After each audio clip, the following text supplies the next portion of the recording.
Chapter 57. Use of Weapons. In the evening, Sunny continued to practice with the sword under Neff's watchful eye. With his new insight, every movement felt different from before. After the 1,000 strikes were finished, he sat down to rest and studied the azure blade, tempted to continue obsessing over the abundant mysteries of the forgotten shore. After a while, Sunny asked, "Do you think I'm well suited to use a sword? Should I consider switching weapons in the future?" Nephis shrugged.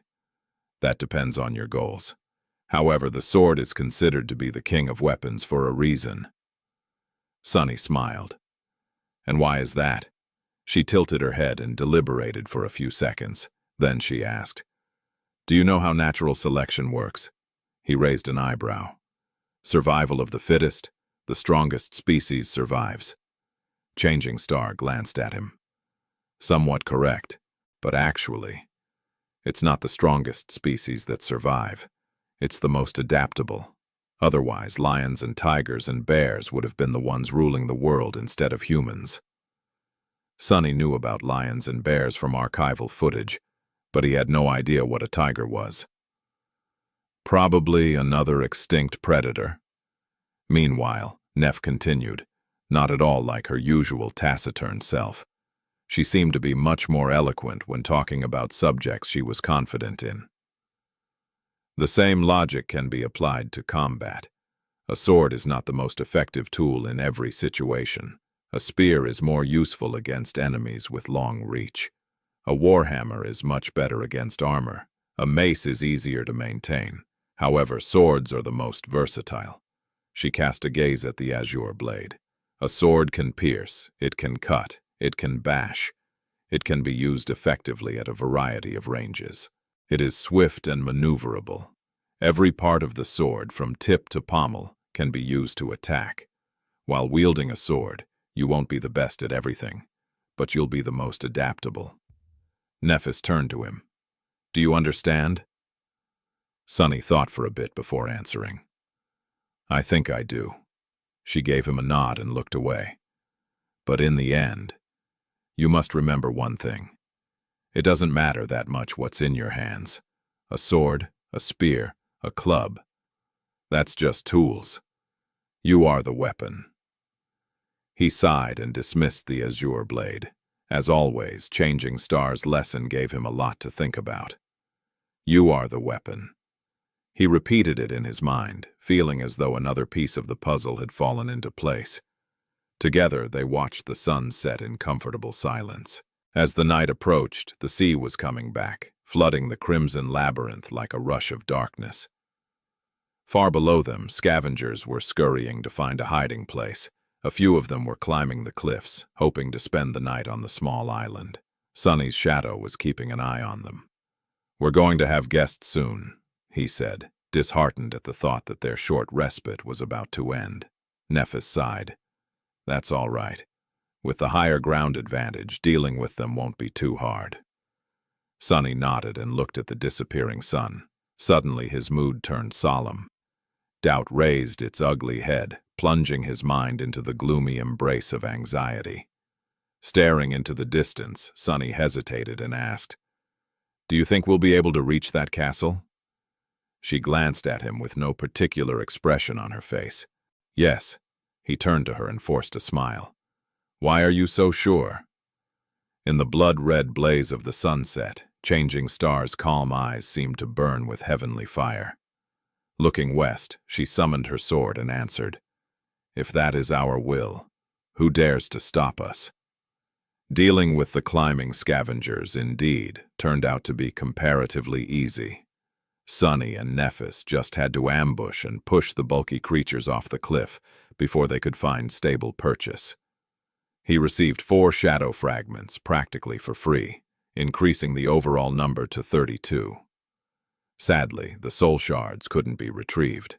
They spent another day on the cliffs, resting and training. Sunny practiced with the sword while his shadow explored the nearby paths of the labyrinth. With the echo still recovering, their group was not in its optimal condition. That's why there was no point in hastily abandoning their current camp. However, very soon they were going to resume the journey west, moving from one height to another in hopes of reaching the mysterious human citadel. This time they were not going to travel without sufficient preparations.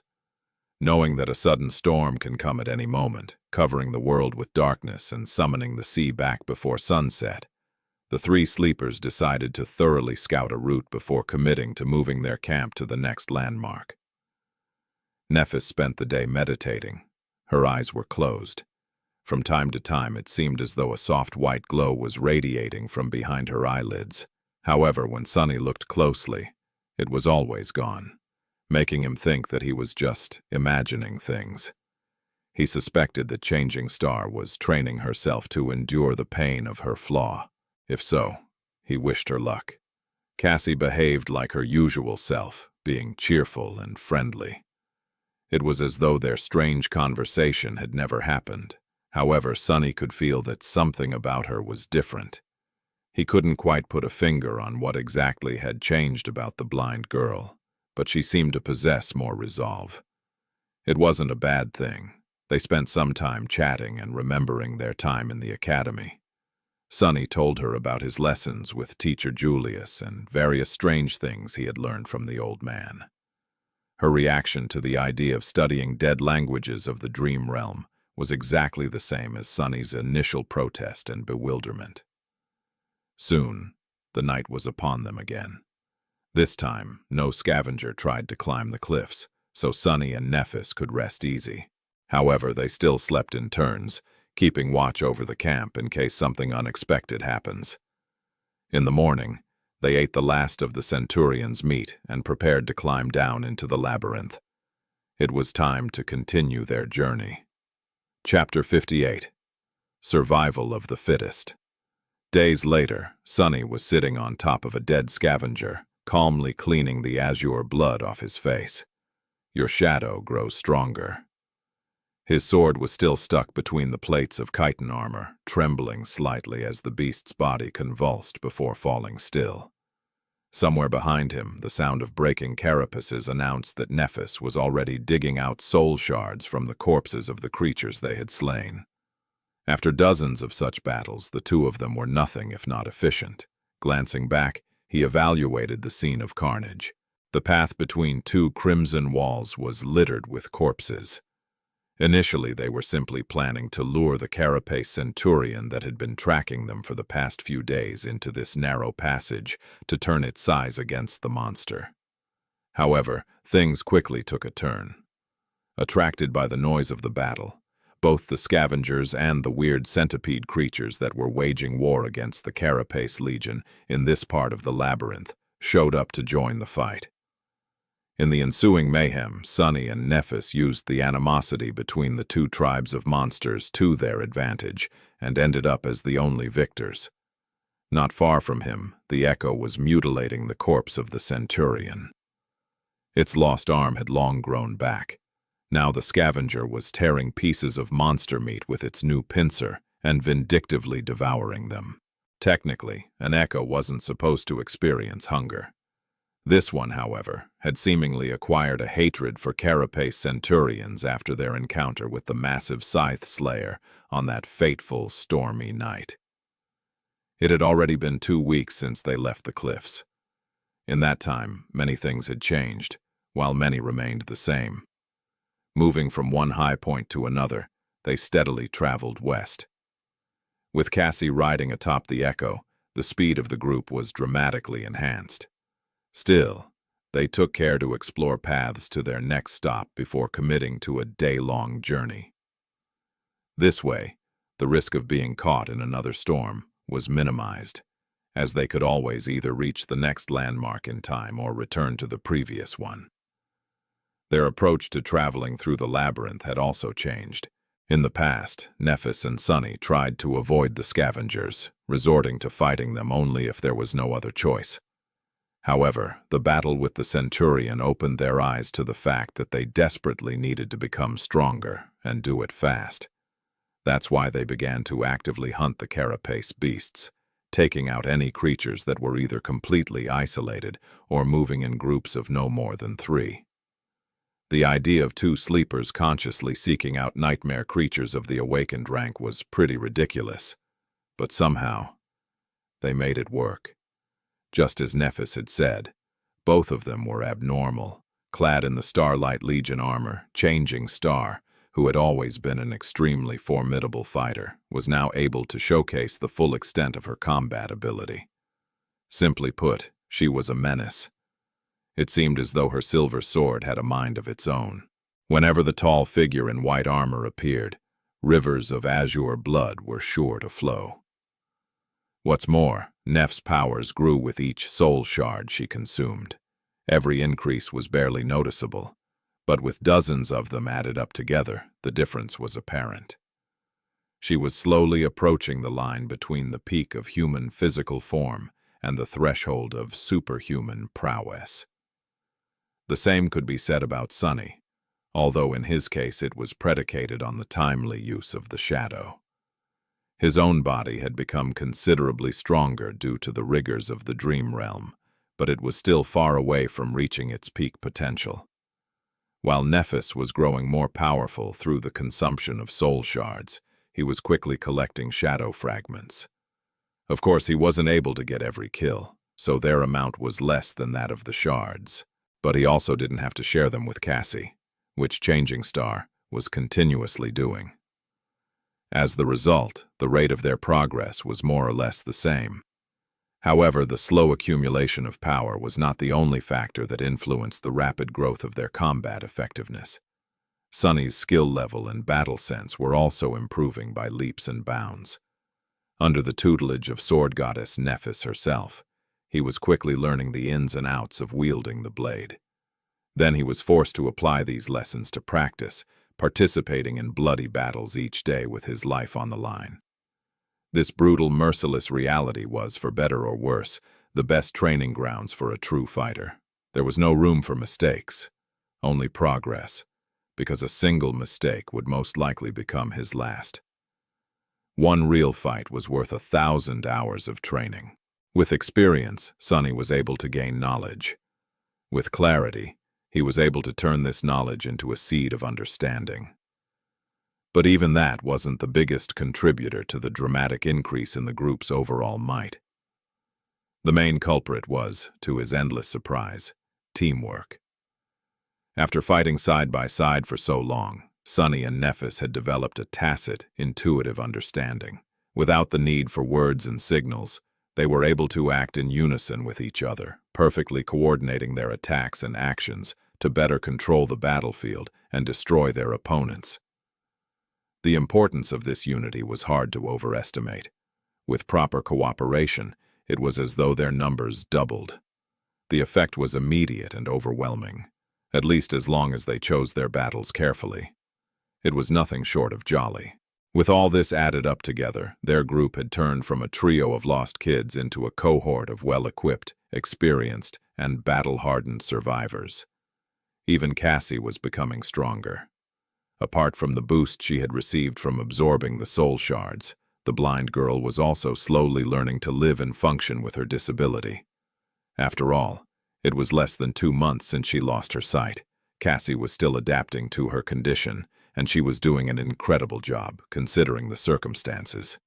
She was still unable to help them fight against the monsters, but the burden of taking care of her was becoming less and less heavy. Sunny had also grown accustomed to it, even finding the time spent watching over the blind girl somewhat calming. The goal of reaching the human castle did not seem as impossible as it had before, and now he felt as though they were getting closer and closer. Chapter 59. Shadow of the Crimson Spire. Jumping off the dead scavenger, Sunny retrieved his sword and whistled, letting Cassie know that it was safe to come out. Soon, she crawled out of a small opening in the coral wall and carefully put her feet on the ground. Leaning on her staff, the blind girl stood up and slightly turned her head, listening to the light sound of his footsteps. Sunny approached Cassie and took her hand, gently placing it on his shoulder. Then, carefully avoiding puddles of blood, he guided the blind girl to the echo. They talked on the way. Did those centipedes show up?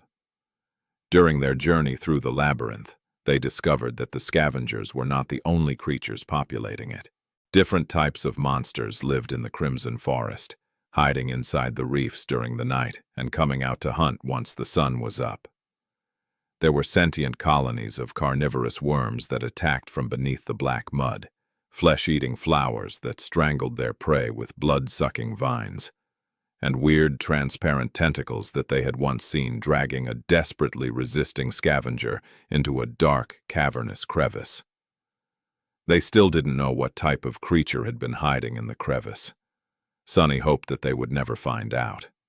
In short, the labyrinth was home to all kinds of horrors, every one of them at least of the awakened rank. They were all carrion eaters, living off the remains left behind by the monsters of the dark sea. Given the opportunity, they were also more than willing to devour each other, not to mention the 3 juicy humans. Luckily, the Carapace Legion turned out to be extremely territorial and seemed to have the upper hand in this region of the Crimson Reef. While their armor, size, and physical strength made the scavengers formidable opponents, dealing mostly with one type of creature was infinitely better than constantly facing unknown danger. The centipede monsters were the latest enemy of the Carapace Legion they had met. Some of these critters were more than 3 meters long, with glistening red chitin and hundreds of tiny, scurrying legs. They were abhorrently fast and agile, being able to move through mud, climb the coral walls, and even drop on the unsuspecting victims from above with incredible speed. What's worse, their bodies were able to secrete a corrosive black oil that melted through the strongest armor in seconds. The only redeeming quality of the centipede monsters was that their chitin shells weren't very tough and could be easily pierced by a sword. Sunny answered without turning back. Yeah, 6 of them, and a few scavengers too. We let them fight each other and then finished off the survivors. Cassie gulped. Were you hurt? Nothing our armor couldn't handle. What about the centurion? He glanced at the half-devoured carcass and smiled. It's not going to bother us again. This was the second awakened monster they had slain after entering the dream realm. Compared to the first encounter, this battle went much smoother. No one died. No one was seriously injured. The echo even kept both of its pincers. How many soul shards did we get? Sunny counted. Should be 11. Now it was Cassie's turn to smile. That's our biggest haul so far. By a lot. He nodded. Yeah. However, they had once again failed to receive a memory. Sunny wasn't sure if his bad luck was to blame, but neither he nor Nephis had been able to acquire a single one for the past 2 weeks. It was almost as though the spell had decided that they had already gotten enough. There can never be enough, he sighed. One of the games he and Cassie liked to play during camp was to discuss what they would buy after coming back to the real world and becoming rich. However, he had to collect a few memories to auction off first. Otherwise, where would the money come from? Consumed by greed and avarice, Sunny approached the echo and looked up at it with disapproval. Hey you! Stop chewing! The scavenger obediently froze, a piece of meat still hanging from its mouth. Spit it out! Shaking his head, Sunny helped Cassie climb to her seat and handed her the reins. This weirdo actually gobbled up almost half of the centurion. What's up with that? Of all the echoes in the world, why did I have to get stuck with a defective one? His shadow solemnly nodded, expressing that it completely understood his sentiment. Sunny squinted at it. What a rare show of solidarity. The shadow didn't have any echoes, though. What defective individual was it stuck with? Cheeky bastard. Cassie laughed. Don't badmouth my steed. He is a great echo. I like him very much. It's a he now, huh? Sunny shook his head again and got to stripping the remaining meat off the centurion's carcass. Then, he placed the meat into the seaweed saddlebags attached to the scavenger. He had made these bags himself to increase the group's carrying capacity. After all, the scavenger was supposed to be extremely strong. Not using it to their advantage would have been an oversight.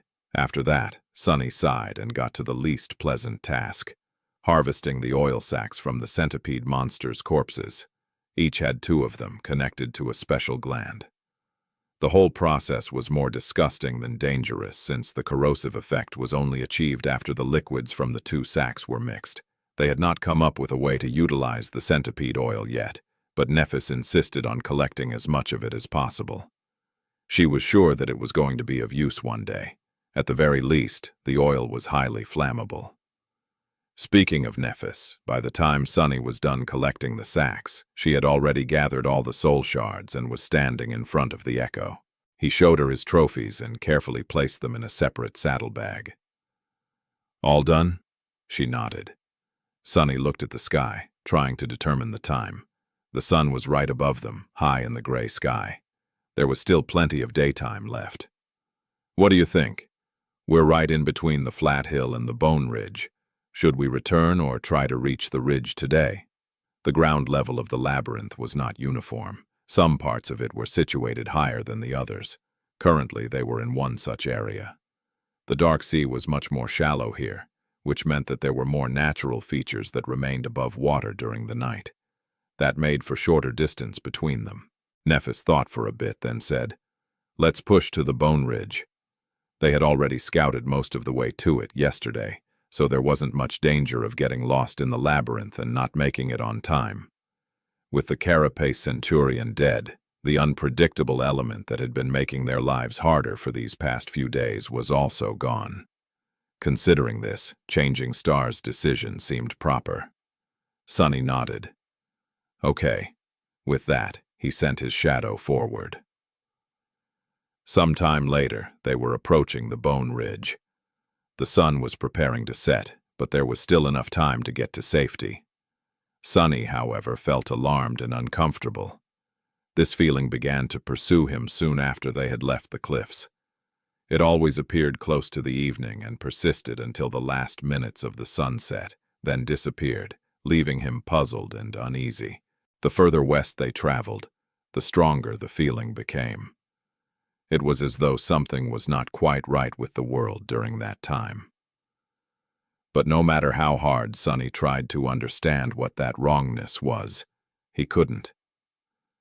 In the end, he decided to share his uneasiness with the group. After listening to him, the girls were surprised. It seemed that they did not notice anything strange.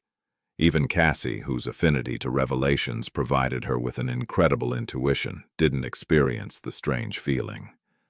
However, she did suggest a theory. Since Sunny was the only one susceptible to the feeling, it was logical to assume that there was something unique about him that made it possible. And the only difference he had from the girls in terms of perception was his shadow sense, which meant that the source of the wrongness, most likely, had something to do with the behavior of shadows. Guided by her advice, Sunny was finally able to understand the reason for his discomfort. As it turns out, Cassie was right. In the hours closest to sunset, when the sun was hanging low in the western skies, a vast shadow moved through the labyrinth, affecting his senses and making his skin crawl.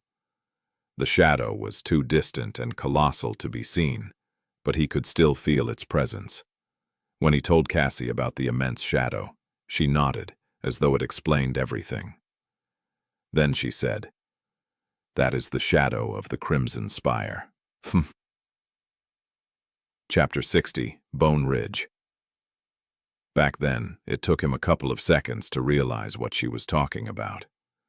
"The spire from your vision, the one with 7 seals?" Cassie nodded. "Yes. In my dream it seemed to be as tall as a mountain.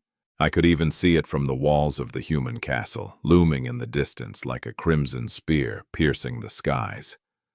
When the sun sets, the spire's vast shadow falls over the castle and stretches east, as far as you can see." She was silent for a moment, then added, "The feeling I got when looking at the Crimson Spire was very similar to what you had described, only much more intense." Sunny frowned, trying to remember the exact words Cassie had used to describe her vision. 7 severed heads guarding 7 seals, a dying angel being devoured by hungry shadows, feeling of extreme terror and loss. What was the deal with that spire exactly? Is it crimson because it's made out of the same stuff as the labyrinth? The crimson coral surrounding them was not, in fact, coral. It's just what they called it based on some resemblance, for the sake of simplicity. The actual nature of the strange material remained a mystery. Cassie hesitated. Maybe it's the other way around. Maybe the labyrinth is made from the same stuff as the spire. In other words, the Crimson Spire might have been the source of all this madness. Still, it was just a theory. There was too little information to confirm it. However, Sunny did feel that the spire was, in one way or another, at the center of all things that they had encountered. He just hoped that it wouldn't be their final destination. Knowing the reason behind his restlessness, Sunny was able to endure it much better. He even found a hidden benefit to this situation. As long as he sensed the shadow of the Crimson Spire, he could pinpoint the direction to the human castle, since it was situated somewhere between their location and the source of the shadow. In a sense, the Crimson Spire had become his inner compass. "Get ready." Neff's voice took Sunny out of his reverie. Shaking off the distracting thoughts, he focused on the task at hand. They were getting close to the Bone Ridge. This name came to their minds as soon as they had first laid their eyes on this towering landmark. It was visible from quite a distance, sharply contrasted against the crimson coral and the gray sky in all its ivory splendor. The Bone Ridge was, in fact, made of bone. The skeletal remains of a colossal sea monster lay on an enormous mound of chaotically growing coral, with its arching spine protruding especially high above the ground. It was impossible to say what the terrifying creature had looked like while it was still alive. But one thing was certain. It was gargantuan even by the standards of the Dark Sea. This wasn't the first giant skeleton they saw during their journey. In fact, the labyrinth was littered with remains of dead leviathans, their massive bones forming natural arches and palaces throughout it. They were easy to spot because the coral formations were especially tall and dense in their vicinity, as though trying to bury any sign of whiteness in the sea of crimson. Sunny, however, had a feeling that the situation was actually reversed. To him, it seemed as though the coral was actually growing out of the old bones and spreading in every direction, slowly consuming the world. When he looked at the crimson mounds surrounding the colossal remains, he couldn't help but see them as rivers of ancient, solidified blood. He was almost sure that if they were to dig deep enough into the black mud to find the roots of the crimson forest, they would find nothing but endless layers of bones. What a scary image. Regardless of what Sunny thought about the nature of the labyrinth, the beast whose remains formed the Bone Ridge was especially large. Thanks to that, a portion of its long spine was tall enough to remain above the water during the night. That's why they had chosen it as the next stop on their journey. With the evening approaching, the next task was crucial. They had to scale the dead Leviathan and make sure that no other creature had decided to take shelter in its remains. If something did, they had no choice but to try and kill it, since there was no time to retreat to their previous safe haven.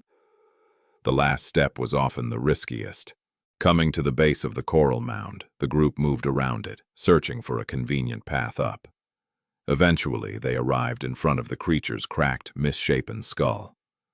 With its lower jaw missing or buried under the mud, the upper formed a vast, cavernous cave. Feeling shivers running down his spine, Sunny passed beneath the terrifying palisade of teeth and entered the cave. With his shadow leading the way, they made way to the back of the creature's skull and soon entered the hollow expanse of its spine. Inside the spine, the bone surface under their feet was as wide as a road. Actually, it looked a lot like a highway running through a long tunnel, with stark beams of light falling through the gaps between the massive vertebrae. The tunnel was inclined upward, most of its length hidden behind the bend of the ceiling. When the echo entered the spine, its chitin legs produced a loud, echoing clatter. Nephis grimaced. "Any movement?" Sunny checked with the shadow and shook his head. Changing Star looked forward and slightly lowered her chin. "Let's proceed." Despite the fact that the shadow had not noticed any danger, they still summoned their swords before moving forward. It was not their first time being ambushed at the edge of safety. Luckily, their precautions turned out to be unnecessary.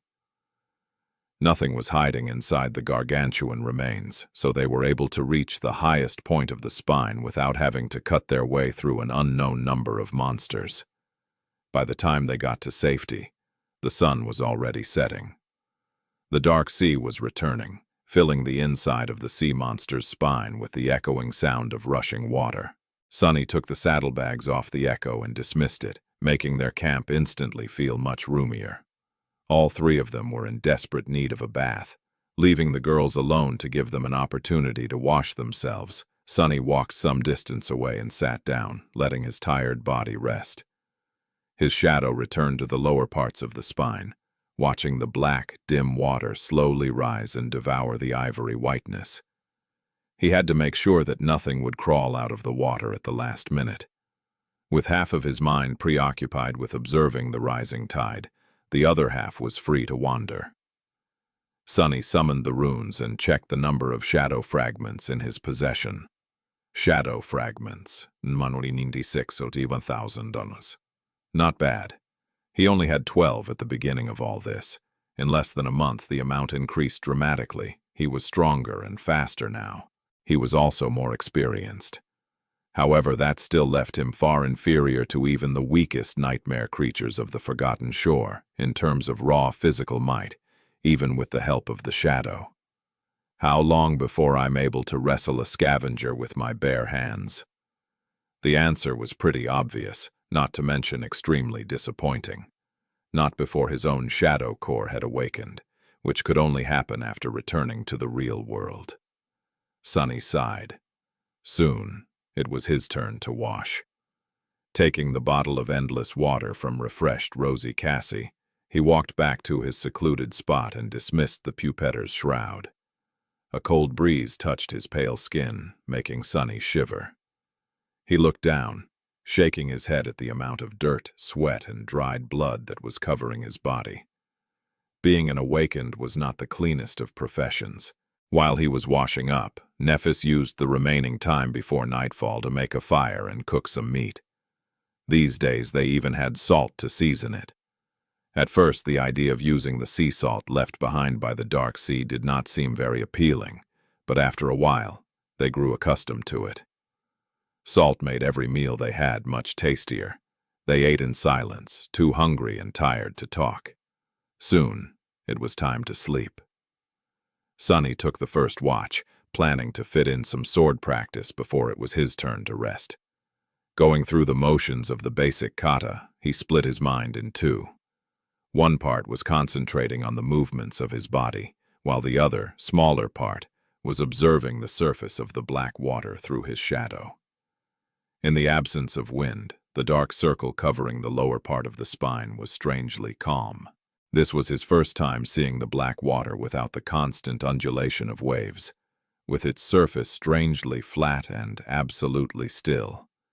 It looked like a giant mirror, one that was made of pure darkness. It was unnaturally mesmerizing. Suddenly, he felt a strong desire to come closer and take a look at his reflection. However, Sunny didn't move. He was terrified of what might look back. Chapter 61. Sea of Ash. In the morning, Sunny woke up feeling grim and uneasy. The memory of the frightening dark mirror was still fresh in his mind, making every shadow seem sinister and foreboding. He scowled sullenly. What the hell? I'm the child of shadows. Why do I have to be afraid of my own domain? But then again, darkness and shadow were not the same, even if a lot of people tended to mistake one for another. Shadows were born from the absence of light. In a sense, they were manifestations of emptiness. True darkness, on the other hand. True darkness was its own entity. In a sense, shadows shared more in common with light than they did with darkness. I guess they do. Do they? Philosophical debates with his internal monologue were not the best way to start the day, at least as far as Sunny was concerned. His already sour mood only got worse. With a short sigh, he sat up and stretched his arms, yawning. Good morning. The sound of his voice was almost drowned by the echoing noise of rushing water. With the sun rising, the dark sea was in a hurry to retreat. Sunny was finally able to relax a little. Morning. Nephis had been guarding the camp during the latter part of the night, so she was already awake. As usual, she was meditating with her eyes closed, in the absolute darkness of the night. Watching over. Something actually meant listening for suspicious sounds, so keeping one's eyes open was not that useful. For everyone except Sunny, that is, who had perfect night vision thanks to his attributes. Hearing him stand up, Changing Star slowly opened her eyes. A soft afterglow left behind by the dancing white flame could still be seen in their depth, quickly disappearing as her sight adjusted to the twilight of dawn. She looked at Sunny and offered him a polite smile. In the past 2 weeks, Nephis had also been training, perhaps even more diligently than him. However, she wasn't trying to improve her swordsmanship. She was actually trying to learn how to behave like a normal human. As the result, their interactions had become slightly less awkward, for the most part. Sunny was able to recognize Changing Star's efforts because they were very similar to a phase he himself had gone through many years ago. On several occasions, he had caught her intently observing how Cassie talked and behaved around them. Sometime later, Neph would randomly try to mimic small details of her friend's behavior. The results were a mixed bag, to say the least. The first time she tried to greet him with a smile in the morning, Sunny panicked and almost summoned the azure blade.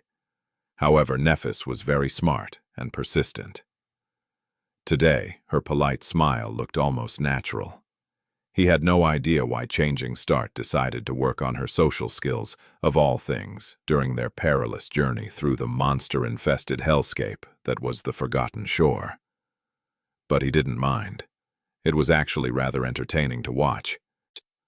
Watching her torture herself every day, enduring terrible pain in hopes of learning to better control her aspect.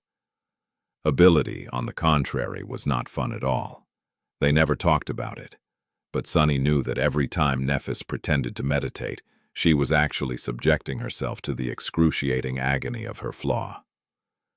When he thought about it, his heart ached. Sunny wasn't used to feeling such things, but he suspected that this was what other people called compassion. At least it was similar to how it was described in books and dramas. Not that he knew a lot about that stuff. After they had breakfast, Nephis stood up and looked at the beam of light falling through the nearest gap between giant vertebrae. Turning to Sunny, she said, "Let's study the surroundings." They needed to get the lay of the land and decide on their next step. Usually that implied looking for the nearest natural features that were high enough to stay above the surface of the sea and deciding on which one they would try to reach next. Then came a day or two of scouting and hunting, followed by moving the camp to that feature. Sunny gave her a nod. All right. He summoned the Echo to guard Cassie while they were away and left the Shadow behind to keep an eye out, just in case something happens. Then Sunny followed Nephis to the gap. Boosting her, he watched as Changing Star flew through the air and then seemingly ran up the wall, kicking herself off at the last moment and propelling her body even higher before grabbing onto a bone protrusion. Relying only on her upper body strength, she then climbed up and disappeared into the cascading light. Soon, the golden rope fell down, allowing him to follow. Nephis helped him climb atop the gargantuan spine and then straightened, turning to take a look west. Sunny shook his hands and did the same, expecting to see the usual picture. An endless expanse of the crimson labyrinth, dotted here and there with rare high points. However, what they saw left them both speechless. Some distance away, the labyrinth seemed to lose color. The crimson blades of coral stood gray and misshapen, as though struck by some unknown disease and drained of all life. The stone-like material looked brittle and fragile, ready to crumble to dust at any moment. The patch of dead coral spread for as far as the eye could see. Further away, the walls of the labyrinth seemed to have collapsed into a sea of ash-gray sand. This ashen wasteland looked so alien and strange, after weeks of seeing only the endless crimson pathways, that Sunny felt a shiver run down his spine. The fact that they didn't notice even a single monster moving through the mud beneath made him feel even more disturbed. There was only one visible high point to the west of them. Far away into the distance, the ground rose, forming a tall hill. The hill was probably the largest they had seen, easily capable of becoming a real island once the water rose in the night. Its shape reminded Sunny of a colossal barrow, covered in the gray sand left behind by dead coral. The hill resembled a mountain of ash. That mountain was crowned by a giant tree. The tree rose into the sky like a tower, its branches wide enough to cover the whole island in their shade. The bark of the giant tree was as black as the water of the dark sea, while its leaves were red as blood. Contrasted against the gray sky, the crimson crown of the majestic tree looked incredibly vibrant and magnificent. Sunny gulped. What the hell is that? Nephis was either thinking or had nothing to say. She just stared into the distance, a slight frown on her face. At that moment, something glistened brightly from beneath the tree. The glimmer was clear and easily visible even from their position, like a beam of sunlight reflected by a large mirror. A moment later it was gone, only to appear again after a few seconds. A mirror. Sunny shivered, remembering the previous night. For some reason, the bright glimmer suddenly seemed to become menacing. After some time had passed, he addressed Neff again. What do you think? She lingered a bit before turning to him. While Changing Star was deliberating on what to say, he glanced at the ashen wasteland again. Finally, she spoke. This is the only way west.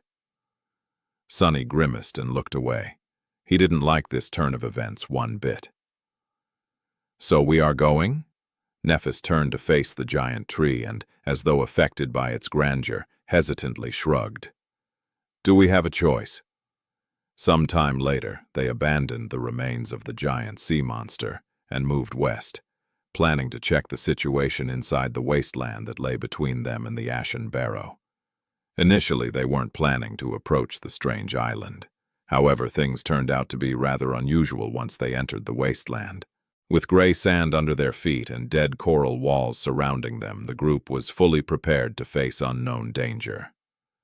Despite the fact that they had not seen any monster moving through this area from the top of the Leviathan's spine, neither Sunny nor Nephis truly believed that no one was going to attack them in this strange region of the labyrinth.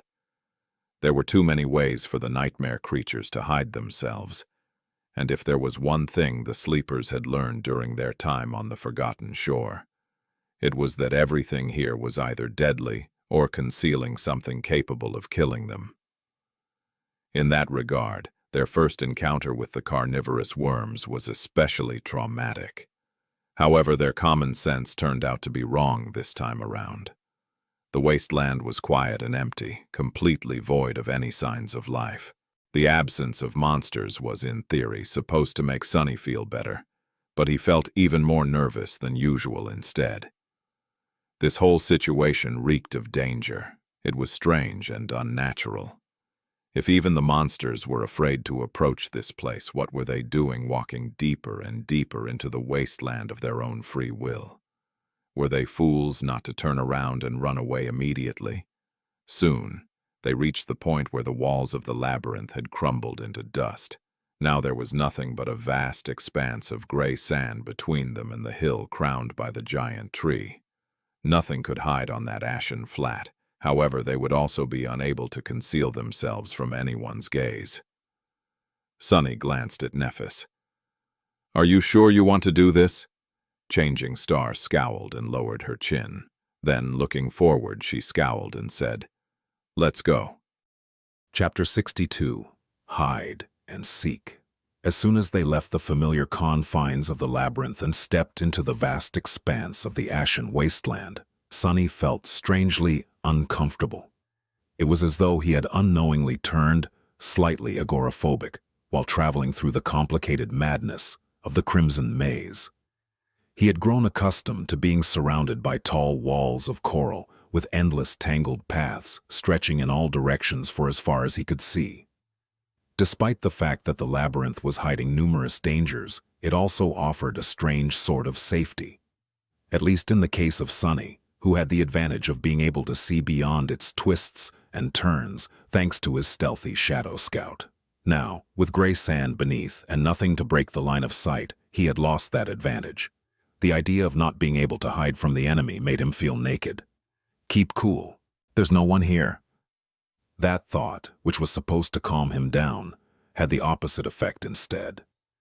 Indeed, there were no nightmare creatures anywhere in the desolate wasteland. But why was that? What made them so eager to avoid this place? Nephis was walking in the front of the group, with Sunny right behind her. The Echo was in the rear, moving at a slow pace. He looked around and, after a bit of hesitation, said in a low voice, "I don't like this." Nephis glanced at him with her usual indifferent expression. Turning away, she simply said, "Stay alert." They continued forward in silence, sand squeaking under their feet. A dozen or so minutes later, Changing Star raised her hand, gesturing them to stop. Turning to Sunny, she asked, "Has your shadow noticed anything?" He shook his head. "No. There are some irregularities here and there, like small knolls or shallow pits, but nothing is moving. Mostly, it just seems flat and lifeless." He turned to Cassie and asked hesitantly, "Do you hear anything?" In some cases, her keen hearing was more effective than his shadow sense. When they were caught by the Strom, Cassie had been able to sense that something was wrong long before her seeing companions noticed anything. However, this time, it was of no use. She simply shook her head, indicating that there were no unusual sounds around them. Nephis sighed and lowered her head, thinking. Then she cast a gaze at the distant ashen barrow. "Let's continue." However, she did change the direction of the group slightly, aiming to approach one of the knolls that Sunny had noticed. By the time they approached it, it was already noon. The sun was right above their heads, making their shadows small and shapeless. Sunny's own shadow had returned and was now hiding beneath his feet, looking like a formless blob of darkness. This time of day was its least favorite. Nephis summoned her sword and slowly approached the knoll, trying to determine its nature. There was nothing remarkable about it except for the fact that everything around was flat, and it was not. The knoll was about as tall as Sunny, somewhat oblong and covered in the same gray sand as the rest of the wasteland. It didn't seem dangerous, but there was no harm in checking. Well, most likely.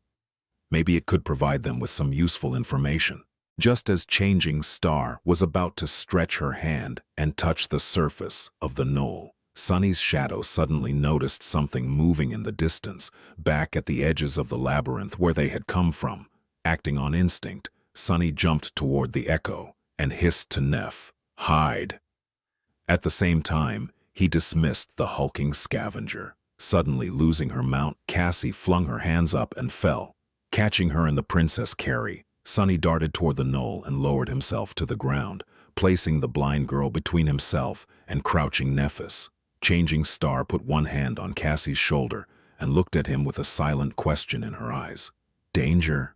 Sunny raised one hand with his palm open, telling her to wait. His shadow was already peeking from behind the knoll, carefully observing the source of the movement. Already some distance away, the dead walls of the labyrinth rose from the gray sand. Suddenly, one of them collapsed, knocked over by a massive figure. Surrounded by the cloud of ashen sand, the figure moved forward, stepping onto the flat surface of the wasteland. 8 legs, 2 terrifying bone scythes, black and crimson carapace that looked like ancient armor that had been splattered with blood. Another centurion. Sunny silently cursed. They fought these monsters twice before, and won both times. However, that was because each battlefield had been carefully prepared to stack advantages in their favor, with plenty of planning and devious scheming on their part. He wasn't sure that they would be able to kill one in a direct confrontation, at least not without suffering serious damage. Turning to Nephis, Sunny whispered. A carapace centurion had just walked out of the labyrinth. She scowled. Cassie meanwhile, lightly touched his hand and asked, "Where is it heading?" Sunny blinked, then concentrated on the shadow's vision. Soon he exhaled with some relief. Looks like it's heading for the Ashen Barrow. If we stay hidden behind this knoll and it doesn't change course, there's a high chance that it won't notice us. Changing Star thought for a second and then nodded. Keep an eye on it and tell me as soon as something changes. Trying to become as small and silent as possible, the three of them pressed their bodies to the knoll. There wasn't a lot of space to hide, so they had to endure being cramped against each other. Well, maybe endure was not the right word. Sunny might have even enjoyed the situation in other circumstances. What are you thinking about, fool? Concentrate on the deadly monster, he thought angrily, berating himself. But it was so hard to concentrate with Cassie's soft body pressed against his. Deadly monster! Finally able to get his mind out of the gutter, Sunny sighed and focused on observing the Centurion. The hulking creature was moving through the wasteland, slowly drawing closer. Soon he was able to see every crimson line and every spike on its weathered carapace. However, his eyes were glued to something else. Cautiously held between the Centurion's scythes, a beautiful crystal was gleaming with hypnotic inner light. It was bright and strangely alluring, a transcendent soul shard. They had already seen a similar scene, back when a pair of Centurions were retrieving two of such crystals from the remains of the giant shark-like creature. So that was their destination. Sunny glanced at the magnificent tree standing atop the Ashen Barrow. With its onyx branches and vibrant scarlet leaves, it looked striking and majestic, like something holy, hidden in the depths of hell. He shared his findings with the group, careful to keep his whisper as quiet as possible. The Centurion was about to walk past their hiding spot. Despite the fact that there was some distance between its path and the knoll, Sunny was still nervous. This was the most dangerous moment. The monster came level with the knoll, then proceeded forward without blinking an eye. He exhaled. It's walking toward the barrow. Nephis did not relax, still ready for things to go south at any moment. Follow it. Sunny nodded. A moment later, his shadow slid from behind the knoll, sneakily pursuing the nightmare creature. With how much the range of shadow control had improved, he was pretty sure of his ability to tail it to the footsteps of the Ashen Hill. The Centurion crossed the wasteland with the transcended shard clasped tightly between its scythes.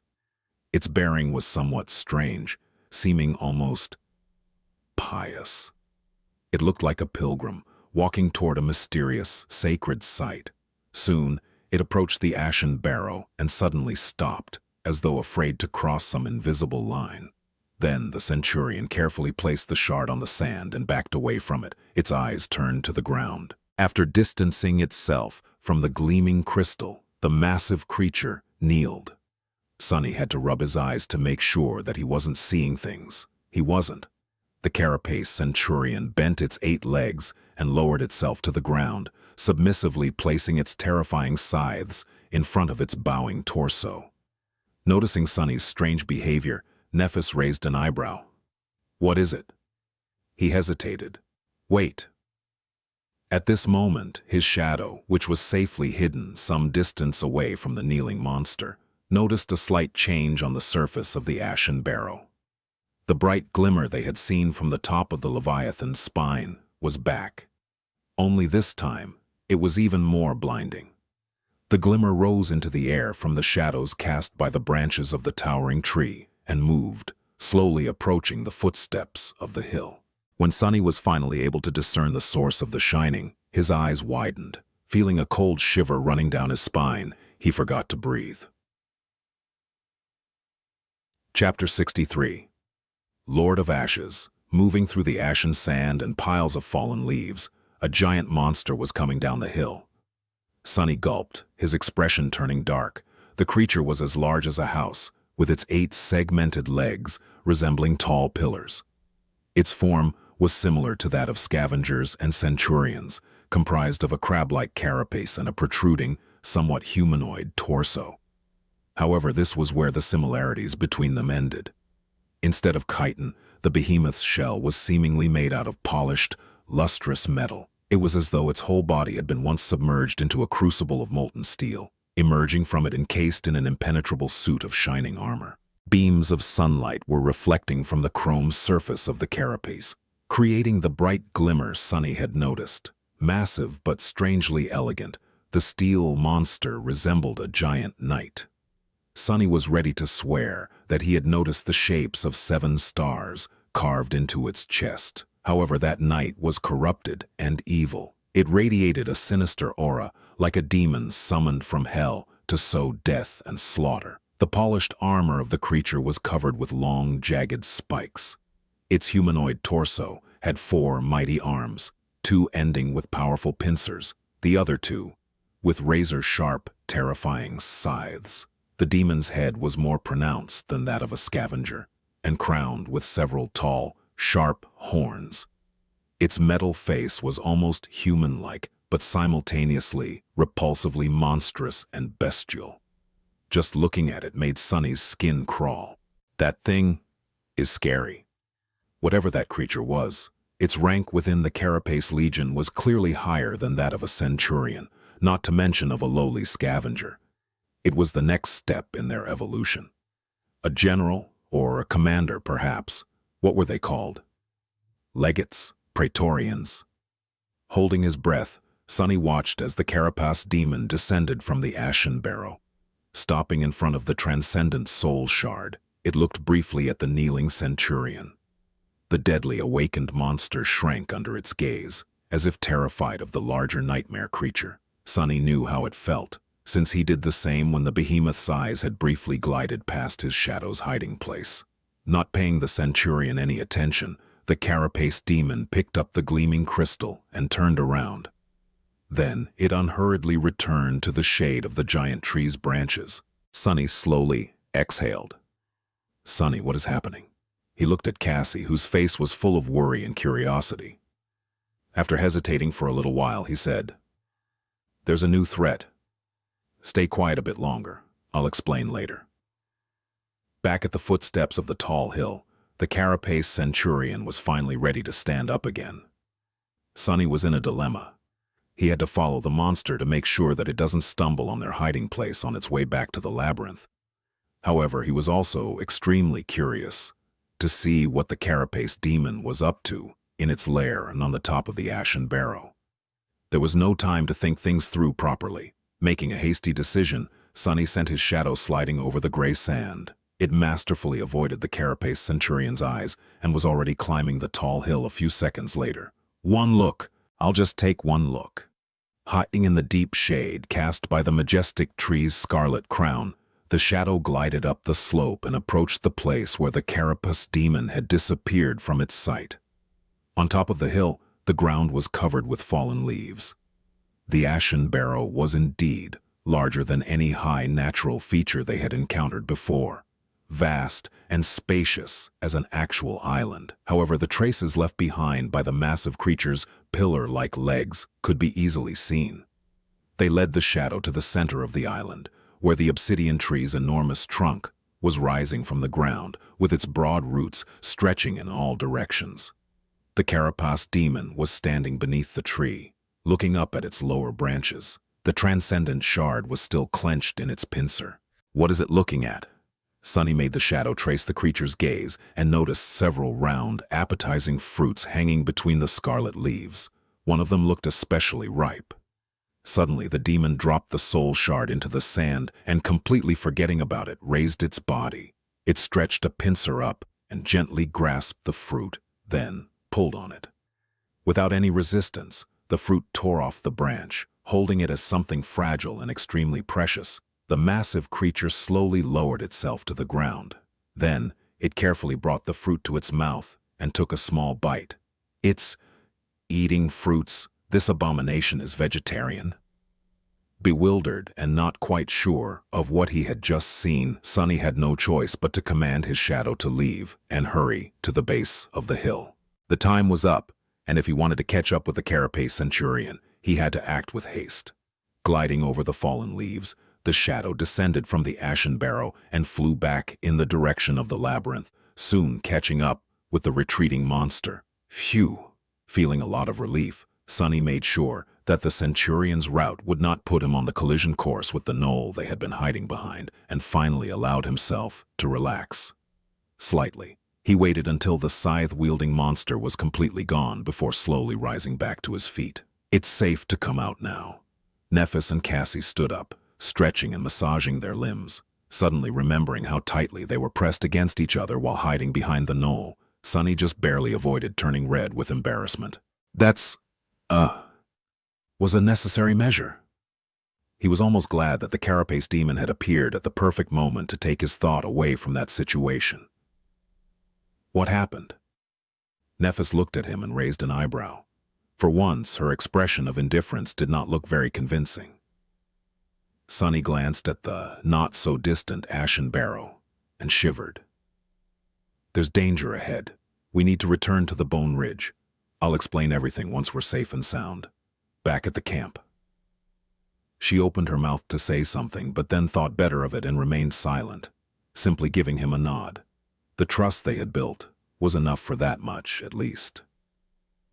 Sunny summoned the echo, tied the golden rope around its torso, placed Cassie's makeshift saddle back on its carapace, and helped the blind girl climb to her seat. Picking up the saddlebags, he fixed them back onto the scavenger and took a step away. They were ready to go. Before that, however, Sunny had one more thing to do. Coming close to the knoll, he used his hands to brush the sand off its surface. Soon, the onyx black surface was revealed beneath. It was the same exact color as the bark of the colossal tree growing from the center of the ashen barrow. The knoll was, in fact, just a small portion of one of the tree's giant roots, raised slightly above the ground in this part of the wasteland.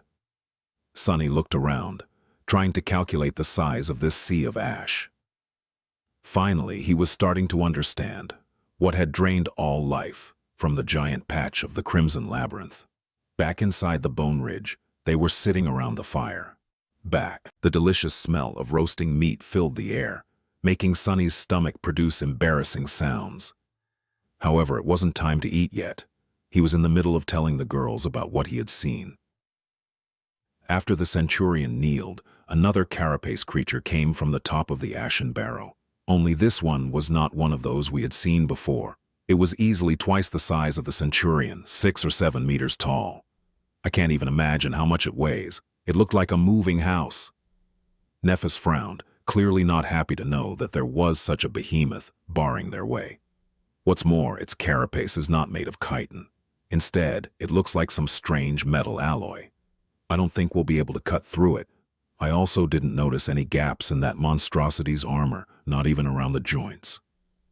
Cassie gulped, turning her head to her friend. Changing Star, however, remained silent. Sunny sighed. In addition, that thing has 4 arms instead of the usual 2, a pair with pincers and a pair with scythes. They're even bigger than the Centurion's. Its carapace is littered with spikes, and it has long horns on its head. It also looks, more human-like. It almost got a face, albeit an extremely ugly one, and its eyes. Well, I think that it is more sentient than anything we had faced before. Nephis was thoughtful. After a while, she said, "It is probably an awakened demon. Nightmare creatures. With 1 soul core were called beasts. The ones with 2 cores were called monsters. 3 cores belonged to a class of creatures known as demons, with devils right above them with 4 cores. Sunny gave her a nod, indicating that he was in agreement with her conclusion. Or maybe a devil. In any case, I think we should avoid that scary bastard at all cost. Changing Star stared at him, tilting her head a little. For a minute or so, there was only silence. Sunny gritted his teeth, then sighed, then blinked a couple of times. Finally, he gave her a doomed, crooked smile. "Let me guess. You want to kill it? Tip. You can use left, right, A and D keyboard keys to browse between Chapter 64, Pursued by Demons. Let me guess, you want to kill it." Nephis continued to stare at him with her usual unreadable expression. After a while, Sunny chuckled and shook his head in disbelief. "You really are crazy. That's an awakened demon we're talking about, remember? Have you forgotten that we're just sleepers?" Then he frowned and scratched his head. "Wow, wait a second. I feel like we already had this conversation before. Doesn't it feel familiar?" Cassie glanced at the 2 of them and politely cleared her throat.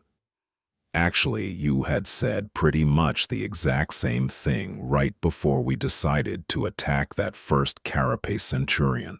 Sonny beamed. Yes, exactly. And how did that end up? I almost got killed. Nifis shrugged indifferently. You survived, didn't you? He froze with his mouth open, too flabbergasted by the sheer audacity of her remark to answer immediately. A few seconds later, Sonny was finally able to speak again. That's not the point. Cassie gently touched her friend on the shoulder and whispered, Neff, that's not a very nice thing to say. Changing Star's face flushed a little. Glancing aside, she hesitated and said, What I meant to say is, we've won in the end, didn't we? It was a risk we had to take, and it paid off. We've grown stronger since then. Sonny had a feeling that the fight against the carapace demon was already inevitable, but couldn't bring himself to stop protesting solely out of principle. But that thing, it's huge. It's so tall you won't even be able to poke it with your sword. What are we going to do? Asked the bastard politely to lower itself to our level. Neff frowned and looked at him with displeasure. It's just an awakened demon, I know. Sonny sighed and shook his head again, feeling like he was talking to a stone wall. Changing Star's mind was still a mystery to him. He had realized a long time ago that there was a deep, dark well hidden behind her seemingly radiant exterior. No one pushed themselves that hard, endured that much, went that far, unless they were being pursued by demons of their own. He knew that from experience, and judging by how far ahead of everyone he had ever known Nefis was, her personal demons were especially dreadful. Much more dreadful than the terrifying carapace demon, at least. But although Sonny understood that she was running from something, he had no idea what destination she was so desperate to reach. Just why was she so hell-bent on finding that damned human castle, even more so than Sonny himself? His burning desire to come back to reality and rip all the rewards that the world owed him was so intense that it would frighten most people to death. There were very few things that he wasn't willing to do to achieve his dream. However, it only had meaning for as long as he stayed alive. Nefis, on the other hand, seemed to pursue a goal that held more meaning than her life. Why else would she be so willing to risk it? Sonny just couldn't understand that logic. It was irrational and paradoxical. What can be more important than your life? If you die, you won't be able to enjoy the fruits of your labor anyway. He looked Nefis in the eyes and said, Back when we agreed to fight the carapace centurion, we did so because there was no other choice. We were literally stuck on a rock with it. What about now? Don't we have a choice to avoid the ashen barrow? She stared at him for a while and then simply said, That's the only way west. Sonny laughed. That is the truth, I'll give you that. When his laughter died down, he wiped the corner of his eye and said, All right, that makes sense. But believe me when I say it, as the only one who actually saw the carapace demon, we won't be able to defeat it in a fight.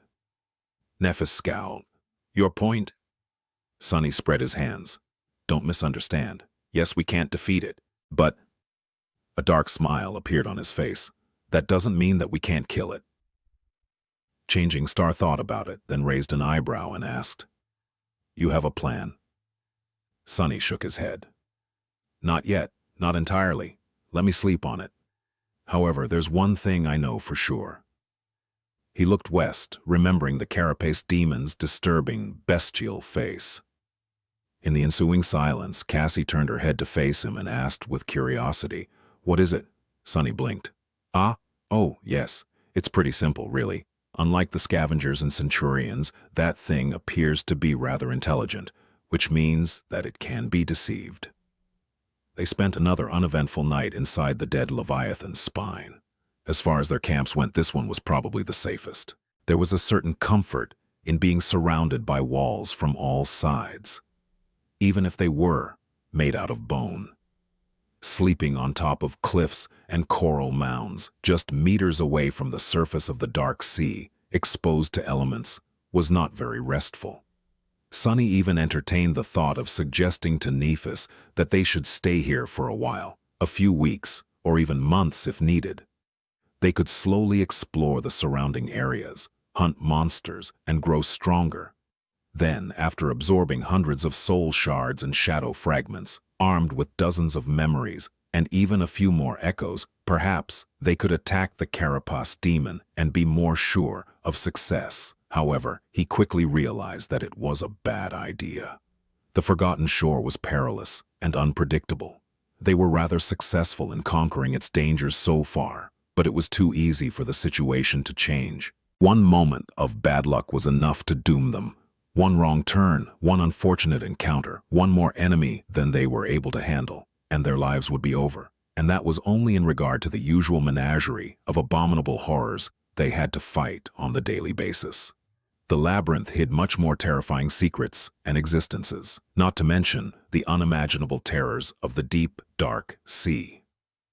Every additional day they spent here gave a chance for something fatal and unavoidable to happen. Their best hope of survival was to face the carapace demon as soon as possible. Maybe after defeating it, they would finally be able to see the tall walls of the promised castle.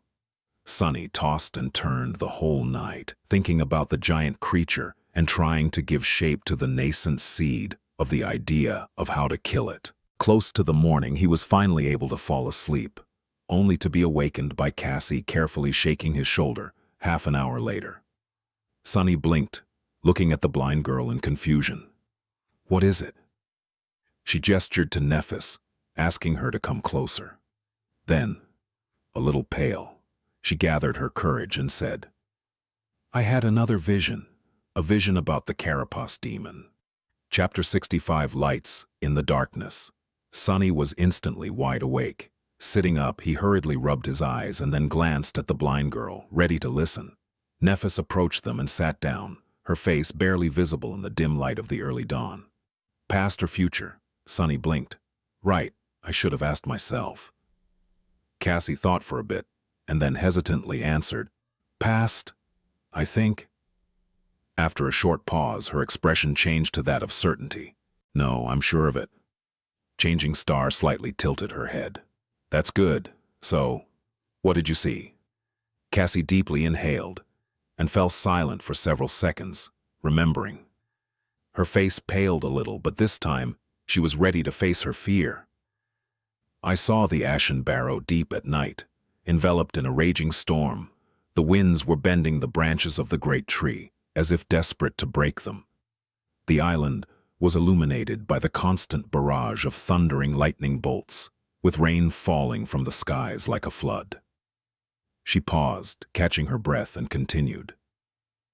"The carapace demon was there, standing in the middle of the storm like an unshakable fortress made of polished steel. Arcs of electricity were dancing between the spikes on his armor, but the demon did not pay it any attention. He was just as Sunny described. Prideful, sinister, and terrifying." Cassie closed her eyes. "When I looked into his eyes, I felt a sense of emptiness and corruption." He observed the storm until it began to dissipate. The winds weakened, the rain stopped. The great tree stood unbroken, just as magnificent as it was before. But then the last bolt of lightning fell from the sky and struck the ground beside it. Sunny was listening to her tale with great attention, hopeful to hear a piece of useful information. "So, that monstrosity is not afraid of lightning, shame. With its metal carapace, I was almost tempted to try and lure it from under the tree during a storm. Apparently, that wouldn't work." Meanwhile, Cassie was ready to carry on. That bolt of lightning could never hurt the carapace demon, let alone the miraculous tree. However, when it hit the ground, it ignited the fallen leaves that cover the ashen barrow's surface. Soon, a large part of the island was engulfed in fire. In the absolute darkness of the night, it shone like a beacon. Sunny perked up, remembering something. Back when the three of them first met at the beginning of their deadly adventure through the dream realm, the girls mentioned that the light he had seen from the giant knight's statue a few nights prior was indeed made by them. However, making that fire had turned out to be a big mistake. At night, any source of light was like a lure for the monsters of the Forgotten Shore, including the terrifying creatures that lurked in the depths of the dark sea. That's why, ever since, they were careful to never light a fire after sunset, preferring to endure the darkness instead of attracting unknown horrors from beneath the waves. Having a guess of what had happened next in Cassie's vision, he waited for the blind girl to continue.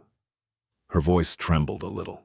Before the flames died down, the dark sea surged, and a thing crawled out of it, covering almost the entire slope of the ashen barrow with its body. It looked like a mass of bones and rotten flesh connected by black seaweed, with thousands of horrible eyes staring at me hungrily from beneath, coiling tentacles seething as it pushed itself toward the great tree. Her face turned slightly green. Just remembering the abomination made Cassie feel nauseated, but she gritted her teeth and did not stop speaking. That was the most repulsive creature I've ever seen. However, it seemed slow and clumsy, as though being ashore, outside of the black water, was weakening it. The carapace demon did not hesitate to lunge at the creature, completely ignoring the fact that it was at least 10 times his size. It was like he completely lost his mind, enraged by the intrusion on the island. Nephis suddenly spoke. How did the demon survive? The blind girl hesitated. I don't know. I didn't see the battle itself, only its beginning and its end. At the break of dawn, the carapace demon crawled back into the shade of the great T. He was severely wounded, with several of his legs missing and his sides covered by a spider web of cracks. The fire was gone, and there was no sign of the sea creature anywhere in sight. She paused for a moment and then said in a quiet voice, "The most terrible wound was on his chest. The steel armor of the demon was fractured and split apart, revealing the beating heart inside. Rivers of azure blood were flowing from the wound, mixing with the ashen sand. The demon crawled to the base of the tree and laid his broken body between its roots." Cassie sighed. "The last thing I saw was the passage of time. I don't know how long it took, but eventually, the carapace demon was able to recover from his wounds. His scythes restored themselves. His legs grew back. The fracture on his chest was the last to heal. However, it wasn't healed completely. Hidden from sight, there's still a weakness in his armor." Both Sunny and Nephis were silent for a long time, thinking. Changing Star was the first to break the silence. "So it's not impenetrable after all." Then she looked at Sunny and asked, "How's your plan coming along?" He blinked, extricating himself from the swarm of thoughts. Glancing at his companions, Sunny smiled. "Pretty well. I already had an inkling of how we should proceed, but Cassie's vision gave me additional inspiration." Nephis raised an eyebrow. "Is that so?" He gave her a confident nod. "Yeah. It's a wild idea, but it might just work. Well, maybe. In any case, it's going to be risky, and we'll have to make some preparations." Both Cassie and Nephis looked at him expectantly. The blind girl cautiously asked, "So, what's your plan? How are we going to deceive the demon?" Sunny crossed his arms. "It's not very complicated. Actually, I got the idea from that ancient fellow Neph likes to talk about. We're going to build." He took a dramatic pause and then said with a mysterious smile, "A Trojan ass." However, their reaction was not what he had expected. Both girls blinked, then stared at him with complicated expressions. Well, Cassie did not stare, since she was blind, but her face was exactly the same as Changing Star's. Strange. What now?"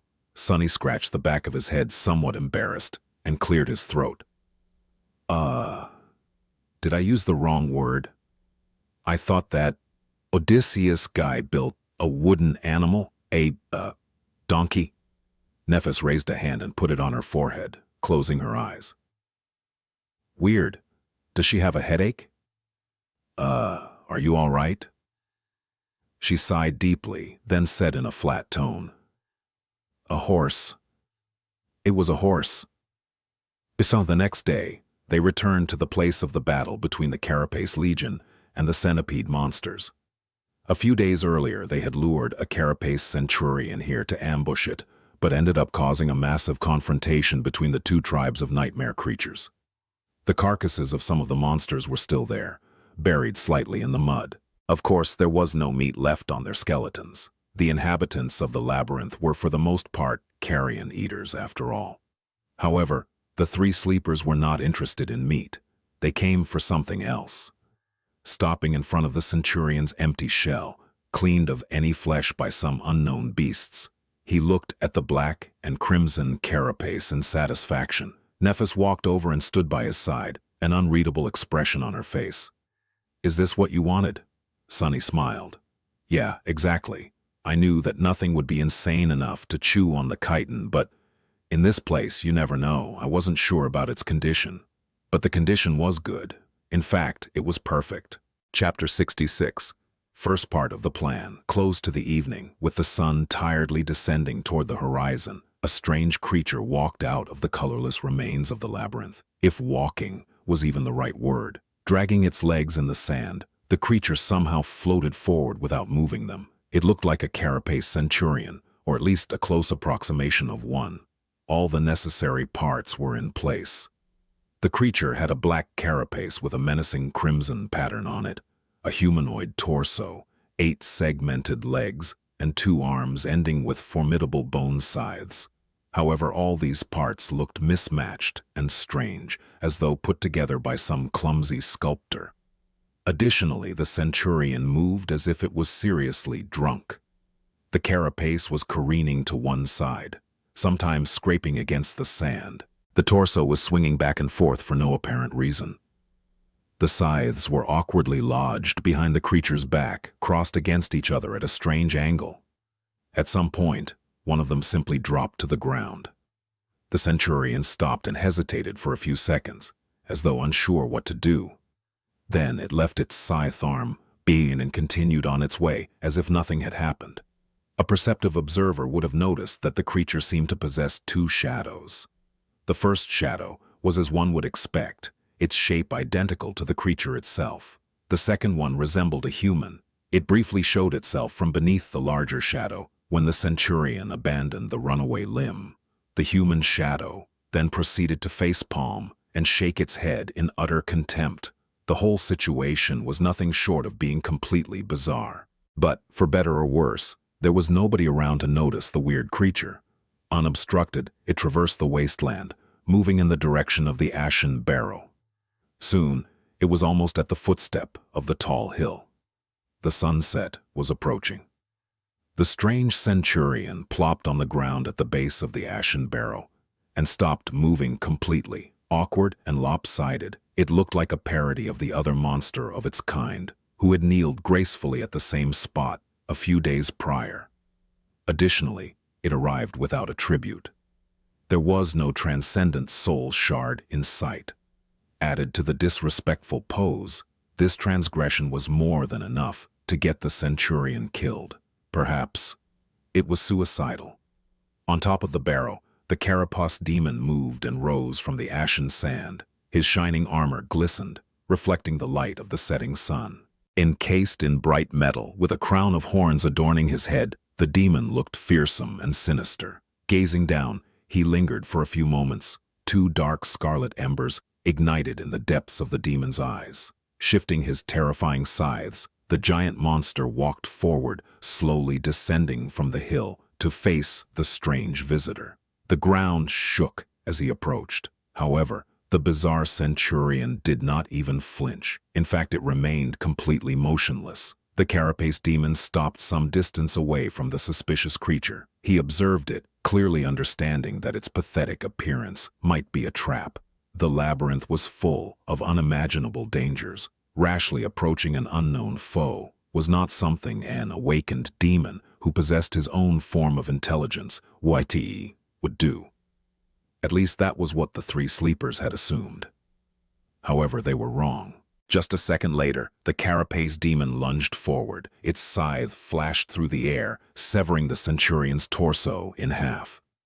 The adamantine chitin was cut apart as though it was made of butter. The upper half of the monster's torso flew off, revealing only emptiness inside. On the other side of the ashen barrow, Sunny, who was running up the slope with all his might, cursed under his breath. That was too soon, he thought, that they would have more time. Who knew that the carapace demon would turn out to be such a daredevil? He didn't even hesitate before going all out. With Cassie riding piggyback on his back, Sunny gritted his teeth and tried to run even faster. It was time to switch to Plan B. A moment later, the weird Centurion's carapace came apart, setting the echo that had been hiding underneath it free. Pushing the pieces of chitin away with its powerful pincers, the scavenger rushed toward the towering demon. It was aiming to duck underneath it and hopefully mess up the giant's legs. The first part of Sunny's plan was rather simple. They were going to use the remains of a dead carapace centurion to disguise the echo, which was much smaller in comparison, as one of the officers of the Carapace Legion. Then they would send it to the base of the Ashen Barrow to lure the demon away. The three of them were going to circle the hill and hide themselves under the gray sand in advance, then run up the slope into the center of the island as soon as the demon had left. The echo was supposed to buy them enough time to climb the great tree and conceal themselves in its branches. Then, Sunny would dismiss the echo, thus finishing the first stage of the plan. He never intended for the scavenger to actually fight the fearsome demon. However, the Carapace demon's unusually swift act of aggression had messed up the timing of the whole thing. The decoy was already destroyed, yet they weren't even halfway to the tree. In this situation, there was no choice but to order the echo to attack, hoping that it could stall the giant monster. That way, of course, Sunny was putting his scavenger at risk. But there was no other choice. Just as he was about to reach the crest of the hill, the echo tried to hide itself beneath the Carapace demon's massive body.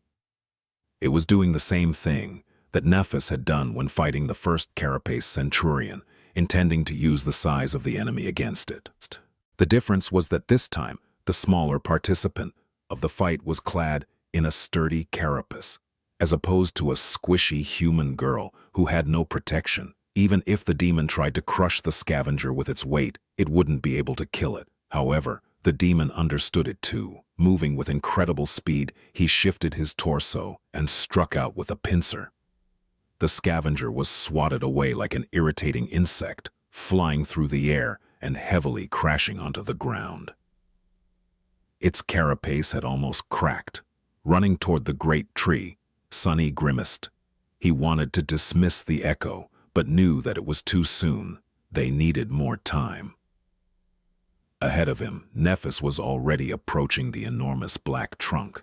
Not wasting any time, she removed the seaweed rucksack from her back, gently laid it on the ground, and began climbing, grabbing onto the cracks of the onyx bark. Meanwhile, the echo was shakily rising to its legs. A stubborn light was burning in its eyes. Producing a loud screech, it clacked its pincers in the air, and once again rushed toward the demon. "Go get him, buddy," Sunny screamed inwardly, wishing his scavenger luck with all his heart. The smaller creature bravely ran toward the steel behemoth, raising its pincers to attack. It was followed by two shadows, one bestial, the other one human. Sunny was quickly shortening the distance to the great tree. Below the hill, the Carapace demon calmly stepped toward the rushing enemy. Its forearms moved in unison. Suddenly, the scavenger's arms were sliced off. Its body was gripped in two giant pincers and raised into the air. Sunny didn't even have time to react. A fraction of a second later, the demon slightly strained its arms and tore the echo in two, separating its torso from the carapace and crushing both halves into a bloody pulp. On top of the hill, Sunny stumbled. The familiar voice resounded like a tolling bell in his ears. "Your echo has been destroyed." Chapter 67. Racing Against Time. Your echo has been destroyed. Sunny stumbled and almost fell. Cassie gripped his shoulders tightly and leaned back a little, trying to help him keep balance. With fallen leaves flying from under his feet, Sunny somehow managed to catch himself in time. No. Anger and regret clouded his mind, but it was too late to do anything. His trusty scavenger was dead, sliced and torn apart by the giant creature. The ease and brutality with which the Carapace demon had decimated the poor, brave beast would have been insulting. If it wasn't so terrifying, it only took him a split second. The echo was gone.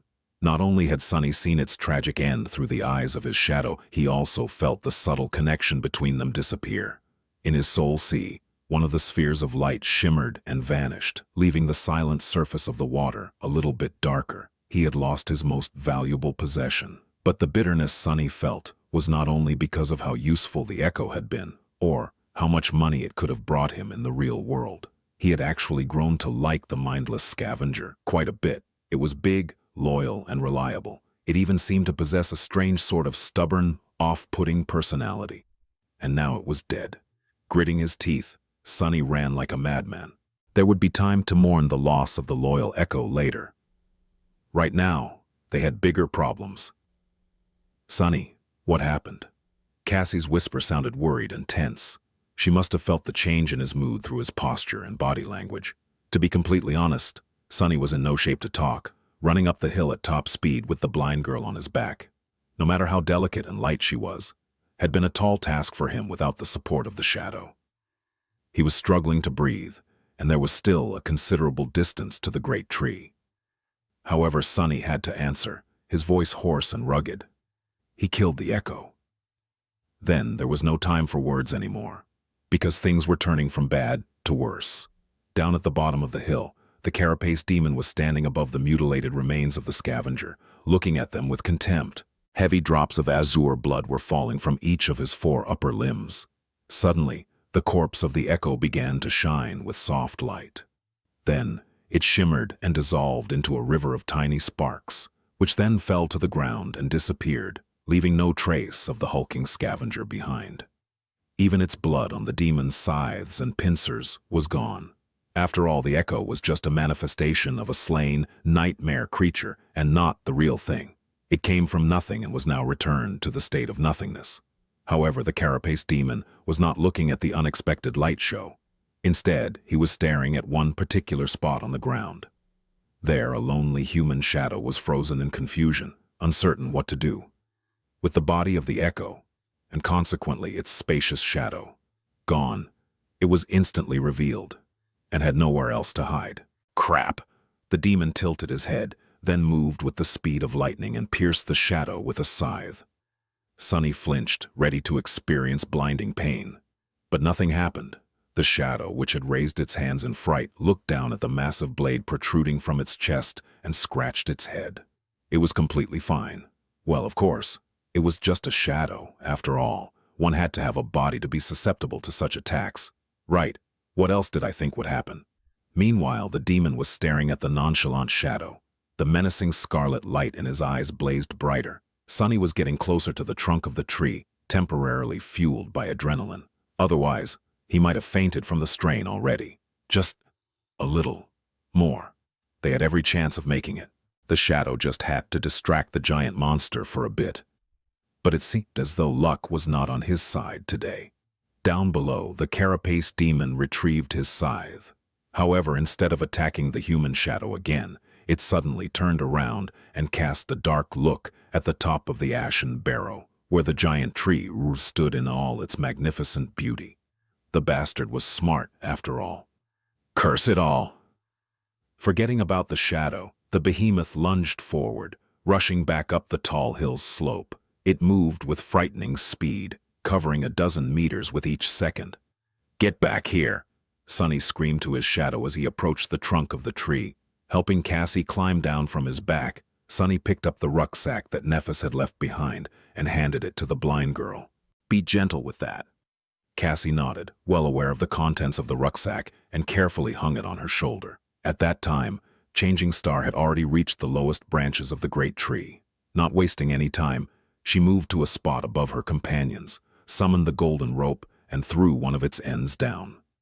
Catching the rope, Sunny quickly tied a loop and handed it to Cassie. "You go up first." The blind girl hesitated for a moment, then accepted it. Just as she was about to put her foot inside the loop, Sunny suddenly stopped her. "Wait, summon your staff." The wooden staff that Cassie used to walk was actually a magical item capable of summoning strong winds. In their travels, they rarely had a cause to use it, but now it could come in handy. Surprised and unsure of the reason, she nevertheless did as he had asked, summoning the memory from her sea of soul. The wooden staff appeared in her hand. Sunny lightly hugged the blind girl from behind and turned her body, guiding the hand holding the staff in the necessary direction. Then he said, "Now summon the wind." In the next moment, a strong gale rose around them, blasting fallen leaves and ashen sand into the air. Instantly, a large portion of the island's surface was stripped bare. More sand was revealed beneath. Meanwhile, the shadow was racing against the carapace demon. The massive creature was already halfway up the hill, moving with the speed of a rushing train. The nimble shadow, however, was even faster. It had already overtaken the behemoth and was now flying forward, hurrying to return to its master. Good, now go. Sunny helped Cassie put her foot into the loop and stepped back, watching as Nephis pulled the rope up. She was going as fast as she could, which was really fast by human standards. But was it fast enough? Sweating, he counted seconds and waited. His life now depended on whether or not the rope would return before the demon arrives. Every moment felt like an eternity. He could already hear the distant but quickly approaching sound of the carapace demon's 8 towering legs stomping furiously through the sand. Finally, Cassie was at the level of the giant tree's lower branches. Nephis helped her step out of the loop and settle on the wide surface of the branch, then threw the rope down again. The demon was approaching the tree, still hidden from sight by its massive trunk. The shadow slipped beneath Sunny's feet and wrapped itself around his body. Catching the rope, Sunny practically flew up, climbing with incredible, adrenaline-fueled speed. Landing on the branch beside the girls, he quickly turned around and tried to pull the rope up. The monster could not notice the golden shine of it. Otherwise, it all would have been for nothing. But there was less than a second left. Oh no, Sunny thought, his heart skipping a beat. But then Nephis simply dismissed the memory, making the golden rope disappear into thin air. The three of them crouched, hiding from sight, and held their breaths. A moment later, the furious mass of spikes and polished metal appeared beneath them. The carapace demon abruptly stopped, gazing around with his burning scarlet eyes. His pincers clicked, as if thirsty to tear flesh apart. The terrifying scythes were raised into the air, ready to slash and sever. But there was nothing to kill underneath the great tree. The demon lingered, looking right and left. Then he raised his head and looked up. Thankfully, the branch the three sleepers were hiding on was very wide, more than enough to hide them from his sight. They remained motionless and silent, afraid to produce even the smallest of sounds. After a while, the behemoth finally lowered his gaze and carefully observed the ground, looking for the traces of possible intruders. However, the ground was clean and bare, all signs of their passage erased by Sunny with the help of Cassie's staff in advance. Not finding anything, the carapace demon had no choice but to walk away, moving on to explore other parts of the island. Sunny was finally able to exhale. Some distance away, the demon reached the edges of the area affected by the magical gale. There, he finally found 2 sets of footprints, one left behind by Nephis, the other one by Sunny. With an angry roar that sounded like the clamor of tearing metal, the giant creature rushed down the slope of the ashen barrow, following the footprints to the wasteland beneath. However, the gray desert was desolate and empty, with no living creature in sight. It was colored crimson by the setting sun. At that moment, the ground shook slightly, and a thunderous rumble resounded throughout the labyrinth, bringing with it chilling wind and the smell of salt. The dark sea was returning. Throwing one last hateful gaze toward the wasteland, the carapace demon turned around, slowly headed back to the top of his barrow. Chapter 68. Beacon of Death. Sunny, Nephis, and Cassie sat on a branch of the great tree, waiting for the sun to set. The branch was wide enough to accommodate twice as many people, so they weren't worried about being spotted from the ground. Still, they remained silent and motionless, wary of the giant monster that sometimes appeared beneath their hiding place. The sound of his footsteps sent shivers through the tense bodies of the 3 sleepers.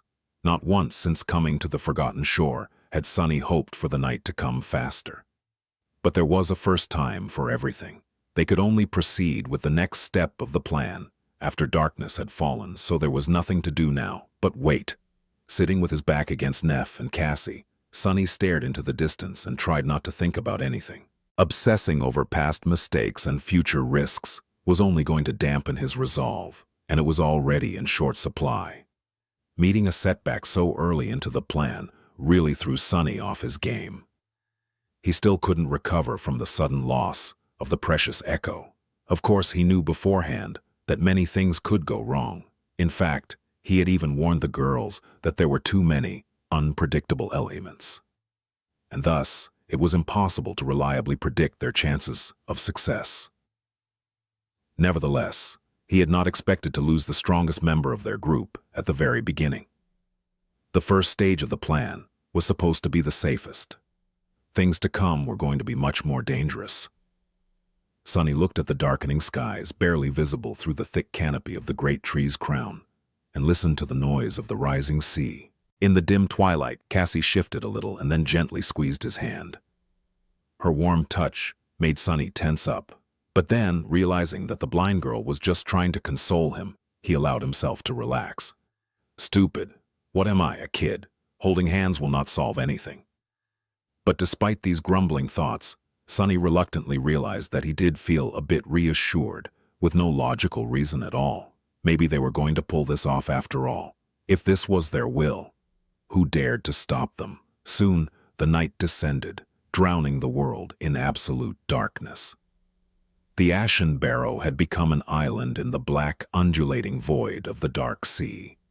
The branches of the great tree swayed gently in the darkness, their vibrant scarlet leaves now indistinguishable from the obsidian surface of the wood. The leaves whispered and rustled, creating a calming melody in the threatening murmur of the surging waves. Sunny sighed, knowing that the moment of truth was approaching. He was sure of his plan, as far as it was possible to be sure of anything in this cursed place. But he also knew all the risks and all the things that could go wrong.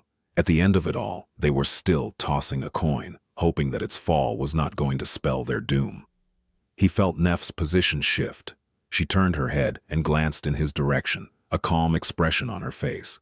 Today, her inexplicable ability to remain composed in any situation, no matter how dire, was especially frustrating. Even though Changing Star could not see anything in the pitch-black darkness of the starless void, she knew that he would notice her questioning look. Sunny closed his eyes, then opened them again and slowly exhaled. Let's begin. The three of them moved, performing a rehearsed set of motions. Cassie carefully shifted to the side, giving Sunny and Nephis space to do what needed to be done. Sunny gently placed the seaweed rucksack between himself and Neph, then opened it. His motions were slow and cautious. Inside the rucksack, 2 large clay containers lay surrounded by several layers of soft seaweed fiber. Oh, these jars were made by Sunny himself, and as such were not particularly sturdy. After all, he wasn't a craftsman. All his knowledge about robot pottery was received in a single day of listening to teacher Julius's rants about the importance of clay in the development of human civilization. Still, he at least remembered the basics. Inside the jars, all the oil they had gathered from the centipede monsters splashed around, making Sunny's heartbeat unsteady. A centipede monster had 2 sacs in its body, each containing a different oily substance. When mixed, these substances produced an incredibly corrosive, deadly oil that could eat through a scavenger's carapace in seconds. It was also highly flammable. The jars contained the 2 components of the centipede oil. If they were to break during their run to the great tree, allowing the components to mix, well, there was a reason why the rucksack was entrusted to Nephis, while Sunny carried Cassie, despite his inferior physical endurance. The centipede oil was the centerpiece of his plan. Placing the clay jars on the branch, Sunny took out one last thing from the rucksack. It was a makeshift torch made out of bone and, yeah, more seaweed.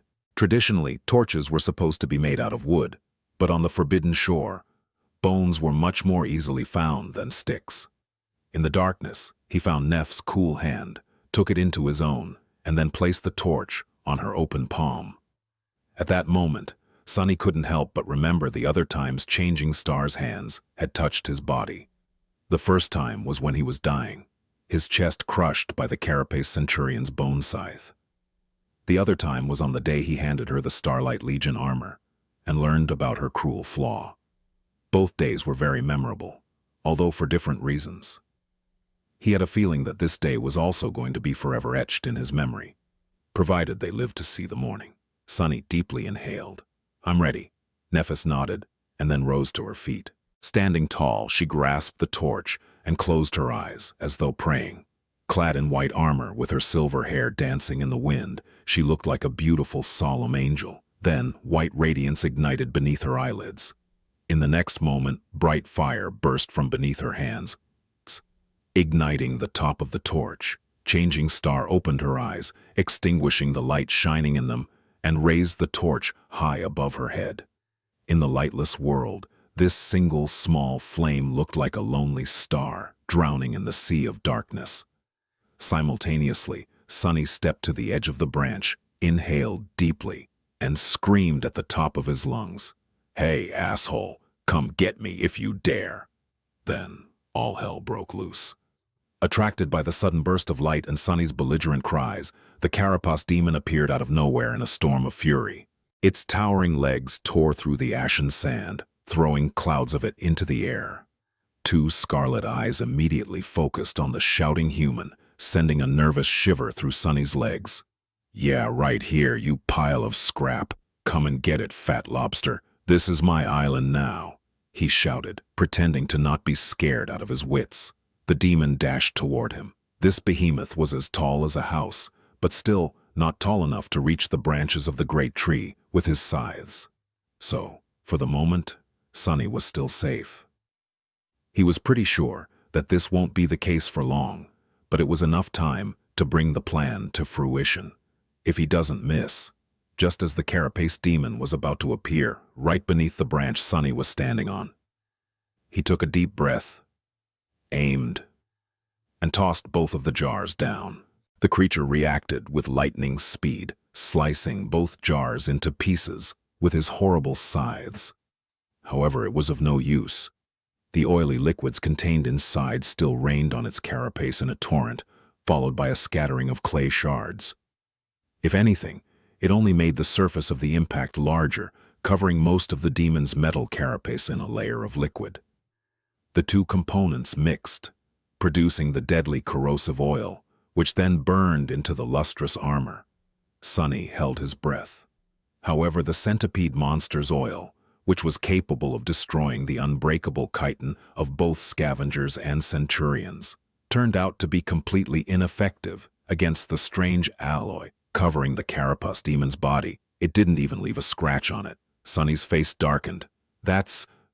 Nephis silently appeared by his side, raising an arm, just as I expected.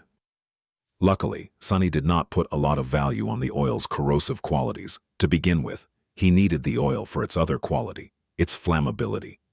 Guided by the loud sounds produced by the massive monster, Nephis moved and threw the torch down with a powerful swing of her arm. Spinning, the torch streaked through the air like a meteor and landed right in the middle of the demon's carapace.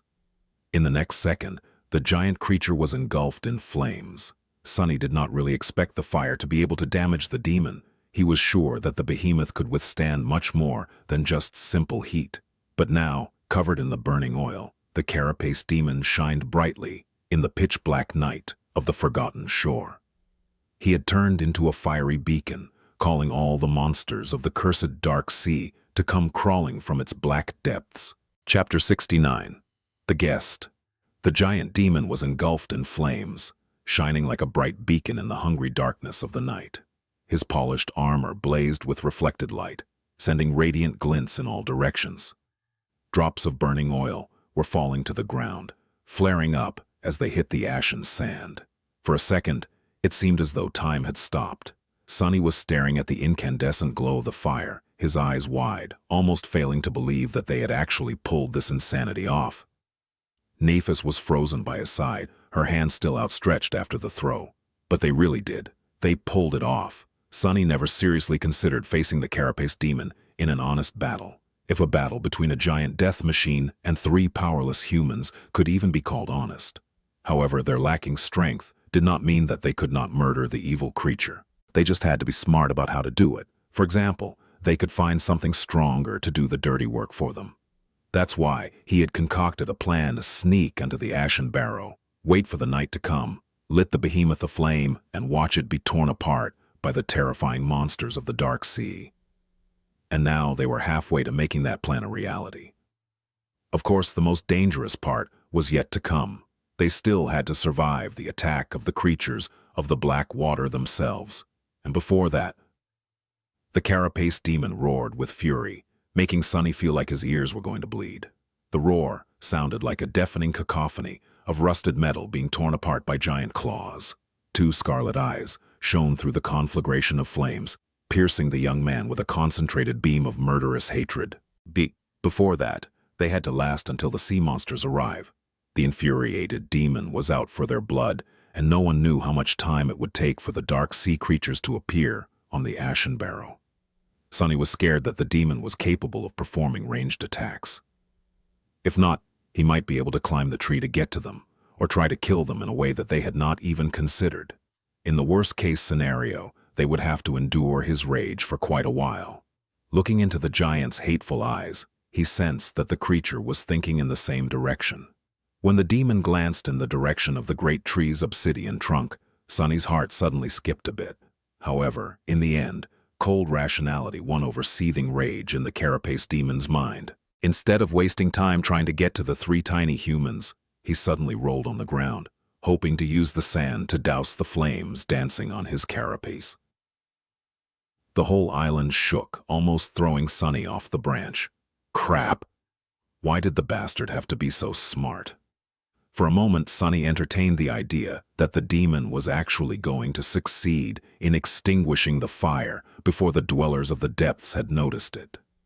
But he didn't have to worry. Suddenly, Nephis turned to face the dark surface of the sea. Her face paled slightly. Sunny was a second late to react, but almost instantly, he too felt a strange change in the world around them. It was hard to describe with words. The rustle of the scarlet leaves suddenly felt quieter. The sound of the waves crashing against the shores of the Ashen Island louder. It was as though some invisible pressure descended on the world, making everything feel slightly different. Then the air became colder, and a wall of thick fog appeared above the dark waters.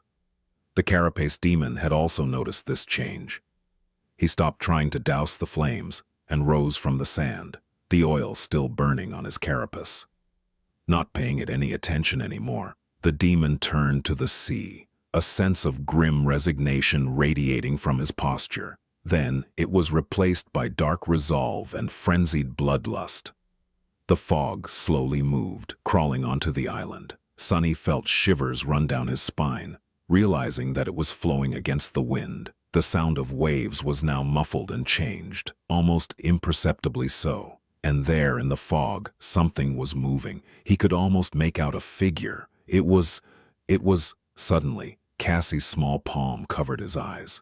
With her voice trembling with tension, she whispered, "Don't look. No matter what happens, don't open your eyes." Sunny froze, obediently shutting his eyes. A cold sense of fright wrapped itself around his heart. He had never heard the blind girl's voice sound like this before, not even when she was recalling her terrifying visions. Cassie slowly removed her hand. Blinded, he could only rely on his hearing. At least that was what he thought until the cold fog touched his skin. Then, in the muffled silence, he heard Cassie's voice again. Only this time, it was distorted and coming from the wrong direction. Don't look. Don't look. Don't look." Sunny gulped, feeling his hair stand on end. The sound of the blind girl's distorted voice echoed in the fog, surrounding him from all sides.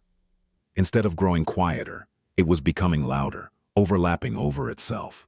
"Don't look, don't look, don't look, don't look." Then it grew even louder still, and turned into a cacophony of screams, crashing into Sunny like a wave, sounding nothing like what human vocal cords could ever produce. "Don't look, don't look, don't look, don't!" Sunny stood paralyzed, stunned by the onslaught of inhuman shrieks. All he could do was try not to fall to his knees. And then, when his resilience was almost broken, everything suddenly stopped. The abrupt silence enveloped the world, making him exhale with relief. It was over. A few seconds later, Cassie whispered into his ear, "Open your eyes." After hearing the clear sound of her voice, Sunny was about to do as she told. Then he stopped. Her voice did not sound terrifying and distorted. It was just as usual, sweet and melodic. It even came from the right direction, but something about it was wrong. What? He lingered, keeping his eyes closed. Why was it so calm? Why didn't he feel the warmth of her breath as she leaned close to whisper into his ear? And how could she lean? If he was taller? Sunny froze, afraid to even breathe. Cassie's clear, familiar voice repeated, "Open your eyes. Open." Then, mere centimeters away, it exploded with cold, malevolent authority. "Open your eyes." But he didn't. A second passed, then another, then one more. Each of them felt like an eternity. Sonny trembled, practically feeling his body aging. Finally, the voice returned, but this time, it felt as though it was further away, withdrawing. No matter, no matter. Soon he was able to hear the rustling of leaves and the sound of waves again. He could also hear Cassie and Neff breathing ruggedly beside him. It seemed that they were also assaulted by the terrifying mimic. And also, somewhere beneath them, the carapace demon roared and hit his sides against each other. The loud clamor of steel resounded beneath the great tree, sending an almost palpable wave in all directions. This wave seemed to expel the unnatural fog, creating an enormous sphere of clean air. Sonny still kept his eyes shut. In the next moment, the whole island trembled as the demon clashed with the unknown horror that had been hiding in the fog. Something shattered with a deafening thunder, and the ground shook again, causing the branches of the great tree to sway. With his hands trembling, Sonny outstretched them and grabbed onto his companions, drawing them close.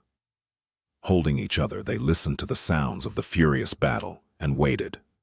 An eternity later, the fight between the carapace demon and the guest from the depths was over. Silence had returned to the ashen barrow once again. Sonny had long ago lost the track of time and grew desensitized to the tremors running through the great tree each time the two monsters clashed. Sudden stillness gave him a start. With a slight shudder, he turned his head and listened, trying to discern what was happening.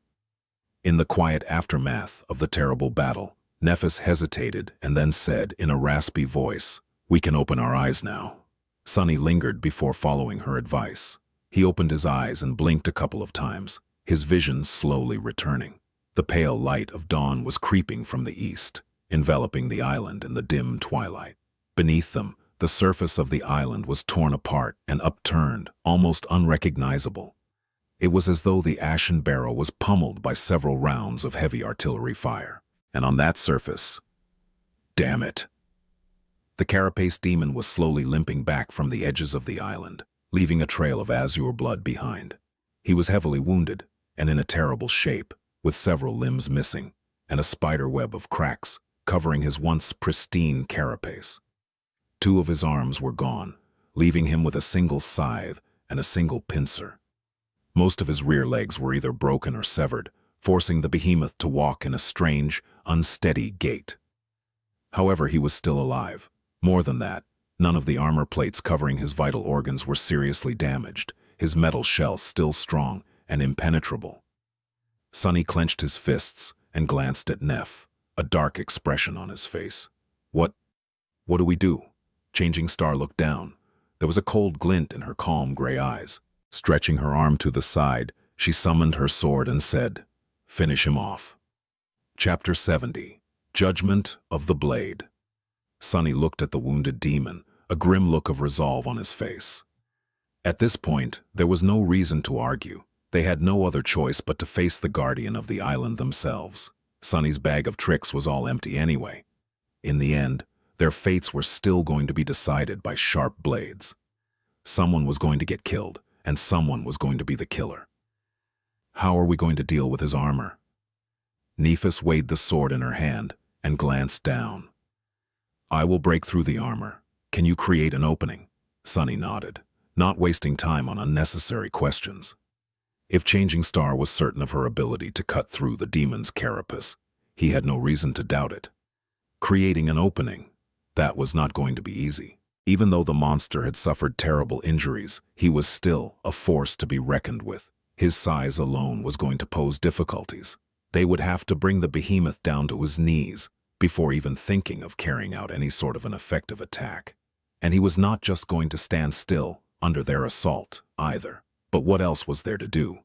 While Nephis was tying the golden rope to the branch, Sonny walked over to Cassie and lightly squeezed her shoulder. She tried to force a smile. "I take it that the carapace demon is still alive." Despite the heavy, cold, dark feeling gripping his heart, Sonny tried to make his voice sound relaxed and carefree. Yeah, but just barely. Don't worry too much. This whole thing will be over in no time. One way or another, he added inwardly. Cassie's smile weakened. She was clearly not convinced by his clumsy attempt to reassure her. Sunny hesitated. Hey, have you ever eaten demon meat? The blind girl was clearly surprised by his question. What? No. Sunny grinned. How about a demon steak? I'm an excellent cook, I'll have you know.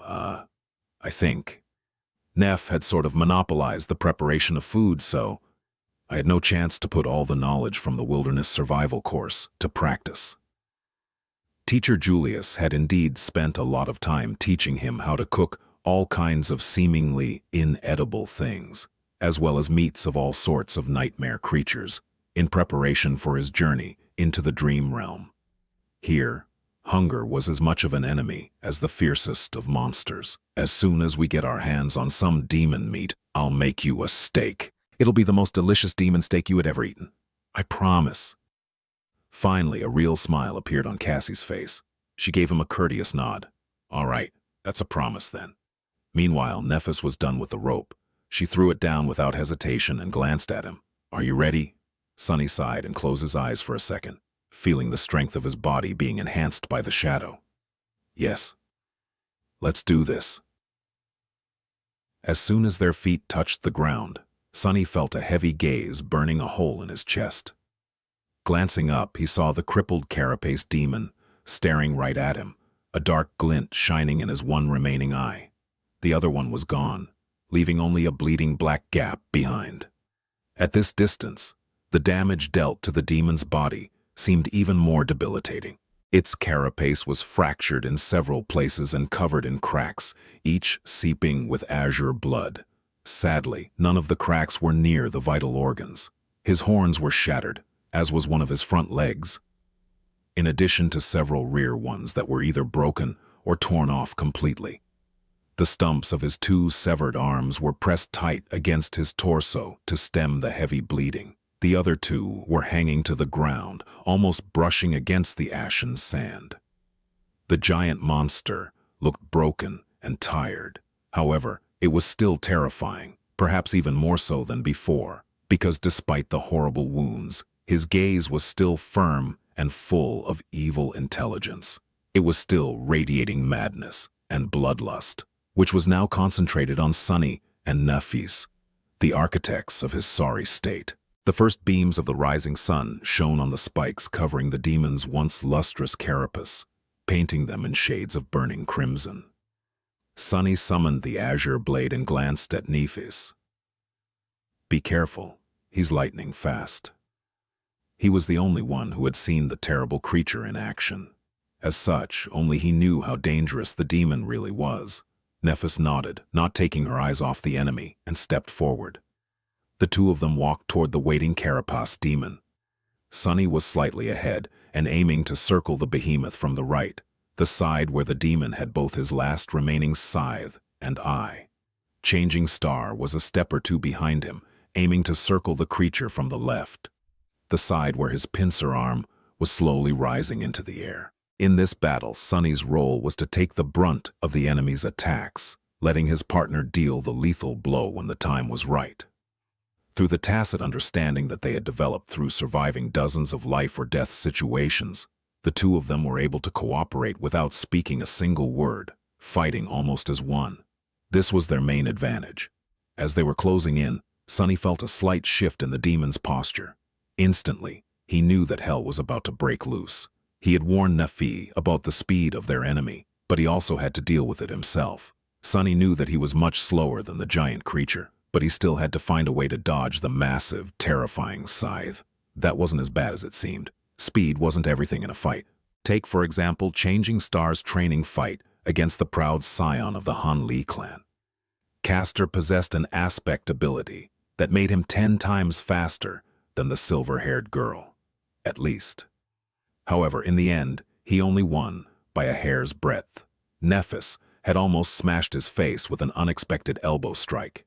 She had been able to catch Castor unaware, not because of her fast reaction. With that big of a difference between their speeds, no amount of reaction could have helped her. Instead, she was able to predict and manipulate the opponent's attacks. starting the strike even before Castor himself knew that he was going to end up in the path of her elbow. She was in control of the battlefield, and now they had to repeat that feat against the ancient demon of the forgotten shore. Luckily, his speed advantage was not nearly as insane as Castor's. Almost simultaneously, Sunny and Nephis lunged forward, attacking the behemoth from different sides. He also moved, ready to tear them apart. Both his pincer and his scythe rose into the air. Sunny was running as fast as he could, the azure blade outstretched behind him. A fire of cold resolve was burning in his heart. He was ready to live or die by his blade. However, in the next moment his leg seemed to slip in the sand, and as his eyes opened wide, Sunny stumbled. Not wasting the opportunity, the carapace demon attacked. The terrifying scythe tore through the air, aiming to cut the helpless human in half. But it hit only sand. Sunny, who had feigned his loss of balance to bait the demon's strike, easily avoided the deadly blade by jumping to the side at the last second. He wasn't quite at the level where he could predict every move of the enemy. Instead, manipulating the enemy into performing a predictable attack was easier. After all, deceit and manipulation were his forte. Temporarily safe from the threat of the scythe, Sunny dashed toward the demon's legs. At the same time, Nephis had managed to avoid the massive pincer and was closing in on them too. They reached their goals almost simultaneously, one from the right, the other from the left. Sunny slashed with the azure blade, feeling it hit the polished armor, and bounced back without leaving even a slight scratch on it. Dull pain radiated through his hands. On the other side of the behemoth's massive body, Nephis achieved more success. She had attacked the already injured front leg of the monster, cutting deep into his flesh through the wide crack in the metal plate. Severely damaged, the leg wasn't able to support the weight of the giant creature anymore. It buckled, sending the demon reeling. At this point, a scavenger or a centurion would have lost their balance and fallen to the ground. However, the carapace demon was too smart and experienced. He compensated for the loss of another leg by shifting his body weight to the opposite side and thrusting his scythe into the ground to remain stable. Damn it! Sunny had really hoped that the bastard would fall down, because then he wouldn't have had to do what he was about to do next. But now there was no other choice. Cursing inwardly, Sunny briefly looked up at the massive body of the giant demon. Heavens only knew how much that thing weighed. Then he held his breath and ducked right beneath the carapace demon's steel abdomen. Chapter 71. 1. Small mistake with the carapace demon using his deadly scythe to support the weight of his body. Sunny was temporarily safe from its sharp blade. Of course, the monster had other means of attack. Each one of his towering legs was like a siege ram, dangerous and capable of devastating destruction. But at the moment, his position was too precarious to lash out with them. Sunny had at least a second to do whatever he wished to, with no risk involved. The only thing he had to avoid was going directly under the behemoth, thus putting himself in danger of being crushed to death by the demon's giant body. Coincidentally, that was exactly what he had to do. Crap, crap, crap. Glancing up at the massive armored creature, Sunny cursed and dashed forward. A moment later, he dove underneath the carapace demon, feeling the thick shadows swallow him whole. Instantly, Sunny was covered in cold sweat. There was nothing but polished metal and murderous intent above him now. All the monster had to do to turn the tiny human into a puddle of blood was to rest his body on the sand. Under the crushing weight, Sunny's organs would burst and his bones would turn to dust. There wouldn't be anything solid left of him at all, only a thin layer of bloody goo smeared across the ground. Not the best situation to find yourself in. With his nerves on the verge of melting, Sunny brandished his sword and rushed forward. His eyes were glued to the joints of carapace demon's legs. He was utterly focused, looking for the slightest movement, waiting for it. With no room for error, Sunny pushed every unnecessary thought and emotion into the farthest corner of his mind, not allowing dread, doubt, and his tendency to overthink things to slow him down, even by a fraction of a second. Time moved excruciatingly slowly. It felt as though hours had passed, but in reality, it was only a couple of moments. Sunny was only at the second pair of the giant monster's legs. It was then that he finally noticed the almost imperceptible change in the demon's posture. The tension in his joint changed slightly, indicating that the behemoth was about to move. This was the sign that Sunny was both hoping for and terrified of. Now his survival was wholly dependent on whether or not he was fast enough. As soon as his eyes had registered the change in the creature's posture, Sunny pivoted on one leg and dashed to the side, trying to get away from underneath the armored giant. A small cloud of sand was sent flying by his sudden turn, but the demon was incredibly fast. He threw his body down, determined to squash the odious invader like a bug. With inertia and the limits of his human body slowing Sunny down, he felt the metal surface of the carapace begin to fall down on his head, long before reaching the safe zone. Death was approaching with abhorrent speed. One step, two. Was he going to make it in time? The carapace demon fell to the ground with a thunderous crash, sending large clouds of sand into the air.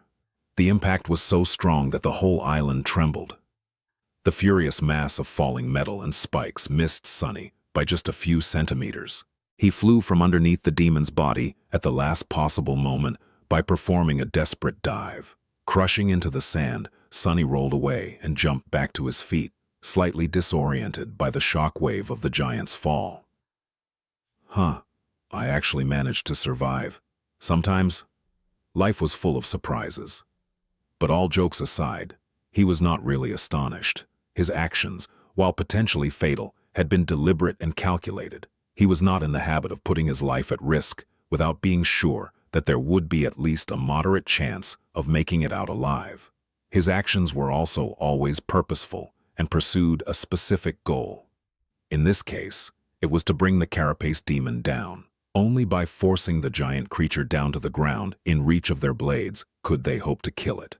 In that sense, this dangerous gamble ended in resounding success. The bastard was now lying on his abdomen, his carapace and humanoid torso, where all the vital organs were situated, while in the changing star's attack range. Now Sunny just had to create an opening for her to deal the fatal blow, although he still had no idea about how she was planning to bypass the impenetrable barrier of the demon's armor. However, creating that opening was not going to be a trivial task. Despite the fact that the monster's mobility was now severely reduced, the distance between him and the two sleepers was also much smaller, which made dodging his attacks that much harder. Sunny was about to experience that hardship for himself. He was barely back on his feet when the terrifying scythe flashed through the air, threatening to slice his body in half. Sunny had no idea how Nephis was doing on the other side of the creature's enormous body against the pincer, but dealing with the scythe was almost beyond his abilities. The burning eye of the demon that followed his every move was not helping the situation at all. With very little time to react, Sunny did the only thing he could think of. He jumped as high as he could and pulled his legs up to his chest, performing a very awkward forward somersault. Because of the number of shadow fragments he had consumed and the physical enhancement brought by the shadow, the height of his jump was nothing short of impressive by human standards. The scythe's blade whistled beneath Sunny, so close that he could feel the wind brushing against his face. Landing on the ground, he dashed forward. Sunny knew that the scythe would come back, but he had a second or two to change his position, getting in front of the behemoth. He had to make the giant creature forget about Nephis completely and concentrate fully on dealing with him, and him alone.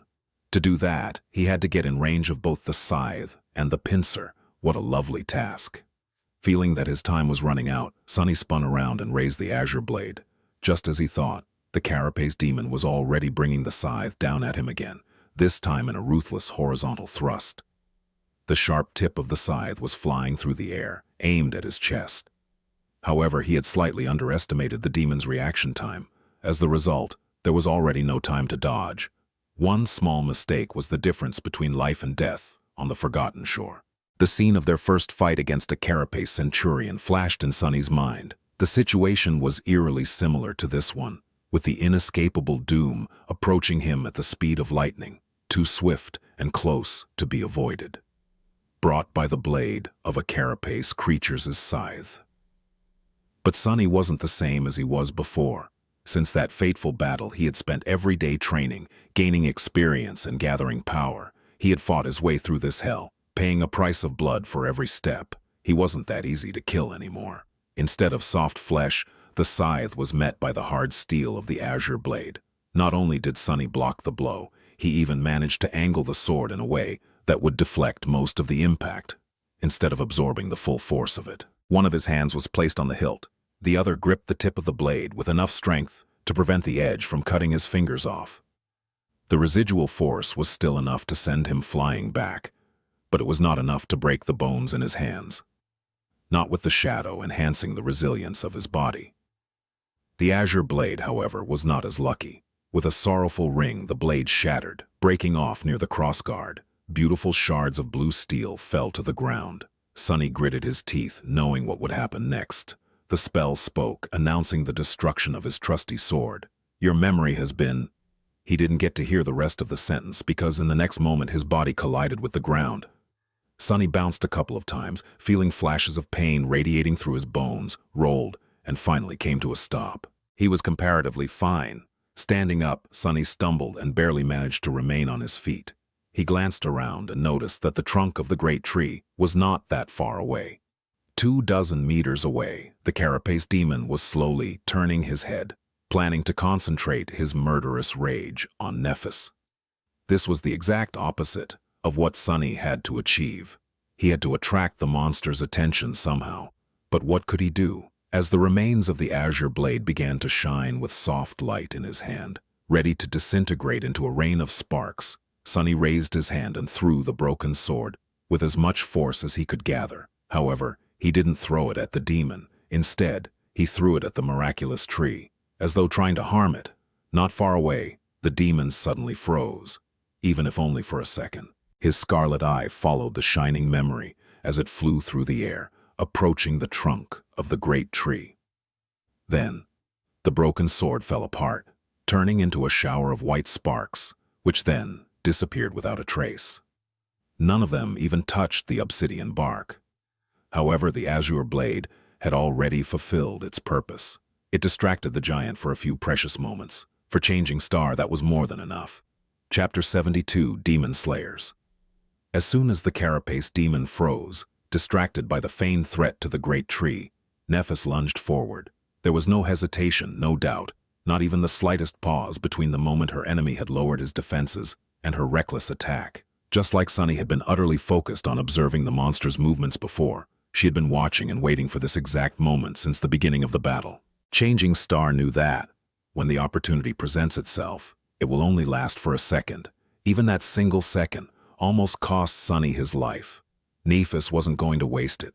Her graceful figure flew through the air like an arrow released from a powerful bow, almost leaving after images behind. The silver blade of her long sword glimmered, reflecting the light of dawn. The black and white armor seemed to turn into a blur. She was going all in, rushing at the enemy without leaving herself even the slightest chance to retreat. Whoa! Things were happening too fast for Sunny to form a coherent thought. He could only watch, time slowing down to a crawl, a storm of emotions raging in his mind. The demon reacted almost immediately, recognizing the threat, but almost didn't count on a battlefield. A moment of distraction was all it took to lose everything. That one mistake, no matter how small, had been enough to seal his fate. If Nephis was really capable of breaking through the creature's indestructible carapace, that is. Otherwise, it was all for nothing, and they would be the ones dying instead. The fearsome giant moved his scythe, trying to slice her apart. The pincer flashed from the other side, threatening to crush her body into pulp. But he was a fraction of a second too late. Changing Star was just a tiny bit faster. As she ran, something changed about the cadence of her steps. Sunny couldn't see her face behind the visor of her helmet, but if he could, he would see a grimace of agony contorting Neph's pale face. In the next moment, a soft white radiance ignited beneath the skin of her hands. However, this time, it didn't stay there. Instead, the white flame flowed outward into the hilt of the silver sword and then into its blade. The sword suddenly turned into a sharp, radiant edge, burning with incandescent white light. It shined so brightly that Sunny felt the desire to close his eyes. However, the radiance wasn't soft and warm anymore. Instead, it seemed to be capable of reducing anything it touched to ash and sharp enough to cut the fabric of the world itself. Perhaps it was even sharp enough to cut the strings of fate. Sunny remembered how Nephias had described her aspect ability. It can be used for healing. Back then, he had suspected that this phrase of hers implied that there was more to it. He even marveled at how precious and rare such an ability would be. It seemed as though he was right.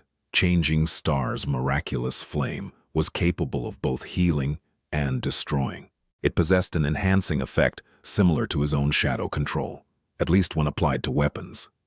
Who knew what else it could do? An incredible ability indeed. Looking back, he understood that Nephis had not tortured herself in vain. All the time she pretended to meditate while enduring the excruciating agony of her flaw in secret were meant to make this moment possible. To give her enough fortitude to use this ability in battle without passing out from the pain, she succeeded. The question was, would that be enough? Was her sword strong enough to break the mighty carapace of the awakened demon? After all, no matter how incredible the ability, it was still powered by a weak, dormant soul core of a lowly sleeper. They were about to find out. A few steps away from the carapace demon's towering torso, Nephis bent her legs and jumped, soaring high into the air. Her sword flashed forward in a vicious thrust, so fast that, for a moment, it looked like a beam of pure white sunlight. Then, it collided with the strange alloy of the giant's lustrous armor, right at the spot where his heart was supposed to be.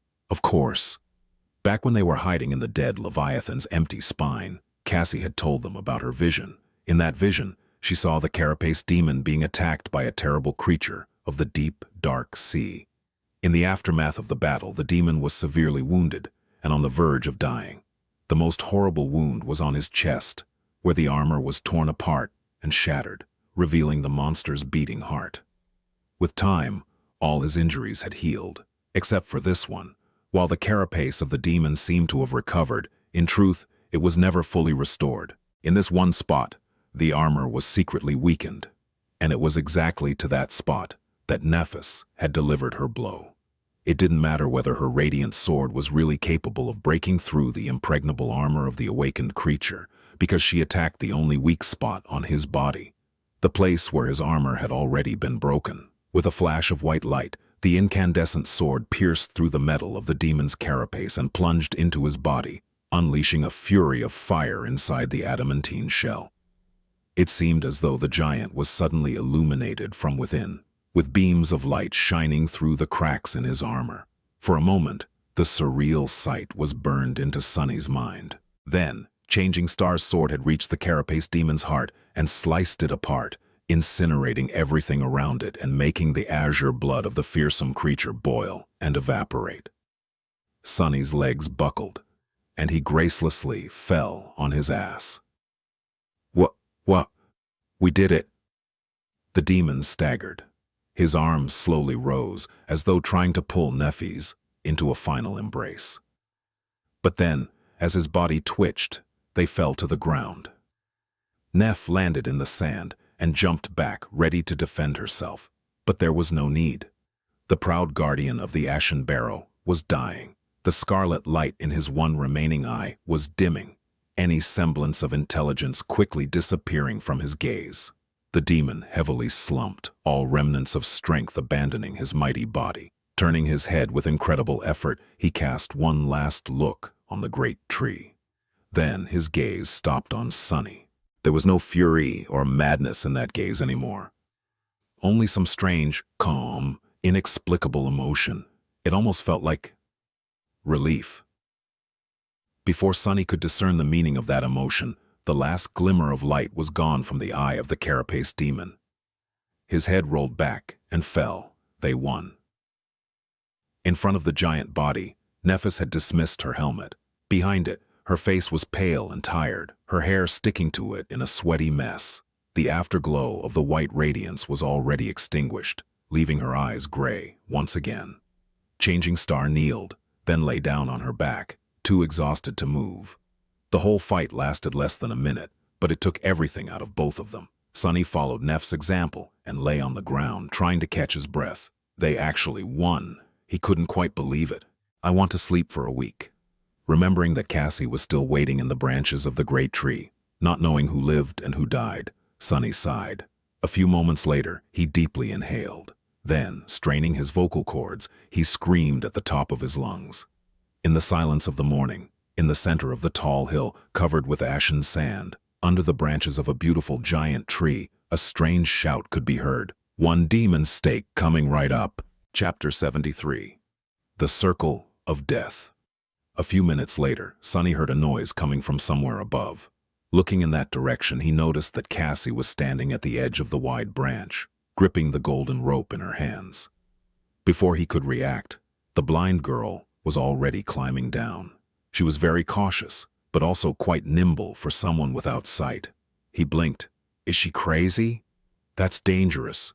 But he was worried for nothing. Cassie quickly reached the ground and let go of the rope, safe and sound. She then summoned her staff and took a hesitant step, trying to remember where his shout had come from. Sunny made his presence known and guided her by saying, "I'm here." The blind girl turned her head in his direction and walked forward, carefully feeling the ground in front of her with the staff. Because of how uneven the surface of the island had become, it took her longer than usual to reach him. Just as she was about to walk past, Sunny spoke again.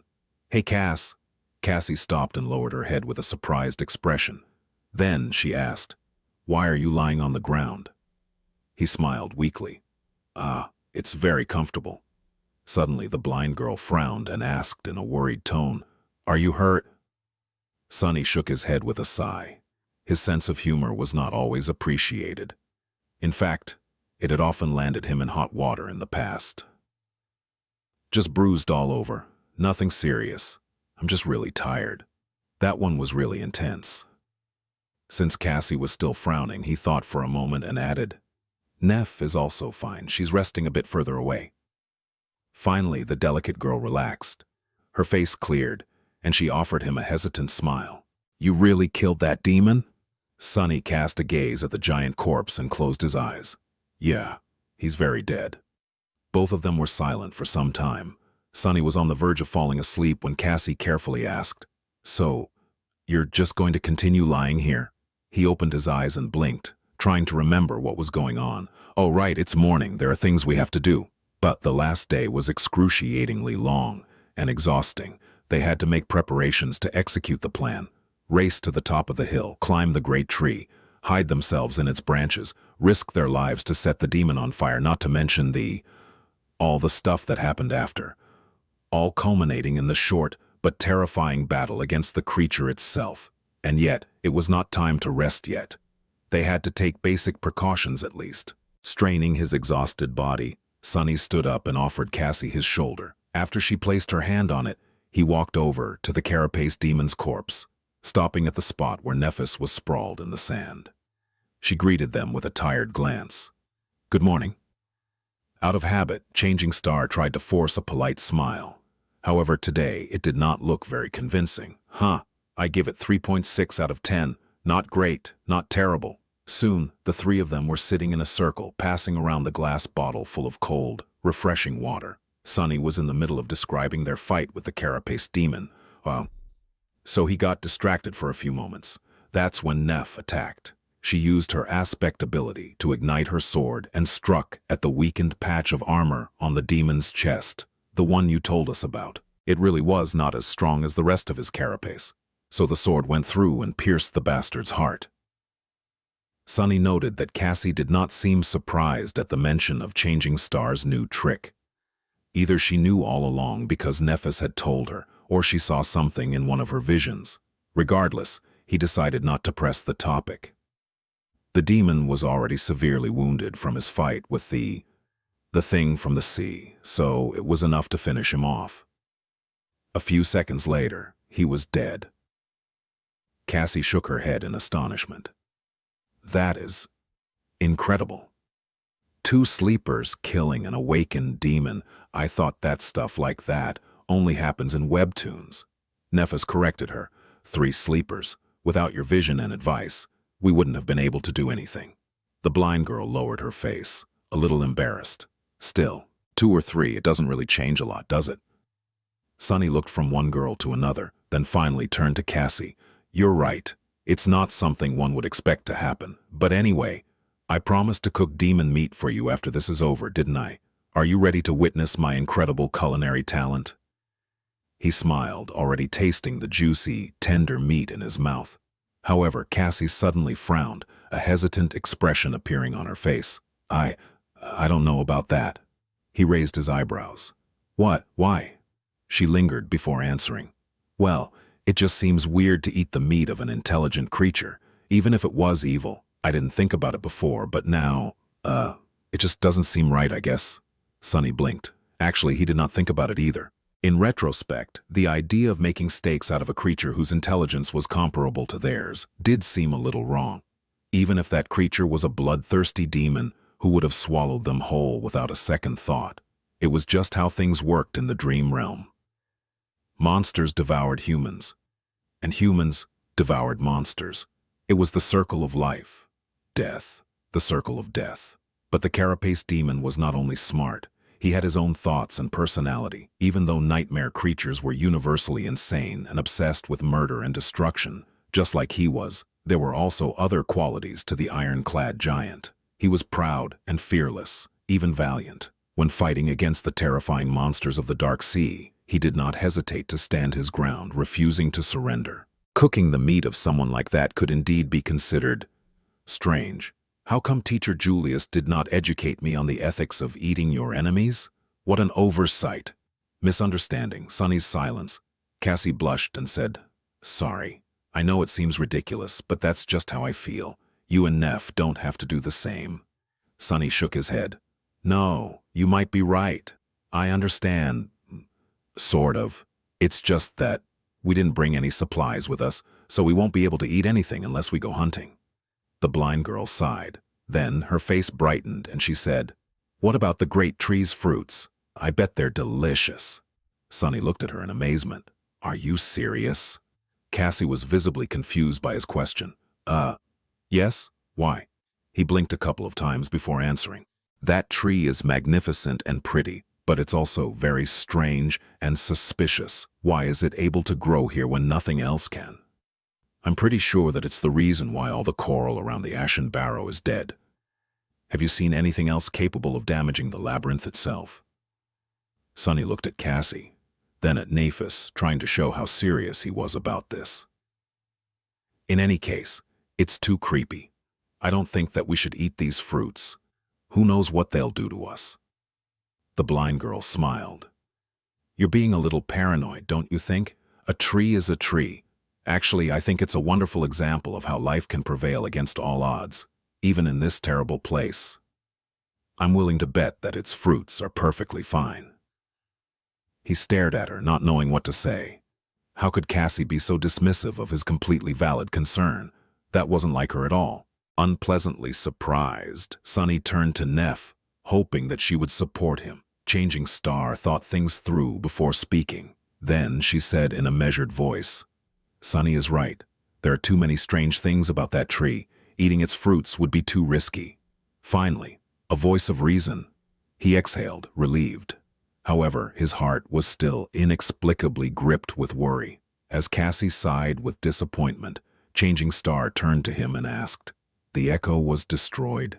Sunny's face darkened. He was still pained by the loss of his loyal scavenger. Yeah, the demon acted faster than I had expected. He killed it before I could do anything. Nephis frowned. Too bad. Our speed will be severely reduced. Have you no heart, woman? At least pretend to be sad. My poor echo is gone. His shadow shook its head, amazed at the childishness of its master. Sunny was also surprised by his reaction, considering that his own first thought after the echo had died was about how much money he wouldn't be able to make by selling it. Yeah, it's pity. Changing Star gave him a nod and then asked, You also lost your sword? Sunny sighed and gritted his teeth. Yes, it shattered when I blocked the demon's scythe, which hurt even more than the death of his scavenger. Azure Blade was his first sword. He fought and trained with it for a long time. It was already like a part of him, and now it was gone. Nephis raised a hand. Well, you're in luck. I received a memory after killing the carapace demon. It's a weapon. Chapter 74, Midnight Shard. Sonny's heart skipped a bit. Instantly, he forgot all about the azure blade. Yes, that sword held a certain sentimental value. But who the hell cares about sentimentality? It came from a carapace scavenger, which wasn't bad at all for his current rank. Few sleepers got to wield awakened weapons, but this new memory came from an actual, awakened demon, a demon. That made it an awakened memory of the third tier, 2 whole tiers above the azure blade. There were 7 tiers in total, corresponding to the 7 classes of nightmare creatures, from beasts to titans.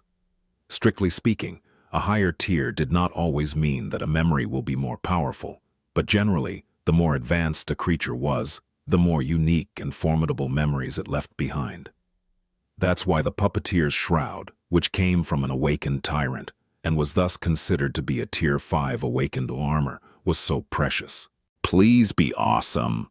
Sonny tried very hard to not let his excitement show on his face. Pretending to be nonchalant, he kept his voice even and said, Really?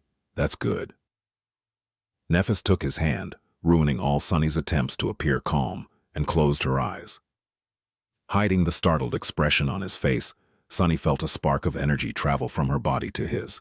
It was just like that time he transferred the Starlight Legion armor to her, only in reverse. You have received a memory, Midnight Shard. Huh, cool name. He summoned the runes and impatiently searched for the description of his new weapon. Memory, Midnight Shard. Memory rank, awakened. Memory type, weapon. Memory description, forged from the shard of a fallen star. This stalwart blade is firm and unyielding. It favors those who are willing to fight to the last drop of blood and knows no surrender. Interesting.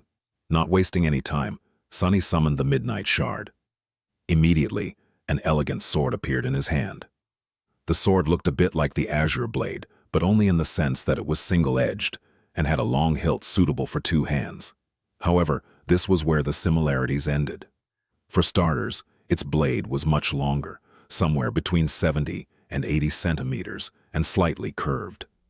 It was forged out of the same bright, lustrous metal as the carapace demon's armor. It was incredibly sharp. The hilt was made out of polished black wood, quite similar in appearance to the onyx branches of the great tree.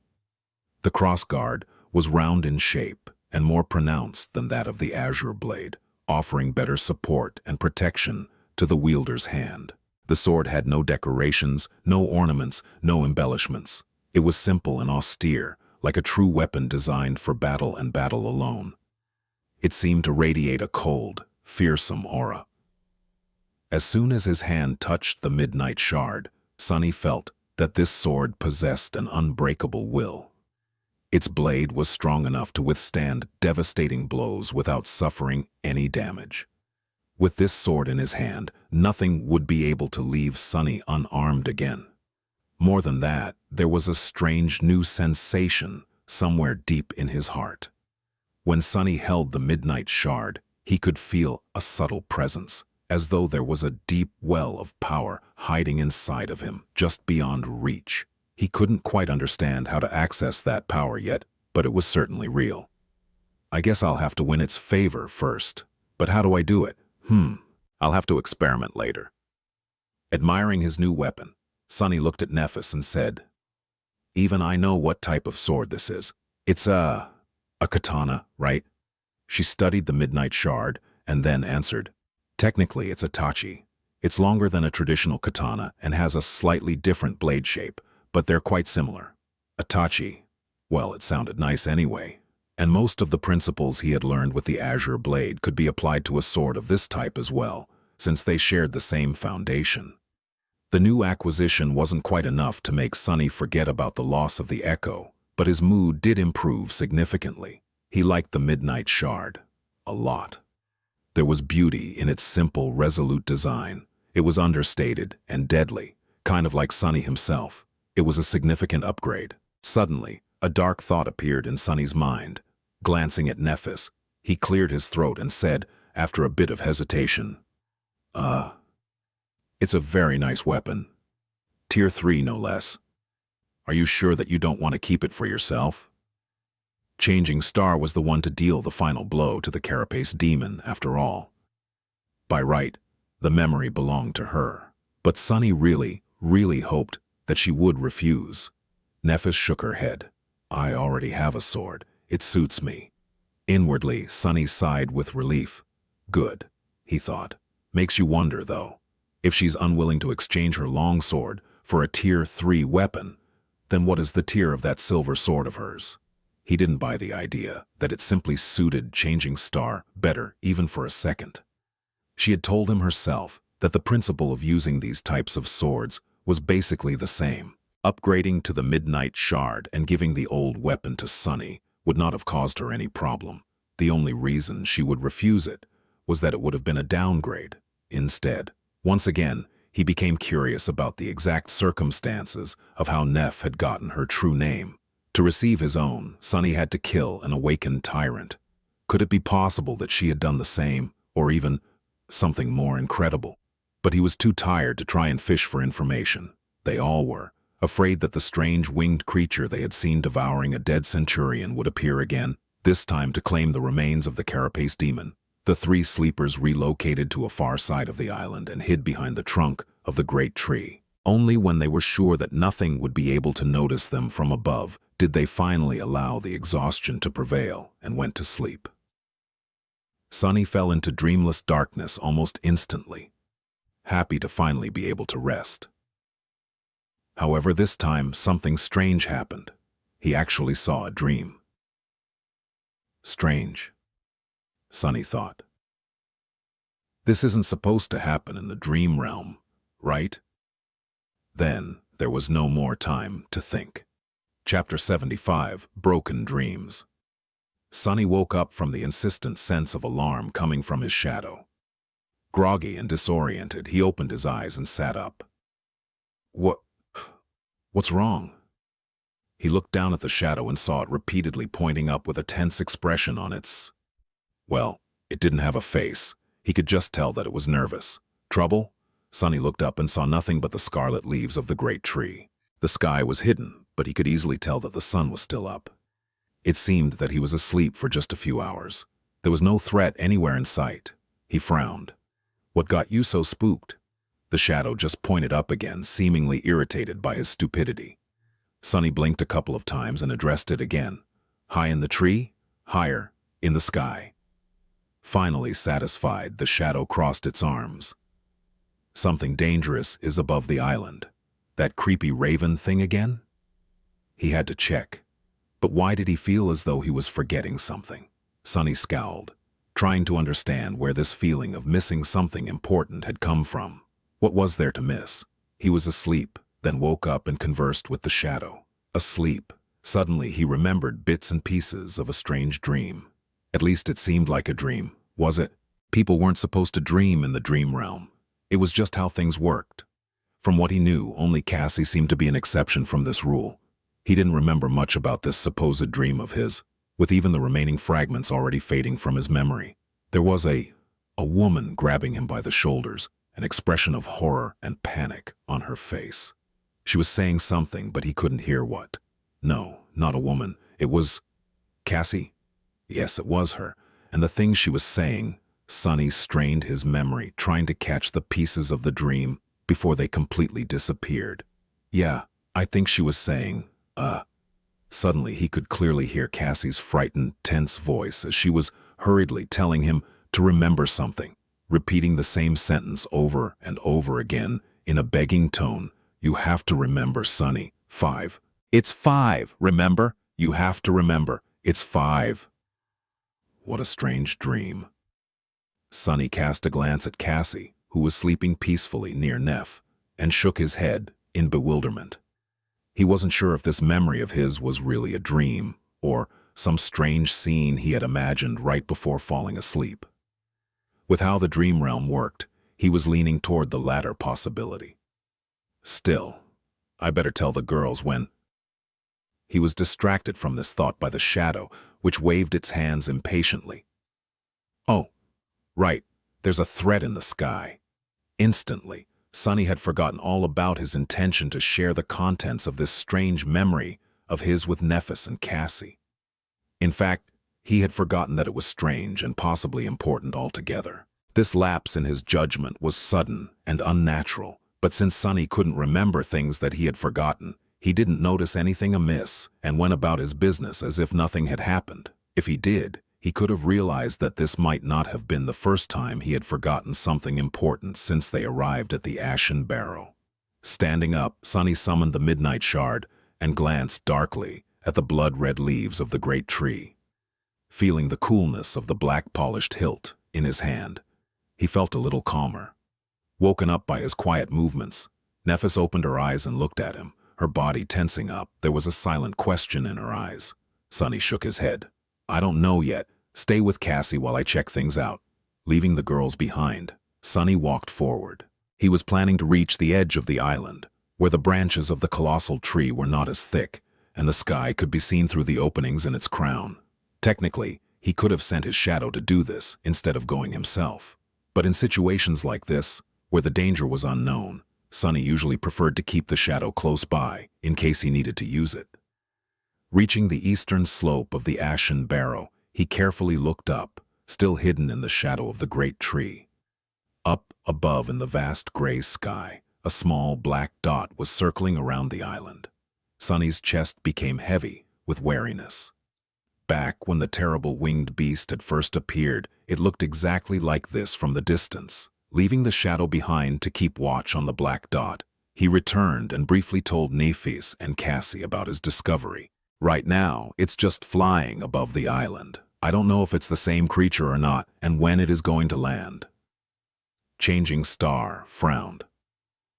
Last time it wasn't very interested in searching for live prey. Perhaps it's mostly a carrion eater, and thus is only interested in the carapace demon's carcass. Cassie offered her own opinion. "Maybe we're too weak and little to satiate it. After all, it never came for the corpses of the scavengers we had slain, as if eating mere beasts is beneath it." Sunny shook his head. Back then, it did come for the carapace centurion's meat, but it took a few scavengers with it as well before leaving, so it'll be too optimistic to think that this abomination will not try to devour us too, if given a chance. Nephis thought for a while, then gave him a nod. "You're right. The best course of action would be to stay away from the carapace demon for now, and hide when it decides to land." Then, looking up, she added, "But first we must observe it to make sure that it's the same creature, and confirm its intentions." Not having an argument against this logic, Sunny led the girls to the spot where he had left his shadow. There they sat on the ground and watched the black dot as it circled around the Ashen Barrow. Observing the flying creature left them disturbed and unsure of what to do. The black dot drew closer a few times, allowing them to discern that it was indeed the same terrible monstrosity that they had encountered a few weeks before, or at least a creature of the same type. However, it never got too close to the crown of the great tree, as though hesitating to land in its shadow. What's worse, as hours passed by, it was joined by two other abominations of the same breed, each as horrifying and repulsive as the first one was. Now, 3 black dots were circling in the skies above their heads, filling Sunny's heart with dread. One of those creatures, with its corpse-like white body and raven black feathers, with an unnatural mess of powerful limbs protruding from its wide chest, each ending with a set of terrifying talons, was enough to wipe out their entire group. The memory of how easily the creature had broken through the adamantine shell of the carapace centurion with its massive beak was still fresh in his mind. He suspected that these abominations were at least as powerful as the carapace demon was, or perhaps even more so. And now, there were 3 of them. "We'd better hide well," he thought, cold sweat running down his back. However, the flying monsters seemed to be reluctant to approach the Ashen Barrow for some reason. They just circled around it, sometimes hesitantly approaching, but then gaining height again. Their behavior was strange and disturbing. After some time, Cassie quietly said, "Maybe they're not hungry." Sunny blinked, trying to imagine a world where a nightmare creature might not be hungry. Was it even possible? He, on the other hand, "I don't know about these albino chickens, but I'm hungry as hell." This was true. The three of them had not eaten anything since yesterday. Sunny was afraid that if the abominations did decide to land on the island, the loud growls of his stomach would give away his position. Nephis glanced, and asked, "Want to eat some grilled chicken?" Sunny opened his eyes wide and hissed, "Don't even think about it." She stared at him, then turned away with a smile. That was a joke? She knows how to joke? Well, at least someone's sense of humor was worse than his. In the end, their worst fears did not come true. After the sun began to roll toward the horizon, the three flying abominations finally made a decision and left the skies above the Ashen Barrow, flying west in a loose wedge formation.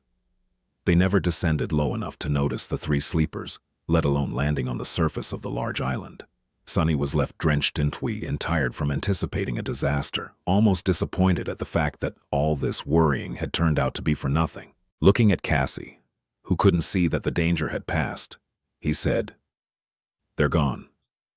The blind girl exhaled with relief and relaxed, the frown disappearing from her face. Thank heavens, sitting here and waiting was 5 times worse than hiding from one of them at those cliffs.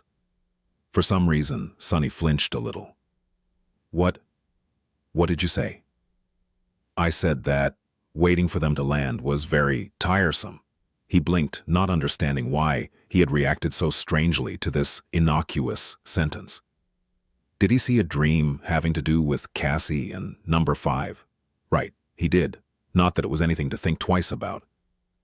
"Oh yeah, you're right." Then he turned to Nephis and asked, "What do you want to do now?"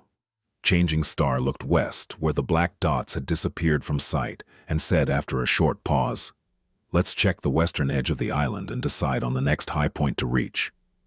Sunny shrugged, not having any objections. Cassie smiled. "Good idea.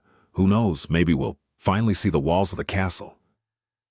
Soon they had crossed the island and approached its western slope. Here the ground was raised just before plunging down, forming a natural rampart that hid the landscape from their eyes. Nephis was the first to climb up and reach the top. Sunny was just behind her when he felt that something was wrong. Changing Star's posture was somehow strange, stiff and rigid, as though she had suddenly turned to stone. Stepping on the ashen surface of the natural rampart, he worriedly looked at Nephis and noticed a grim, resentful expression on her face. He had never seen her in such a state before. Turning his head, Sunny looked west and then narrowed his eyes. His face instantly darkened. Feeling the desire to curse, Sunny gritted his teeth and clenched his fists. Inside his head, only one word was repeating over and over again. Damn, damn, damn. Chapter 76, The Abyss.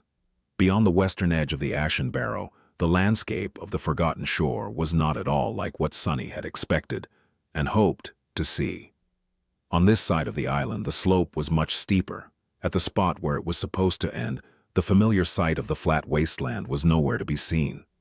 Instead, the ground continued to slope downward at a less drastic, but still considerably sharp angle. It continued far into the distance. In fact, the whole island appeared to be standing on the edge of a colossal depression in the earth, one that stretched as far as the eye could see. With its edges slightly curved, it resembled a giant crater left behind by an unimaginable impact. From what Sunny was able to observe, the crater's diameter could only be calculated in hundreds of kilometers. The roots of the giant tree, which could be seen protruding from the soil far below, seemed like tiny blades of grass in comparison to the sheer size of the abyssal chasm's wall. It was like the whole world was tilted on its side, making Sunny's head spin. In short, there were no more high natural features to the west of them. The only way forward was to go down, with no hope of finding shelter from the crushing torrents of the dark sea, which meant that there was no way forward at all. Their journey to the west had come to an end, and with it, all hope of finding a gateway to the real world was lost. Sunny stared at the desolate landscape, feeling rage and disbelief clawing at his heart.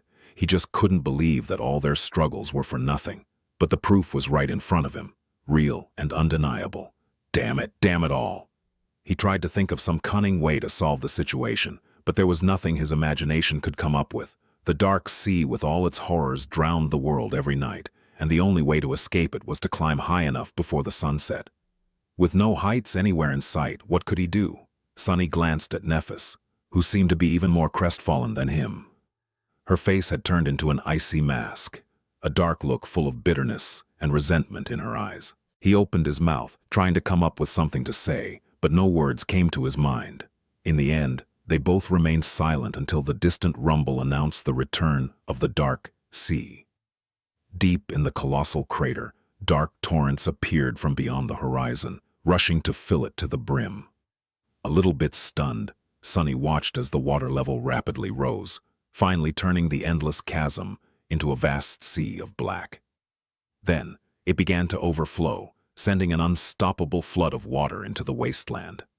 Flowing past the ashen barrow, it rushed inland, crushing against the coral of the crimson labyrinth. Soon, the whole world was covered in seething black water. Sunny licked his dry lips and turned to Nephis.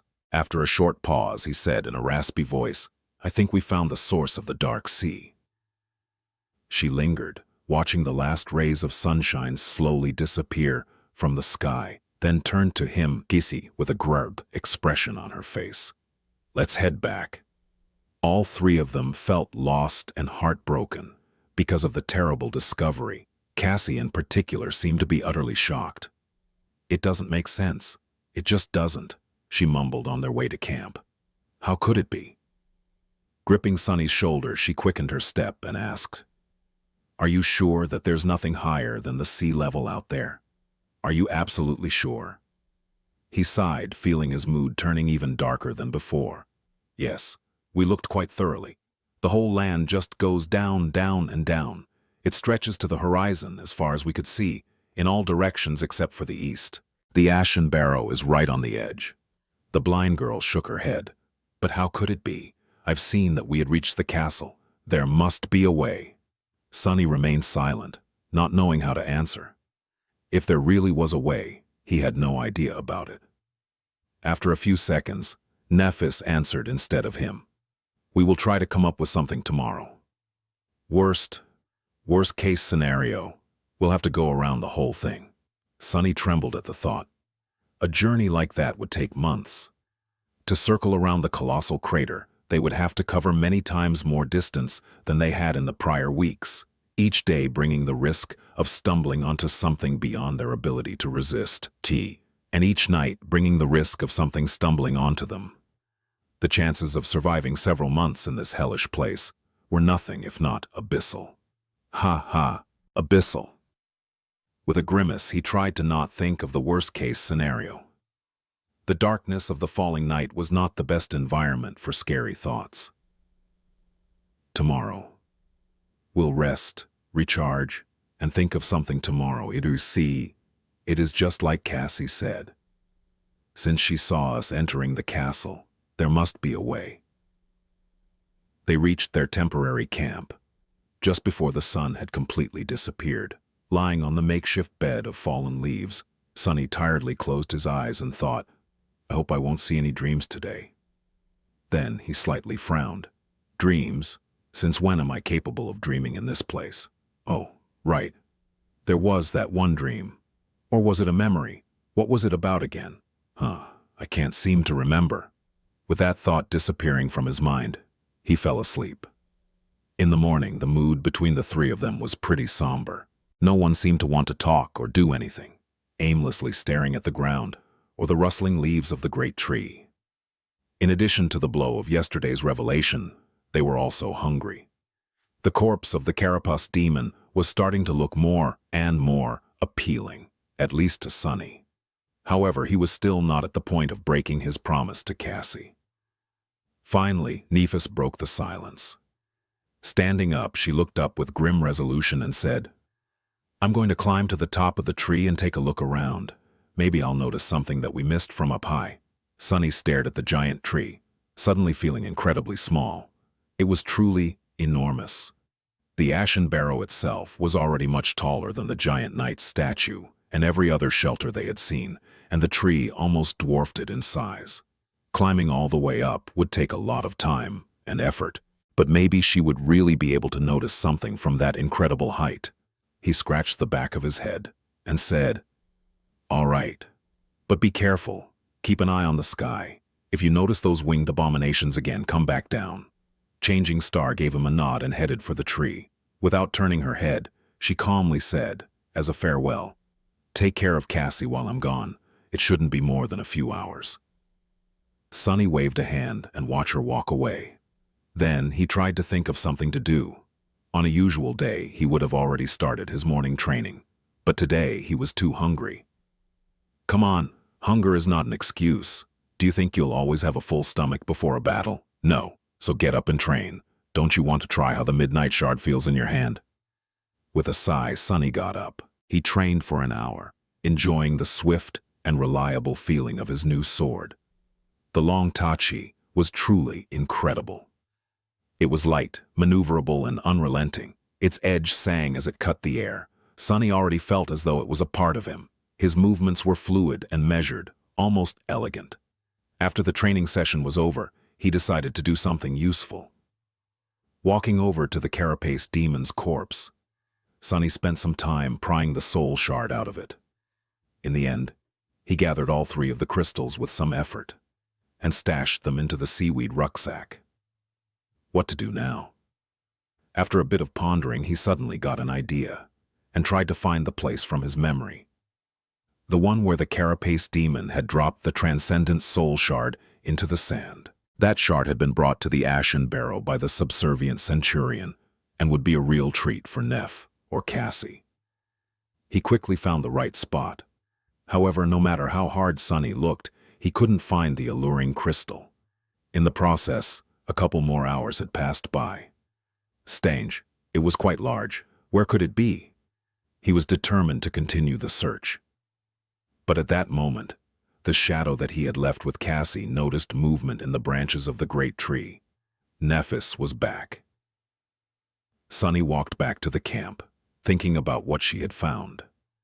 Was there hope for them after all, or was there only more bad news? By the time he returned, Neff and Cassie were sitting on the ground with relaxed expressions on their faces. She saw something? Sunny thought, suddenly excited. But in the next second, his eyes widened. The 2 girls were holding something in their hands, their lips painted red. They were eating. They were eating the fruits of the great tree. Chapter 7. Enthralled. Sunny stumbled and looked at his companions in utter shock. Nephis and Cassie were each holding a large, round, glistening fruit. The skin of these fruits was smooth and black as onyx, while the succulent insides were red as ruby. Their hands, chins, and lips were smeared with red juice, making it look as though they were feasting on blood. The air was filled with an alluring, sweet aroma. Sunny recoiled, but his stomach involuntarily growled, reminding him how hungry he was. Nephis looked at Sunny and offered him a relaxed smile. "Hey." He stared at her, lost for words. Finally, after a few seconds had passed, Sunny collected himself and screamed, "What do you mean, hey? What the hell are you doing?" His voice was loud, full of disbelief and anger. Both Neff and Cassie turned to face him. They were visibly confused. "Why are you shouting?" Sunny gaped at them, feeling like he had lost his mind. Why were they so nonchalant about this? What was going on here? Trying to find some sense in the situation, he took a cautious step forward and looked at Nephis. Did she? Wait. What was he thinking about? He was so hungry. It was hard to concentrate on anything except for food. Shaking off the unexpected memory lapse, Sunny remembered what he was about to say and pressed. "Why did you change your mind?" Changing Star frowned. "Changed my mind." "About what?" He clenched his teeth, thinking that she was trying to fool him. "About the fruits. I thought we had agreed to avoid eating them." Nephis blinked, a confused expression appearing on her face. "Did we?" "Why?" Sunny opened his mouth to answer, but then froze. Actually, why did they make that agreement? I can't quite remember. He was sure that there was a reason, but his memory was completely blank. There definitely was an agreement, wasn't there? He was pretty sure that there was, at least up until a few moments ago. Now, however, Did he imagine the whole thing? There really was no reason not to eat the alluring fruits, especially when the three of them were so hungry. No, wait, that's not right. Are you all right, Sonny? He flinched and glanced at Nefis, who was looking at him with concern. Suddenly, Sonny felt lost and confused. What were they talking about? Something about some sort of agreement? What agreement? Not knowing how to answer, he just stood there with a frown on his face and pouted. Ugh, this is embarrassing. Did I completely space out while she was talking to me? Fortunately, Cassie quickly came to his rescue. She always knew how to make the situation less awkward. Are you angry because we started eating without you? He looked at her and noticed the big, delicious fruit in her hands. His stomach growled. So hungry. I guess. Cassie smiled and pointed to the ground, where another fruit was placed on the pile of fallen leaves. Her teeth were smeared with red juice. Don't worry. Neff brought 3 of them, 1 for each. How nice of her. Sonny picked up the fruit, looked at it, and took a bite without thinking. Instantly, his mouth was filled with delightful, cool sweetness. The succulent, juicy fruit was probably the most delicious thing he had ever tasted. It was both nourishing and refreshing, with rich texture and soft, lingering aftertaste. The ruby flesh practically melted on his tongue, making his whole body tingle. It was pure joy, in the form of a fruit. Wow. Despite his delight, Sonny felt disturbed for some reason. Something was very wrong about the whole situation. But what? Taking another bite, he frowned and tried to understand the source of this anxious feeling. It was hard to think about anything except for how heavenly the fruit of the soul tree tasted. But he forced himself to concentrate. Soul tree? Since when? Wait, don't get distracted. Sonny was finally able to pinpoint the source of the strangeness. It was his shadow. When he reached out to pick up the fruit, the shadow did not copy his movements, as though reluctant to touch it. Even now it was motionless, refusing to mimic him eating the fruit. Weird. What is it with this guy? Sonny took one more bite and looked at the shadow, lost in thought. The shadow had an eccentric temper, but it rarely did something without a reason. If it didn't like the fruit, there had to be something wrong with the fruit. Sonny frowned, suddenly feeling a sense of dread grip his heart. There was something wrong with the... Damn, why is it so hard to think about this stuff? There was something wrong with the fruit. Why would there... Wait, is this why I screamed at Nefis? She broke an agreement. What was the agreement? Sonny was at the precipice of remembering something very important. He felt as though he just needed to pull on the thread, and the whole truth would reveal itself. Something terrible was going to happen if he failed. But then Sonny got distracted. Something unexpected happened, something that required his full attention. Instantly, he somehow forgot all about the problem with the soul tree's fruits. Because at that moment the spell was talking into his ear. Your shadow grows stronger. What? He blinked, then looked at the delicious fruit in his hands. The spell announced the increase in his power right after Sonny swallowed his 3rd bite. Stunned, he raised his head and looked at Nefis.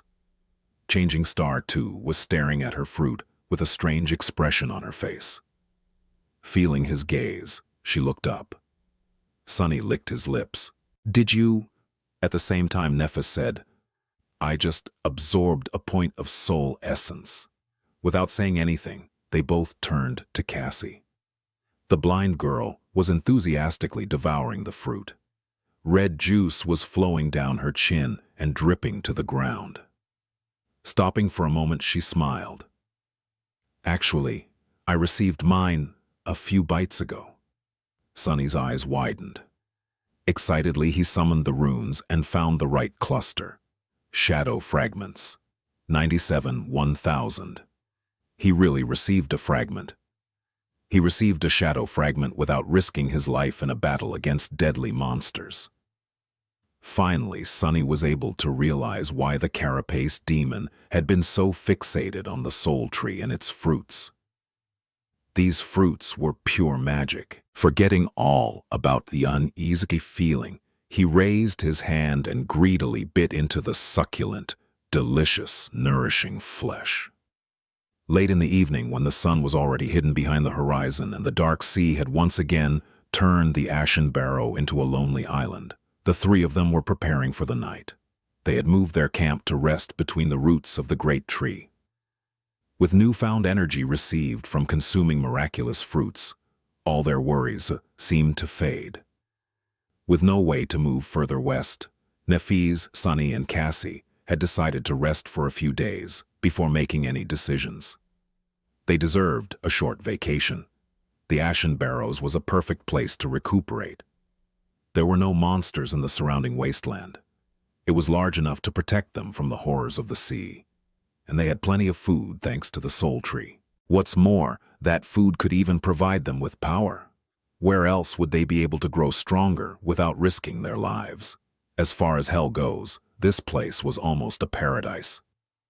Sunny lay on the makeshift mattress of fallen leaves, feeling relaxed and optimistic for the first time in many, many days.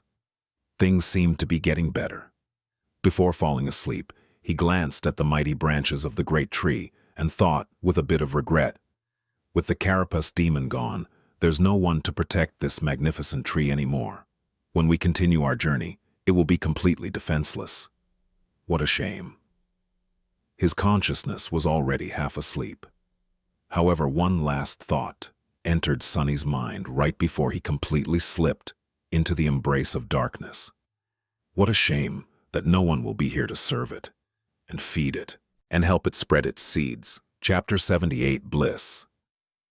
In the morning, Sunny was woken up by the gentle rustling of leaves. Opening his eyes, he saw rays of sunshine falling through the scarlet crown of the soul tree, painting the world in soft shades of pink. The sight was beautiful and tranquil.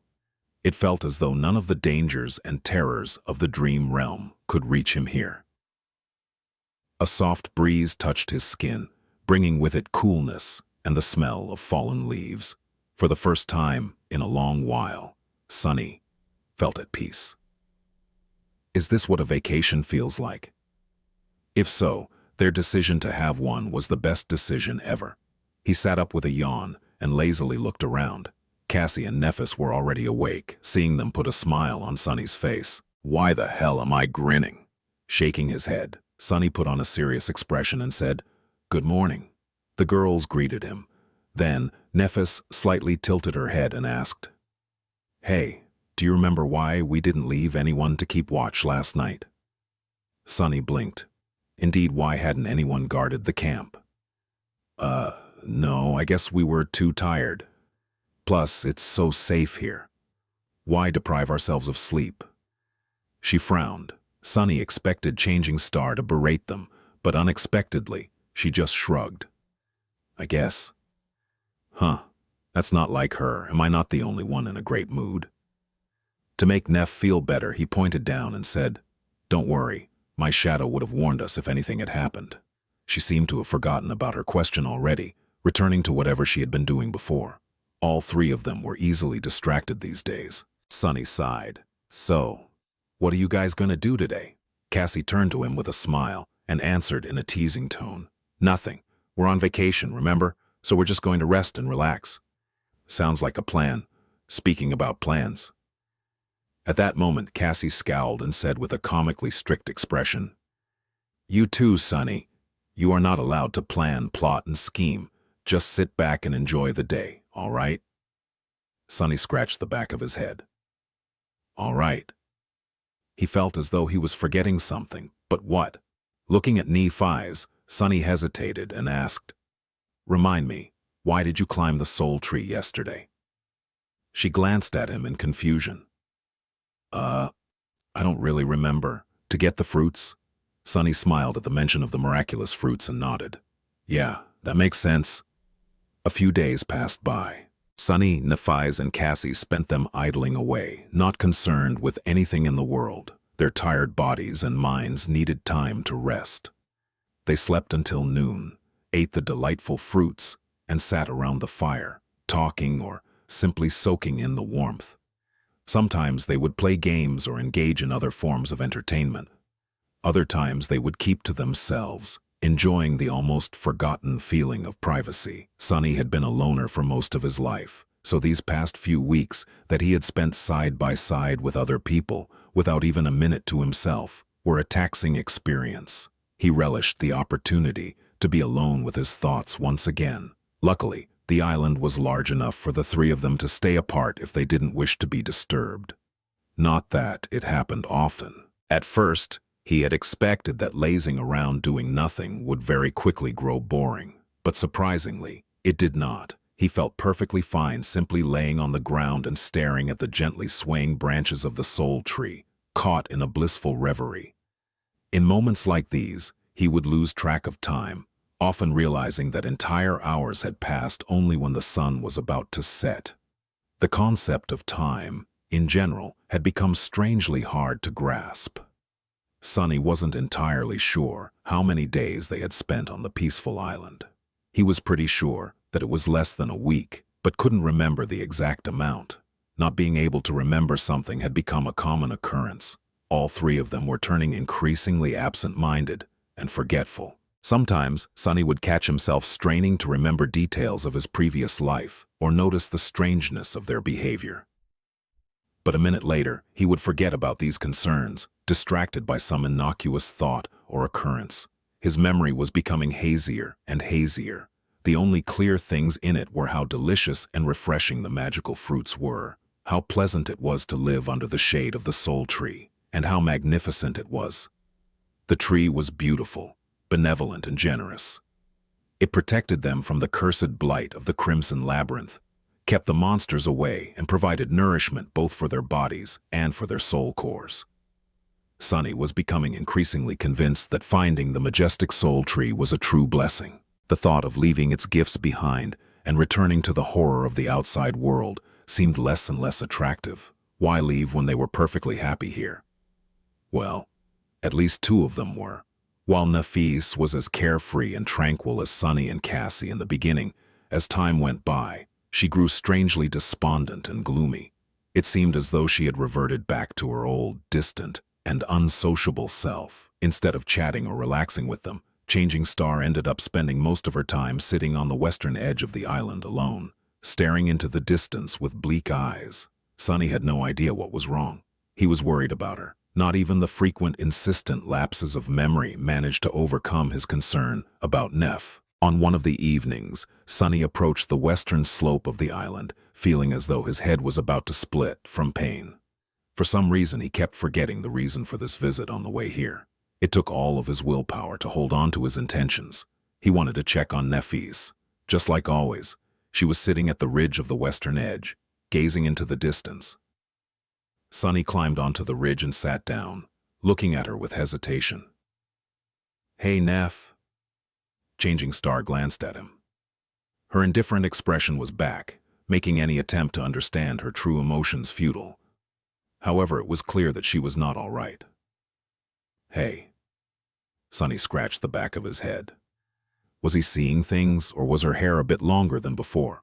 "Why aren't you enjoying the vacation?" Changing Star frowned.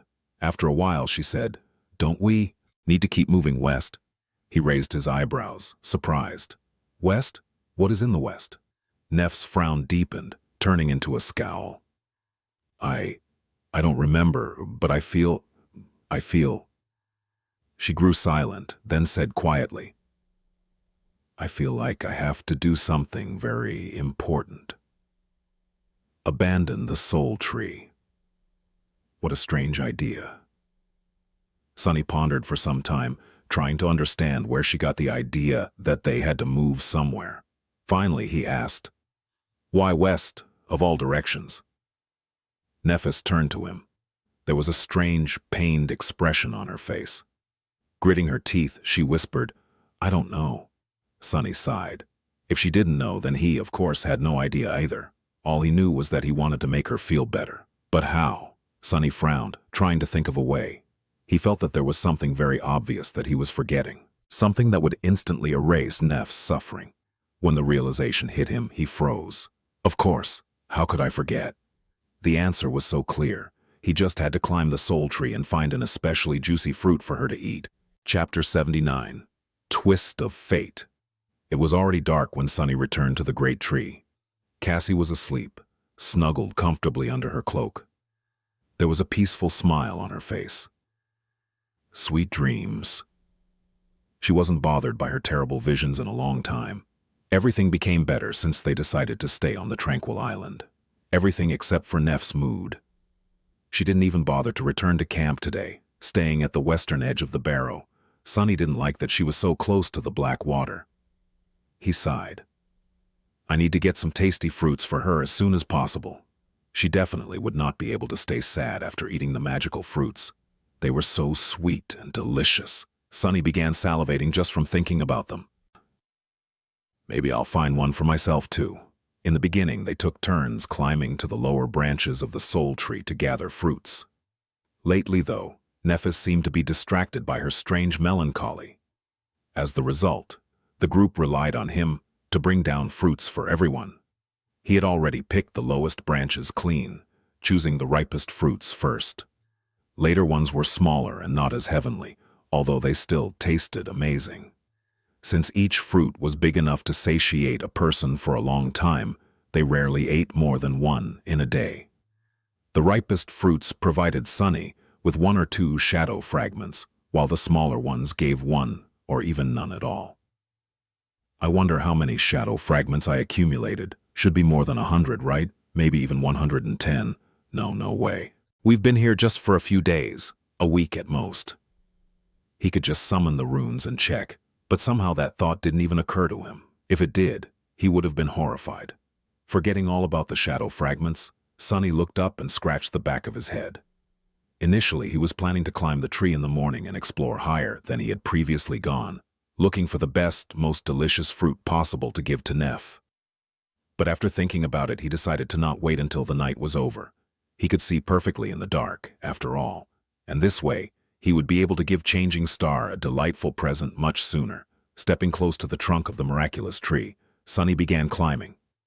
The first stretch was the most difficult, since he had nothing to grab, except for small cracks and bumps on the smooth, obsidian bark. Reaching the branches required a lot of effort. However, he was already accustomed to it. Moving his hands and feet almost on instinct, Sunny got higher and higher. Soon, he was already pulling himself on top of an enormous, wide branch. These first branches were as wide as roads. He sat down and rested for some time, enjoying the coolness of the night air. Sunny had never climbed the soul tree in the dark before. Without the bright sunbeams falling through the leaves, it looked strangely different. The vibrant magnificence was gone, replaced with eerie stillness. The rustling of scarlet leaves did not seem calming and tranquil anymore. In fact, it made Sunny shudder. It sounded like thousands and thousands of trapped souls, all screaming in agony. What's up with me today? How can I even think of such things? What a fool. Good thing that the great tree can't hear me. Otherwise, I'd be so ashamed. Please forgive me, soul tree. Shaking his head, Sunny stood up and continued climbing. He was very disappointed in himself. After all the good things that the tree had given them, he had stupidly doubted its benevolence, its greatness, its desire to devour. Always ravenous, always growing, starving, hungry, forever. How ungrateful. Why did he even begin to think about, what exactly was he thinking about? Sunny frowned, failing to recall his train of thought. Ugh, whatever. I'm here to find a tasty fruit for Neff, not practice my reasoning. Climbing higher and higher, he soon abandoned the area that they had explored before. The crown of the great tree was vast enough to form a maze of its own. The large branches grew chaotically in all directions, twisting and crossing each other with thick foliage blocking lines of sight and making any attempt of looking for the fruits difficult and time-consuming. Still, Sunny was determined to continue. He figured that if he went really high, where sunlight was denser, the fruits would be much riper. They had never tried a fruit from the higher branches. If he could find a really amazing one, Nephis would have to change her mind and abandon her strange thoughts of leaving the island. After all, these fruits were magical. Maybe she'll even smile. Encouraged, Sunny continued climbing. Time slowly passed. After a long while, Sunny finally decided that he had climbed high enough. He wasn't sure how many hours ago he had started the ascent, but judging by the soreness of his muscles and the visibly diminished width of the branches, he was somewhere in the upper part of the tree. Stepping on one of the branches, he slowly walked forward and looked from side to side. Searching for the fruits was not easy. It required good perception and patience, and a great sense of equilibrium, of course. Falling from this height would not be a great experience. In fact, it would be his last. Carefully observing the surroundings, Sunny moved further and further away from the trunk of the great tree. The branches were softly swaying under his feet. A few times he jumped from one to another, causing a change in the melody of rustling leaves. On the way, he noticed several hanging fruits. They looked ripe and delicious, but none of them was really special, and he wanted to find the most wonderful fruit possible. Finally, Sunny got so far that the branches grew really narrow and thin. Now they were almost the same size as those of a normal tree, barely able to support his weight.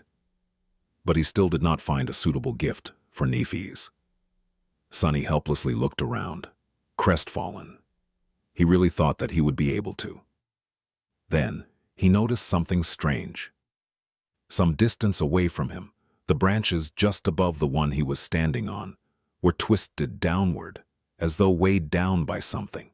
However, he couldn't quite see what it was behind the almost impenetrable wall of leaves. In fact, he only noticed the anomaly because it was dark. In the light of day, the bright color of the soul tree's foliage would make the shape of the branches indiscernible. But in Sunny's night vision, all colors were muted, almost turning into various shades of gray. Interesting. Jumping, he grabbed onto a higher branch and pulled himself up. Then, careful not to fall, Sunny approached the leaf barrier and forced his way through.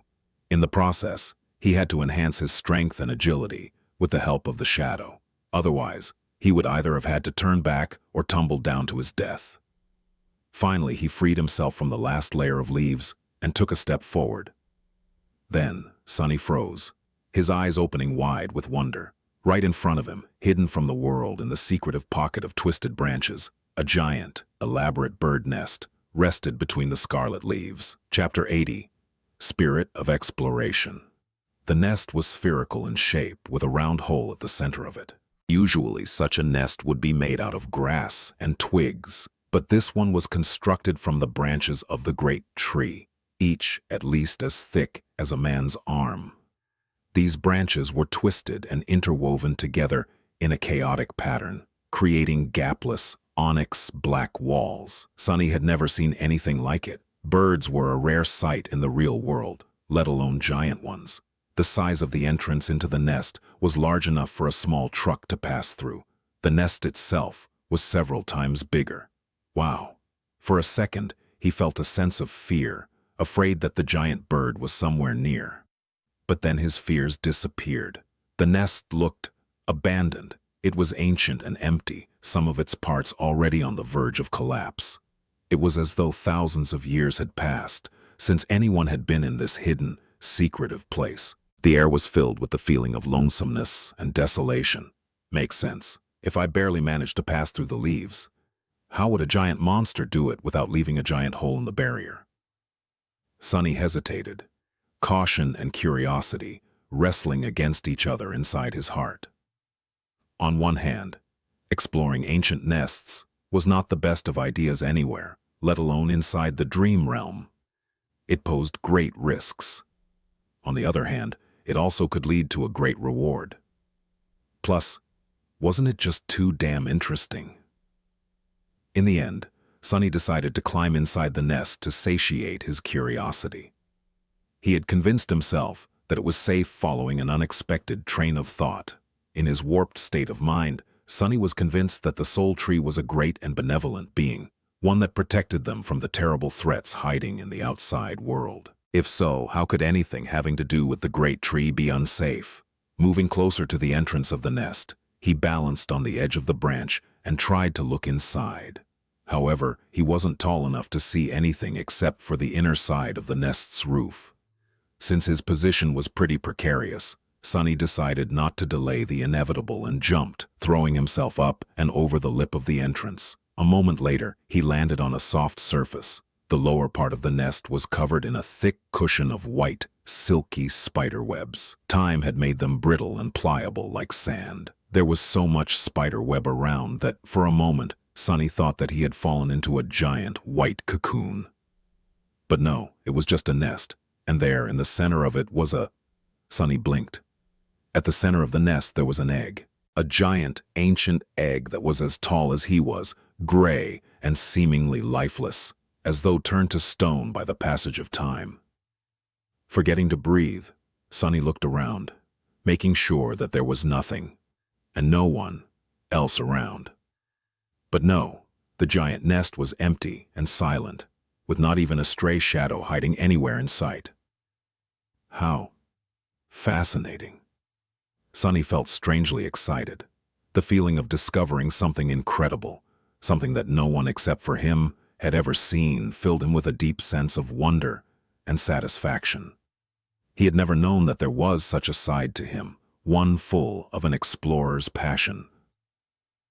Let's check this thing out. Walking on the soft silk, Sunny slowly circled the massive egg and studied it. At a first glance, it seemed to be made of stone. The surface of the egg was colored in various shades of gray, which were overlaid over each other like moving clouds. This pattern was strangely beautiful, giving the egg a mysterious aura. But overall, it was just big and smooth. Sunny scratched the back of his head, then stepped closer and put his hand on the surface of the egg. Immediately, he felt a strong sense of astonishment. The egg was warm to the touch. Is it still alive? In the next second, Sunny felt a strange pull affecting his core. It was as though the egg was trying to steal his life force.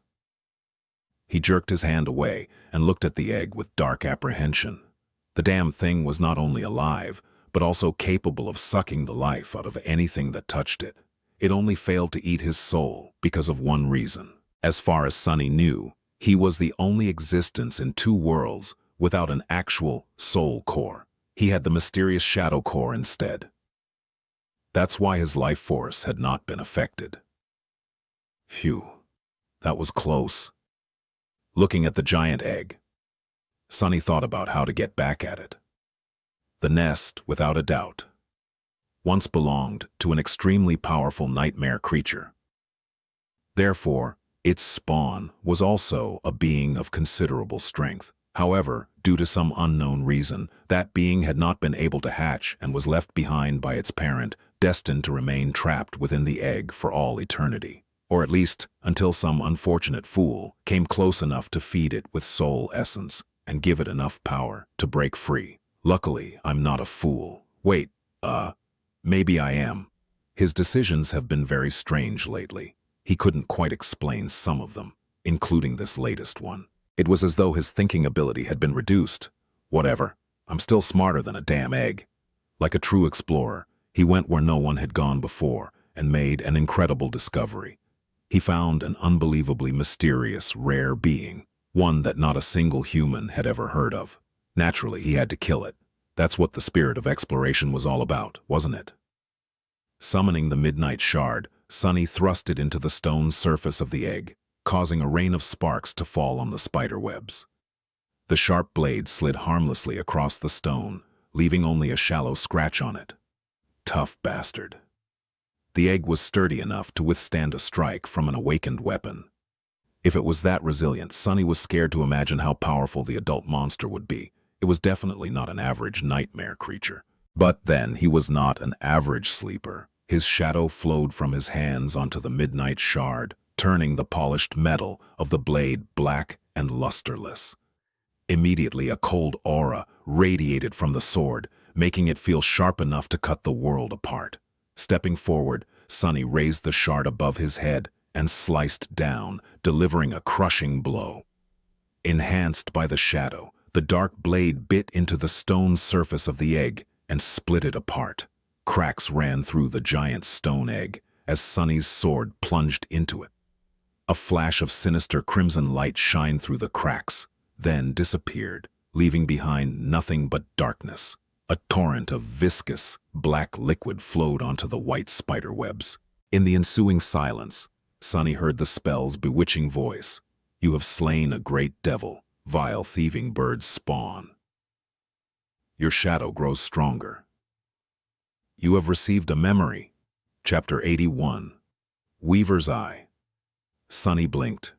You have received a memory. Drop of ichor. Wait a moment.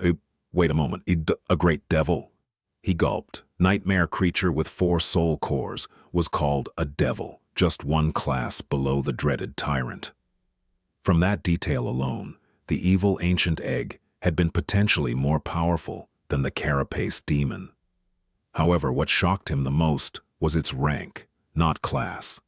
The quality of most things having to do with the nightmare spell followed a similar hierarchy, from dormant to awakened, ascended, transcendent, supreme, sacred, and divine. Humans had only ever managed to reach the transcendent rank. These heroes were known as saints, each wielding an unimaginable amount of power and leading humanity in its war against the nightmare creatures. The nightmare creatures, too, were different from each other in a similar fashion, with 7 ranks of power. They were, in order of growing strength, dormant, awakened, fallen, corrupted, great, cursed, and unholy. A great devil, therefore, was a nightmare creature with 4 soul cores, each one of the great rank, which were the same in terms of power as a supreme soul core would have been if a human ever managed to pass the 4th nightmare and rise one step above the saints. Sunny had just killed one of the most powerful nightmare creatures to ever fall by a human hand, at least as far as he knew. Victories against the great devils were rare enough to be of historic importance. What a stroke of luck to find one absolutely defenseless, yet to be fully born and weakened by thousands of years of neglect. Not to mention the fact that he was probably the only human alive to be partially immune to the egg's terrifying, life-sucking powers. Wait, how many shadow fragments did I get? Sunny felt stronger. A lot stronger. He was used to receiving 2 fragments for each awakened beast he killed.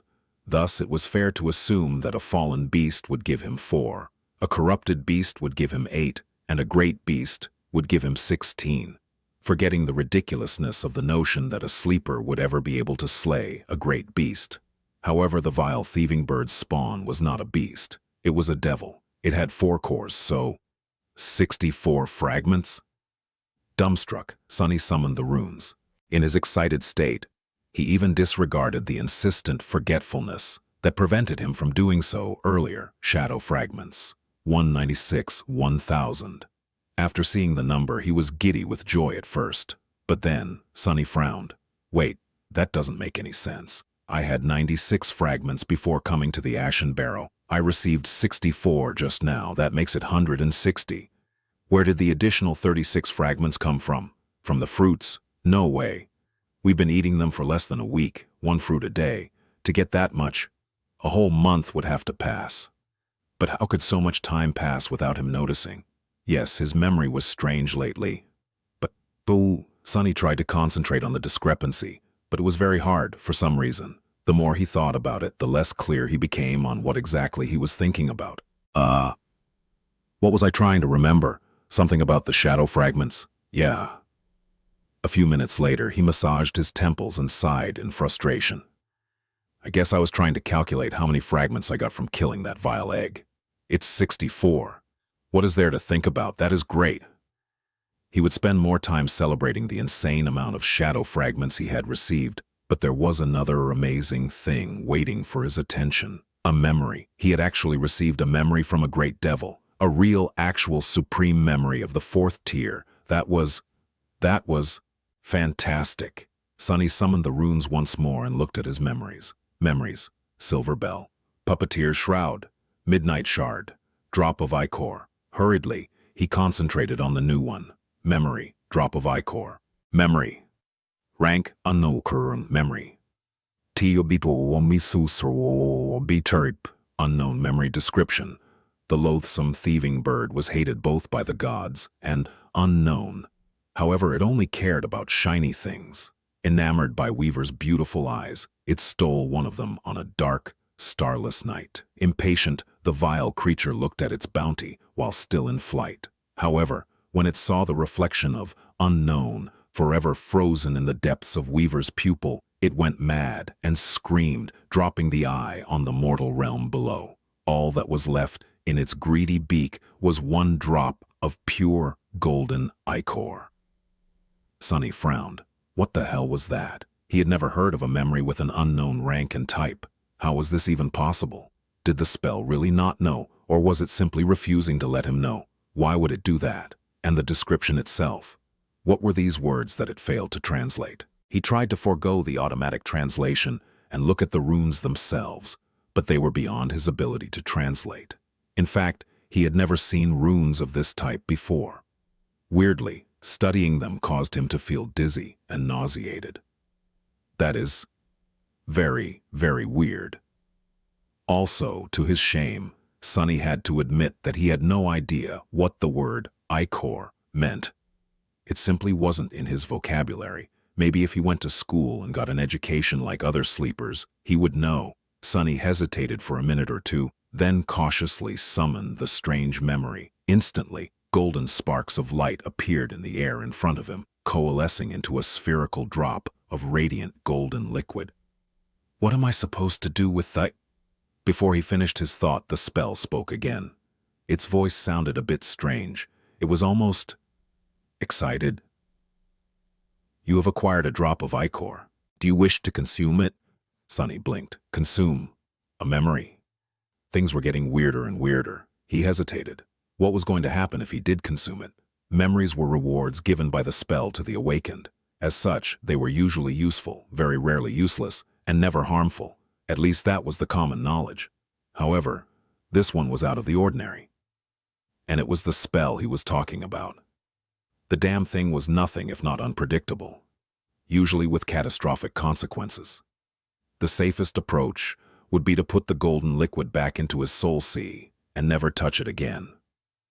But it was a memory received from a great devil.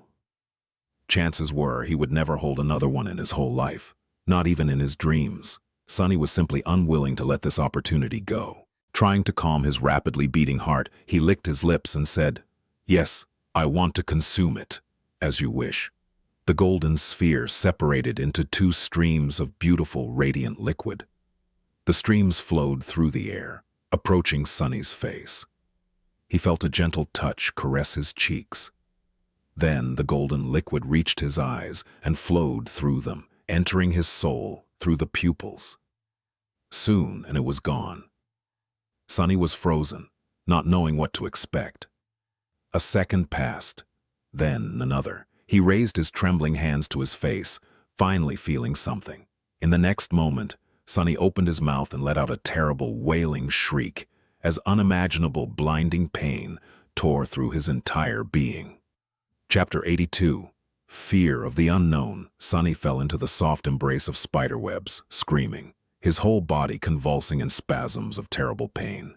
The unbearable agony radiated through his nervous system, his mind drowning in the endless torrent of torturous, excruciating, harrowing suffering. It felt as though every muscle, every fiber, every molecule of his body was being torn apart and reassembled, only to be torn apart again. His eyes, especially, felt as though there were two white-hot metal rods inserted in them, making all the other pain pale in comparison. Or maybe they had become searing spheres of molten metal themselves. He clawed at his face, leaving bloody marks on it. However, seconds later they were already gone, erased by some unknown force. His voice was soon gone too, leaving Sunny without an outlet to express his horrible torment. The process was the opposite of the gentle rebirth he had experienced after passing the first nightmare. It was violent, ruthless, and unnatural, forcefully reshaping Sunny's body into something that it was not meant to be, that nothing was ever meant to be. Powerless to stop it, Sunny had no choice but to endure the agony. All he could do was try not to go mad from pain. Tears were streaming down his face, leaving bloody trails in their wake.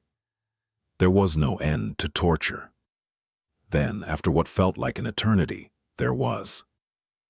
The pain subsided, lessened, and finally vanished. Sunny was left lying on the thick carpet of spider webs, utterly drained and depleted. In the silence that was broken only by the hoarse sound of his ragged breathing, the spell's voice whispered, "You have acquired a new attribute. One of your attributes is ready to evolve." Sunny remained motionless for a long time, slowly coming back to his senses. The memory of the terrible ordeal was still echoing in his mind, making him shudder from time to time. He was afraid to open his eyes and look at his body, afraid to see himself changed in some horrific, repulsive way. Have I become a monster? Feeling a sense of dread, Sunny shut his eyes tighter. However, he did not feel like a monster. In fact, he didn't feel different at all. From what he could tell, he still had 2 hands, 2 legs, and soft human skin. There was no change in his strength and resilience. It was as though nothing had happened. Come on, just do it. With a nervous sigh, Sunny opened his eyes and looked himself over. Everything was the same. He shifted his perception and studied himself again through the shadow. He was still human. Well, something did change, but he couldn't quite describe it. It was as though his vision was slightly different from before. The world seemed deeper somehow. Sunny only noticed the difference because of the contrast between his own perception and that of the shadow. Previously, they were more or less similar. A drop of ichor that came from the weaver's eye. Carefully, he raised a hand and touched his eyes. They felt the same, but they were also different. He just couldn't understand in what way. Lowering his hand, Sunny noticed a drop of blood on one of his fingers. It came from a small scratch on his cheek, one that had not healed like the others. Deep inside his blood, Sunny noticed a barely visible hint of the golden shine, as if the radiant drop of golden liquid he had absorbed was still there, now a part of him, strongly diluted and fused into his own bloodstream. The shine was so faint that he had almost missed it. Sunny suspected that in the light, it wouldn't be visible at all. What the hell have I done to myself?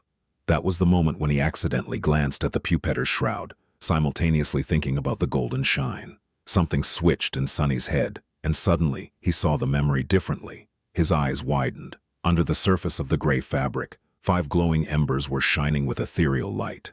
Each of them represented a nexus and anchor of countless diamond strings that stretched to different parts of the armor, weaving an intricate, elaborate, unpredictable pattern.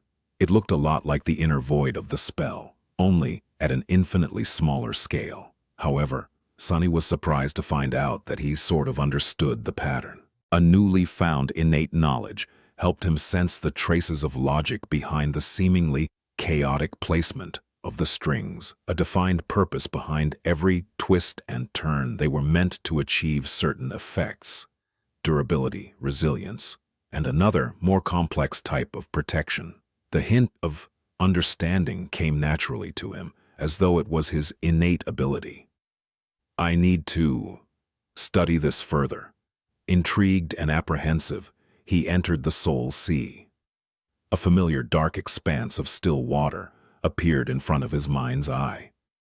There was the looming shadow core, the shining satellites of his memories, and the strange feeling that something was moving just beyond the periphery of his vision.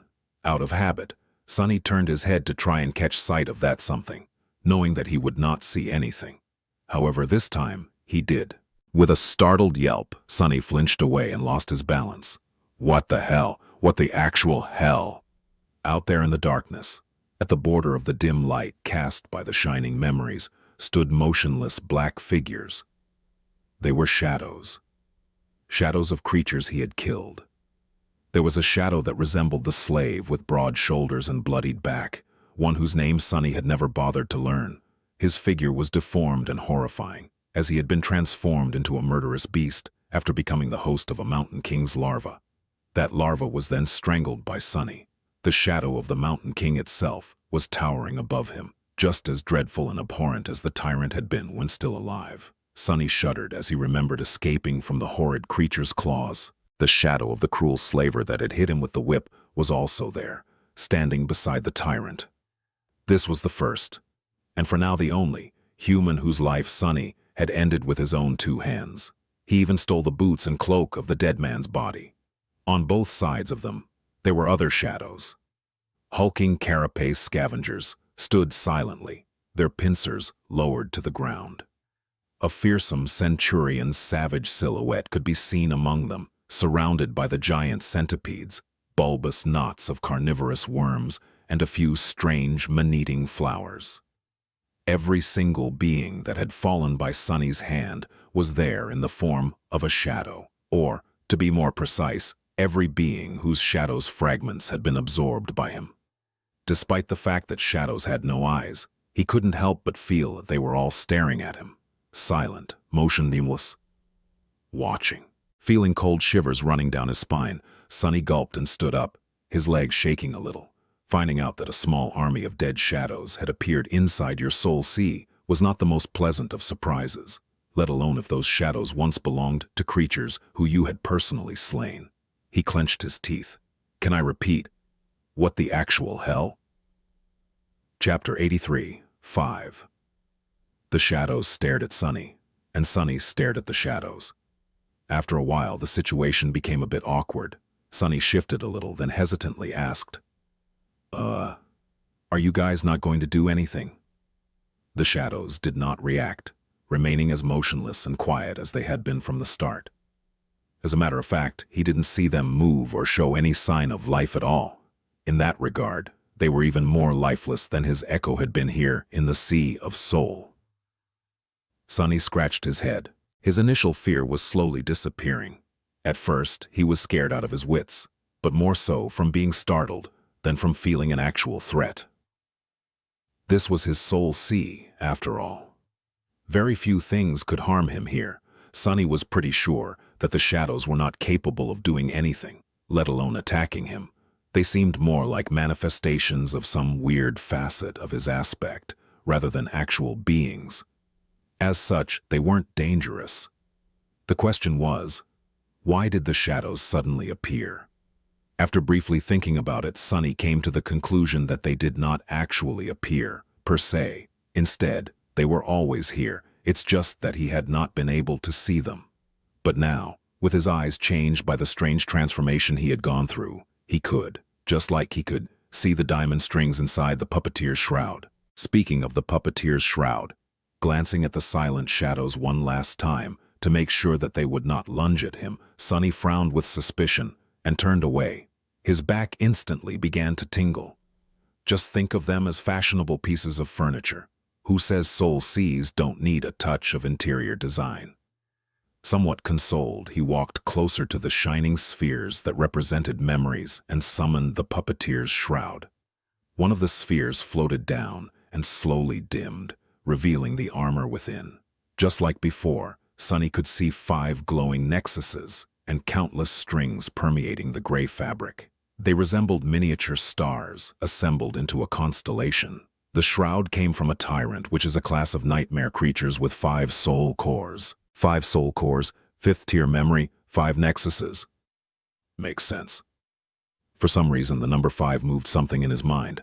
Sunny scowled, not understanding the feeling of unease that suddenly appeared out of nowhere and disrupted the flow of his thoughts. Trying to concentrate on the task at hand, he summoned the runes describing the puppeteer's shroud. The familiar description appeared in the air around the armor. Memory, puppeteer's shroud. Memory rank, awakened. Memory tier, V. Memory type, armor. Memory description, a worm of doubt. The identification of the tier was new. It seems that the spell decided to be helpful and incorporated Sunny's new understanding of the inner workings of memories into its, interface? Tiers were not something that humans had learned from the spell. Instead, it was just an improvised way of differentiating memories of different power levels within the same rank. It was often unreliable and outright wrong, but it was better than nothing. But in the case of Sunny, the information was 100% true. He could confirm it with his own 2 eyes just by counting the number of core remnants inside a memory. He could even understand their purpose. That might be extremely useful. However, his attention was drawn to something else. At the very bottom of the description, a new cluster of runes appeared. Memory enchantments.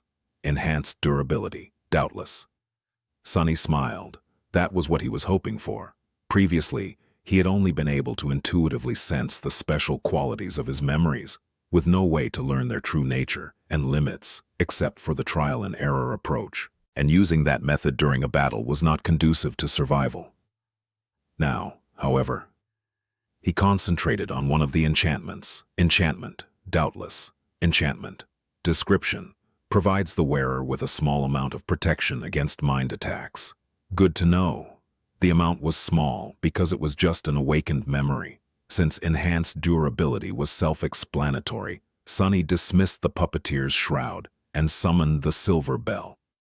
The small bell had only one spark of light, which was much less bright than the ones inside the puppeteer's shroud. At that, studying the runes did not show anything interesting. It was a Tier 1 dormant memory with a single enchantment that increased the range at which its ringing could be heard to several kilometers. Finally, it was time to take a look at the midnight shard. The graceful blade appeared in front of Sunny in all its austere beauty. Memory, midnight shard. Memory rank, awakened. Memory tier, 3.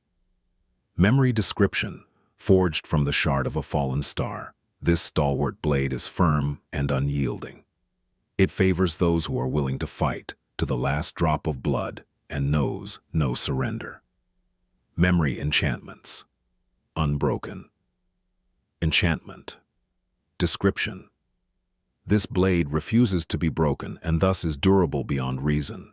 It will greatly enhance the power of its wielder when they are close to death. However, only if the wielder is unwilling to surrender. Sunny sighed, simultaneously satisfied and disappointed. Now he knew how to access the well of power that hid in the deepest parts of his heart when the midnight shard was in his hand. However, it could only be done when he was at the death's door, wounded, and minutes away from perishing. It could either save him from a dire situation or create an opportunity for a very heroic last stand. Sunny did not care for heroics, so the second option did not seem appealing at all. The first one was much more useful, but only in the case of him screwing up terribly and getting himself in a lethal amount of trouble. In other words, it could only be used if he failed. In normal battles, the special qualities of the midnight shard were of no use at all. A pity, but an ace in your sleeve in case things really go south is not bad either. Done with his memories, Sunny was ready to learn of the new attribute he had received. Considering how much pain he had to go through to acquire the damn thing, he had pretty high expectations. Looking for the cluster of runes representing his attributes, Sunny focused his attention and carefully read their names. There were 5 attributes: Faded, Mark of Divinity, Child of Shadows, and the new one, Bloodweave. Sunny was about to summon the description of the Bloodweave, but then stopped. Something was not right. Something did not add up. The feeling of unease from before had returned, now much stronger. When did he first feel it? For some reason, his thoughts were slow and murky. He felt a strong inclination to forget all about the strange feeling and concentrate on something else, but this time he did not. It was, when I was studying the puppeteer's shroud, and it was connected to the number 5. 5. What meaning was there to the number 5? With his attention beginning to wane, Sunny bit his lip, causing drops of blood to roll down. A burst of pain cleared his mind for a moment. There were 5 attributes. Faded, Mark of Divinity, Child of Shadows, and Bloodweave. What? There were 5 attributes, but he only counted 4. Bewildered, Sunny stared at the runes. He was sure that there was a 5th attribute, but no matter how hard he tried, he couldn't read its name and description. Every time his gaze fell on the runes corresponding to the 5th attribute, he would find himself distracted, his memory wiped clean of any mention of it. Just remembering that there were 5 attributes was incredibly hard. Clenching his teeth, Sunny tried to keep his concentration, not allowing himself to be distracted. He was not going to forget. 5. It's 5. There's 5 of them, damn it! Immediately after he said those words out loud, something changed. It was as though an invisible veil had fallen from his eyes, or rather from his mind. Sunny froze, shock and fear permeating his heart. He was remembering. Didn't I Didn't I see a dream? Yes, of course. He saw Cassie standing over him with panic in her eyes, begging him to remember the number 5. No, wait. Was that a dream? At the time, he believed so. But then he forgot, just as he had forgotten what actually happened on that day. On the day when Cassie woke him up to tell him something important. Chapter 84. Black Seed. It happened on the day they killed the carapace demon. Back then, all 3 of them were utterly exhausted. After moving away from the corpse of the giant creature and finding a good hiding spot, they fell to the ground and immediately fell asleep. But they didn't stay asleep for long. An hour or 2 later, Sunny was shaken awake by Cassie, who was holding him by the shoulders. There was an expression of terror written clearly on her face. "Sunny, Sunny, wake up." Instantly coming back to his senses, he jumped to his feet and summoned the midnight shard, afraid that they were under attack. However, there was no one around except for panicked Cassie and wary Nephis, who was in a similar pose, her sword raised and ready to strike. Confused, Sunny looked at the blind girl. "Cassie, what's the matter?" Grabbing him by the shoulders again, she brought her face close and whispered in a begging tone, "Sunny, you have to stop it, please. You are the only one who can." He frowned, failing to understand what exactly he was supposed to stop. Did she see another vision? Trying to calm her, he said in a measured tone, "It's all right, Cassie. Slow down, breathe. Tell us what happened. Start from the beginning." She desperately shook her head. "There's no time. I will forget soon, we all will, but you have to remember." "We will all forget soon? What does she mean?" Not able to see Sunny's dazed expression, Cassie yelled, "You have to remember, Sunny. 5. It's 5. Remember, you have to remember, it's 5. Remember, 5. The blind girl was not making any sense. Sunny carefully put his arm around her, feeling how scared she was from her shaking body. "All right, Cass. I promise I'll remember. 5, right? See, it's pretty hard to forget." Nephis was looking at them with a frown, not neglecting to scan the surroundings for any signs of danger from time to time. For some reason, Cassie was only talking to Sunny, not paying her any attention. What was it that she thought Sunny could do, but Changing Star could not? Hearing his answer, the blind girl calmed down a little. However, she was still terrified. Good. Remember, it's 5. You promised?" Her voice sounded quieter and quieter, as though she was not sure of what she was saying. Sunny was barely able to discern her mumbling. "The more complex a thought, the harder it will be to hold on to it. That's why I can only tell you this one word, the simplest thing to impart. When the right time comes, it might change things." Carefully choosing his words, Sunny hesitantly asked, "Cassie, can you tell us what happened exactly?" Hearing his voice, the blind girl flinched and raised her head to face him. There were still traces of fear in her eyes, but mostly, it had been replaced by confusion. "Huh? Did something happen?" Sunny blinked. Wasn't she the one who woke them up in a panic? Wait, why did she wake us up to begin with? For some reason, he had trouble remembering the details of the past few minutes. The conversation they just had was already hazy in his memory. "I guess I'm still groggy from waking up so abruptly.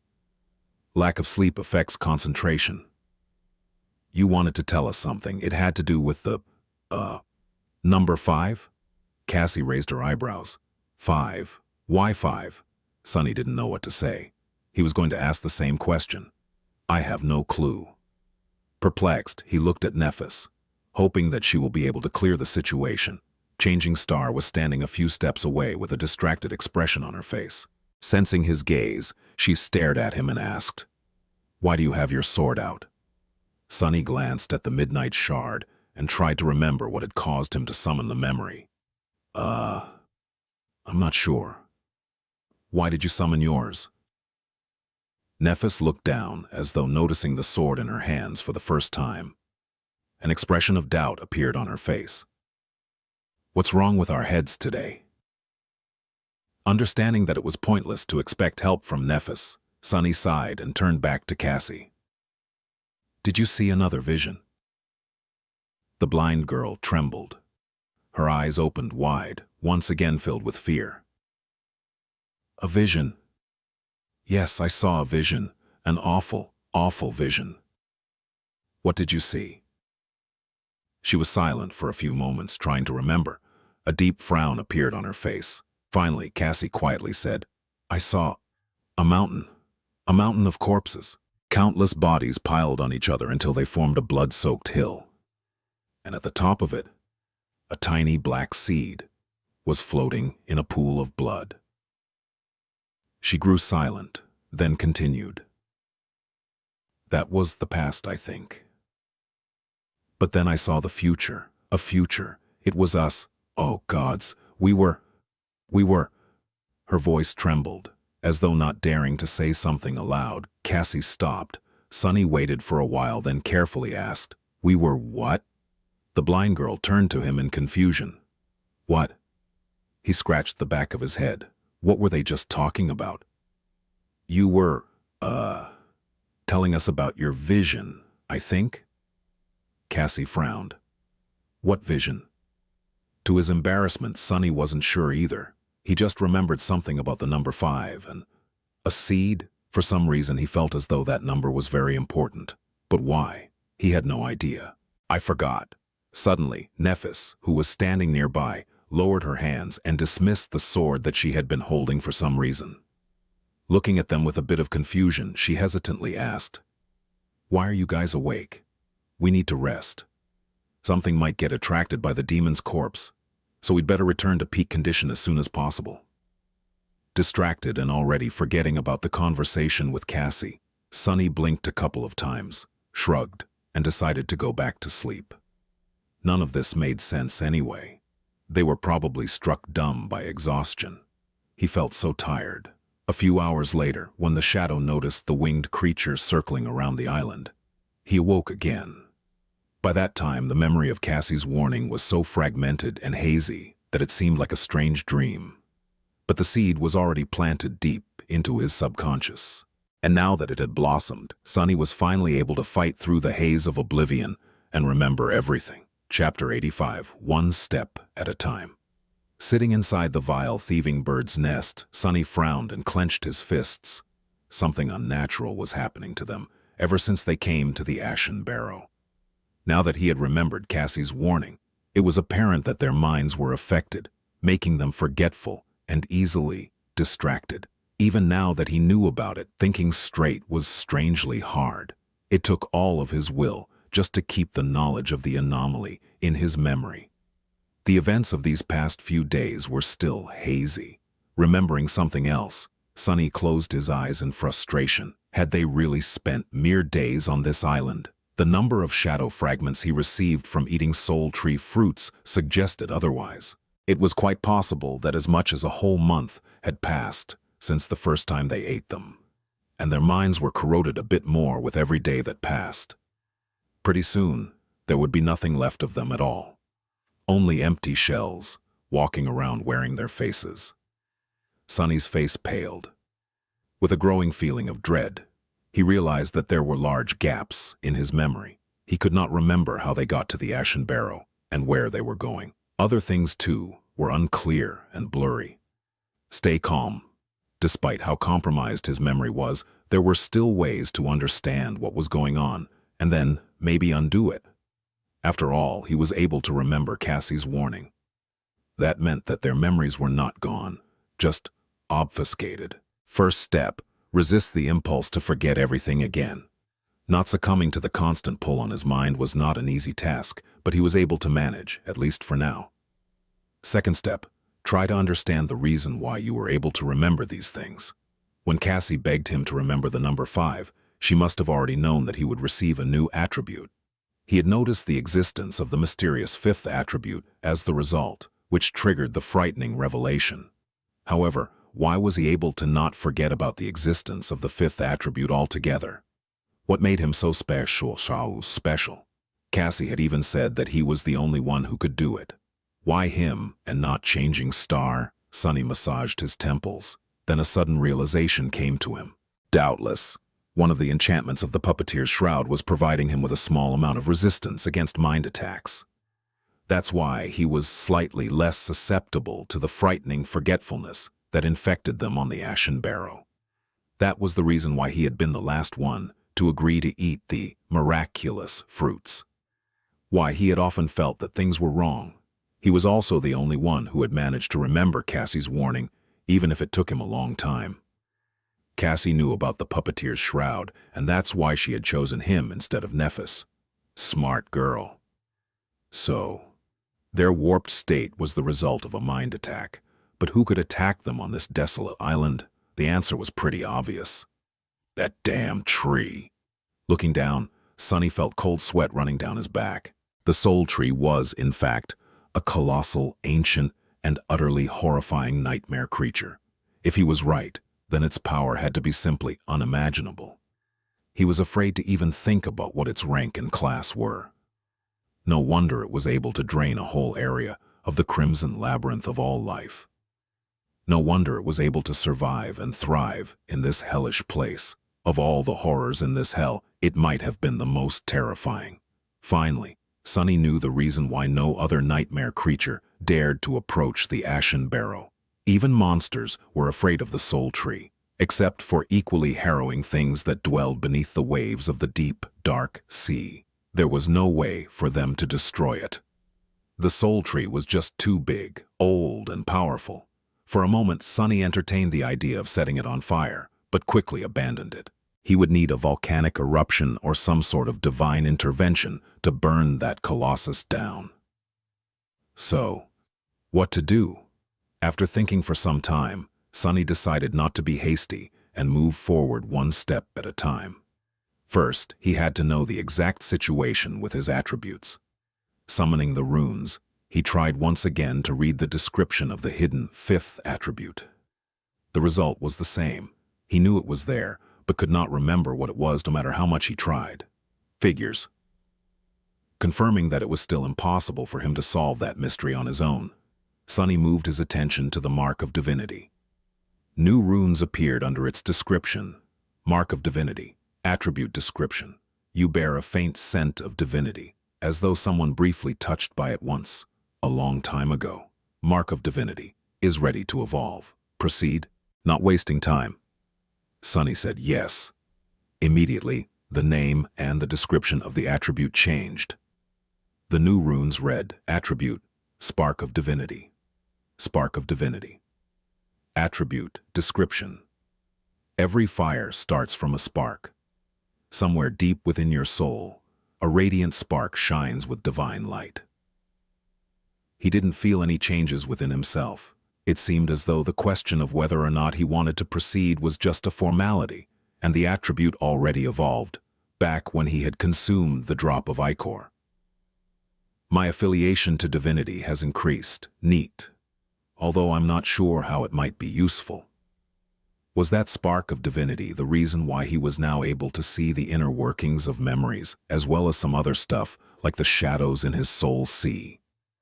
If so, was it a universal trait of all awakened with high divine affiliation, or just his?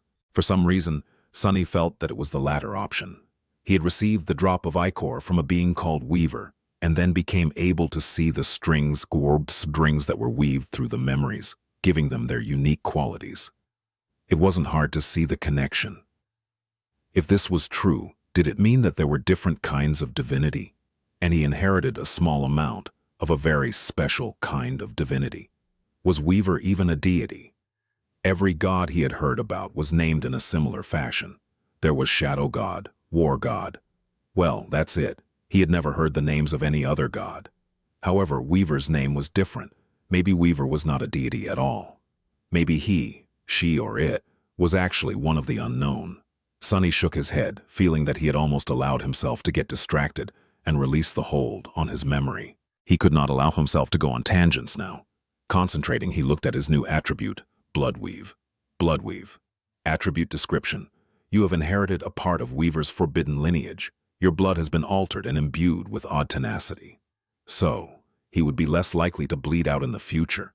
That was a very nice enhancement. However, it did not help Sonny with his current situation. It was time for the next step.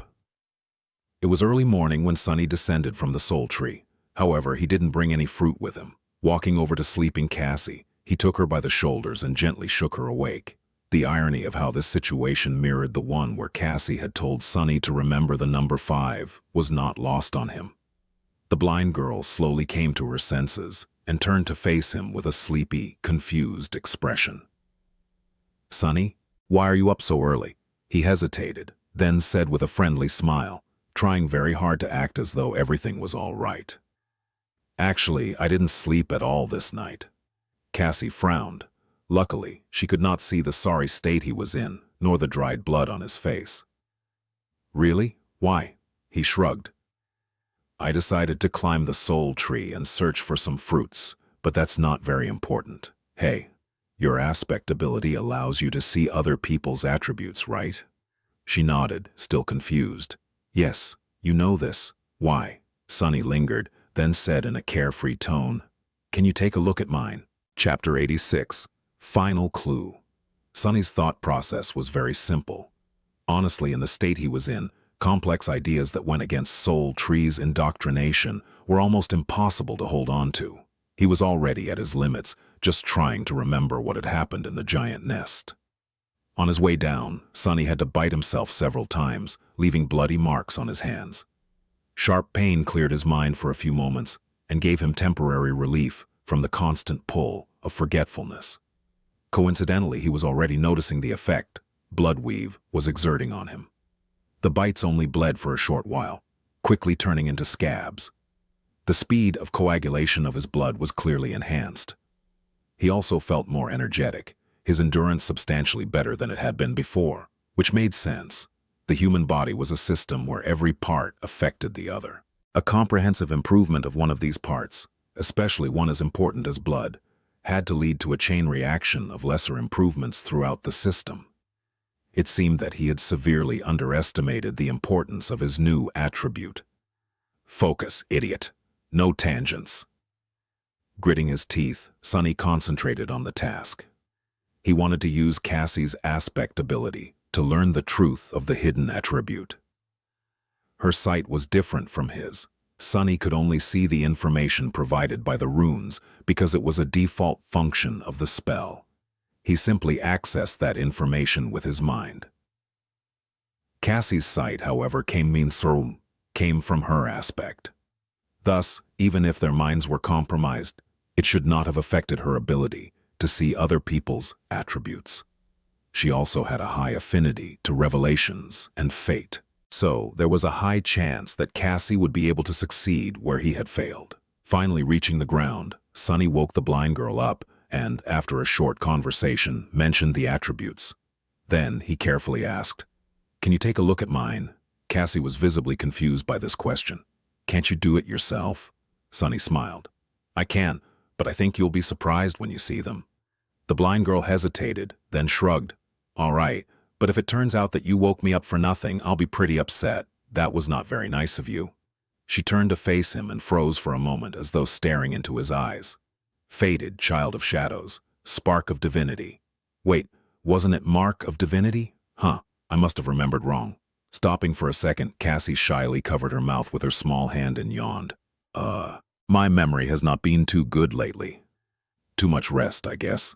Where was I? Oh, yes, blood weave. Huh? Where did this come from?" Sunny forced a chuckle. "This thing? From an egg, anyway. Is there something else?" Cassie blinked a couple of times. "An egg? Well, if you say so. Usually an appearance of a new attribute was not something one would gloss over. But in the state she was in, Cassie's attention span was severely reduced, and her mental capacity was clouded. She just frowned for a second, then forgot all about the discrepancy. Sunny's heart, meanwhile, was beating like it was going to explode. With a fake smile frozen on his face, he waited for the blind girl's next words. They were going to decide whether or not he would be able to get to the bottom of things, and therefore find a way to rise from that bottom. With an absent-minded smile, Cassie said, "My mom makes the best eggs."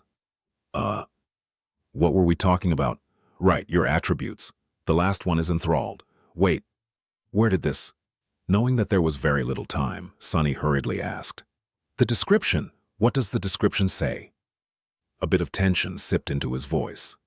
Startled by this intensity, Cassie didn't ask the same question again and simply said, "You've been mesmerized by the ancient fiend, soul-devouring tree, and are being turned into its thrall. Once the process is complete, there will be no escape." As soon as Sunny heard these words, it was as though heavy chains fell from his mind. Suddenly, his memories returned in an avalanche, making him stagger. His eyes opened wide. Only now that he had fully recovered his memory did Sunny realize the extent to which his mental state was warped, how much of his true self was gone, how close he came to being completely obliterated, without even knowing that a terrible monster was slowly devouring his mind. An extreme feeling of terror filled his heart. For a few moments, Sunny lost the ability to speak, covered in cold sweat and shaking. Calm down. Calm down. It didn't happen. You stopped it. You're back. It didn't eat you." Slowly, he was able to get a grip on his feelings and achieve some semblance of composure. He came very close to the edge, but did not take the last step. He was still himself. It wasn't over yet. They still had a chance. Looking at Cassie, Sunny slowly exhaled and said, "Thank you." The blind girl smiled and raised her eyebrows. For what? She had already forgotten all about their conversation. Sunny was free from being mesmerized by the soul devourer. By Cassie was not.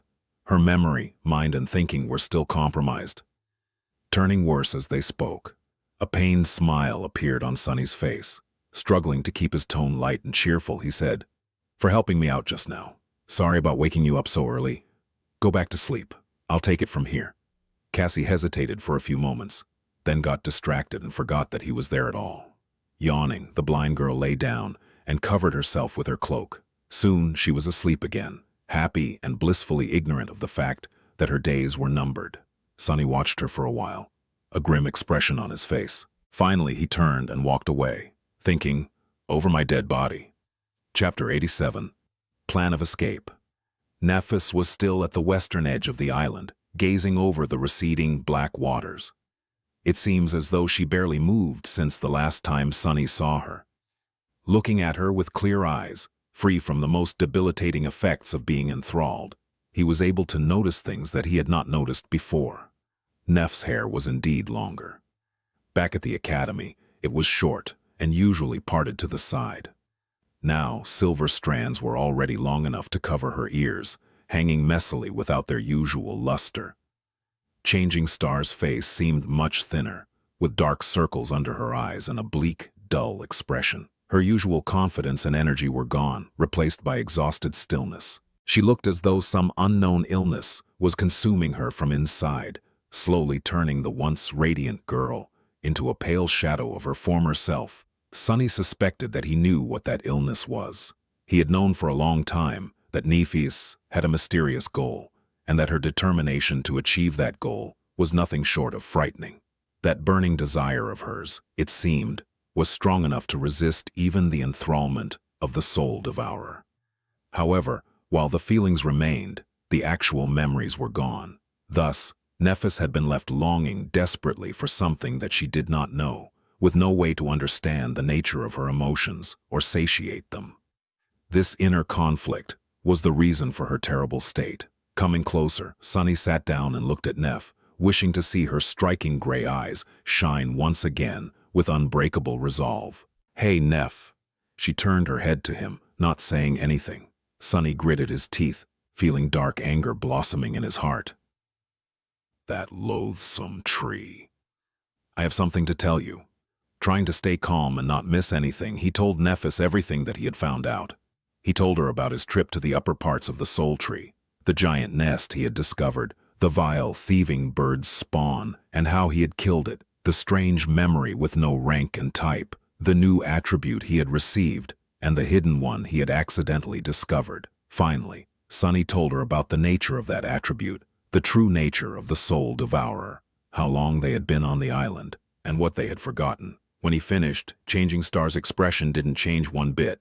Looking away, she simply said, "I see." Sunny blinked. "I see? I see? That's all you have to say." She glanced at him and smiled darkly. "What do you want me to say?" He gaped at her and clenched his fists. "Wow, how horrible. Good job, Sunny. Say something at least. Is it so hard to behave like a human?"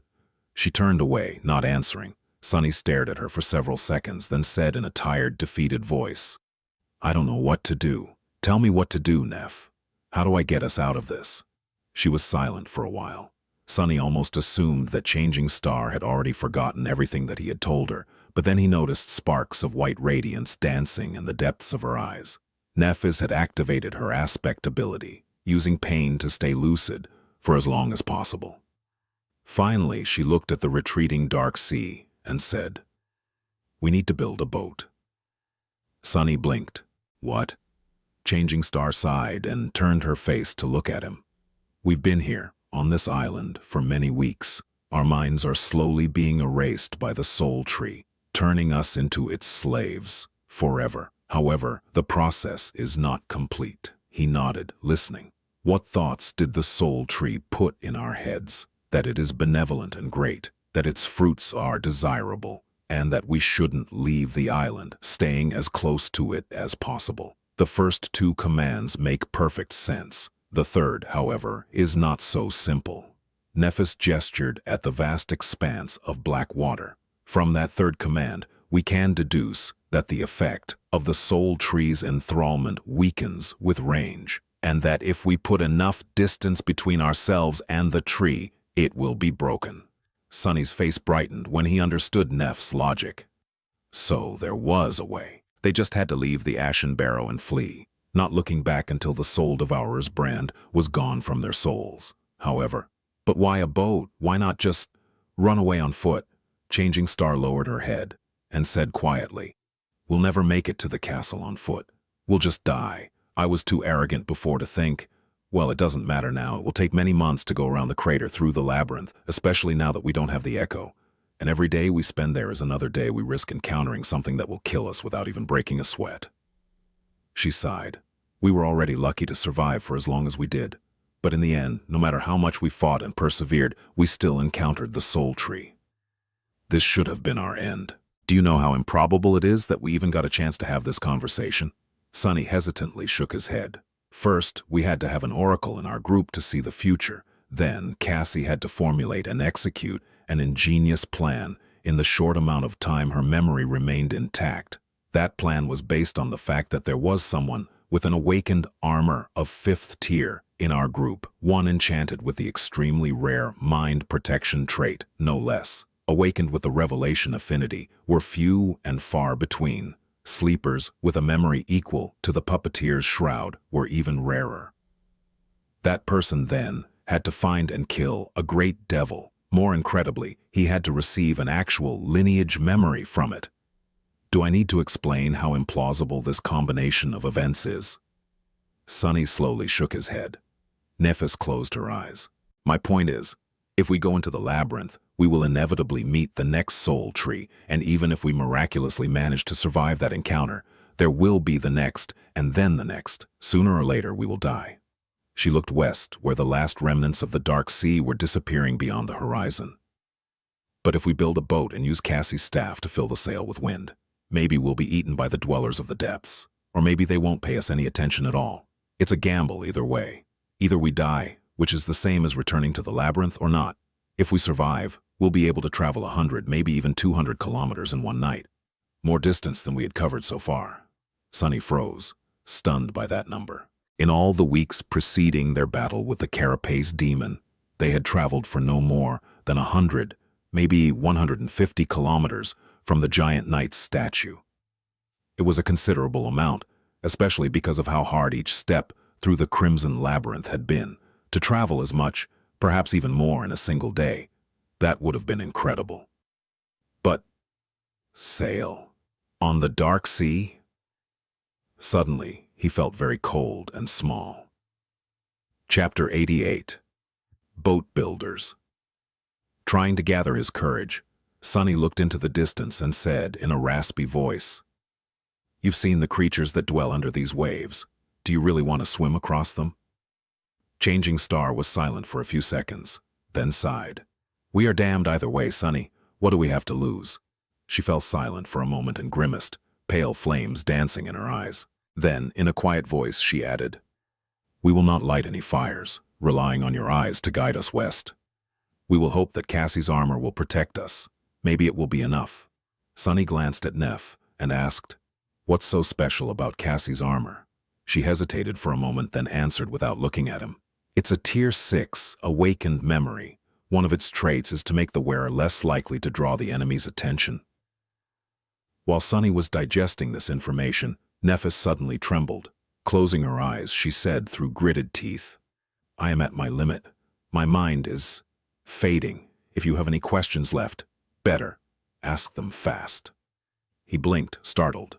Then, knowing that there was not much time left, Sunny asked the first thing that came to his mind. "Do you even know how to build a boat?" Changing Star simply nodded, letting him know that she did. Her expression was slowly turning lost and dull again. Racing against time, Sunny frantically thought of another question. "How do I convince you to leave the island once your memory is gone?" Nephis looked at him, struggling to hold on to the last shreds of lucidity. For a moment her eyes became clear again. White flames ignited in their depths, illuminating her pale, beautiful face. "Aster, Song, Vale. Say those words to me, and I will listen." Starting to lose the grip on her thoughts, she turned away and added after a short pause, her voice steady and even, "If anything happens, take Cassie and flee. Don't. Then the light in her eyes slowly dimmed, and soon Changing Star was staring west once again, all memory of their conversation gone from her mind. Sunny sat by her side for some time, waiting. After a while he shifted a little and said, "Hey, Neff." She turned to him, her face bleak and full of confusion. "Sunny? Oh. When did you get here?" "A while ago." Then he smiled and said in a carefree tone, "Hey, can I ask you something? Do you know how to build a boat?" Nephis was very surprised by his question, but eventually agreed to help him. Sunny didn't tell her why exactly he wanted to build a boat, dodging the questions with practiced finesse. His flaw was not making things easy, but with the state Neff was in, persuading her was not very hard. Manipulating her felt a little strange, but explaining everything once again would have taken too much time. Not to mention that he wasn't sure that it would work again, and there was not much time left. With every hour, their condition worsened. Even Sunny was having trouble keeping his lucidity intact. Every time he felt that his mind was beginning to slip, he had to inflict pain on himself to get a few moments of reprieve. Even so, his thoughts were slow and fragile. Keeping them together was taking a heavy toll on him. They had to flee the island as soon as possible. Sunny was determined to be ready by the time the dark sea returned. Turning away from Nephis, to not let her see the pained expression on his face, Sunny bit his hand once again. Feeling the bitter taste of blood on his tongue, he let the wave of pain clear his mind and blinked, amused at the irony of the situation. He was gnawing on himself to prevent himself from being eaten. What a funny contradiction. Hiding his bleeding hand behind his back, Sunny turned to Neff and asked, "So, how are we going to make the boat?" She thought about it for some time, then said indifferently, "We will have to use the materials at hand. For the hull, we will have to use the dead demon's carapace. We can strip several armor plates of suitable shape and tie them together with the golden rope." Sunny raised his eyebrows. The carapace demon's armor? It's made out of some strange steel. Can steel even float?" Nephis glanced at him with reproach. "Anything can float, Sunny. You just have to make sure that you're displacing more water than the weight of the floating object. That's how boats work." He blinked. "Ah, okay. About the sail, I think we can ask Cassie to lend us her cloak. What do you think?" Changing Star gave him a strange look. "I mean, yes. I still don't understand what got you so excited about boat building, but I'm sure she'll be willing to help you out with this, passion project." Sunny smiled. "Great. Let's go butcher the demon then." A strange sentence to say with a smile, but not the strangest one he had to say to convince Neff to help him. A few minutes later, they reached the giant carcass of the carapace demon. It was towering above them like a small hill of polished metal. After that first day when the strange winged abominations had circled around the island for several hours, never daring to approach, nothing else had shown up to lay claim to the fearsome creature's meat. As the result, the carcass was largely intact. Strangely, the demon's corpse had not begun to rot. Only the metal of its carapace slowly deteriorated, losing its luster and shine. then turning less and less durable. By now, its surface was marred by large patches of rust. Nephis climbed up on top of the carcass and walked from side to side, looking under her feet. Then, she gestured at several spots. These curved plates will be perfect if we can fit them together tight enough. Each one is long enough to form the entirety of the hull, leaving enough space for the three of us to sit side by side. Sunny had no knowledge of shipbuilding, so he decided to trust her judgment. Looking up from the ground, he asked, "What about the mast?" Changing Star scowled. "That I will have to think about," Sunny smiled. "All right. While you're thinking, I'll go fetch Cassie to keep you company." Chapter 89, Demon's Bones. Sunny had a lot to do before the sunset. The parts of the plan spun in his head, making it ache. He had to constantly remain focused, straining his will to its limits just to keep himself from forgetting everything. When it was not enough, he had to use pain to augment his concentration. His hands and arms were covered in hastily bite marks. Without the blood weave, Sunny might have fainted from blood loss already. Still, with his pale face turning even whiter from exhaustion and feverish light burning in his eyes, he must have looked like a zombie. Luckily, Cassie couldn't see any of it. It didn't take much to convince her to join their strange endeavor. The blind girl's state was way worse than his or Neff's. She seemed to be barely holding on, her thoughts slow and meek. Sunny's heart was gripped with worry. Why is she affected so much more than us? Is it because we have true names, but she does not? Names were anchors of one's sense of self, after all. Could it be that true names served a similar role, only in matters having to do with the spell? He didn't know. Sunny guided Cassie to the carcass of the carapace demon. Nephis was already busy stripping plates of armor from its back. Her silver sword was seemingly able to cut through the deteriorated metal, making the task not as hard as he had been afraid of. Gently sitting the blind girl down in a spot where Neph could see her, he climbed atop the dead demon and evaluated the progress of Changing Star's work. She looked at him with a frown. "Aren't you going to help? This was your idea, after all." Sunny shrugged. "Maybe later. You seem to be enjoying yourself anyway. Some people might say that it's a fun little project to chase the boredom away, right?" She blinked a couple of times, then said, "I guess." Sunny nodded a couple of times, looking down at the spots where, stripped of armor plates, the demon's flesh was laid bare. The azure blood had coagulated, turning it dark and as hard as stone. Here and there, though, white layers of fat remained in pristine condition. "Actually, I have another project in mind." Nephis raised an eyebrow. "Oh, really?" Sunny summoned his sword and stepped closer to the gap in the creature's armor. "Yeah, I want to make a candle." Saying those words, he began to cut, separating the fat from the hardened muscle tissue. Neph blinked a few times and then looked at Cassie. "Hey Cass, has Sunny lost his mind?" The blind girl perked up at the sound of her name. "Huh? I'm not sure. I think he's just bored." Sunny concentrated on his task, not paying them any attention. For a moment he entertained the idea of cutting himself with the Midnight Shard's razor-sharp blade, but then dismissed it. Cutting through the puppeteer's shroud would have been really hard, and he couldn't dismiss the armor in front of the girls. Well, to be more precise, he didn't want to. With a sizable chunk of the demon's fat in his hands, Sunny jumped down from the carcass and landed on a pile of fallen leaves. Making a candle out of animal fat was not very hard. He just needed fire, water, and time. The wick could be made out of seaweed fibers. It was not going to be pretty, but he didn't care about aesthetics. Leaving Nephis and Cassie behind, Sunny rushed back to their camp. The sun was already high in the sky.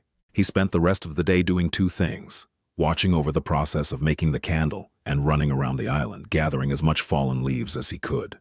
From time to time, he would catch a glimpse of Nafis, working on the boat, sometimes instructing Cassie to help her with menial tasks. From what he could see, the boat was coming along nicely. Changing Star knew what she was doing. Of course, this was only possible because he had convinced her that this was just something he wanted to do for fun. In the girls knew that Sunny was planning to use the boat to escape the ashen barrow. The effects of enthrallment would have kept erasing their memories of the task, making finishing it impossible. As it stood, Sunny was the only one who knew the true purpose of the boat. That's why he was forced to bear the full weight of Soul Tree's mind corruption alone. He felt as though he was about to drop dead of exhaustion. His head felt like it was filled with molten iron. His vision was starting to become blurry. But stubbornly, Sunny refused to give up, no matter how tired he was, how much he wanted to let go and ease this suffering. Returning to the bliss of not knowing, he kept his thoughts on one goal, and one goal only, escaping the clutches of the soul devourer. Finally, with the evening approaching, the boat was ready. Looking like a walking corpse, Sunny slowly approached the demon's carcass, which was now cut open and sliced apart. It was as though a mad vivisector had visited the island to perform an autopsy on the giant and forgot to see the poor creature back up.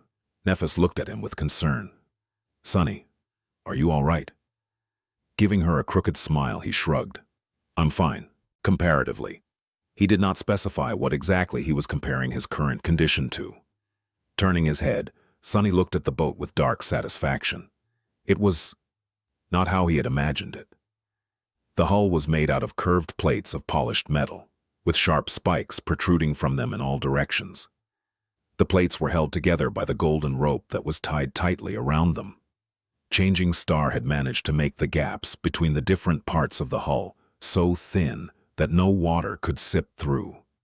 The mast was made out of the demon's spine and ribs, with Cassie's enchanted cloak hanged on them to serve as the sail. There was even a steering oar, fashioned out of the tip of the giant's scythe. He had expected to see a makeshift raft, but what met him was an actual vessel. Yes, it looked crude, but also strong, eerily macabre, and strangely impressive. Sailing upon the cursed sea on a boat made of demon bones. Sound like the beginning of a legend, he thought, temporarily mesmerized by the ghastly visage of the carapace vessel. Nephis looked at him with a hint of satisfaction. Happy? Now what? Sunny gathered his thoughts. Now. As soon as he tried to think of what they had to do next, an invisible barrier appeared in his mind, blocking any attempt to continue that thought. Now we... No matter how hard he tried, Sunny couldn't quite remember what he wanted to do. With a scowl, he raised his hand and bit down on his mangled palm, feeling drops of blood flowing into his mouth. But even that pain did not help him destroy the barrier. Sunny smiled darkly and kneeled, placing his hand on the ground. Summoning the midnight shard, he raised his other hand and brought the pommel of the sword down without any hesitation. As the brittle bones of his ring finger shattered from the powerful strike, a wave of agony washed over his mind, obliterating the adamantine barrier. Now we get the hell out of here. Chapter 90, Nightfall. Nephis stared at Sunny, shocked by his sudden act of self-mutilation. Hissing through gritted teeth, he dismissed the midnight shard and slowly rose back to his feet. Ah, crap, that really hurts. His poor finger was red and swollen, pulsating with sharp pain. It was unmistakably broken. Sunny was so full of self-pity that he wanted to cry. Why am I so unlucky? First that nightmare in the nest, now this. How come no one else is suffering, just me? He conveniently decided to forget that Changing Star had been literally torturing herself for weeks, and that due to her blindness, Cassie was always covered in bruises. Hearing his pained voice, the blind girl turned her head and asked, "Sunny, what happened?" He grimaced and tried to smile. It's nothing serious, really. I just sort of, smashed my hand a bit." Nephis opened her mouth to say something, but he hurriedly interrupted whatever she wanted to say. "Anyway, Neph, can you help me drag this gruesome masterpiece of yours to the edge of the island?" At this point, one wrong question could make things very complicated. He didn't want to reveal the true purpose of his actions until the last moment. That way, he would have more leeway in how to deal with problems, should any arise. Changing Star hesitated. A few seconds later, she shrugged, looking at him with a concerned frown. "Are you sure you're okay, Sunny?" He forced a smile. "I will be if you help me." Giving up, she shook her head and walked over to the front of the boat. Sunny turned to Cassie. "We're off, Cass. Wait here for a bit, all right? I'll come get you soon." She lingered, as though not quite understanding his words, then answered with an uncertain expression. Okay." Sunny raised his healthy hand to grip her shoulder, then hesitated and turned away, with a dark look in his eyes. Enduring the pain, he walked toward the boat. "Hold on a little more, Cassie. It will be over soon, I promise." The night was already approaching. Sunny and Nafis dragged the boat across the island, pulling it as oxen yoked to a wagon. The ashen sand was not the most difficult of terrains, but the spikes on the strange vessel's hull were making the task harder. Thankfully, the boat was lighter than it looked. Sunny knew that the alloy of the demon's carapace was extremely light from his experience with the midnight shard, which was forged from the same lustrous metal. If he were to believe the sword's description, this miraculous alloy came from a shard of a fallen star. Whether this omen was good or bad, he didn't know. Soon they heard a thundering rumble in the distance. It came from the direction of the colossal crater. The dark sea was awakening. Gritting his teeth, Sunny grabbed onto the golden rope that was coiled around his chest and pulled harder. "Come on, faster." The sun was just about to touch the horizon when they finally reached the edge of the island. Falling to his knees, Sunny released the rope and gasped for air, his chest rising and falling frantically. A wave of overwhelming exhaustion was drowning his senses, making it hard to stay awake. "Not yet. You can't let go yet." Nefis was silent, looking at him with a frown. For once, Sunny felt glad that she was weirdly taciturn by nature. Gathering his strength, he stood up and glanced at the darkening sky. Time was running out. Turning to Nef, he strained his parched throat and said in a raspy voice, "I'll explain everything once Cassie is here. Don't go anywhere until I bring her, all right? Please." Changing Star stared at him for a few seconds, then shrugged with indifference and didn't say anything. "I'll take it as a yes." What else could he do? Cursing under his breath, Sunny turned around and hurried away. He had one last task to accomplish before returning for Cassie. Sometime later, he came back to the spot where he had left Cassie. The blind girl was still there, sitting some distance away from the carapace demon's carcass and idly staring into the ground. Hearing the sound of his approaching footsteps, she smiled weakly. "Sunny?" He walked over, tired to the bone, and said, while trying to keep his tone casual, "Yeah, it's me." Cassie got distracted for a moment, then asked, "Do you have a fruit? I'm hungry." He flinched, then shook his head. "No, listen, we need to. I'm hungry. Do you have a fruit?" Sunny stopped, looking at the blind girl with a forlorn expression. She sounded like a broken doll, repeating the same phrase over and over. Her condition wasn't good. He licked his lips. "Come with me, and your hunger will disappear." This was the best misdirection he could come up with within the confines of his flaw. However, this time, he failed to achieve the desired effect. Cassie smiled and said, "Really? You'll take me to the fruits?" Due to his exhaustion and the debilitating effect of the enthrallment, Sunny got distracted for a moment and failed to control the flaw. Without realizing it, he opened his mouth and said, "No." Cassie pouted and lowered her head. "That's not nice, Sunny. Why did you lie to me?" Still reeling from his mistake, Sunny missed the moment and made things even worse, turning a small oversight into a real problem. "Because I want to take you away from this cursed island." As soon as the words left his mouth, Sunny froze and opened his eyes wide, refusing to believe that he had just messed up that bad. However, the damage was already done. Cassie turned to him with a deep scowl. "Take me away, but I don't want to leave. Why would I leave the soul tree?" Sunny silently cursed and shouted, abandoning any attempt to control himself. "Because that thing is evil. It's pure goddamn nightmare. Come on, let's go." Grabbing her hand, he tried to pull the delicate girl away, but she resisted with surprising strength. "Let go of me, you jerk." Cassie managed to rip her hand away from his grip and flinched back, looking at Sunny with anger. "I said I don't want to go. You're acting strange, Sunny. Stop, please." Sunny froze, not knowing what to do. This island is our home. It's so nice here, with the three of us together. Why do you want to leave?" He lingered, struggling to do what he knew had to be done. Finally, Sunny gritted his teeth and said, "Because it's 5, remember? I'm sorry, Cassie."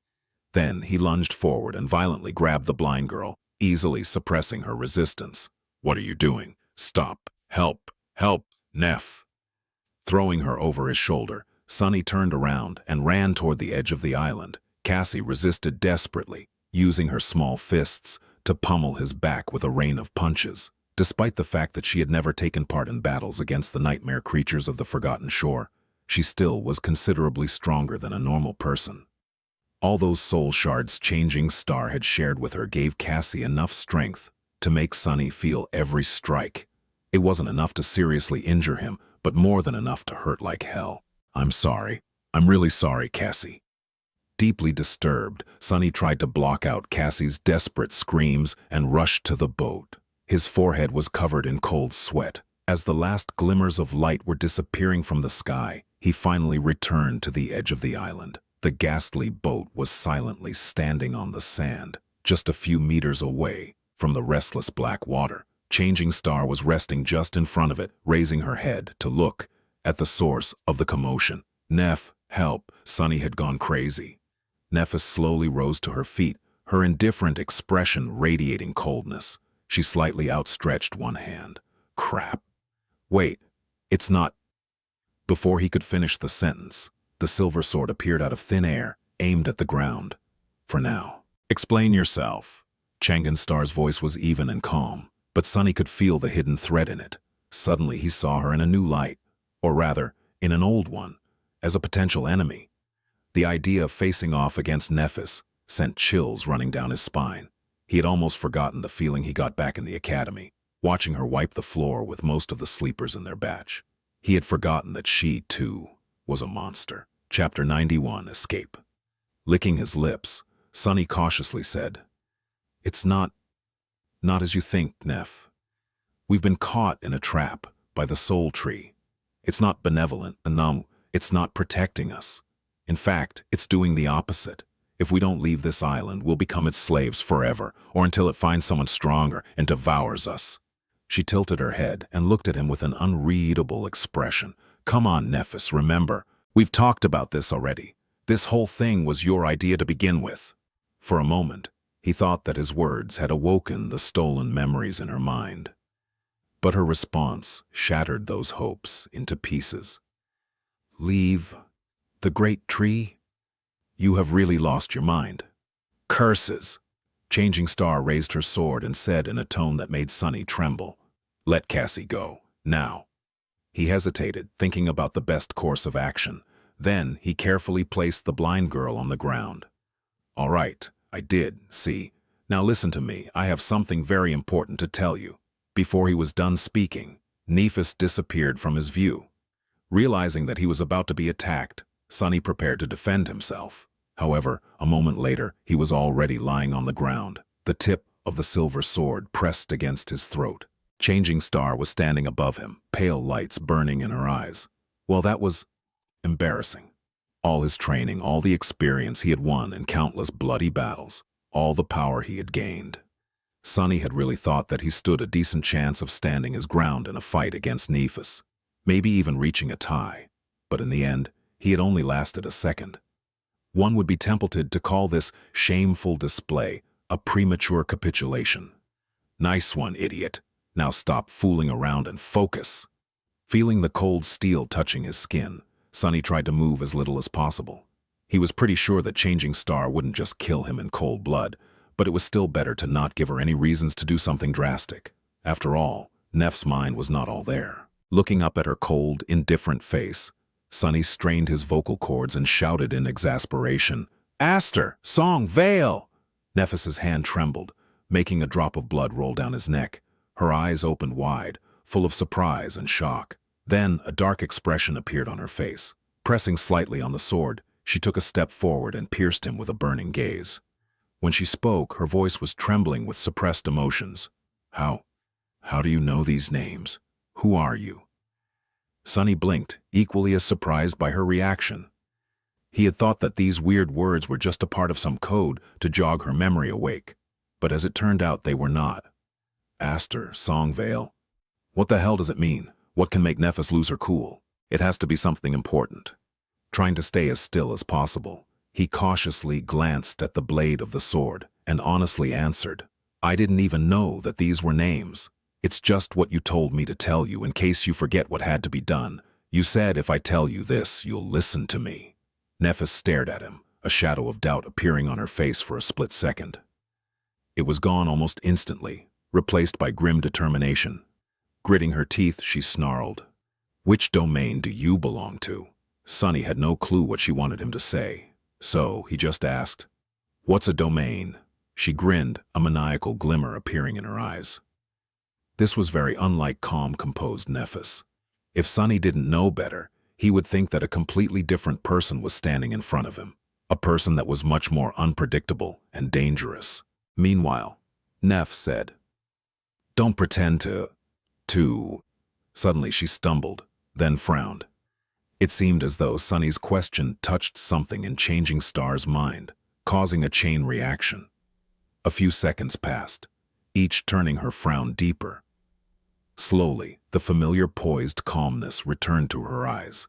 It didn't seem as though she had remembered everything, but just as Nephis had promised, it seemed enough to make her listen to what Sunny had to say. He understood it from the fact that she had finally removed the tip of the sword from this throat. She even helped him stand up. Looking at Sunny with a strange expression, she then said, I really told you those words? Rubbing his slightly cut neck, he simply nodded. Bloodweave was already busy repairing the damage to his skin. Nephis looked down, then closed her eyes for a few moments. When she opened them again, they were full of resolve. What do I need to do? Sunny really wanted to ask her about the meaning of the 3 mysterious names, but decided against it. They had to hurry. Ask Cassie to summon her staff, then get her into the boat. Dismissing her sword, Changing Star glanced at him for the last time and walked toward her friend. Somehow, Nephis had managed to talk Cassie into following her and boarding the ghastly vessel. She probably had to lie about a lot of things, but Sunny didn't want to ask, afraid that his flaw would ruin everything. Once the girls were inside the boat, he wrapped his tired body into the shadow and put his hands on the metal hull. Every part of his body seemed to hurt in its own unique way. His mind was utterly exhausted. Come on, Sunny. One last push. With a crooked smile, he strained his muscles and pushed the boat toward the black water. As the last light of dusk disappeared, submerging the world into absolute darkness, the boat, built from the bones of a demon, slipped from the ashen sand into the cold embrace of the dark sea. Following Sunny's instructions, Cassie aimed her staff and activated its enchantment, causing a strong gale to fill their modest sail. At first, the boat moved slowly, the mast creaking under pressure. But Changing Star's craftsmanship was meticulous and reliable. The demon's spine held, and little by little the small vessel began to gain speed. Sunny sat at the stern, controlling the steering oar. In front of them, an endless expanse of black water stretched to the horizon, hiding indescribable horrors in its depths. Behind them, the terrifying soul-devouring tree was slowly growing smaller. Sunny stared at it, feeling a deep sense of regret grip his heart. He wished that he was powerful enough to destroy it. Leaving just like that, without exacting revenge on the ancient monster, filled him with anger. Well, at least he left it a present. Back at the Ashen Barrow, a candle was burning in a small alcove of stones that protected its flame from wind. Near the candle, a tall pile of dry, fallen leaves was towering over the alcove. It had taken Sunny a long time to gather that pile. He had scoured most of the island, hoping to make it as tall as possible. He had also mixed dry seaweed and the remaining fat of the carapace demon into the leaves. Sometime later, the small candle was nearing the end of its life. Most of the wax had already melted, turning it even smaller. Just as the flame was about to go out, it ignited the leaves. After a few seconds, a massive, searing bonfire ignited in the middle of the island, illuminating the scarlet leaves of the evil tree. Almost instantly, the black waters surrounding the island surged with movement. Sunny was already too far away to see any of it. He didn't know if the creatures of the dark sea would be able to obliterate the soul devourer. He strongly doubted that the ancient fiend was that easy to destroy. However, With the carapace demon dead and the 3 humans meant to replace him gone, there was no one on the island to protect the gluttonous tree. Perhaps it would be seriously harmed at least. For now, it was the best he could do. Looking back in the direction of the ashen barrow, Sunny gritted his teeth and thought, one day I will become powerful enough to destroy that tree, these monsters, and anyone else who would dare to stand in my way. One day I will become powerful enough to never be afraid again of anyone or anything. Instead, all of them will fear me.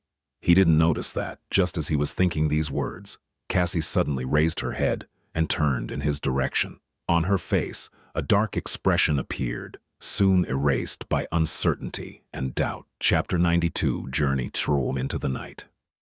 In the absolute darkness, a small vessel was gliding on the black surface of a restless sea. Its mast, made of a demon's spine, was straining under the assault of the winds. In the eerie silence of this vast and lightless void, the swift boat cut through the waves like a blade. No sounds could be heard except for the creaking of bones and the crashing of water against its polished metal hull. Sunny sat at the oar, steering the carapace vessel. He was guiding them west. With no moon or stars to show them the path, it was hard to keep the boat on course, but there was a mark left in his mind by the cold and menacing shadow of the crimson spire. Using it as a compass, he was able to navigate the treacherous waters without losing his way. Black skies above, dark sea beneath, with nothing but a thin layer of steel separating them from the tenebrous abyss, they sailed through the night. Below them, countless horrors were hiding in the cursed depths. Several times, Sunny felt gargantuan shadows moving close to the small boat, attracted by the sound of its passing. Powerless to do anything, he had no choice but to tremble in silence, praying that the terrible creatures would turn away. So far, luck was on their side. Perhaps they were too small and feeble to satiate the hunger of these ancient leviathans. A few hours after the start of the voyage, Sunny felt that the constant pull on his mind had begun to wane. His thoughts were slowly becoming clearer, the haze of forgetfulness weakening with each minute. Soon, a ghostly sound of shattering glass resounded in his head. Instantly, the last remnants of the fog that was clouding his consciousness disappeared. He was free from the enthrallment of the soul devourer. Relieved, Sunny couldn't help but smile. However, his smile was weak and hesitant. With the effects of the mind hex gone, his usual sharpness had returned. It felt as though an invisible weight had been lifted, allowing his thoughts to finally flow unobstructed once again. Everything became clearer, as though the whole world suddenly came into focus. It was a wonderful feeling, but with it came a better understanding of how terrifying and precarious their current situation was. They were quite literally balancing on the edge of a hungry abyss, their lives relying on nothing but capricious fortune. The decision to venture into the dark expanse of the cursed sea on a makeshift boat was pure insanity. But then again, there was nothing sane about the forgotten shore, to begin with. In this desolate hell, the craziest choice was sometimes the best one you had. Gritting his teeth, Sunny held the oar and stared into the darkness. A few minutes later, Cassie suddenly shifted, making the boat gently sway. She handed the magical staff to Nephis and cautiously moved closer to Sunny, feeling her way through the darkness with her hands. Before Sunny could guess what was it that she wanted from him, he was suddenly caught in a tight embrace. The blind girl hid her face in his chest, hot tears streaming down her face. Sunny froze, stunned, and having no idea what to do. He could feel Cassie's body pressed against him, and shaking from crying, her hands tightly wrapped around his neck. While he was trying to comprehend the situation, she quietly whispered, "Thank you. Thank you." Feeling extremely awkward, Sunny pretended to clear his throat. No need to thank me. If it wasn't for your warning, we would still be stuck on that island, so we're even." Then he raised his hand and awkwardly patted her on the back. Both of them were careful to keep their voices as quiet as possible, afraid that they will attract something from the black depths. Cassie silently cried for several minutes, then finally let go of him.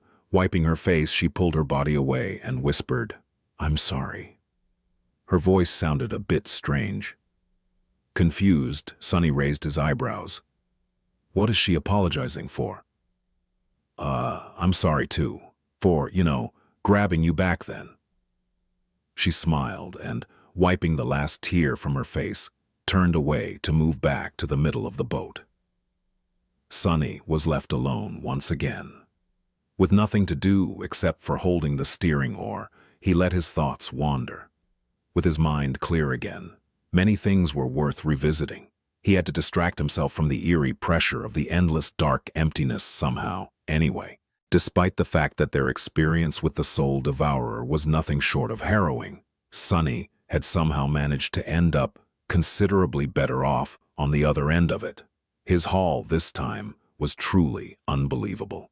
He had received an amazing new weapon, no less than 100 shadow fragments, and 2 new attributes. Spark of Divinity was a real improvement over its previous version.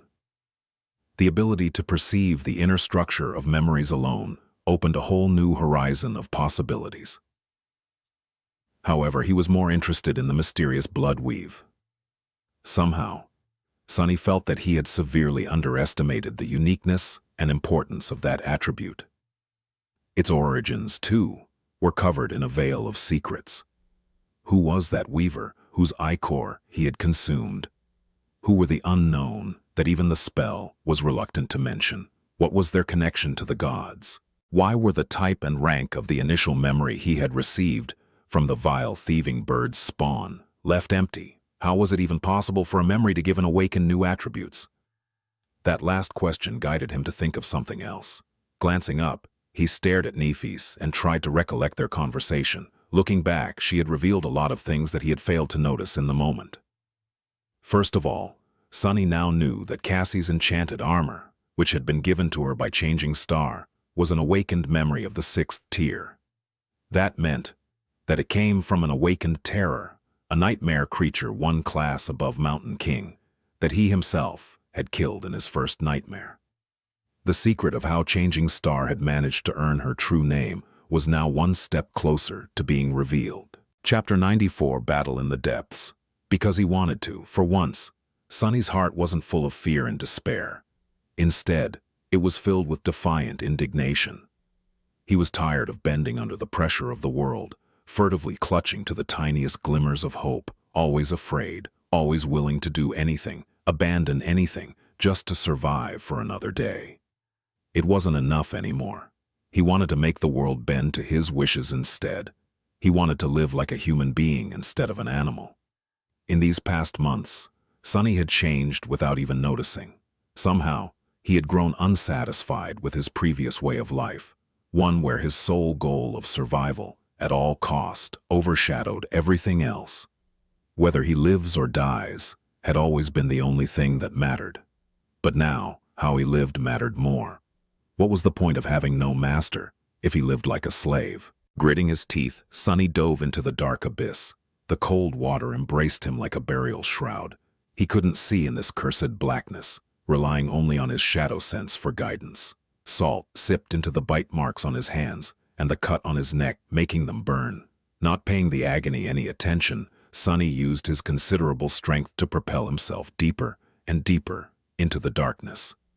He could feel the giant tentacles moving in the water around him, pulling the pieces of the carapace boat into the gargantuan maw that was hiding somewhere far below. Once or twice, he had to desperately twist his body to avoid being touched by one of them. But still, no sign of Cassie. His lungs were starting to burn. Sunny dove deeper. At this depth, the water pressure was starting to affect his movements, making each stroke feel heavier. Even with his body enhanced by the shadow, there was a limit to how much it could withstand. Sunny suspected that without the blood weave, he would have suffocated a long time ago. What's worse, he felt as though he was getting closer and closer to the actual body of the unknown horror that had destroyed their vessel. He still couldn't sense its massive shape, but judging by the girth of the tentacles that surrounded him, the monster couldn't have been far. And then, Sunny finally noticed something. A short distance away from him, a small shadow was struggling against a much larger and ferocious one. Cassie. Gathering all his strength, Sunny swam toward the blind girl with as much speed as he could muster. As he drew near, he could discern the details of what was happening. Cassie was being pulled down, a smaller tentacle coiled around her body. She was still struggling, trying to get free, but her movements were growing weaker with each second. She was suffocating. Filled with fury, Sunny propelled himself forward and grabbed onto the tentacle, feeling slippery flesh throbbing in his grip. If he had any choice, he would have avoided touching that thing at all costs. But fighting underwater was tricky. If he wanted to deliver any sort of a powerful blow, he had to find some form of support first. Summoning the Midnight Shard, Sunny strained every muscle in his body and slashed across the tentacle, right below the point where it was coiled around Cassie's lower torso. He knew that he wouldn't be able to do any serious harm with that strike, which was slowed down to a crawl by the burdensome resistance of the black water. However, his amazing sword was still sharp enough to cut into the fleshy tentacle, causing a cloud of dark blood to gush out of the wound. The tentacle furiously twitched and shot sideways, as though trying to shake the attacker off. Flying through the darkness, Sunny held on for dear life and moved his blade upward, slicing the spongy flesh apart. He never hoped to chop the tentacle off with one strike. No amount of strength would have allowed that to happen. Luckily, swords were able to pierce, slash, and cut. Pushing the blade, Sunny cut deep into the tentacle. When the tsuba was about to touch the wound, he changed his grip and pulled the tachi down. Monster's flesh spread apart under the razor-sharp blade, barely offering any resistance. A torrent of blood surged out, and with the last push, the tentacle was completely severed. Sunny was finally able to turn his attention to Cassie to see how she was doing. What he sensed made him scowl. The blind girl was barely conscious. He needed to get her to the surface as fast as possible. Pushing away the twitching remains of the tentacle, Sunny dismissed his sword and grabbed Cassie across the torso, feeling how cold her skin was through the thin fabric of her tunic. Weakly, she tried to resist, not realizing that it was him and not the monster. Pressing the blind girl to his chest, Sunny turned his head up and felt a wave of desperation crashing against the walls of his mind. His lungs were in agony, no air whatsoever left in them. His body was slowly losing its strength, full of terrible pain, and thirsting for a breath of fresh air with maddening intensity. Even if he could see anything, at this point, his vision would have begun to darken, and they were so far away from the surface. What's worse, the horror of the depths was now alerted to his location. Countless tentacles were already moving, surrounding them in an impenetrable barrier of flesh. A second or two later, they would be crushed to death in the devastating embrace of the sea monster. Sunny didn't know how to save them, but he wasn't going to give up no matter what. Making an arduous stroke with his one free hand, he held tightly onto Cassie and swam up. The tentacles were approaching, blocking all paths of escape. Sunny gritted his teeth and, in the next moment, the water around them suddenly turned pure white. An incandescent radiance filled a vast expanse of the cursed sea, obliterating any sign of darkness. The explosion of light was so intense that it pierced through Sunny's eyelids and hurt his eyes. It was as though a miniature sun had ignited somewhere far below them, turning the endless black abyss into a pristine white void. Tidal currents of radiant water surged tumultuously, throwing the world into disarray. The gargantuan tentacles convulsed and writhed madly, as though in the throes of unbearable pain. The unbreakable barrier of flesh fell apart. Sunny wasn't about to let this chance go. Straining his suffocating body, he swam to the surface, dodging the writhing tentacles. With the furious white sun burning in the depths below, he could see their shapes clearly. Moving faster and faster, he propelled himself up with everything he had left. Sunny knew that surfacing that fast was dangerous, but there was no other choice. Both Cassie and himself did not have a lot of life left in them. They needed air. Although it seemed like an eternity, the white radiance began to dim just a few moments later. But it didn't matter. Sunny was already past the barrier of tentacles, swimming up with desperate speed. He was afraid that they wouldn't make it. His consciousness was already beginning to wane, slowly slipping into the cold clutches of empty nothingness. Even knowing that there was nothing but water around, He was still overwhelmed by the suicidal desire to open his mouth and inhale as deeply as he could. His muscles were spasming, devoid of oxygen for too long. And then, finally, Sonny's head broke the surface.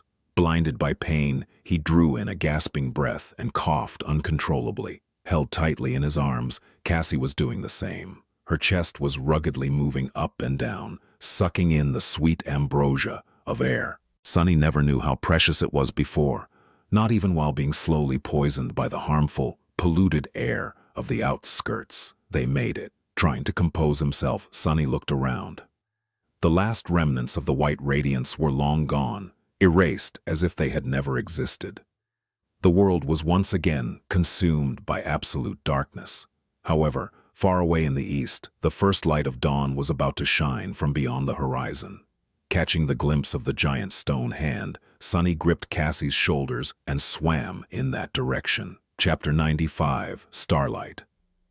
Sonny felt that he was at the end of his rope. He had put himself through too much abuse during these last few days. Now, it was hard to even remember when was the last time he had slept. A day before climbing the soul-devouring tree in search of a special fruit, perhaps. Since then, he had lived through the harrowing torture of the blood-weave transformation, spent countless hours on the verge of mental collapse to resist the effects of the enthrallment, mangled his hands to stay lucid, guided the boat through the terrors of the dark sea in absolute darkness, saw it being destroyed by the horrid dweller of the deep, and gave battle to that monster in the cold black depths, almost drowning as the result. His body and mind were on the brink of shutting off.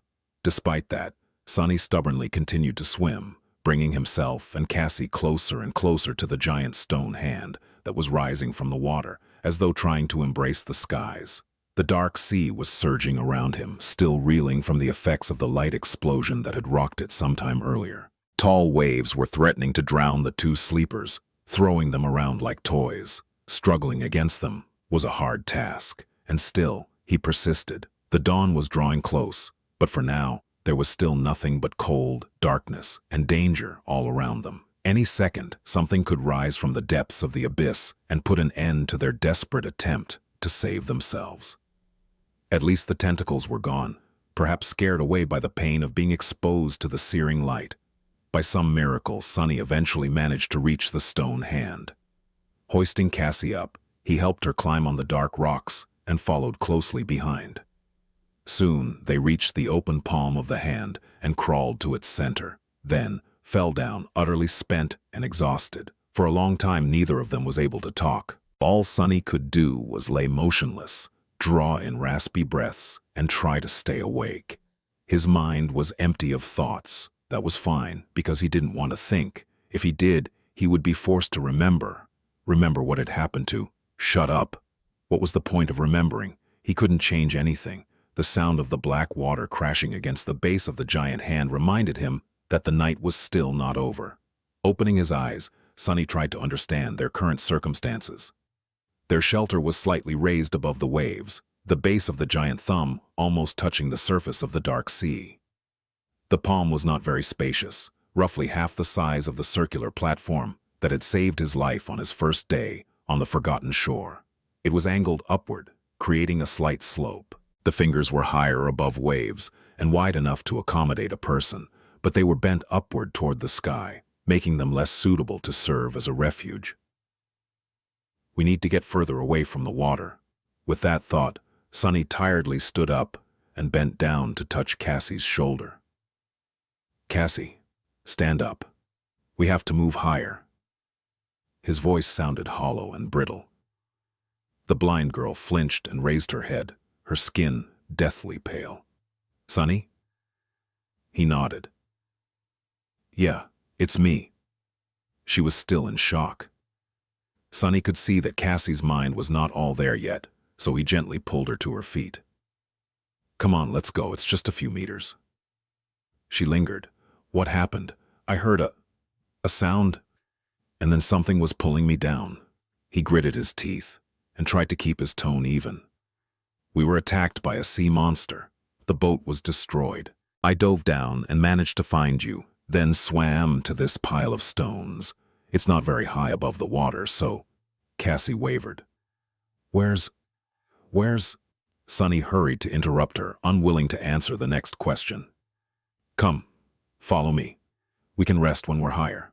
Gently guiding the blind girl, Sunny climbed to the base of the giant hand's index finger, which was the highest point they could reach without climbing the fingers themselves. Sitting down on the cold stone, he rested his back against the giant phalanx and stared at the restless surface of the dark sea. His eyes were cold and empty. Cassie was silent by his side. Her pale face was contorted, as though she simultaneously wanted to ask the question and dreaded the answer. Finally, gathering her courage, the blind girl whispered, her trembling voice barely audible. Sunny, where is Neff? He stayed silent, not willing to speak the words out loud. Stupidly, he felt that if he spoke them, they would become the truth. But if he didn't, there was still a possibility that they were a lie. I'm not answering. A few moments later, the familiar pressure appeared in his mind. The pressure grew and grew, making his head spin. I'm not. Then the piercing pain came. Sunny stubbornly endured it. He lasted for much longer than he had ever done before, keeping his mouth shut until hot tears rolled from his eyes, his whole body shaking from the terrible suffering. But eventually he was still forced to say those bitter words. She's... Before he could finish, a subtle sound attracted his attention. It came from below, from the edges of the restless dark waves. Sunny's heart skipped a beat. Out there, at the base of the giant thumb, where the cursed sea was almost touching its stone surface, a pale white hand appeared from the black water and grabbed onto the rocks. Then, a tall figure slowly pulled itself onto the opened palm of the stone giantess. His eyes widened, feeling that something was wrong. Cassie turned her head and asked, Sunny, what is it? He trembled and whispered, gripped with sorrow. It's Nephis. An uncertain smile appeared on the blind girl's face. Neff? She's all right? Sunny found himself unable to answer. No, Nephis was not all right. In fact, he didn't know how she was even alive. The Starlight Legion armor was shattered and torn, revealing the mutilated flesh beneath. There was a horrifying gaping wound on Changing Star's torso, looking as though almost half of her right side was missing. Sunny could see the sharp shards of broken ribs, the rivers of blood streaming down her legs, and the mangled mess of viscera spilling over the edges of the wound. He wanted to close his eyes.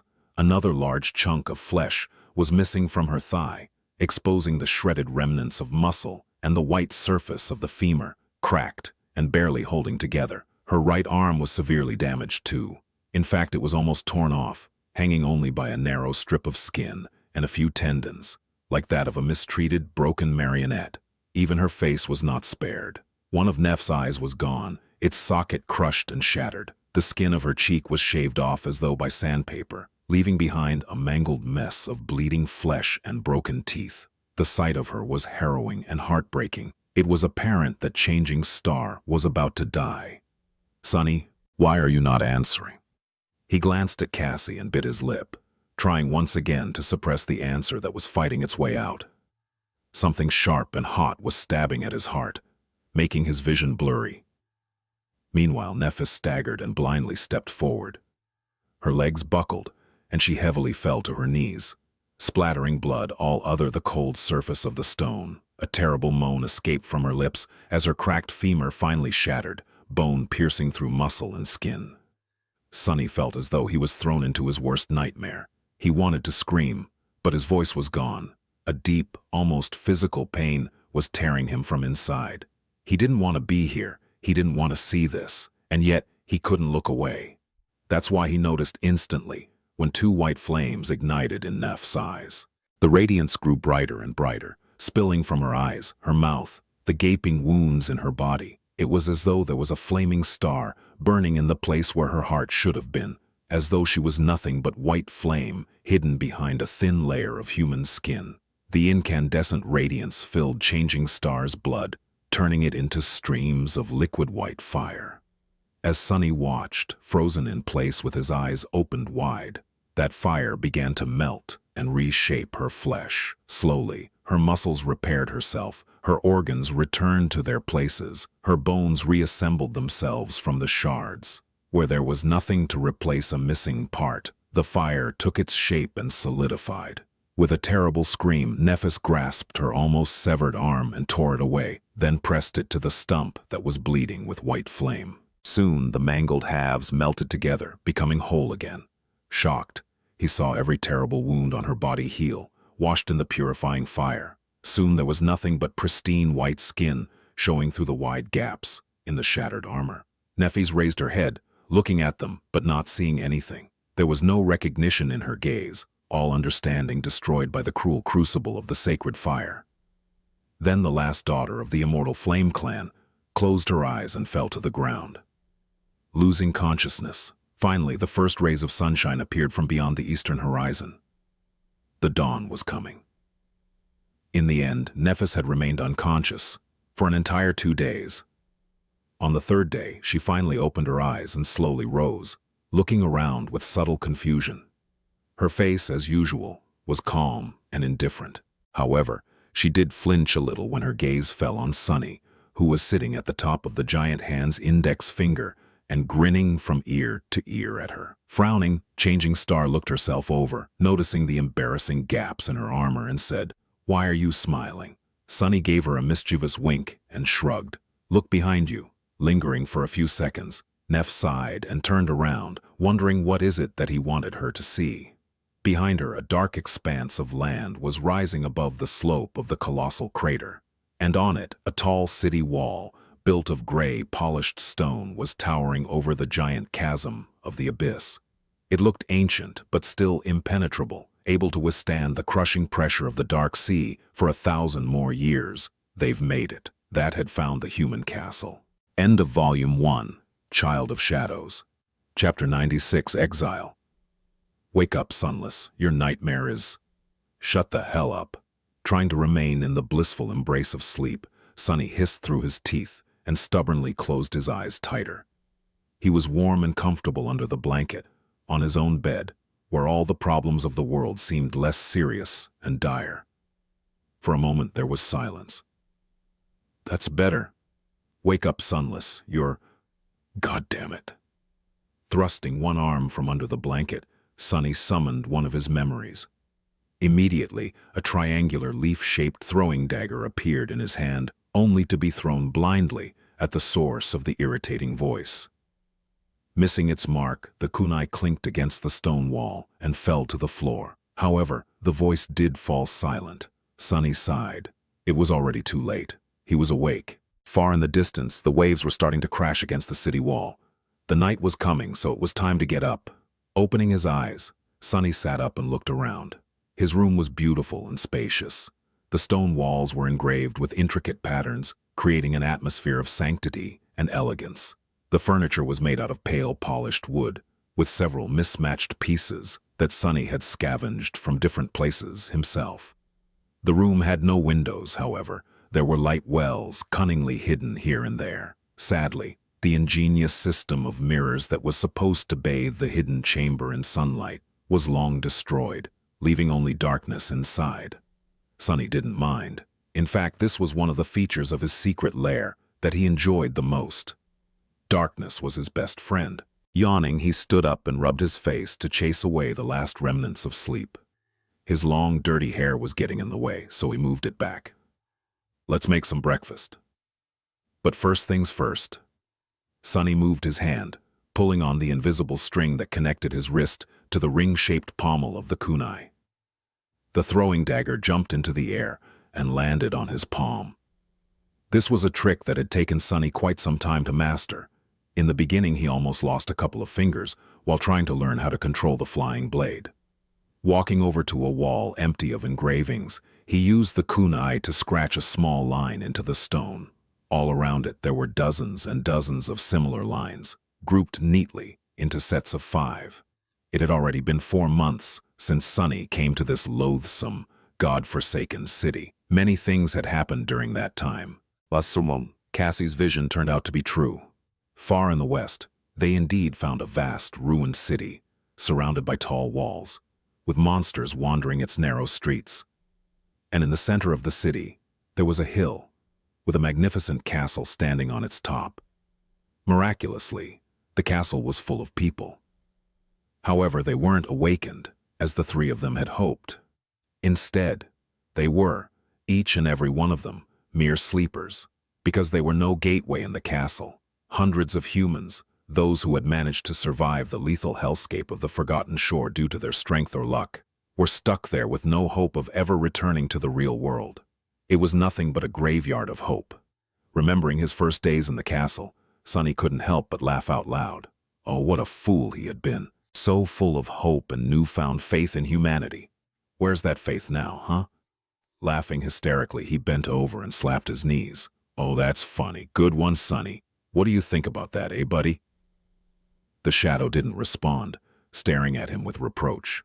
Its silence only made Sunny laugh louder. He just couldn't stop. To be honest, he had gone a little bit insane some time ago, probably around his third week of living alone in the city. He was more or less all right after leaving the castle due to that unfortunate falling out with... Well, it didn't matter. The point was that on his third week, that damn bastard of a knight had almost disemboweled him, leaving Sunny no choice but to crawl away, while using his own two hands to stop his intestines from falling out. After finding his way to a secluded ditch and lying there for a few days, too weak to move and simply waiting to die, with not a soul around to help him, Sunny wasn't quite the same. Good times. Anyway, he survived. Dismissing the kunai, Sunny walked over to a table that he had scavenged from the ruins of a library and glanced at the gray rock that was lying in its center. No matter how you looked at it, it was just an ordinary rock. However, as soon as Sunny's gaze fell on it, the rock spoke. "Wake up, Sunless. Your nightmare is over." That rock was, in fact, one of his most valuable memories. In all ways except for one, it was indeed just a rock, which was already useful enough. There were a lot of things that someone as devious as Sunny could accomplish with the help of a rock. However, this particular rock was also capable of parroting different sounds, which made it simply priceless. Right now, it was parroting Sunny's own voice. "Wake up, you vile thing." Struggling with the irrational desire to turn the parrot rock into dust, Sunny dismissed it and removed a piece of cloth from the table. Beneath it, a few strips of monster meat lay on a silver platter. He had hunted this monster himself, which was not an easy task in these parts. In fact, as far as Sunny knew, he was one of the very few people capable of hunting in the city alone. The reason for this was that most of the nightmare creatures populating it were of the fallen rank, with only a handful of weaker ones hiding here and there.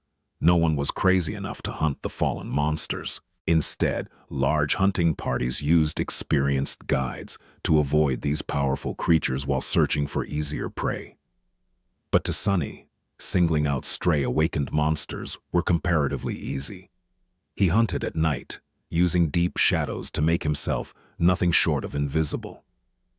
If he didn't want to fight a fallen abomination, he didn't have to, most of the time. In any case, he never went hungry. Sunny grinned and said in a deeply satisfied tone, "Ah, life is good." Chapter 97, Hunter's Dream. Life indeed was good. In fact, Sunny would even go so far as to say that currently, it was wonderful. One would expect that being stuck in a cursed city, located in the middle of an actual hell, surrounded by nothing but ruins and horrifying monsters, was not really the best way to live your life. But to him, this was somewhat of a paradise. To his surprise, Sunny had found out that this type of existence suited him pretty well. He had no obligations, no need to worry about the future, and most importantly, was not required to interact with other humans. Humans always made things hard and complicated. He was sick of them. Being on your own was much better. He didn't have to pretend to be someone else, force himself to behave differently from how he wanted to, and strain his mind trying to understand people's convoluted feelings. For the first time in his life, Sunny could simply be himself. Turns out, his true self was very easy to please. He had no shortage of interesting things to do, explore, and kill. His life was very entertaining and comfortable, all things considered. It was at least way better than his pathetic existence in the outskirts, back in the real world. The key to this harmonious feeling was very simple. It was to have no hope. Sunny discovered that hope was the true enemy of peace. It was the most vile and poisonous thing in the universe. If there was even a glimmer of hope to return home, he would have been desperate, full of anxiety, and probably in the middle of some insane disaster right now, like he had always been before. But without hope, things were simple and pleasant. He really couldn't wish for more. Keep telling yourself this crap. You might really believe it. Sunny grinned. What is there to believe? It's the truth. The shadow somnolently shook its head, long accustomed to his crazy tirades. Lately, Sunny had been talking with himself a lot, having long arguments that sometimes descended into screaming matches. It was a good way to pass the time.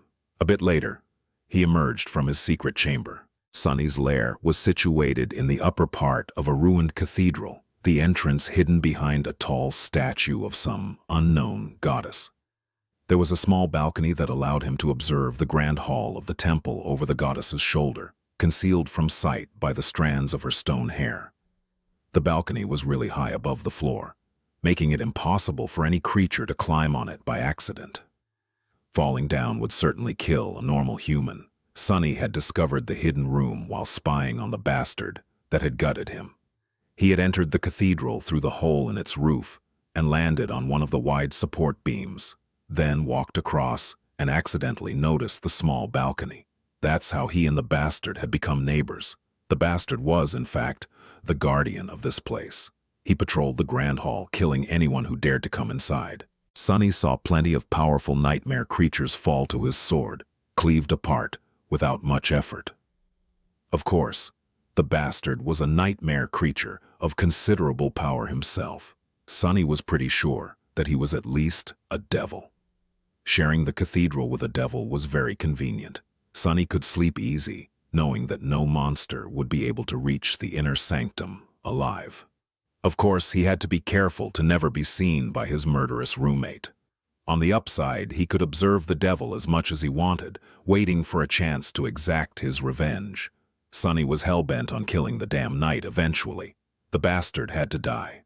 But before that, Sunny had to become stronger. Much, much stronger. Walking across the beams of the cathedral, he approached the hole in the roof and climbed through it. Outside, the night was already reigning over the world.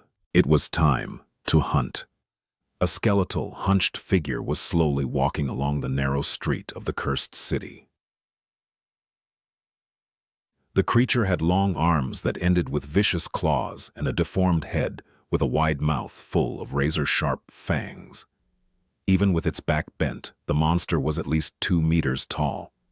It was dressed in a torn shroud that was once white, but had long ago turned brown from the dried blood. This was Sunny's prey. The creature, which was called a blood fiend, was among the weakest dwellers of the cursed city. It was merely an awakened monster, barely intelligent and comparatively easy to kill. Of course, nothing was really easy to kill here. After all, each and every human on the forgotten shore was just a dormant beast. Despite the fact that they shared the same rank and class, blood fiends were less formidable than carapace centurions in terms of strength and speed. However, that was only until they smelled blood, which sent them into a murderous frenzy. In that state, these fiends were a true menace. Pathetic, Sunny thought, stalking the nightmare creature from the shadows. He had killed a few of these monsters in the past and had a great time each time. Well, except for this one encounter where he had accidentally scratched himself on a sharp stone. That was not fun at all. Time to die, you ugly freak! The blood fiend was just about to turn the corner when a sudden sound attracted his attention. With unnatural speed, the monster turned around and fell on all fours, his sensitive ears picking up the slightest rustle. Then he took a few careful steps forward and stopped at a certain spot. In front of the fiend, an ordinary-looking rock was lying on the ground. A second later, the rock suddenly spoke. "Behind you," it said politely. The creature froze for a moment, then turned around with lightning-fast speed.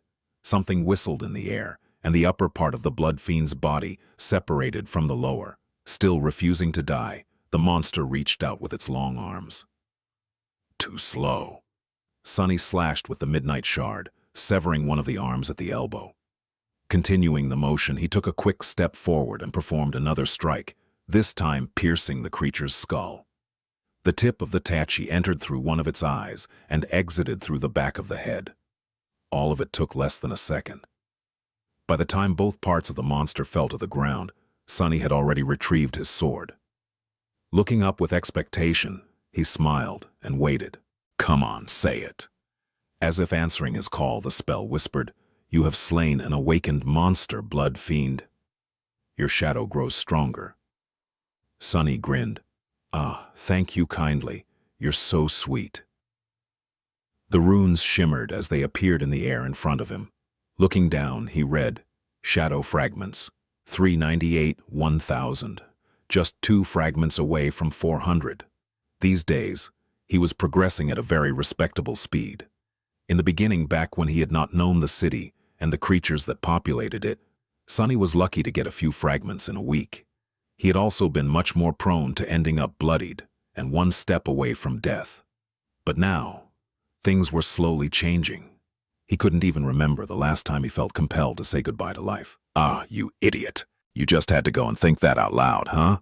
Just as he finished that thought, a distant sound of footsteps reached his ears. Chapter 98, Uninvited Guests. Sunny looked grimly at the corpse of the blood fiend, then in the direction of the approaching footsteps. Who was crazy enough to remain in this cursed city during the night? Only a complete lunatic would do something that stupid. All the sane people were long gone from the streets, not to mention that very few were willing to enter the ruins to begin with. A dark shadow flowed from the tip of the midnight shard's blade. Coalescing on the ground, it stared at him with sarcasm. Sunny stared back. "What?" The shadow shook its head and didn't answer, forcing him to turn away with a confused shrug. "Whatever. It seems we have guests. What to do, what to do. The place is a mess." Looking around, Sunny sighed, glanced at the corpse of the monster once again, and summoned the kunai. The smart thing to do was to run away. Who knew what exactly was producing those footsteps? Maybe it was a group of people. Maybe it was a nightmare creature with a lot of feet. It was better not to find out. He wasn't done with the hunt yet. He still had to get his trophies. "Go take a look." Sending the shadow away, Sunny kneeled and began to cut the tough flesh of the dead creature.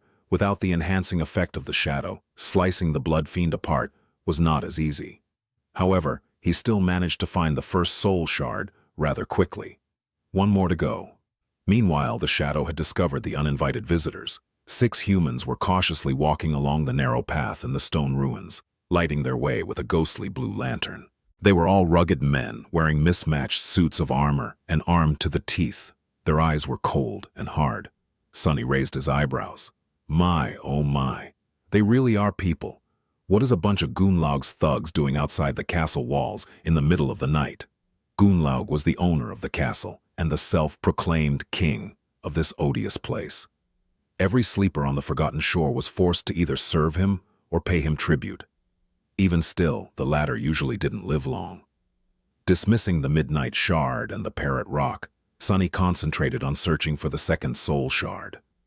He wanted to be gone from the street before these gentlemen arrived, but the circle of blue light was approaching too fast. Finally catching a glimpse of the glowing crystal, Sunny grabbed it and hurriedly hid it in his armor. Then he dropped the kunai on the ground and took several steps back. But it was too late. They had already seen him. "Be careful! There's a monster!" As Sunny was backing away, several weapons were aimed in his direction, feeling that things were about to get out of control. "Troll." He cleared his throat and said in a trembling voice, Oh, please don't hurt me. I'm a human." Saying this, he mentally looked himself over.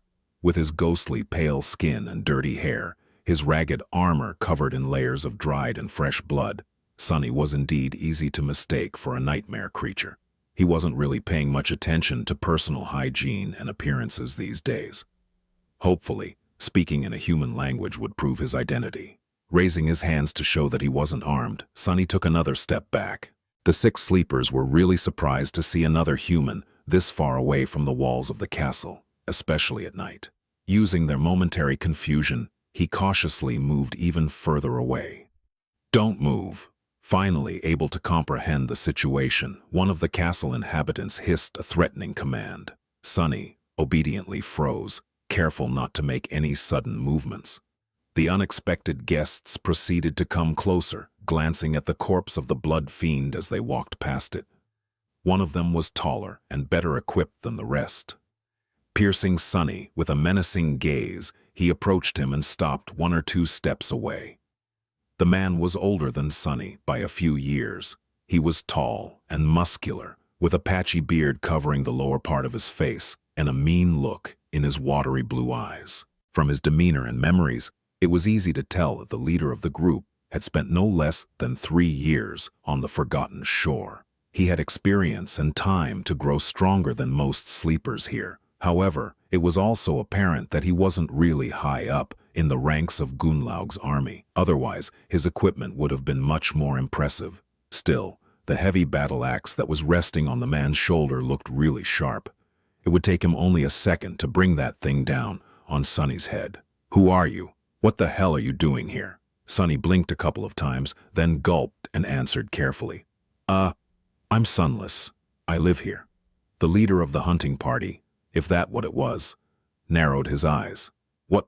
Live here? Do you take me a fool, boy? No one can survive in the city." The other sleepers were of the same opinion, except for one, who looked at Sunny with doubt. Frowning, he took a step forward and said in an uncertain tone, "Wait, Chief, he might be telling truth. I heard that there's a crazy kid who lives in the ruins alone." The taller man scowled. "How is that possible?" His subordinate glanced at Sunny and shrugged. "From what I heard, his aspect allows the boy to hide in the shadows really well. I guess he crawls around like a rat and picks up the leftovers after the monsters are done eating. I don't really know, but someone was talking about him back in the castle. I thought they were just telling tales." Sunny frowned.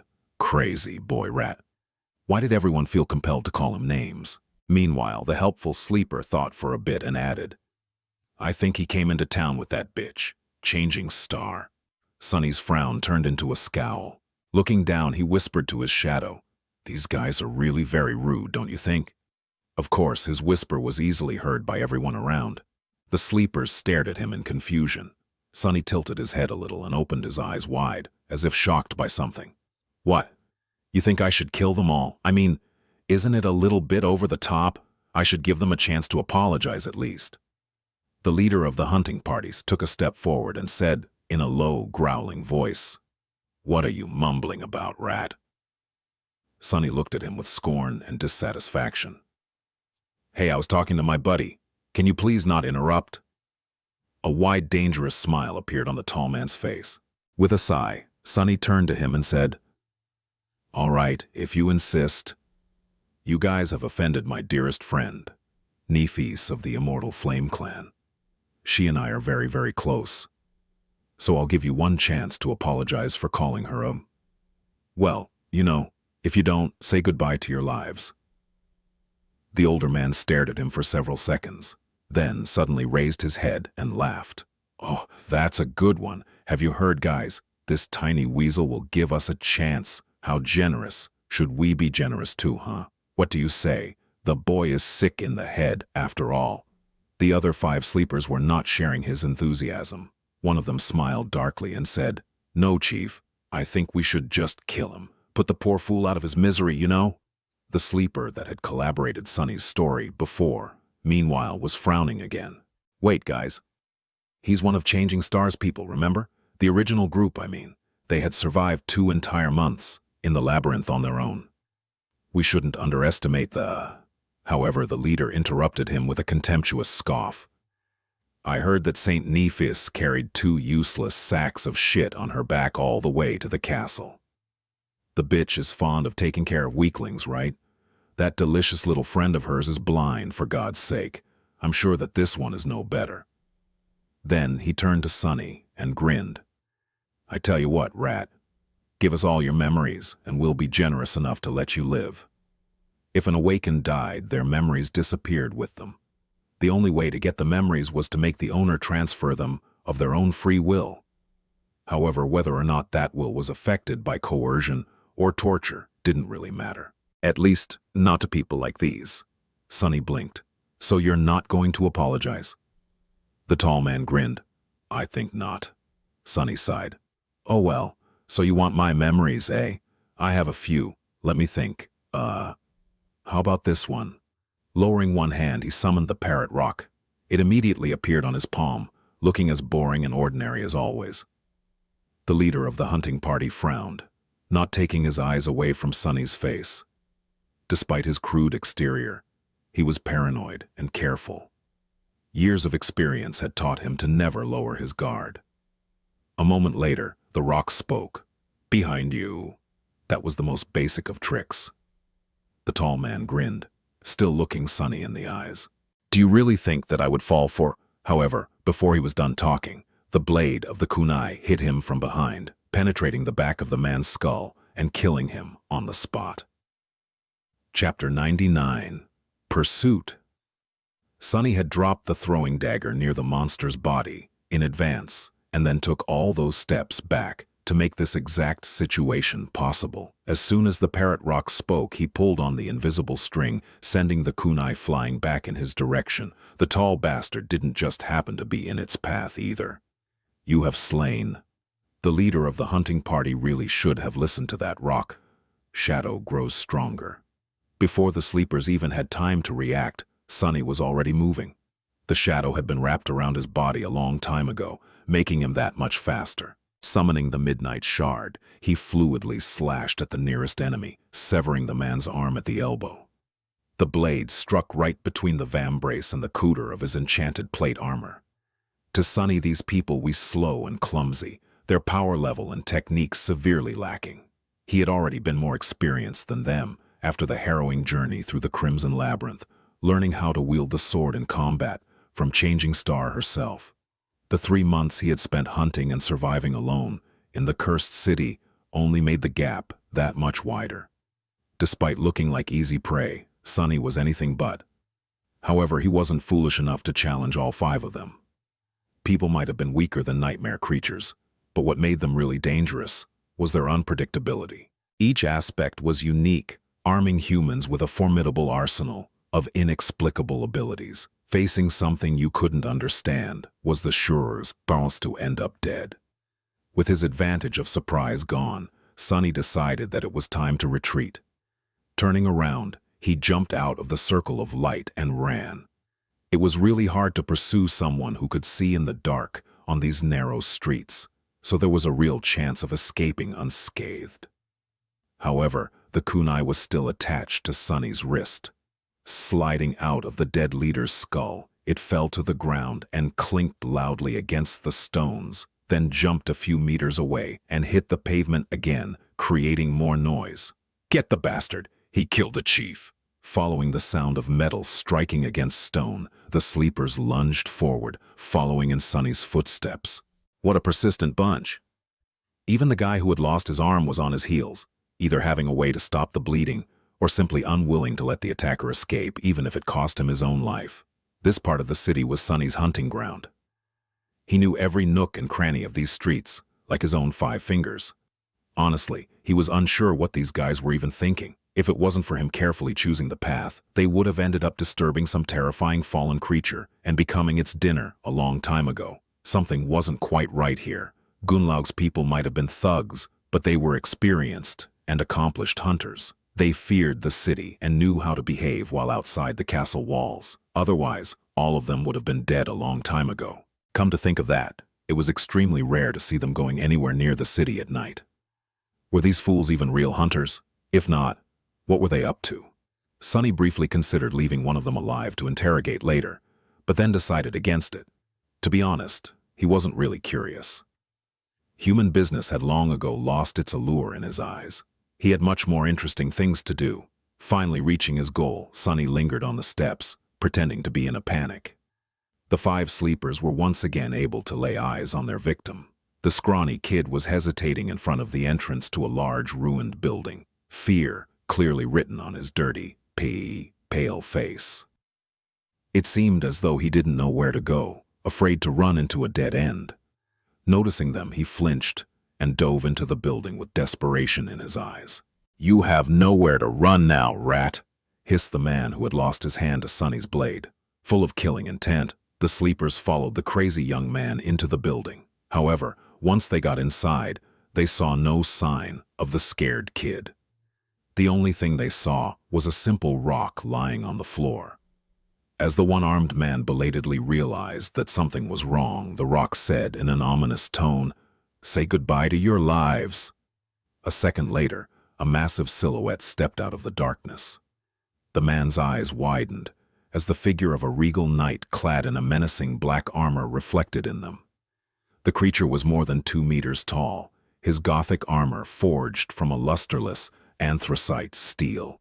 Every part of the armor was decorated with intricate engravings that told a tale so horrifying that anyone would go insane from looking at them for too long. The helmet of the Black Knight was crowned with curved horns that might have been wings once. In the narrow fissure of his visor, 2 ghastly red flames were burning with indescribable menace. Before the sleeper had time to react, a heavy black blade fell from above, effortlessly severing his body. From head to groin, cutting through flesh, bone, and armor with similar ease. A torrent of blood surged to the floor. Climbing onto one of the supporting beams of the ruined cathedral, Sunny sat down and looked at the slaughter that was happening below. Huh. The bastard is in a really bad mood today. Well, have fun.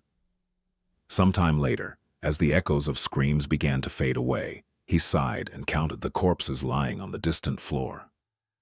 It was hard to count, because most of them were in pieces. Making sure that not one of the pursuers got away alive, Sunny frowned and shook his head. 6 people. Their disappearance won't go unnoticed, especially if they were really up to no good. Huh. Why do I feel like I had just gotten myself in trouble? Chapter 100. Clear conscience. The Black Knight remained motionless for several minutes, silently observing the corpses of his enemies. Drops of blood fell from the blade of his fearsome greatsword, gathering into a puddle beneath his feet. The thoughts of the cruel creature were a mystery. To be honest, Sunny wasn't even sure that this unstoppable mountain of murderous black steel was sentient. In that regard, the monstrous inhabitants of the cursed city were a bit strange. Usually nightmare creatures of higher classes possessed a perverse form of intelligence, which was often comparable to that of humans, and sometimes even surpassed it. However, that rule did not apply to every monster in this eerie place. From Sunny's observations, the dwellers of the ruined city could be roughly divided into 2 groups. The first group consisted of various creatures that came here from outside the wall, be it from the labyrinth or from the depths of the dark sea. These abominable things more or less followed the unnatural laws of the spell that every awakened was familiar with. The second group was different. These creatures, he suspected, were either created from the remains of the ancient residents of the city or, creepily, had actually been them once. The wraiths, as he called them, were much more unfathomable and dangerous. Their powers and behavior refused to abide by any sort of sense or logic. The Black Knight was one of these sinister revenants. That's why Sunny had trouble predicting his actions. Most of the time, the regal devil was content, simply patrolling the grand hall of the ruined cathedral and killing anything that dared to come inside. Just like he had killed those poor fools. With a sigh, Sunny lay down on top of the support beam and, not paying any attention to the deadly height of his improvised resting spot, closed his eyes. He wanted to take a breath before continuing with his nightly errands. Soon, the sound of heavy footsteps informed him that the bastard had resumed his never-ending patrol. Good riddance. Despite the fact that nothing was disturbing his peace anymore, Sunny still felt strangely restless. His inner voice was in the mood to chat. Sunny, aren't you forgetting something?" He frowned. What was there to forget? He was just catching his breath before going out again. He also had to wait for the right moment to scavenge through the possessions of these dead hunters. "You just killed 6 people. Don't you feel guilty?" Sunny was a little startled by this question. Curious, he listened to his emotions and came to the conclusion that no, he did not feel guilty at all. This was his 3rd time killing a human being. Granted, the first time happened inside a nightmare, where people were supposed to be simple illusions. However, Sunny wasn't sure that he believed in this theory. The old slaver's anguish had felt awfully real to to be just a figment of his imagination. The second time, well, he didn't want to think about that. That happened in the castle anyway, and that part of his life was over. The third time was the cleanest of them all. Those thugs were going to rob and kill him anyway. Sunny had seen through their intentions long before pulling on the invisible string and sending their leader into the cold embrace of death. He could have tried to run away, but they were very rude. If the thugs had insulted just him, Sunny might have tried to end the confrontation without bloodshed. However, they insulted Nephis. Bastards deserved to die. Despite the fact that his relationship with Changing Star had become strained, he still cared about her a great deal. Leaving the castle did not mean that he had forgotten their friendship. It's just that there were more reasons to leave than to stay. With a sigh, Sunny summoned the beautiful bottle made out of patterned blue glass. This was the farewell gift that Cassie had given him before their parting. He cherished this memory very much. Bringing the bottle to his lips, Sunny took several sips of cold, delicious water and opened his eyes. He didn't want to rest anymore. Better to get moving. Before venturing out again, Sunny returned to his room and walked over to a large iron chest that was standing in one of its corners. Exerting some strength, he lifted the heavy lid and admired his treasure pile. Inside the chest, more than 100 beautiful soul shards were glowing softly in the dark. The sight of them always lifted Sunny's mood. Despite the fact that he himself had no use for the soul shards, they were still a valuable resource. Here on the Forgotten Shore, shards were a form of currency among the sleepers. 100 of them was an unimaginable amount. After a lifetime of being a pauper, Sunny was finally rich. Money, I have so much money. If a person wanted to live inside the castle walls, they had to pay a tribute of 1 soul shard every week. Those who could not afford it were forced to remain outside, living in a makeshift settlement just beyond the gates, which was often attacked by the monsters. Even so, they had to pay for food or go out and hunt themselves, which more often than not led to their deaths. With how much Sunny had gathered in these 3 months, he would have been able to live in the comfort of the castle for years, if he wanted to. Which, of course, he did not. Why would he pay for accommodations when he already had a palace of his own, one with no noisy neighbors, and a fearsome guardian protecting the premises, no less? Putting 2 new soul shards in the chest, Sunny glanced at his dragon hoard one last time and closed the lid with a satisfied smile. Perhaps it was time to visit the castle again and buy a few things. No, he had already bought everything he needed the last time. Spending too many shards would make people doubt that he was as pathetic as everyone thought he was. Of all the sleepers in the castle, only 3 people knew that he was not just good at hiding in the shadows and avoiding danger. They were Nephis, Cassie, and Castor, that damn bastard. Chapter 101. Turf, War. Castor had been lucky enough to enter the dream realm near the city and arrive at the castle much earlier than the 3 of them. By the time Sunny, Nephis, and Cassie had found their way to the human settlement, he was already in good standing there. Despite the fact that there were a lot of opportunities for a talented legacy to rise through the ranks of Gunlog's army, he had nevertheless decided to remain independent and eventually joined the Changing Stars cohort, drastically raising their combat strength and reputation. Looking back, that was when all of Sunny's problems had really started. That's right, it was all his fault, not mine. Yeah, definitely. Grinding his teeth, Sunny kicked the heavy chest and cursed under his breath. Then, acting as if nothing had happened, he smiled brightly and left the hidden chamber once again. Down below, things were getting interesting. Attracted by the smell of blood, several monsters tried to enter the ruined cathedral, to feast on the fresh corpses. However, the Black Knight was as full of wrath as ever. Just as Sunny climbed onto the support beams, he was finishing off a large creature that looked like a praying mantis made of human skin. Initially, Sunny planned to take a look at the material possessions left behind by the 5 unfortunate thugs, but the sight of the ferocious battle made him change his mind.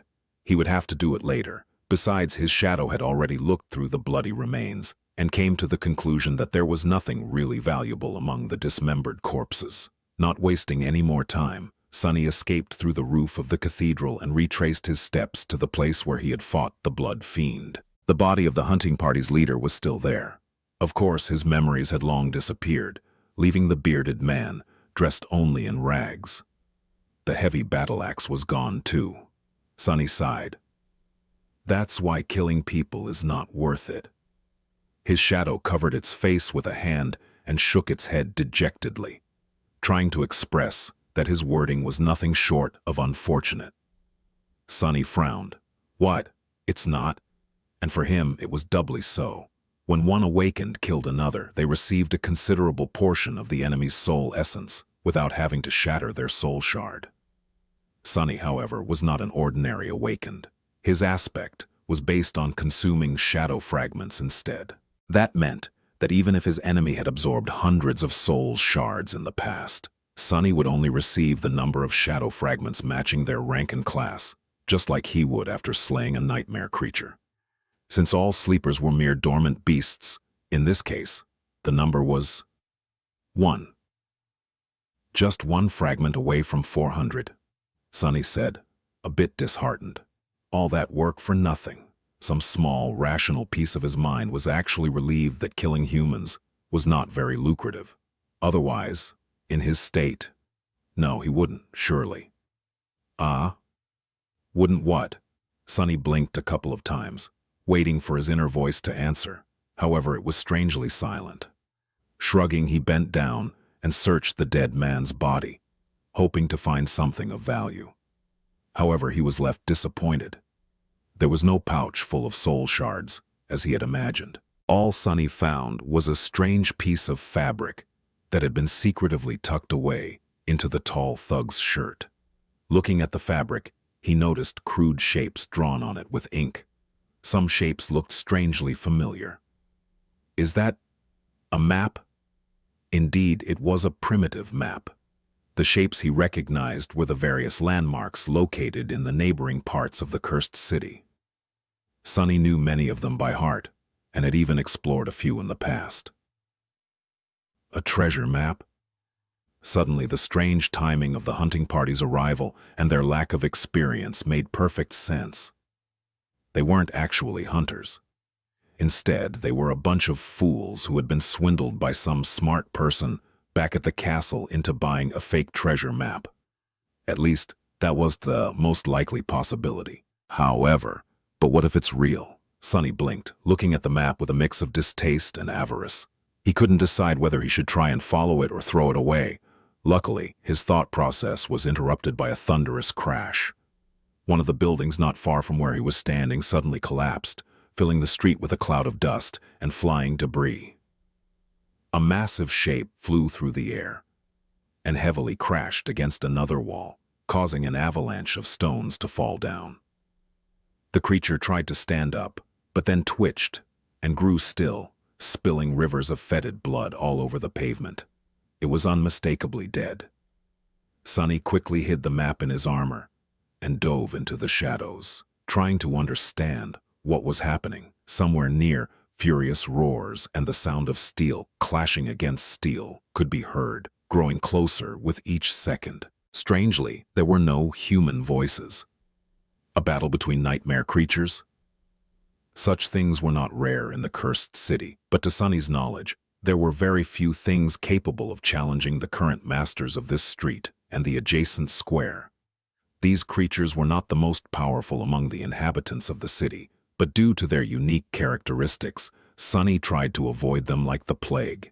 He saw several monsters much more powerful than anything he would be willing to take on, ending up sliced and diced into tiny pieces on that square. However, none of them was able to give the protectors of the square as much trouble as they were having right now, at least judging by the desperate sounds of the battle.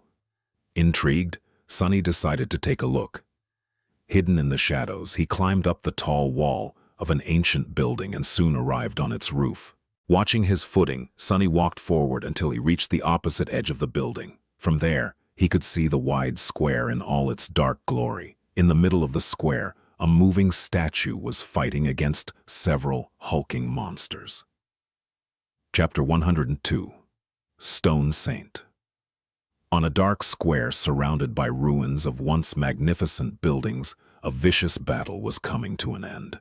The remains of its solemn protectors were lying on the cold cobblestones, ruthlessly shattered into pieces. Sunny blinked in shock. They actually lost. He was really astonished. The living statues that used to guard the square were a very tough bunch. As far as nightmare creatures of the cursed city went, they weren't the most formidable in terms of size and physical might. However, their strange bodies were extremely durable and capable of withstanding truly devastating amounts of damage. Aside from that, the stalwart stone warriors were also disciplined, proficient in the use of weapons, and utterly deadly. They were able to perfectly coordinate their movements, using strategy and tactics to silently overwhelm opponents whose power far surpassed their own. Countless monsters fell to their blades. That's why Sunny had always avoided getting into a confrontation with these weird creatures. Even though they weren't fallen by rank, the stone revenants represented a threat that was enough to make him wary. However, now the ownership of the square was about to change hands. The bodies of the previous masters lay shattered to pieces. In death, they looked just like broken statues. Even their metal armor and weapons had turned to stone after the wielders were destroyed. There were 5 or 6 of these stone piles scattered around the square, while the attackers seemed to have lost only 3 of their numbers, including the massive monster that had been sent crashing through a building earlier. Each body towered above the dark cobblestones like a small hill. The invaders were of a type of the nightmare creature that Sunny had never seen before. These new menacing monsters looked like giant spiders with bodies covered in thick plates of wrought iron. They moved with terrifying speed and force, sending cracks running through the cobblestones with each step. There were currently 2 of them left on the square, circling around the lone surviving stone warrior. The last of the living statues seemed to be a female. Compared to the spiders, she was almost comically small in stature, standing no taller than Sunny himself. The graceful stone creature was armed with a sword and a round shield, wearing a plate armor that covered most of her body, leaving only the eyes exposed, or, rather, 2 rubies, burning with crimson flames that these creatures had instead of eyes. Her armor and weapons were black in color, forged from some unknown and incredibly heavy stone-like alloy. Of course, in reality, they were made out of the same stone as their wielder. However, the dark force that had turned the granite body of this nightmare creature into the strange approximation of flesh had also turned the stone armor into metal. Currently, the last of the living statues was standing with her shield raised, the blade of the sword resting on its rim. Her head was lowered, ruby eyes silently following the movements of the 2 spider monsters. Sunny didn't know for sure, but he suspected that these spiders were both fallen beasts. In any case, the stone woman was doomed. Her enemies were just toying with her, savoring the helplessness of their victim before finishing the job. He didn't really care. In fact, he was waiting for the show. Watching nightmare creatures slaughter each other was one of his favorite pastimes, and the best thing about it was that it didn't matter who won. Come on, get her. However, in the next moment he was surprised. In a strange turn of events, the stone monster lunged at the spiders first. Calmly striking her sword against the rim of the shield twice, she dashed forward with grim determination. The spider she was aiming at was a second too late to react. However, due to its superior physical form, it was still able to meet the sudden onslaught with a vicious strike of its own. One of its legs shot forward, threatening to shatter the stone body of the attacking living statue into tiny pieces. The smaller creature deflected the blow with her sword and bashed the spider with the round shield, putting all of her weight and inhuman strength into the strike. Sunny blinked as the massive body of the fallen beast was thrown back and toppled over. The black sword immediately lashed out, sending a shockwave through the spider's guts. A rain of strikes fell on the iron surface of the monster's abdomen, filling the square with the clangor of metal. The stone warrior attacked with savage ferocity, using both the sword and the shield to inflict as much damage as possible in a short amount of time. Just as the iron plate protecting the soft innards of the monster cracked, the second beast joined the fray. The following bloodbath was nothing short of horrifying. Despite the fact that the spiders were much faster and stronger, the steadfast stone wraith kept up with them for a while. Her indomitable will and ruthless resolve were enough to give the fearsome creatures pause. Moving with the deadly precision of a bloodthirsty killing machine, the living statue completely disregarded self-preservation in favor of making her enemies suffer. It seemed as though she was determined to take them to the grave with her. Soon, the terrible wounds on her body accumulated, making the stone creature look like a vandalized piece of macabre art. However, the spiders were no better. Their fetid blood was spilling everywhere, painting the whole square red. Severed limbs and shards of cracked iron littered the ground, mixing with the shattered remains of the fallen stone warriors. Finally, one of the spiders fell heavily to the ground and twitched, drawing its last breath. The remaining beast lunged at the staggered stone monster, its countless eyes burning with fury. The round, black shield rose one last time and then flew aside, torn away along with the right arm of the stalwart living statue. However, almost at the same time, the blade of her sword pierced through the massive beast's skull, ending its life just a moment before breaking apart and turning to stone. Sunny shook his head. What an impressive sight.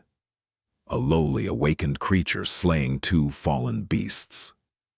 Midnight Shard would have liked that fierce last stand a lot. Come to think of it, this was nothing short of inconceivable. However, the graceful stone warrior paid dearly for performing the bloody miracle. Staggering once again, she fell heavily to the ground, clearly done for. The battle for the ownership of the Dark Square was over. Nobody won. Chapter 103, Coup de Grace. As the dust settled, Sunny abandoned his hiding spot on the roof of one of the buildings surrounding the square and jumped down. Avoiding the puddles of fetid blood, he walked among the corpses, littering the ground, and approached the dying stone monster. The nightmare creature was lying on her back, her body battered and broken. From up close, Sunny was able to see it better. The black armor of the strange monster was slowly turning to stone. In its gaps, he could see her slightly lighter skin. It was smooth, like polished granite, and dark gray in color. Streams of ruby dust was flowing from the terrible wounds, looking almost like blood. Two crimson gems that served her as eyes slowly moved, focusing on Sunny. There was no particular expression in them, just tired stillness. The flames that used to burn inside were slowly dimming. The statuesque creature stared at him without making a sound. In fact, Sunny wasn't sure that these monsters were even capable of producing sounds. Throughout the whole fight, she had remained eerily silent. He sighed. Life is not fair, huh? With these words, he summoned the Midnight Shard and thrust it through the visor of the dying creature's helm. Even at the death's door, the stone-like flesh of the living statue proved to be extremely tough. However, he put enough strength into his strike, not wishing to make the poor thing suffer more than necessary. He was always glad to kill a nightmare creature, but this one deserved a quick death. To be honest, he was very impressed by the small stone warrior's desperate last stand. They didn't know who they were messing with, but you showed them. At that moment, the familiar voice of the spell resounded in the darkness. You have slain an awakened monster, Stone Saint. Your shadow grows stronger. Sunny smiled. That's 4 shadow fragments. Finally, 403. However, in the next second, he forgot what he was thinking about, because the spell wasn't done talking. Whispering into his ear, it slowly said, You have received an echo, Stone Saint. Sunny's eyes opened wide. Did he hear it right? An echo. He had finally received another echo? Cautiously looking around, Sunny lowered his voice and said to the shadow, You heard it too, right? The shadow stared at Sunny in exasperation, then gestured at its mouth, lowered its hands, and didn't say anything. He smiled. Exactly. That's what the spell said. Humming a song, he paced back and forth for some time, then suddenly flinched. Oh, right. I should get out of here.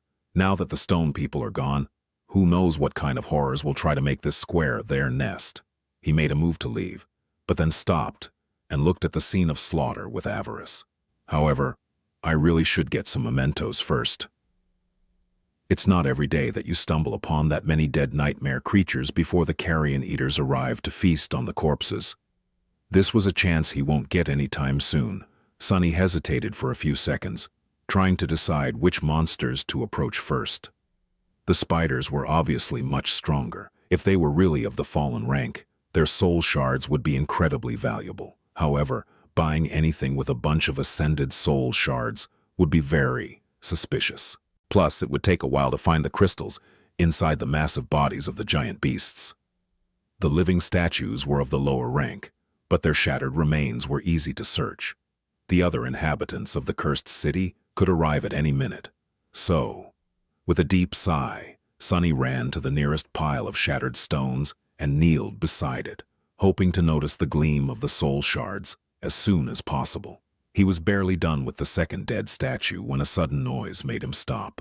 Knowing that greed had doomed a lot of people to their deaths, Sunny suppressed the desire to linger here to the last possible moment and quickly dashed away, putting the last crystal he had managed to find inside his armor on the run. Summoning the kunai, he threw it into the air and then pulled on the invisible string, making the dagger spin around a stone column. As soon as the string coiled itself around the column, he jumped and made the string contract, sending him flying up. Just like the golden rope, the invisible string that connected the kunai to his wrist was incredibly sturdy and capable of changing its length at will, which allowed Sunny to use the throwing dagger as an improvised grappling hook from time to time.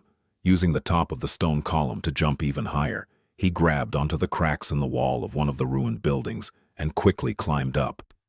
By the time he reached the roof, the noises produced by the approaching creature were already loud enough to make him shiver. Whatever that thing was, Sunny didn't want to find out. The sound it produced while moving made him think of a giant snake, one with countless mouths, each hissing the notes of a strange, maddening tune. Luckily, he left the wide square just in time to never meet that abomination. By the time Sunny had returned to the ruined cathedral, the night was already coming to the end. The eastern horizon was growing lighter, and the sound of the black waves crushing against the city wall was growing restless. Walking across the support beams, stretching above the grand hall, he caught the glimpse of the marching Black Knight and sighed. One day, he was going to kill the bastard on some glorious day. But not this day. Today, he had other things to do. Reaching the safety of his hidden lair, Sunny put the soul shards into his treasure chest and then sat down on a magnificent wooden chair. There was an excited smile on his face. It was finally time to find out what was the difference between a normal echo and one transformed into a shadow. Chapter 104, Soul Arsenal. Not wasting any more time, Sunny dove into his soul sea. Despite his changed mental state, it was as calm as always. The silent expanse of still water stretched into the empty distance, with the shadow core hovering above like a dark star. Tiny spheres of light floated in the air around it, reflecting on the surface of the tranquil sea. The silent shadows were still there, standing motionless at the edge of darkness. Compared to before, their ranks had swelled. Monsters of all shapes and sizes were among them now, making Sunny's collection of slain enemies look increasingly impressive. Walking past them, he glanced at one or another from time to time, recalling the thrilling battles with a mix of dread and pride.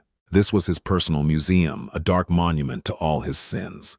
Wait, sins? Why sins? Just at that moment, Sunny stumbled and stopped. Not too far away from him, a gaunt shadow stood among the menagerie of terrifying creatures, silently staring at him with empty eyes.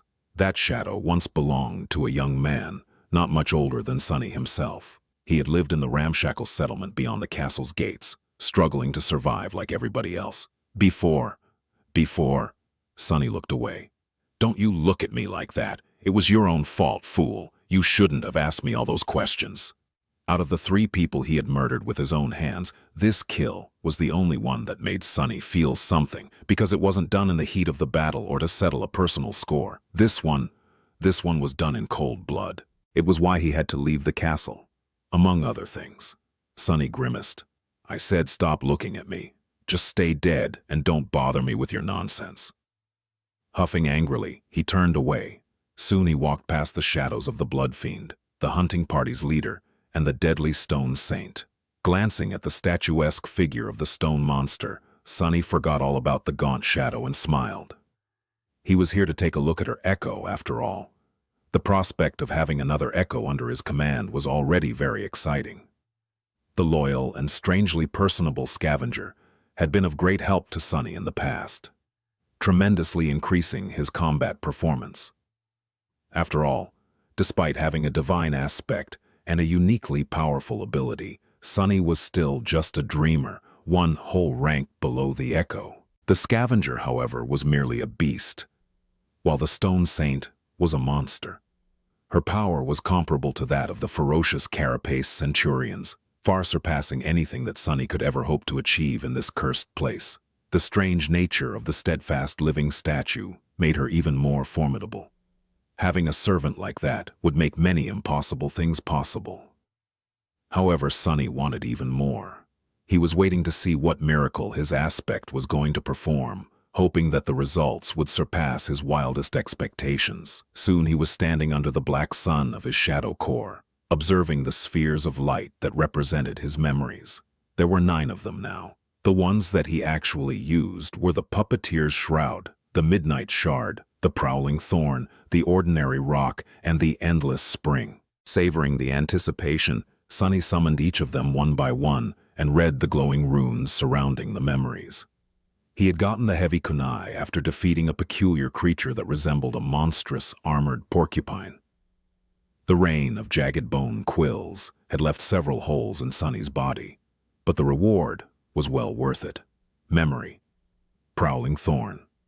Memory rank, Gyul, awakened. Memory tiered 2. Memory type, weapon. Memory description.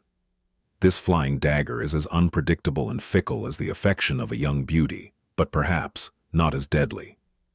Memory enchantments. Rose of betrayal. Enchantment. Description peri. The prowling thorn is connected to its wielder by an invisible string. This string is strong but mercurial, just like the treacherous bond of sentimental attachment.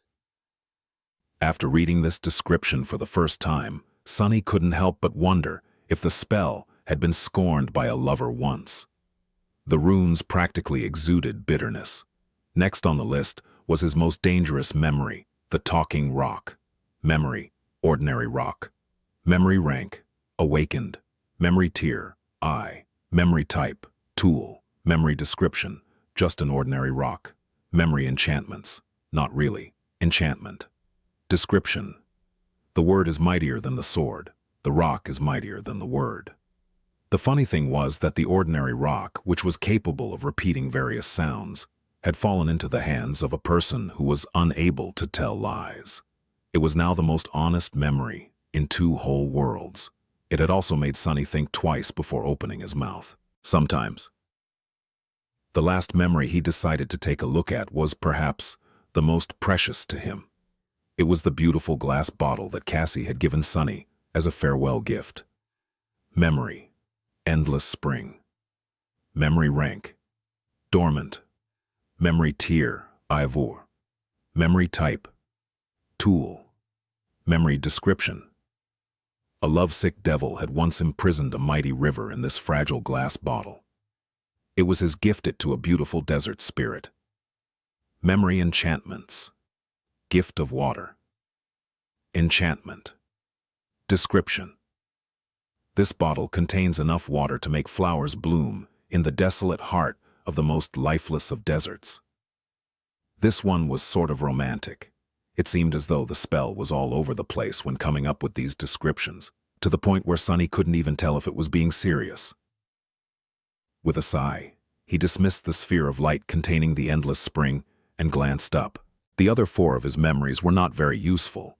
They were an incredibly heavy tower shield, a suit of armor that was worse than the puppeteer's shroud in every regard, a glass eye capable of producing bright beams of harmless red light, and the obnoxiously loud silver bell, the first memory he had ever gotten. The remaining 3 had been awarded to him for killing comparatively weak monsters on the streets of the cursed city. He was hoping to trade them for something more suitable during his next visit to the castle, whenever that might be.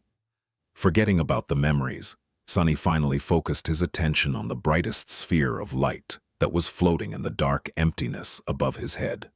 the one containing his new echo. He willed it to descent and watched as the sphere glided down, softly touching the surface of dark water. A few moments later, it slowly dimmed, revealing the stone figure hidden within. Here, in the dark silence of the soul sea, the stone saint looked just like a statue.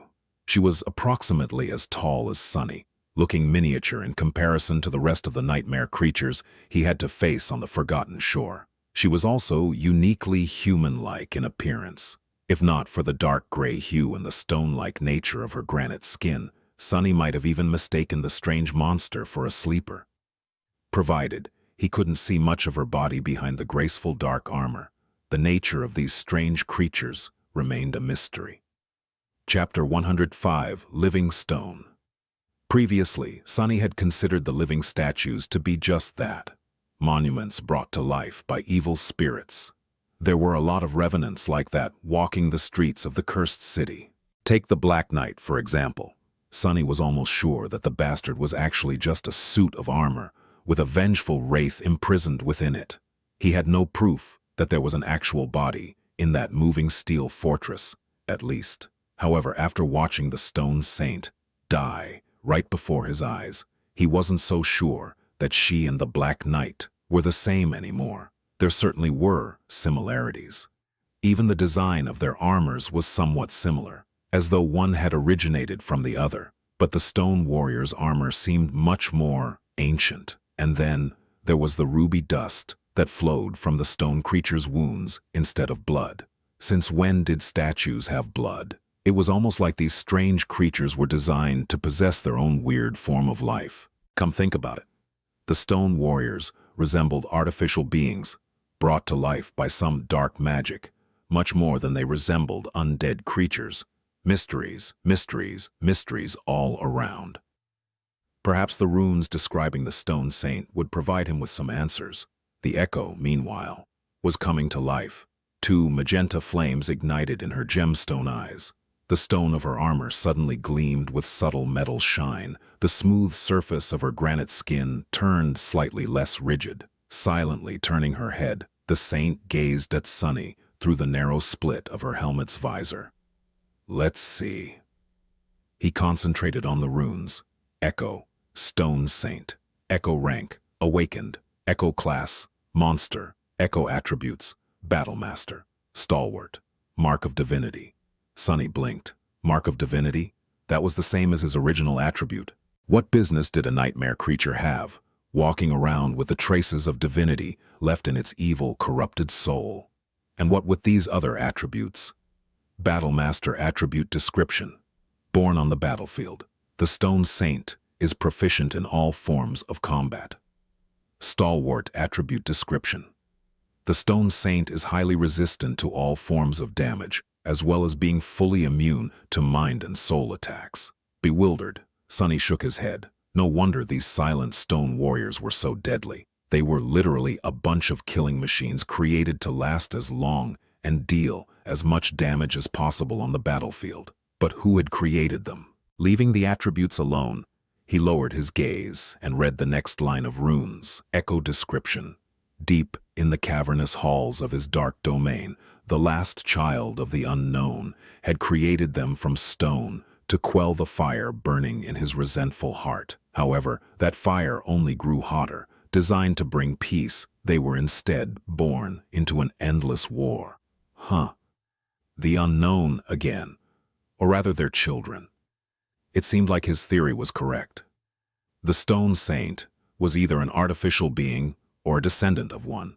In any case, that was before she was corrupted by, well, whatever it was that had corrupted all the nightmare creatures, and especially those in the cursed city.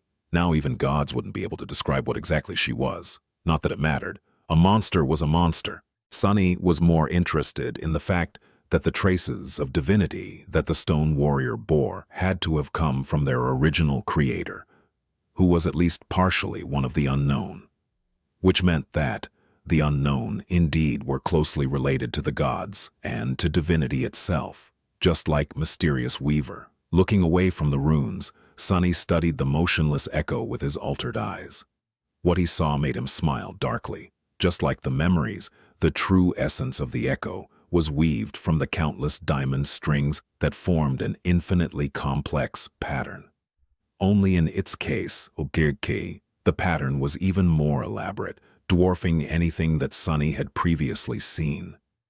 2 embers were burning inside the stone saint's body, serving as anchors for the endless strings. One of them was situated in the place where her heart should have been, the other in the lower part of her abdomen. Sunny closed one eye and looked more closely, and there, behind the shining pattern of the diamond strings, he noticed another, much more primitive and crude system of adamantine threads. They pierced the stone flesh of the echo, resembling a human nervous system. These strings were also seemingly made from diamond, but they were much less ethereal.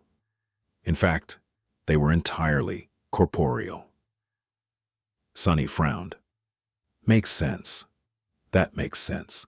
Wait, how does it make sense? The memories and the echoes were created by the spell. They were artificial. The stone saint, too, was artificial, but in a much more mundane sense. She was made by a child of the unknown, just like her echo was made by the spell. Which meant what? That the technique that had been used to create the stone saint was eerily similar to the technique that the spell used, although it did look extremely primitive in comparison. Could that mean that the spell itself had come from the unknown? Sunny grimaced and shook his head. No, although it was a sound theory, there was too little information to actually consider it substantiated or even remotely believable. He needed to find out more, learn more, uncover more, before even beginning to understand the true story that connected the spell, the gods, the unknown, and his own life into one nightmarish tapestry. But there would be time for it later. Right now, he had something equally as interesting right within his grasp. Glancing one last time at the graceful stone monster, Sunny gulped and licked his lips. Then he said timidly, Let's do this. Taking a step forward, he hesitated and then carefully put his hand on the breastplate of the stone saint's armor, right across from the place where the main nexus of her spell weave was situated. To his surprise, the breastplate felt like stone and was warm to the touch. It was as though a furious crimson flame was burning inside the nightmare creature's chest. As soon as Sunny touched the echo, a new string of runes appeared in the air in front of him. Transform echo into a shadow? He hesitated, once again afraid to make the choice. What was he going to do if the process made the stone saint weaker, or even useless? Trying not to think of this possibility, Sunny sighed and forced himself to say, yes. An imperceptible change happened to the soul's sea, as though a gust of wind suddenly appeared out of nowhere. The tranquil dark water seemed to simultaneously stay still and move restlessly. Then a sudden pressure came from somewhere above.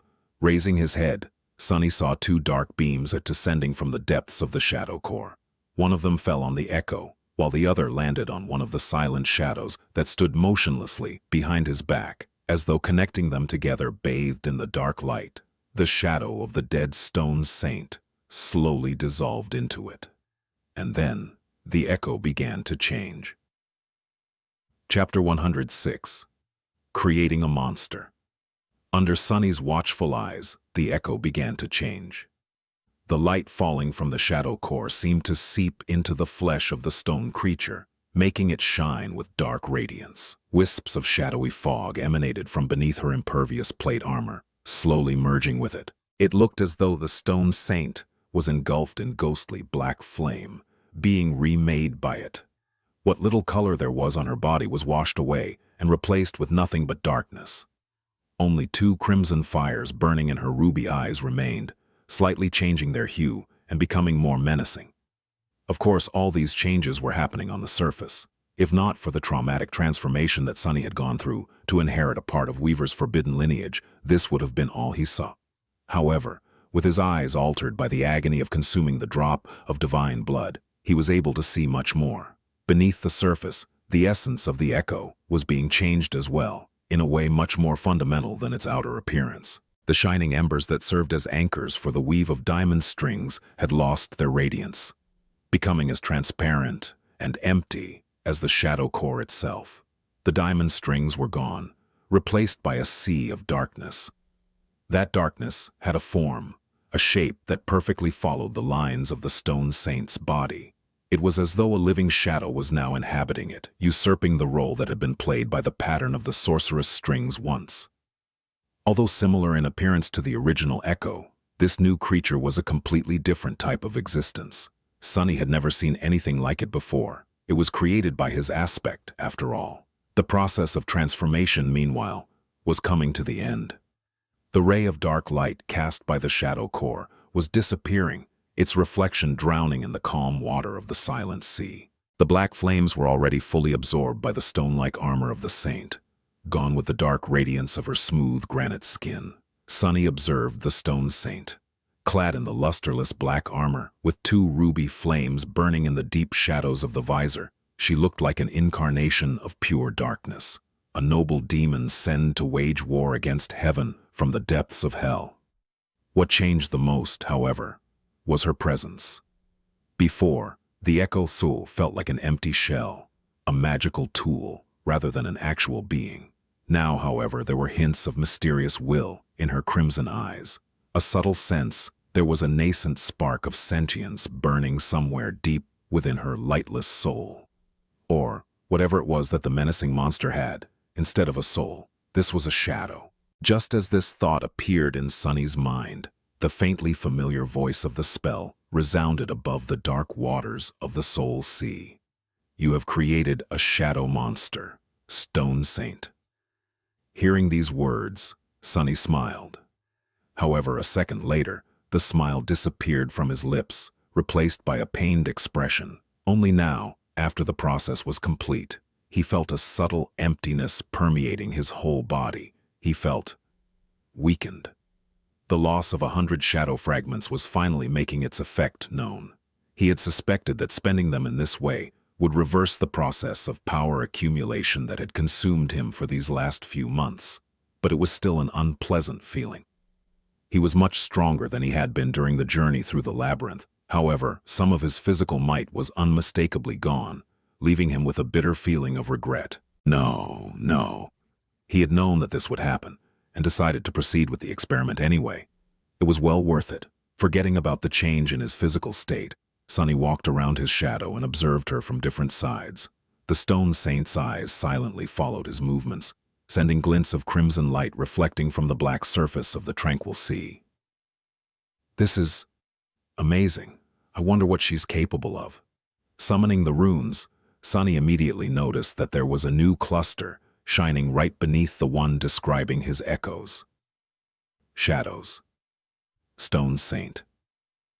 Excited to learn more about his new pet monster, Sunny was about to concentrate his attention on the runes, but then stopped and glanced down at his own shadow, a little embarrassed. Sorry. How are you feeling, buddy? You aren't, jealous or anything? The shadow looked away and pretended that it didn't know him. It was seemingly indifferent to the appearance of a new shadow creature in his service, even though this new shadow had a capital letter to its name. Well, I just wanted to say that you shouldn't be. I still value you very much, even though the Stone Saint is probably capable of slicing powerful monsters into tiny pieces with her sword, while you're still just a useless piece of, an incredibly capable scout and my most trusted confidant. I still appreciate you. Yeah.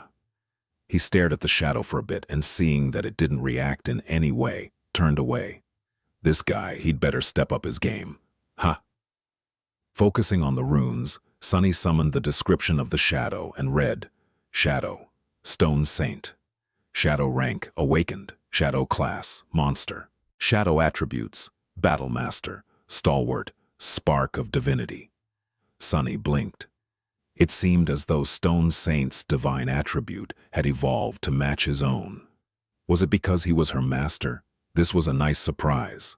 However, he still didn't see how she was different from before. Frowning, he continued to look through the shimmering runes. Shadow description. Shadow. Saint was created by the treacherous, lost from light in the cursed darkness of the forgotten shore. Again with this whole treachery stuff. Can I get another epithet, huh? But in the next moment he forgot all about this little frustration, because the following line of runes showed him something really unexpected. Just beneath the description, a familiar set of runes shined in the air. Shadow fragments, 00200. Chapter 107, Growing Shadow. Sunny stared at the runes, perplexed. Then, a sudden light of understanding appeared in his eyes. He finally realized what was the principal difference between an echo and a shadow. It was really very simple. The echoes were mere replicas of the creatures that had left them behind. They were molded in their image and never changed, always remaining the same as the originals at the moment of their deaths. Shadows, however, were different. After all, they were mercurial by nature, always changing their forms and shapes depending on the environment. And so, a shadow was capable of change to some extent, too. It was capable of growth. His eyes widened. By slaying nightmare creatures, he was able to absorb their shadow fragments and become stronger. Eventually, his shadow core was bound to evolve, turning from dormant to awakened, and beyond. The jump in power that came with this evolution was nothing short of unmatched. Granted, he wasn't sure about the particular details of this process, not to mention that, as a human, he could only become an awakened after returning from the dream realm into the real world, which was impossible to do in this godforsaken place. He also didn't know what would happen if he actually managed to accumulate the 1,000 shadow fragments that the runes demanded. But no matter what happened, if he were to continue walking forward on the path of the awakened, he would eventually outgrow his memories and echoes, rendering them weak and useless against the enemies of the comparable rank. He would then be forced to discard them and try to find suitable replacements, with no guarantee whatsoever that he would actually succeed. This problem was not as dire when it came to memories, which were comparatively easy to get. The echoes, however, were exceedingly rare. Once an echo grew too weak to accompany its master, replacing it was an extremely tall task. But shadows were capable of growing with him, becoming more powerful just as he grew more powerful. As long as Sunny was willing to put in the work, his shadow would never fall behind. The possibilities that this simple quality opened up were truly endless.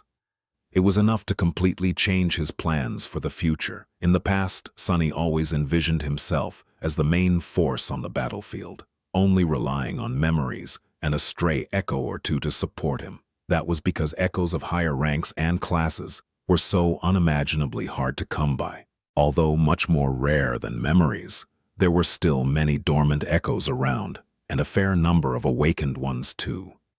They were mainly shared among masters and saints, who were capable of defeating the nightmare creature of these ranks with comparative ease. But battles against fallen and corrupted monsters, not to mention anything even more dreadful, were never easy.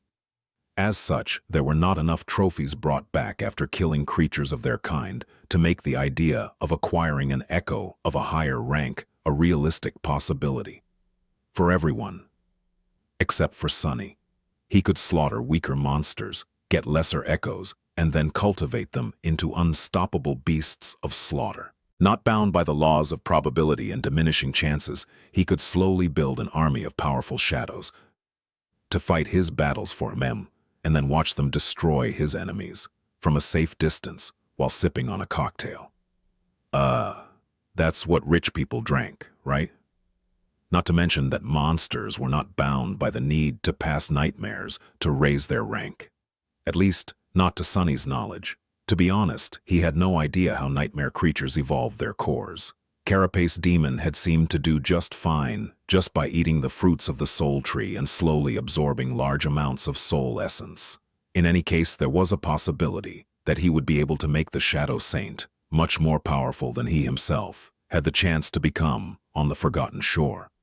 Perhaps even powerful enough to make his life here truly tolerable. Looking at the shadow with excited sparks dancing in his eyes, Sunny grinned from ear to ear.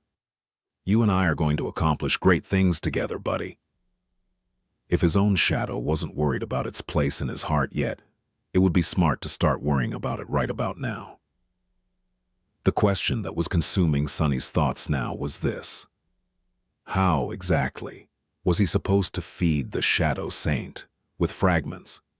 If he could simply transfer some of his own to her, he would do it without a second thought, even though that would diminish his personal strength even further. However, there seemed to be no way to do so.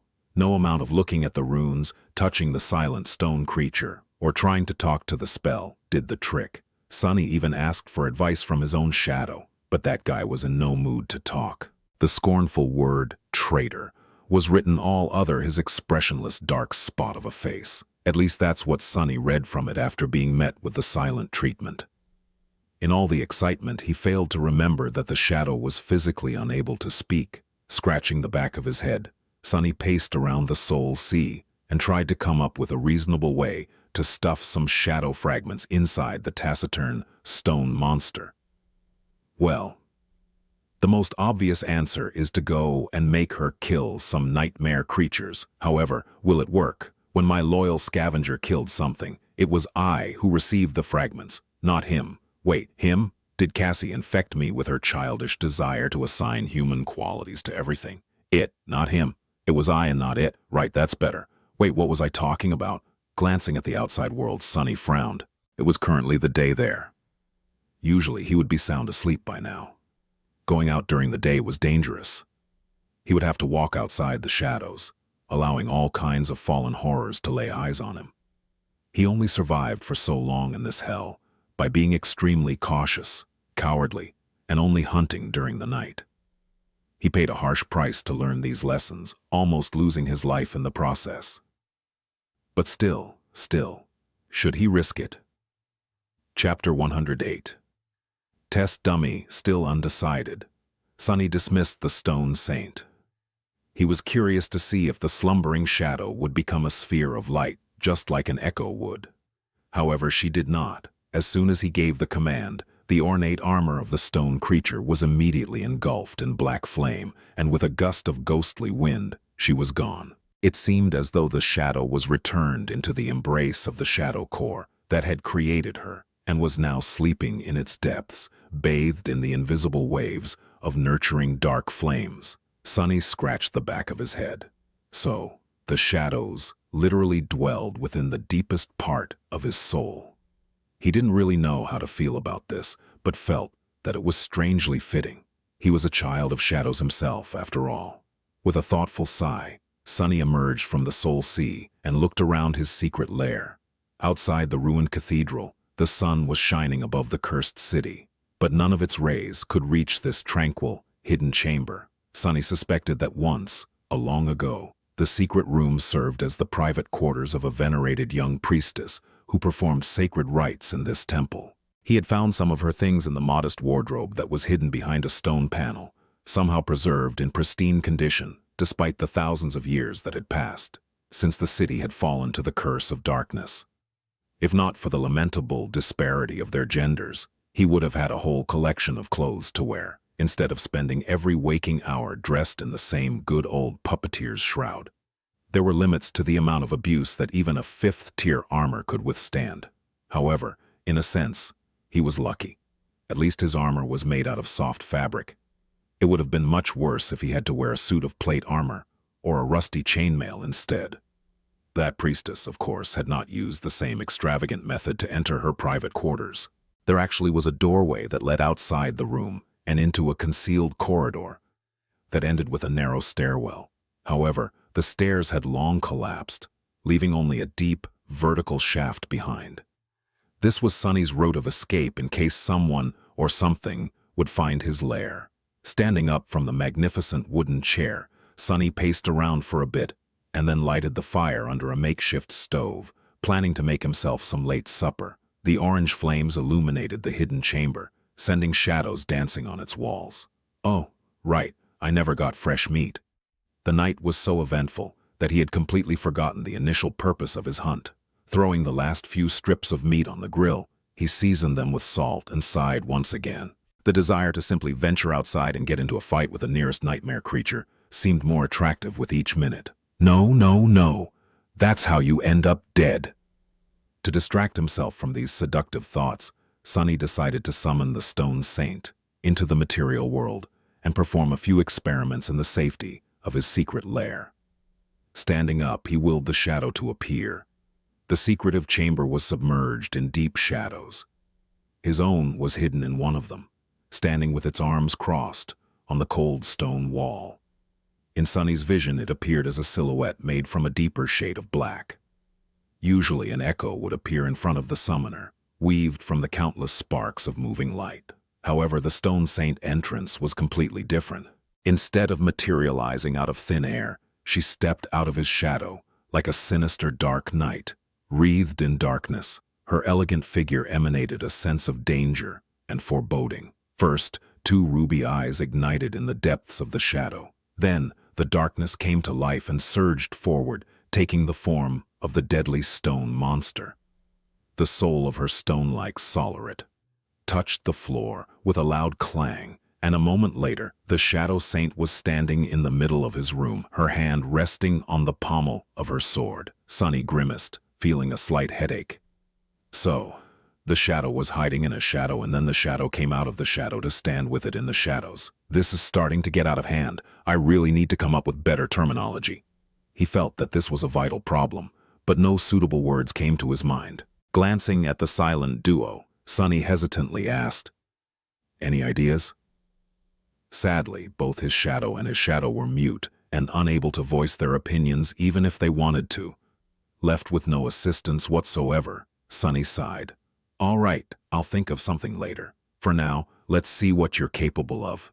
Summoning his shadow, he wrapped himself in its comforting embrace and faced the stone saint, preparing to test her strength. Inhaling deeply, he focused and gave the menacing monster a command. "Strike me." Sunny expected that the shadow would hesitate for a moment, maybe even requiring some persuasion to turn on her master.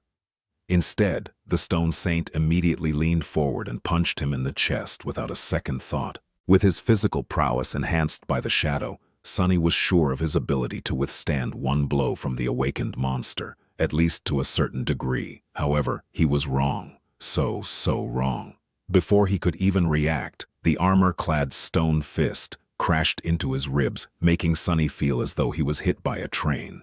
In the next second, he found himself lying on the floor, surrounded by numerous pieces of broken wood.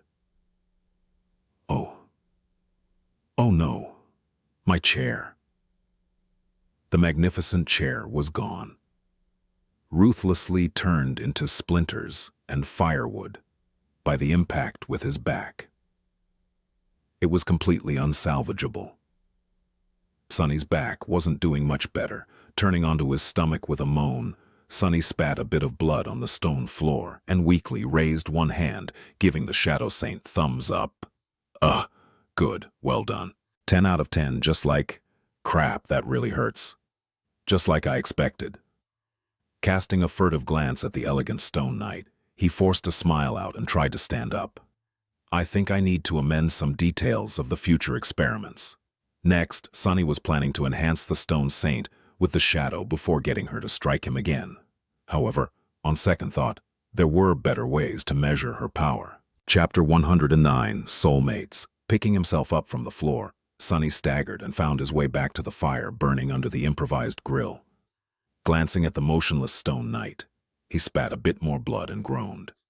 As the appetizing aroma of roasting meat filled the air, the blood weave got busy repairing his body. By the time his supper was ready, Sunny was able to breathe without wincing. Putting the meat on his prized possession, the luxurious silver plate, Sunny prepared to eat.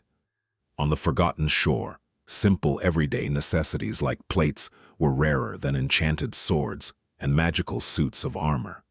In the whole cursed city, only Gunlaug and his 5 lieutenants were able to dine with as much decorum as Sunny. Granted, he had yet to find even a single pair of chopsticks in this whole damn place, let alone something more technologically advanced, like a spoon. Of course, Sunny could try and make one himself, but that wasn't the same thing. The Shadow Saint was silently looking at him with her burning ruby eyes. Feeling uncomfortable under her mysterious gaze, Sunny glanced at his plate, then at the menacing stone creature.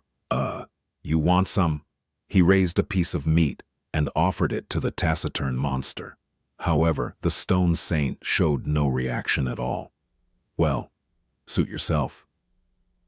Using the prowling thorn as a kitchen utensil, Sunny dug in, devouring the juicy meat like a starving animal. With not a single human soul around, he didn't bother with table manners at all. That's the life. His perpetually hungry outskirt self would have been really shocked to see this extravagant feast. That was real meat. He had hunted and prepared it himself, no less. More than that, he got to enjoy a similar type of luxury food almost every day.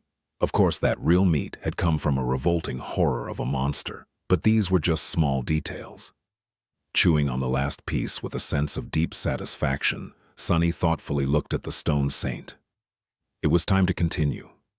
Earlier, he wanted to see if there was a possible synergy between the different powers that his aspect possessed. Namely, if the enhancement provided by shadow control could be applied to shadows. Sonny knew that his shadow was able to enhance his body, his memories, and, with lesser effect, various inanimate objects. However, it was unable to enhance other humans and memories that belonged to them, as well as any living creature except for Sonny himself. He had secretly tested it during his travels with Nafis and Cassie to come up with this conclusion. More importantly, it couldn't affect echoes.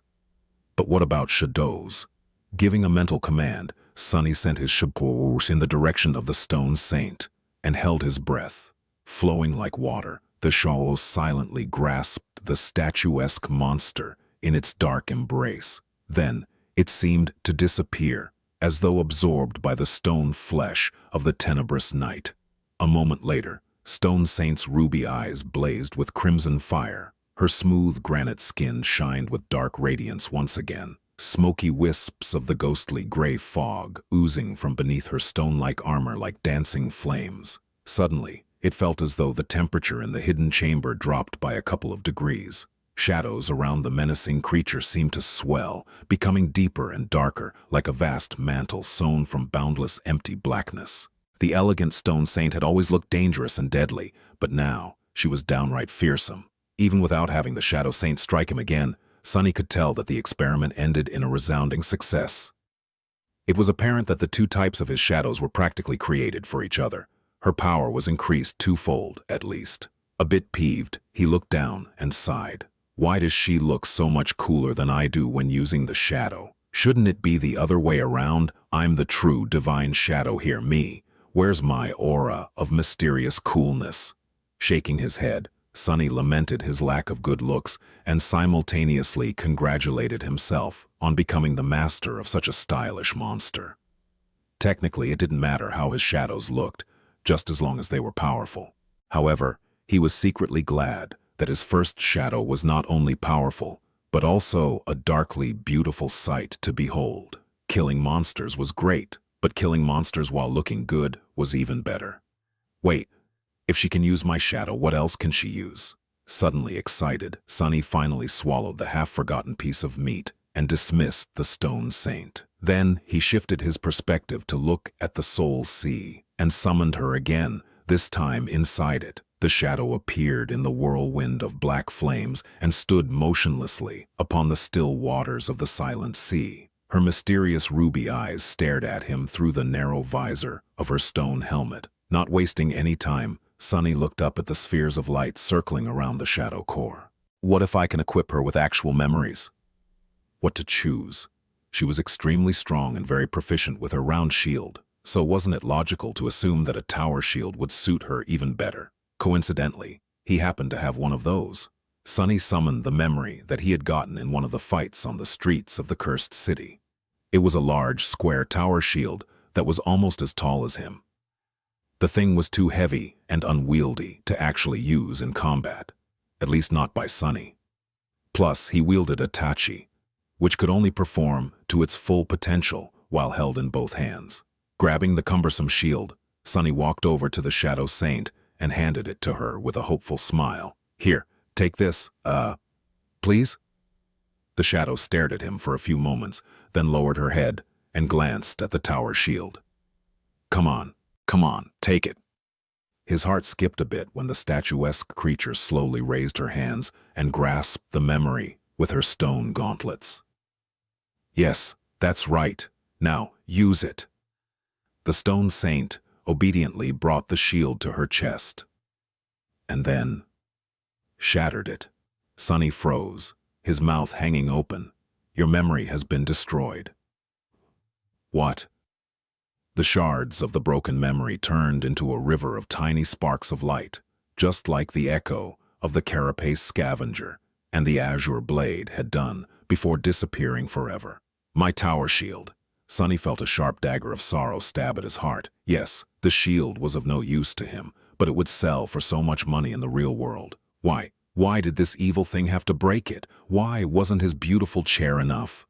He gazed at the tiny sparks, wanting to cry. However, a moment later, his eyes widened, because the river of sparks did not disappear. Instead, it circled around the stone saint's body, and then suddenly flowed through it, separating into two streams. Each stream was then absorbed by one of the dark embers burning in the depths of the living shadow that was hiding inside the monster's body. Sunny blinked. Saint has grown stronger. Chapter 110. Memento. Sunny stared at the shadow saint, dumbfounded. The storm of emotions that the destruction of the tower shield had produced was still tugging on his heartstrings. But now, an equally powerful feeling was slowly welling up in his chest. Not knowing how to process all of this, he simply blinked a couple of times and said in a flat tone, "Huh? So, let me get this straight." He gave the shield to his pet monster, hoping that she would be able to use it. And she did, sorta. It's just that, instead of wielding the memory, she ate it. Sunny hesitated for a few moments, wondering if he had finally lost it. But no, the echo of the spell's voice was still resounding above the dark waters, whispering the same phrase, see, over and over again. Stone Saint has grown stronger. With a heavy sigh, Sunny summoned the runes and found the description of the shadow. Down at the very bottom of it, the runes were slightly changed, shadow fragments, 200. A wild gleam appeared in his eyes. 2 fragments.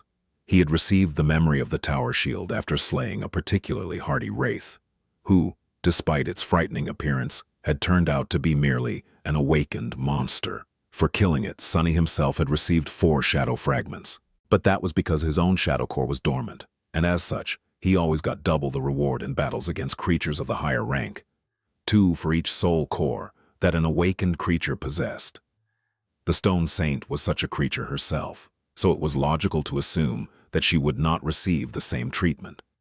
The tower shield had come from a monster with 2 awakened cores, so she received 2 fragments for consuming its memory, which meant that, with a fire of excitement burning in his eyes, Sunny hurriedly summoned another memory. A disgusting eye with a menacing vertical pupil appeared from the dissipating brightness of the descending sphere of light. That eye came from a basilisk-like creature that Sunny had killed a few weeks ago. To survive the battle, he had to fight it with his own eyes closed, relying solely on the shadow sense to move through the rubble and dodge the attacks of the deadly beast. In the end, he had beheaded the vile thing with a slash of his swift blade seconds before being ripped apart by its claws. It was a fine test for his nascent combat skill.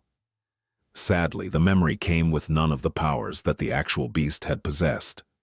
It was only capable of producing a harmless beam of red light, which could only be used for creating mood lighting, at least in the case of Sunny, who could see in the dark.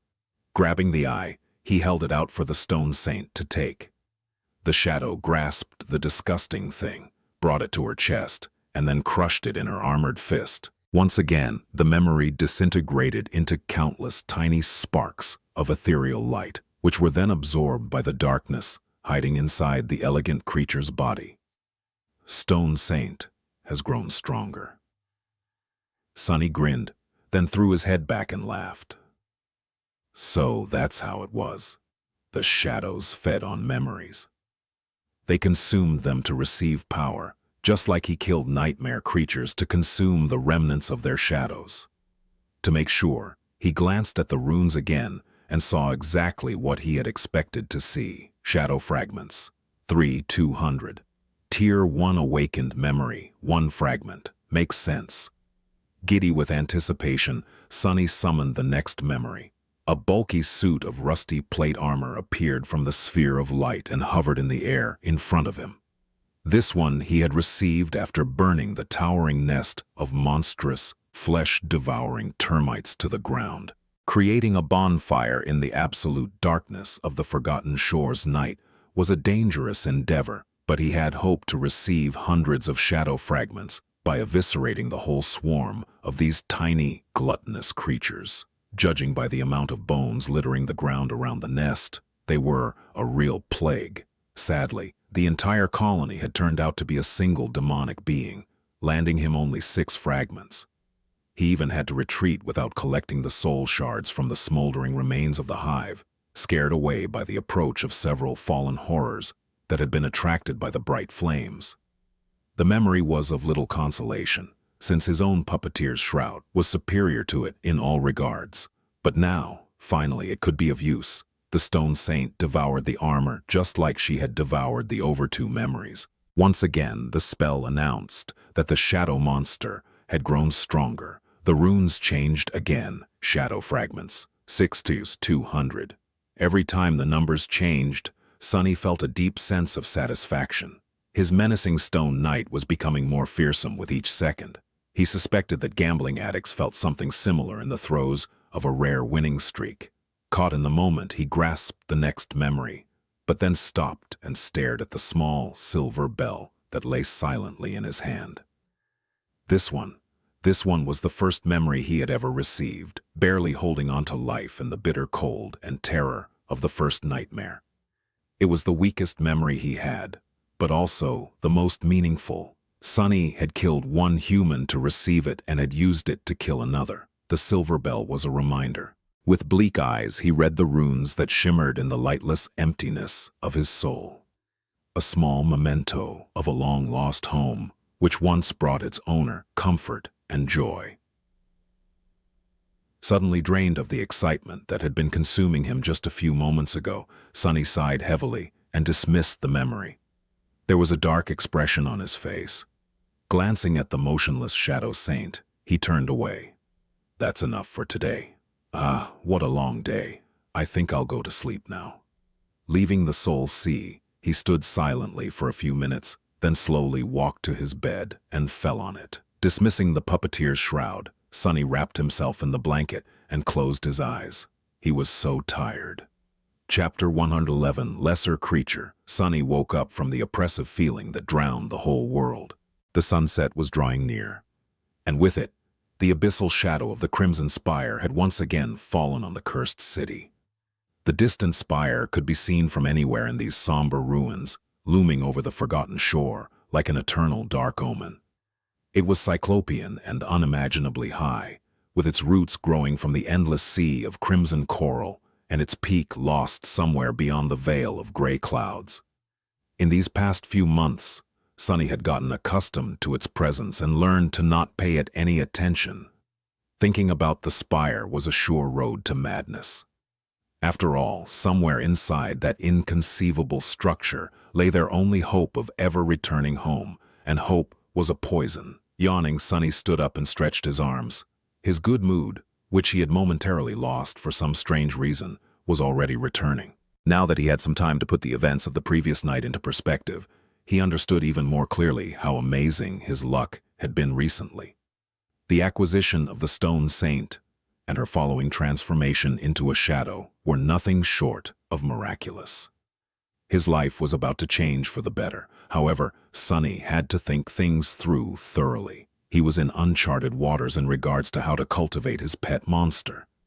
The initial excitement he felt after realizing that the Shadow Saint was capable of consuming memories to collect shadow fragments was gone.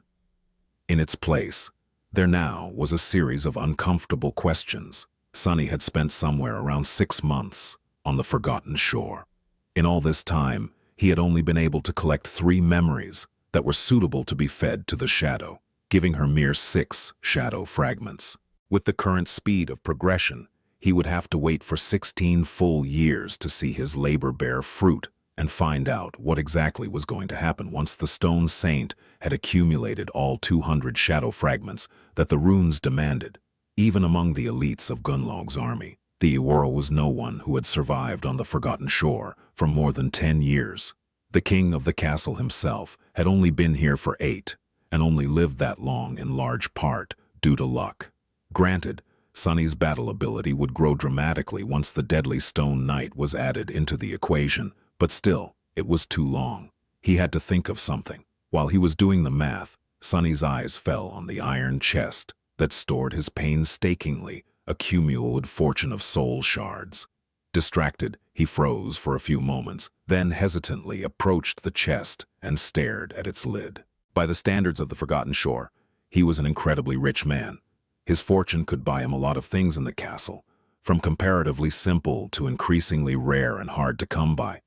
Some of the things that could be easily bought in that pit of despair he didn't even want to think about.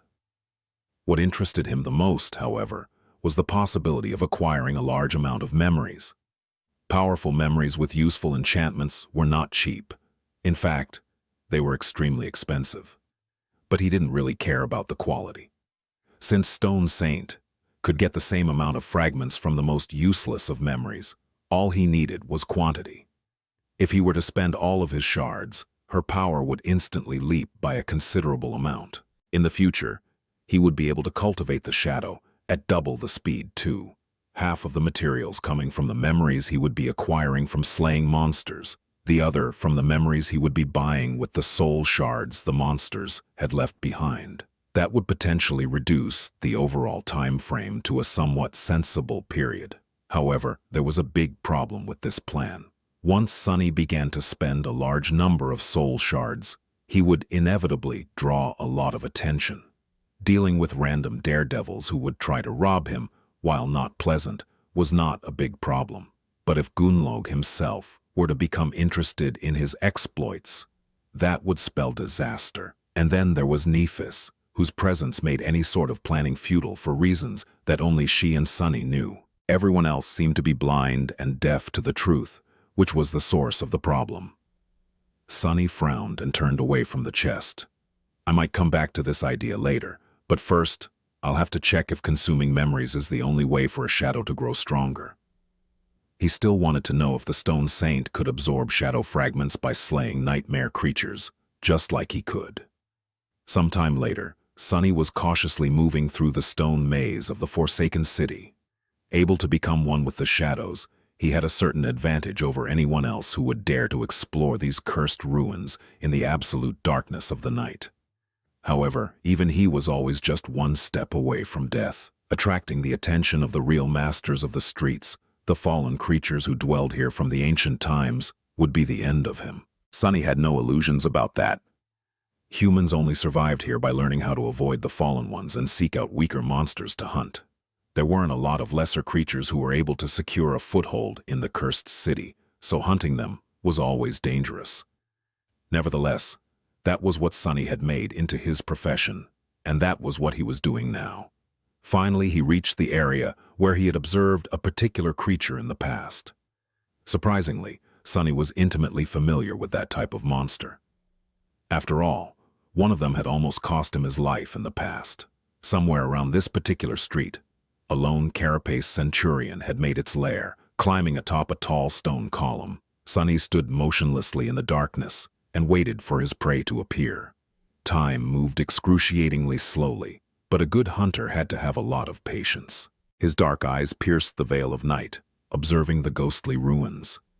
1 hour passed, then another. Sunny waited. Soon his patience was finally rewarded. From the deep darkness of one of the toppled buildings, a familiar hulking shape appeared in all its menacing beauty. The carapace centurion stepped onto the cobblestones, his black carapace decorated with crimson patterns, 2 terrifying bone scythes scraping against the stone. Sunny smiled. The carapace centurion only had time to take a single step before 2 crimson flames suddenly ignited in the deep shadows that consumed the ruined street. Then a graceful stone knight stepped out of the darkness. Raising her shield, she rested the blade of her sword on its rim. Wisps of ghostly gray fog were seeping from under her armor, a strange dark radiance emanating from her skin. The darkness around seemed to move, as though wanting to embrace her like a dark mantle. The 2 monsters, one massive and savage, one small and steadfast, froze opposite each other. And then all hell broke loose. Chapter 112, Duel of the Monsters. Just like in the battle against two fallen beasts, the stone saint attacked first. Striking her sword against the rim of the shield twice, she dashed forward without fear or hesitation. Of course, Sunny was not sure if shadows were even capable of feeling fear. The carapace centurion reacted swiftly and savagely, lunging at her in a furious onslaught of adamantine chitin and jagged blades. In front of this towering creature, Shadow Saint looked meager and slight. The two monsters collided in the middle of the street, a small shock wave spreading outward from the point of their impact. Dust and small pieces of gravel were sent flying through the air. Sunny watched the battle with vigilant eyes. He suspected that these two nightmare creatures were somewhat equal in terms of power. The centurion was much bigger and heavier, the impenetrable carapace making it an especially deadly adversary. All carapace creatures were unnaturally tough and strong. It also had the advantage of reach and mass. The Shadow Saint was equally as resilient due to her heavy armor and stone-like nature. Despite her small frame, the graceful knight possessed a stunning amount of strength. Sunny also had to keep reminding himself that she was not actually human, and as a being made of stone, weighed much more than a human would. The disadvantage of her size was bridged by battle awareness and skill, making the outcome of the fight unpredictable. However, that was only true if he failed to account for the dark embrace of his shadow. With its reinforcement, the Stone Saint was unimaginably more powerful. Sunny was pretty sure that the Centurion stood no chance. Meanwhile, the two monsters were entwined in a ferocious battle. The Shadow Saint withstood the onslaught of bone scythes by bashing one away with her shield and evading the other. Not losing her momentum, she brought the shield down and slammed its edge into the Centurion's carapace, causing the hulking creature to stagger. The force of the impact was so grievous that it sent cracks running through the impregnable carapace.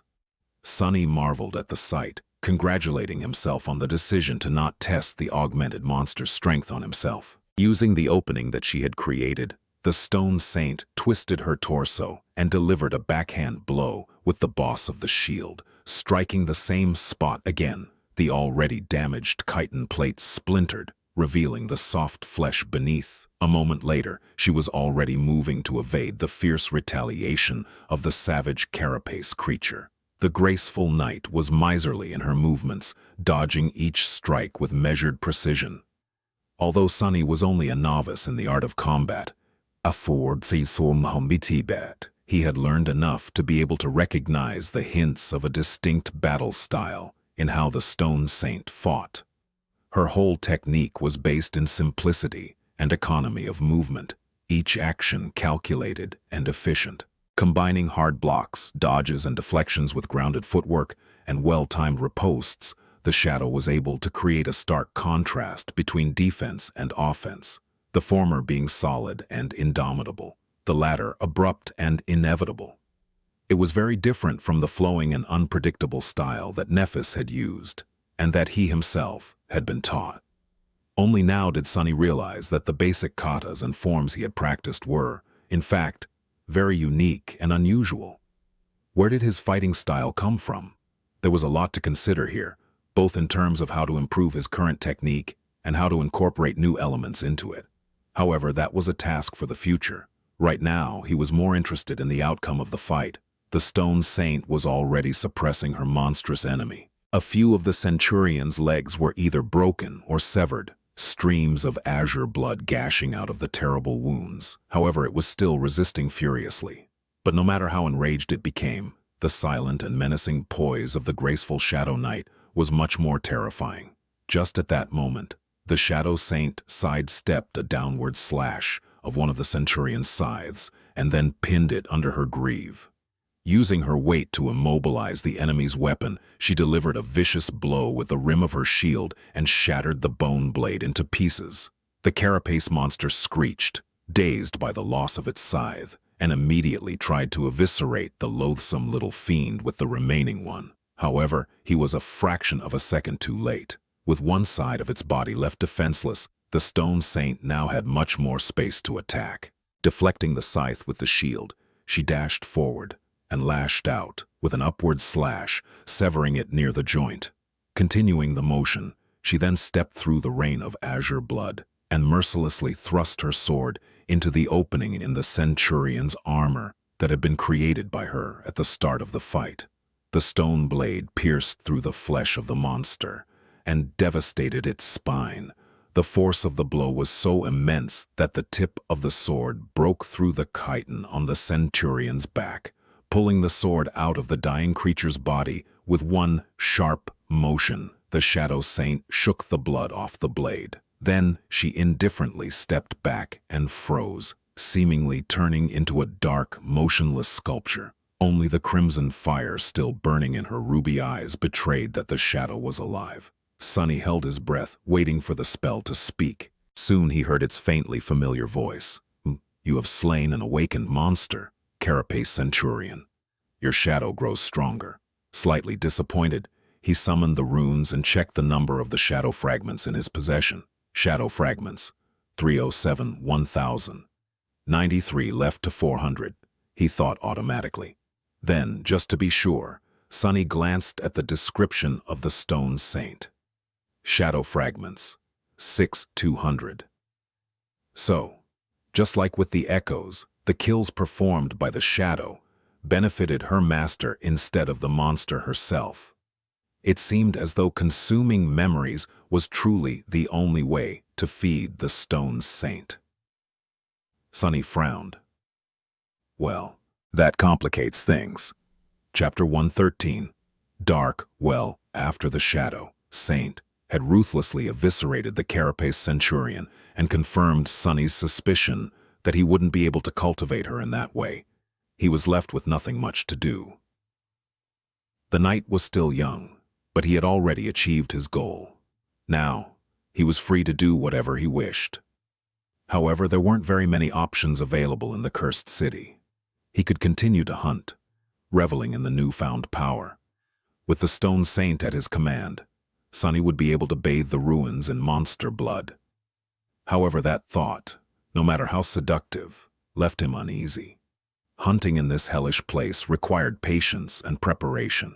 He only survived this long by carefully scouting the potential battlegrounds in advance and studying his prey from the shadows to learn its strengths and weaknesses, not rushing into a fight until he was absolutely sure that there was a solid chance of victory. Shadow Saint or not, betraying these principles would still get him killed. And with his mental state, slightly unstable, Sunny didn't trust himself to stay cautious once the easy wins kept piling up.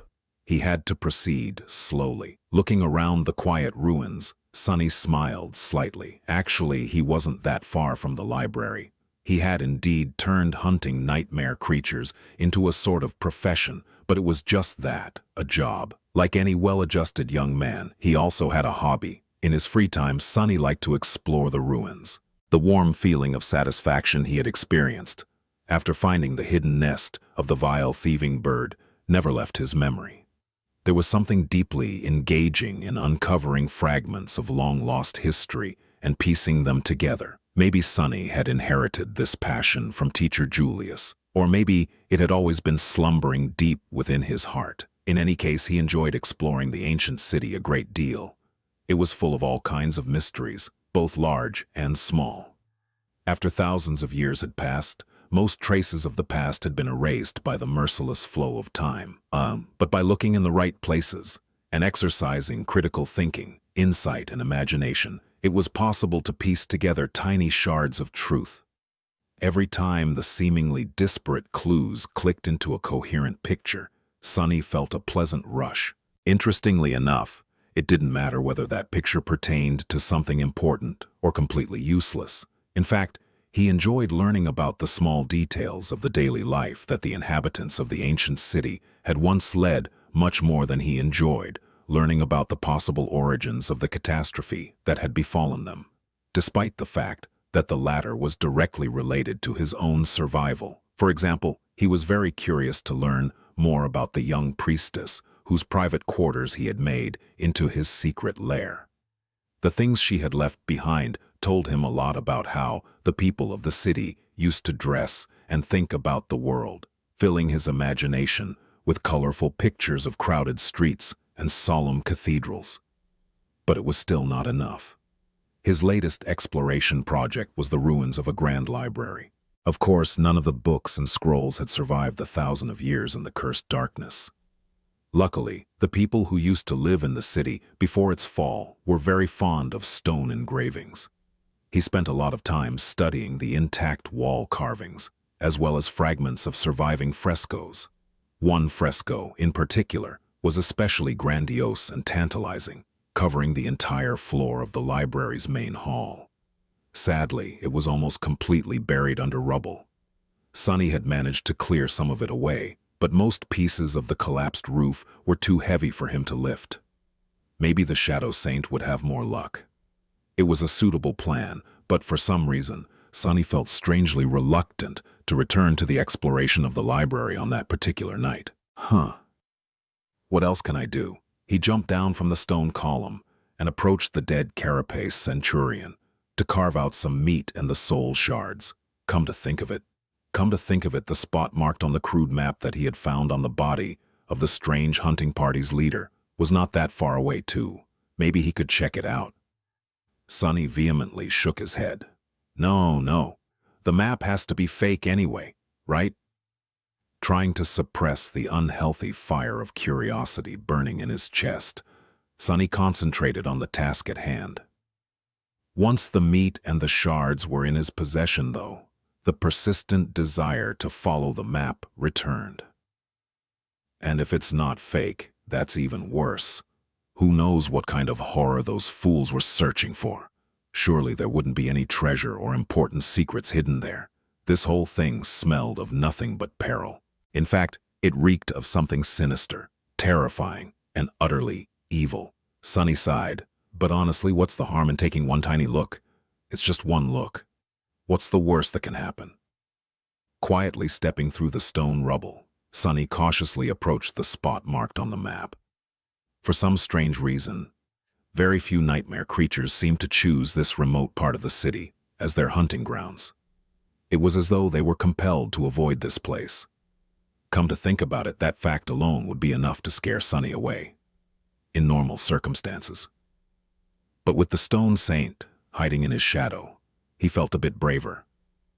He would be able to run away if anything happens, at least. Approaching a large building that had been magnificent once, Sunny climbed over the collapsed wall and found himself in a dark and secluded courtyard. In the center of the courtyard, there was a well. Its round mouth loomed like an open wound in the stone, filled with nothing but empty blackness. The well was covered with a strange, ornate iron grate. It must have weighed several tons at least, as though someone desperately wanted to prevent anything from ever lifting it from its place and leaving the well open. Sunny gulped before approaching and looking through the grill of the grate. The silent well was so deep that he couldn't see its bottom. Maybe there wasn't one. Picking up a small stone, Sunny dropped it down. The black mouth of the well swallowed the stone, making it disappear. Many seconds passed, but there was no sound of the rock hitting anything. Sunny was almost ready to try again, but then the well spoke. A melodic, strangely enchanting voice resounded from its dark depths, filling Sunny's ears with sweetness. Ah, a guest. He staggered back, his eyes opening wide in fear. Nope, not doing that. Sunny wanted to turn around and run away, but something stopped him from following his instinct. He sensed that leaving without finding out more was going to be a wrong decision, and the voice sounded so human-like. It was like the voice of someone you would want to be your friend. He shook his head, breaking free from the reverie. What were those damn fools up to? What are they doing there in that damn castle? I need to warn Nephis. No, wait. I need to find out more first. I'll try to understand what is going on here, but if there's any sign of danger, I run. Gritting his teeth, Sunny forced himself to stay still. A moment later, the well whispered, "How wonderful. I haven't been fed in a long, long time." Chapter 114, Voice of Darkness. The enchanting voice came from the well in a wave of whispering echoes. It was soft and charming, flowing like a smooth, silken melody. It seemed to belong to a young man. If mere humans could even possess such a voice, a divine being would suit it more, or a profane one. Sonny wasn't in the mood to appreciate the smooth and rich texture of the voice, though.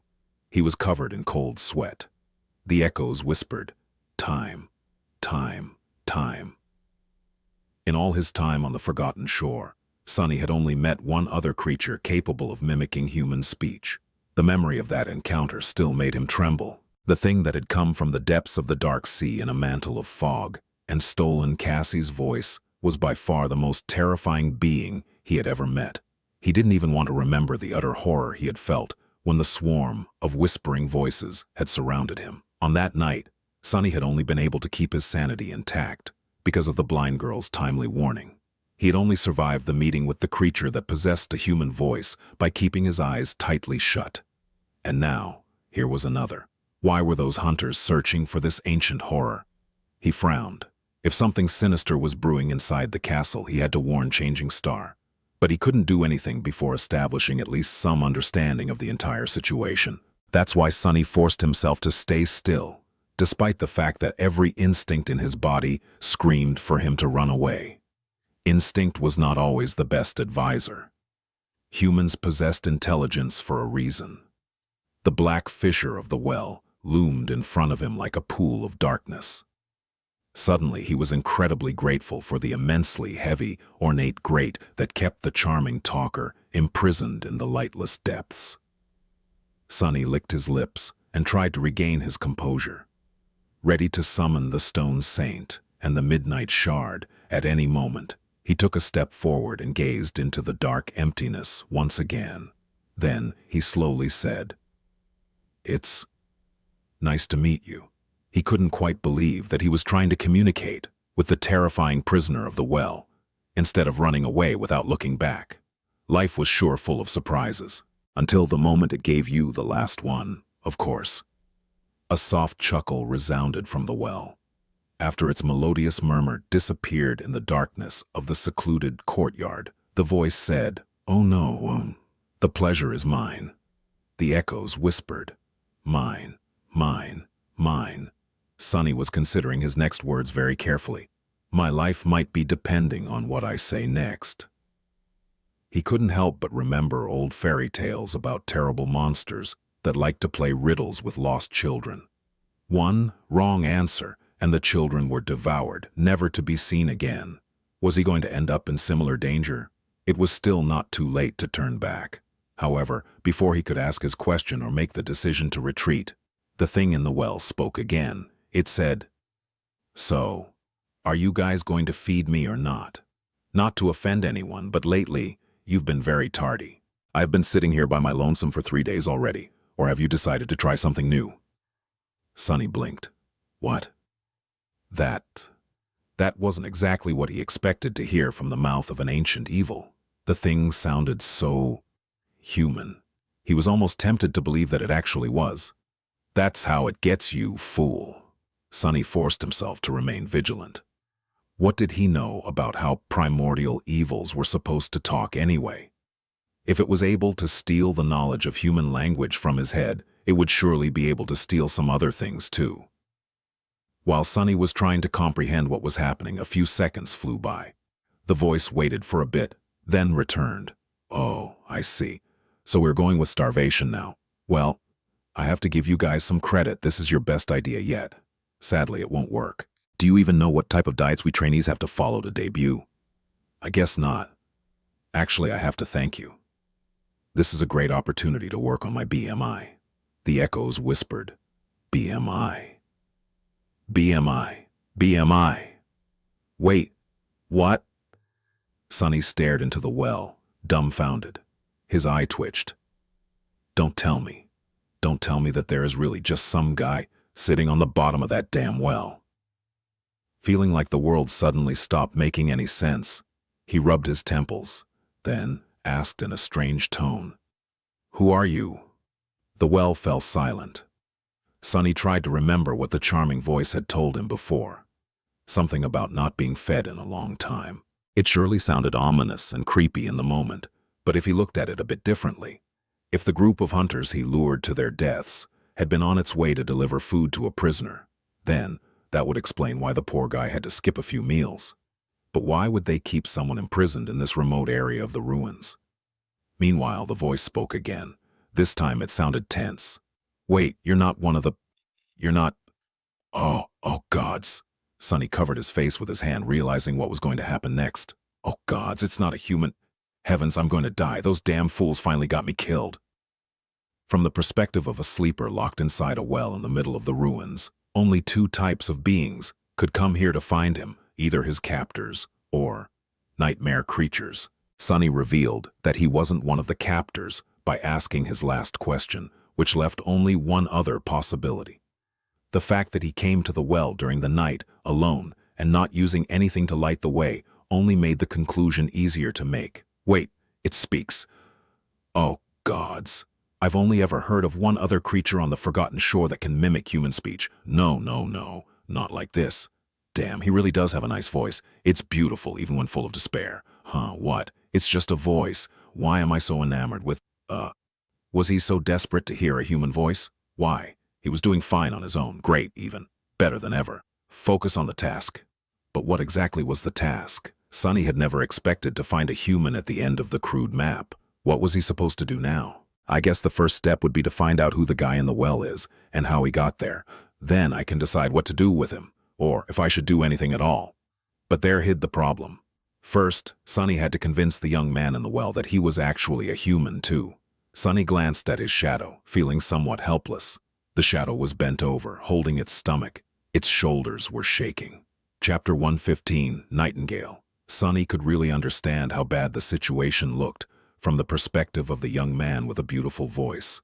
The only thing that could be worse than approaching a terrifying dark well, while thinking that there's an ancient and utterly evil creature hiding inside, was to actually be locked inside that terrifying dark well, while thinking that some abominable thing was looking down on you from above. At least, Sonny had a chance to escape if things were to turn really bad. The poor guy in the well literally had nowhere to run.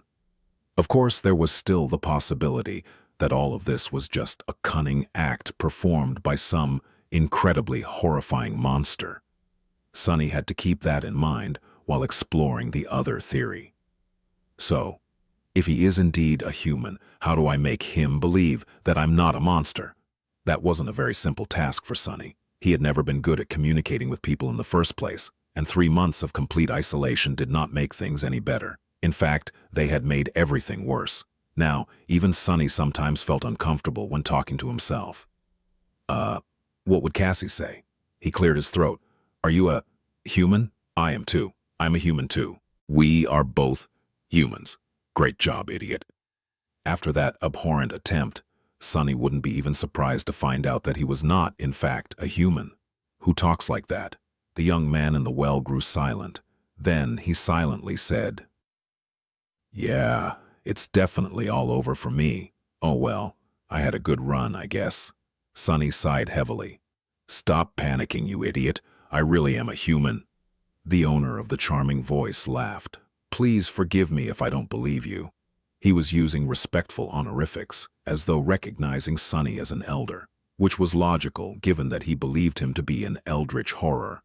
An eldritch horror would technically count as an elder, all things considered. Sonny groaned inwardly. "Why are you using honorifics? I bet I'm younger than you." The young man imprisoned in the well hesitated. "Wait, you really are a human?" Sonny smiled with excitement, feeling that he was making progress. "Yes, I really am." The voice returned a dozen seconds later. "How come you're here alone and in the middle of the night? You also don't seem to have any source of light with you. Please don't get angry, Sir Monster, but that's not exactly something a human would be able to do. Maybe you should work on your story a bit more next time you venture out to devour innocent souls. Just a piece of friendly advice." Sonny sighed. "Very funny.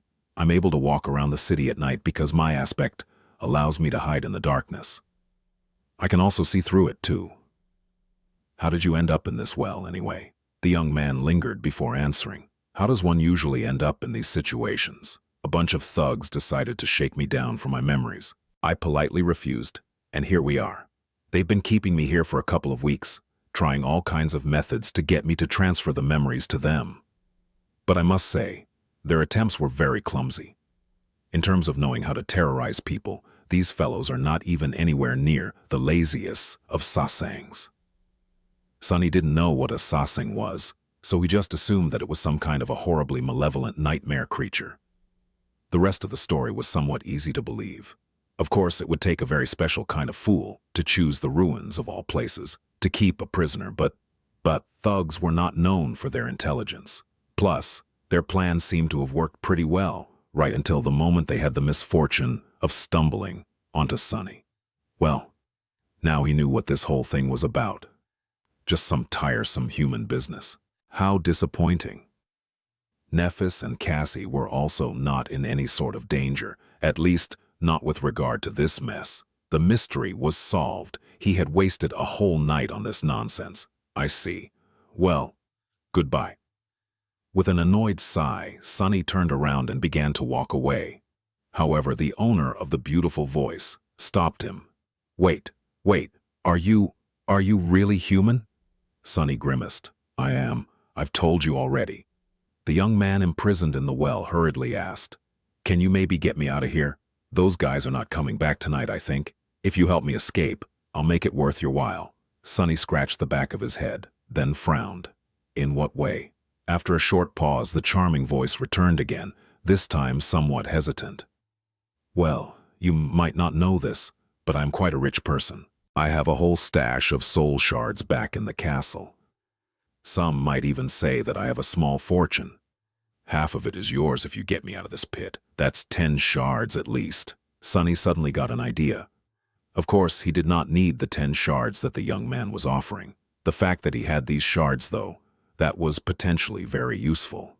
If he wanted to avoid unnecessary attention when buying memories with his hoard of soul shards, he would need a suitable proxy. A sleeper with a lot of shards of his own, one that was indebted to Sunny no less, was a perfect candidate. He smiled. Do people know that you have a fortune? The young man answered, a bit of surprise in his voice. Do they? No? Yeah, I guess they do. I am known to spend a lot from time to time, on entertainment as well as, some other things.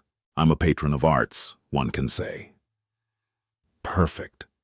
So no one would be surprised if he suddenly begins to spend shards on memories.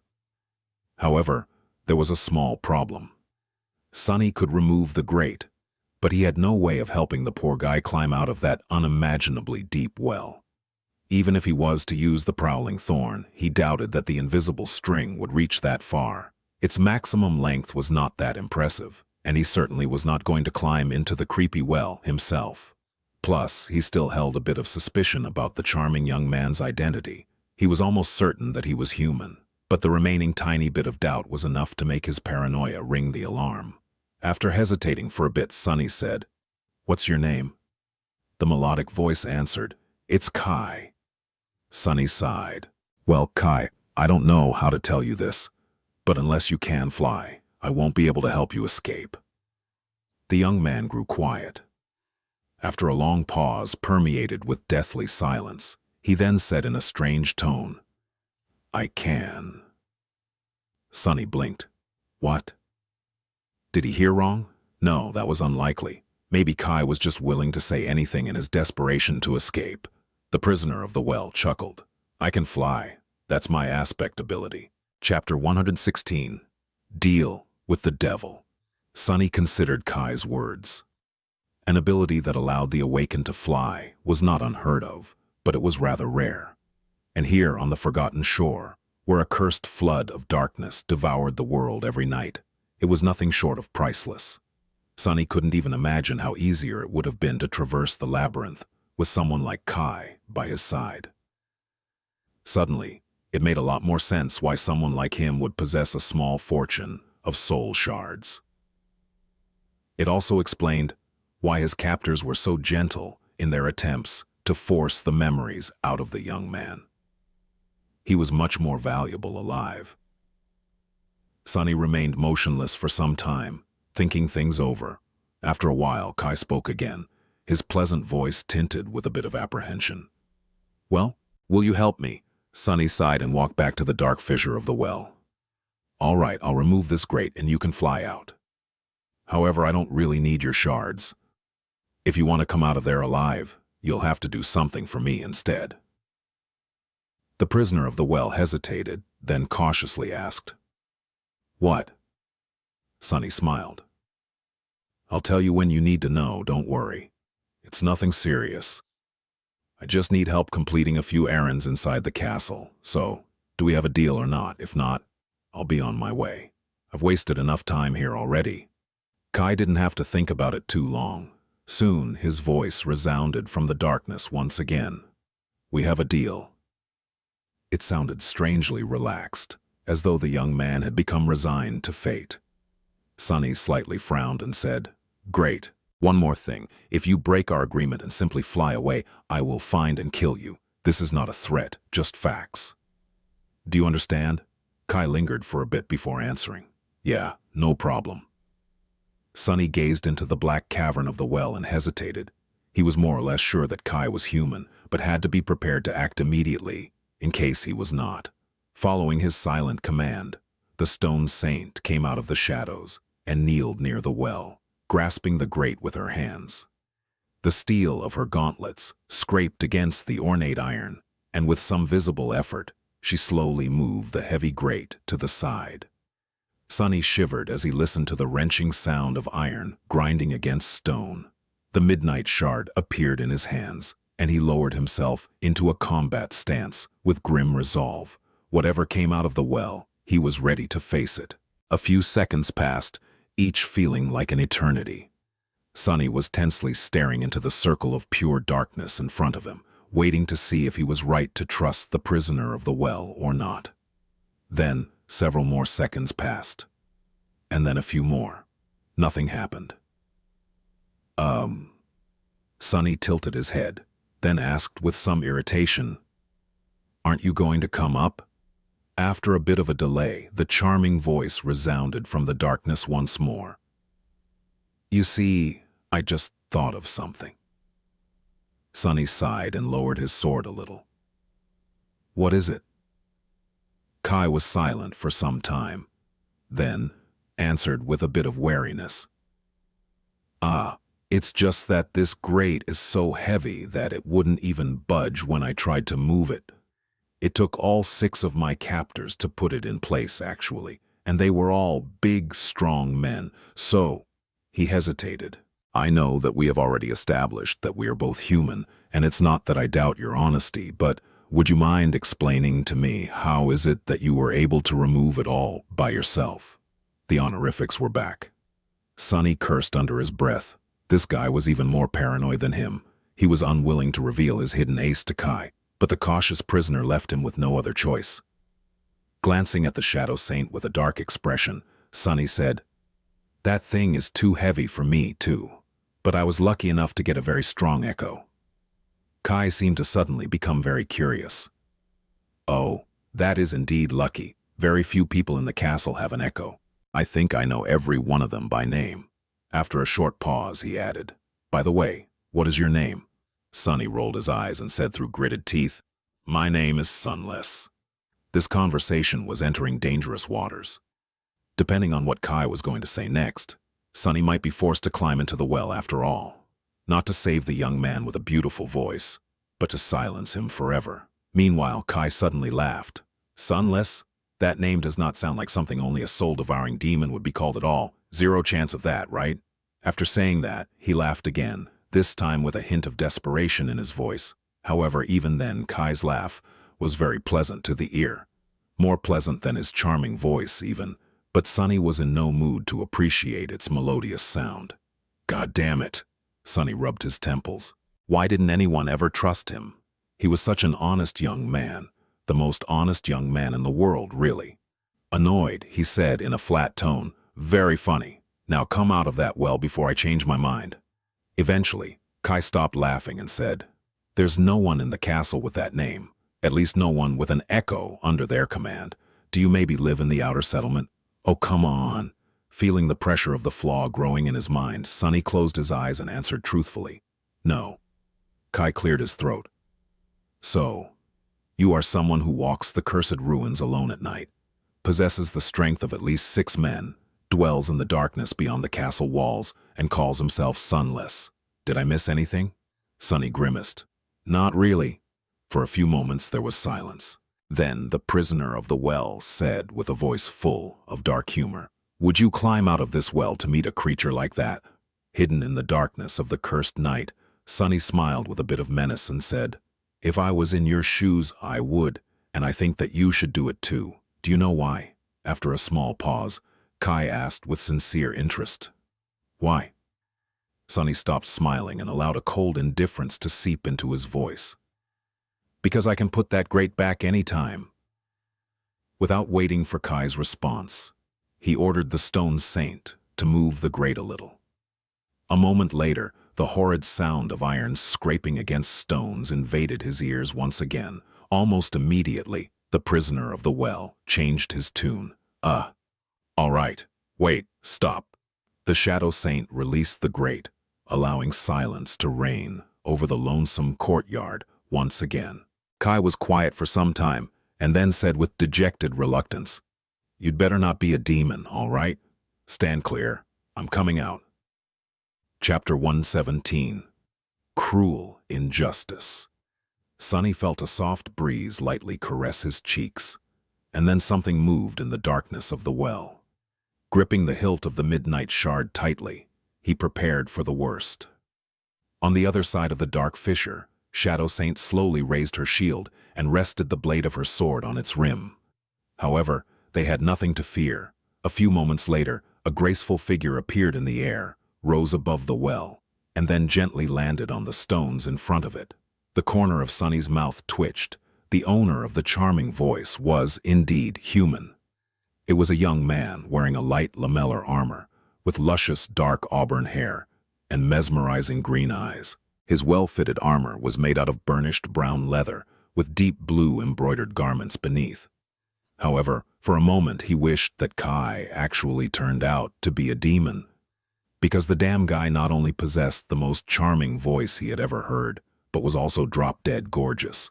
Honestly, it was simply unfair. Kai was tall, slender, and incredibly handsome.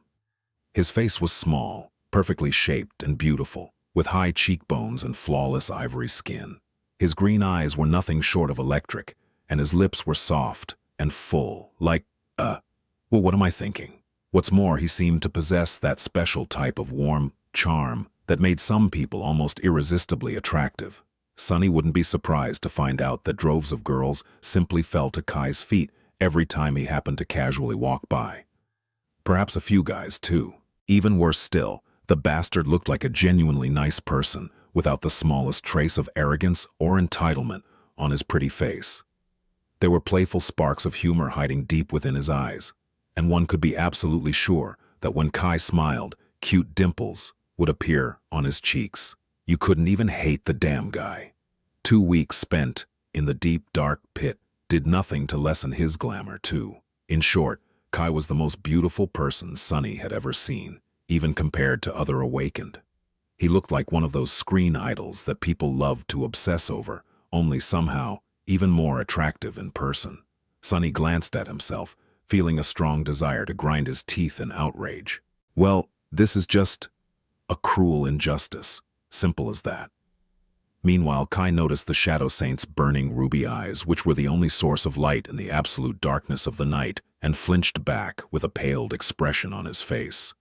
Oh no, it's a demon after all. Sunny got distracted from his self-pity and blinked. Then, feeling somewhat spiteful, he said, "I'm behind you, idiot." Kai froze, then slowly turned around to face him. Sunny didn't fail to notice that the young man held one of his hands out, obviously ready to summon whatever memory he used as a weapon. Blinded by darkness, Kai couldn't see him, of course. Well, good. Let's not let this fellow know that I'm not as, good-looking as he is, for a few more moments. Pretending to be perfectly composed, Sunny asked in a calm voice, "Haven't I told you that I had an echo? It's her over there." "Well, sort of. That is to say, those aren't my eyes." The handsome sleeper hesitated for a few seconds, then said, "Sunless, you really are a human?"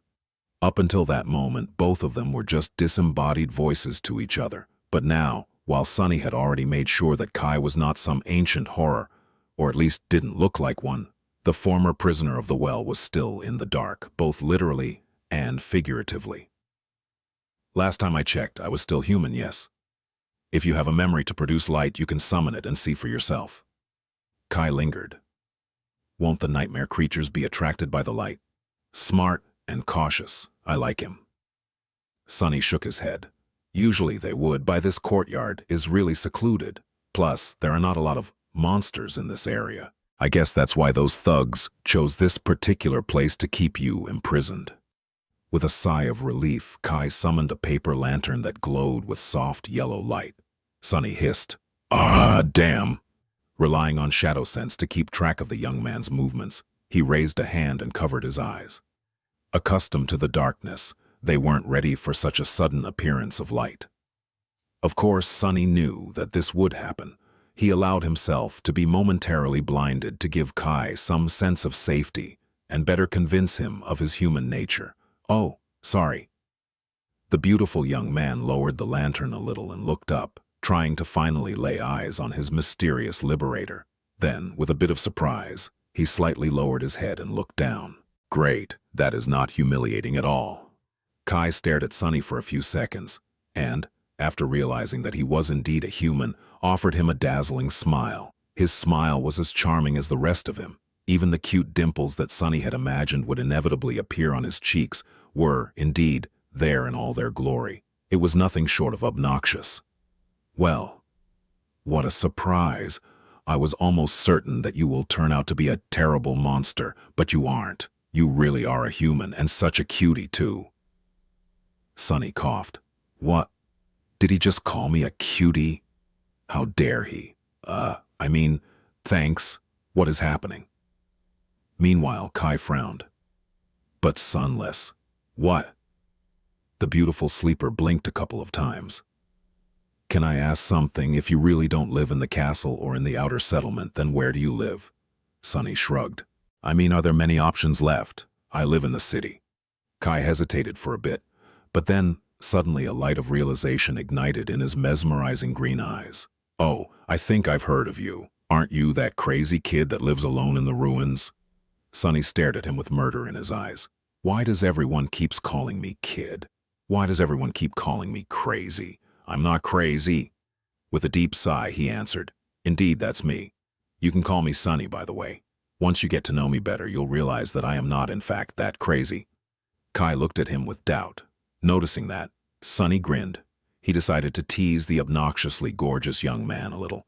Of course, with the limitations of his flaw, that was going to require a bit of finesse. Putting too much enthusiasm in his voice, Sunny said, "And I don't actually live alone.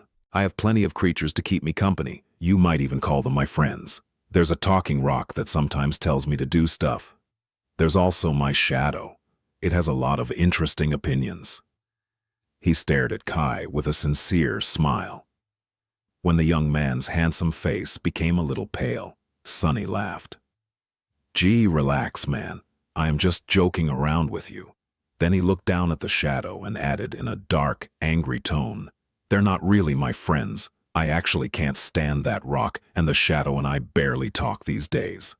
Chapter 118, Mirror Image. Perhaps joking around with Kai was a bit cruel, but Sunny was really annoyed by how ridiculously good-looking the other sleeper was. Plus, he had not talked to another human in such a long time that his already lacking communication skills had become truly rusty. Since they were going to visit the castle soon, Sunny had to prepare himself for the inevitable moment when he would be forced to talk to strangers. Stretching his flaw to its limits was a good practice. He wouldn't want for something like that accident to happen again. The unpleasant memory soured Sunny's mood. Meanwhile, Kai was staring at him with a very strange expression on his face. Sunny cleared his throat. That was a part of the joke, by the way." The handsome young man continued to stare, his face full of doubt.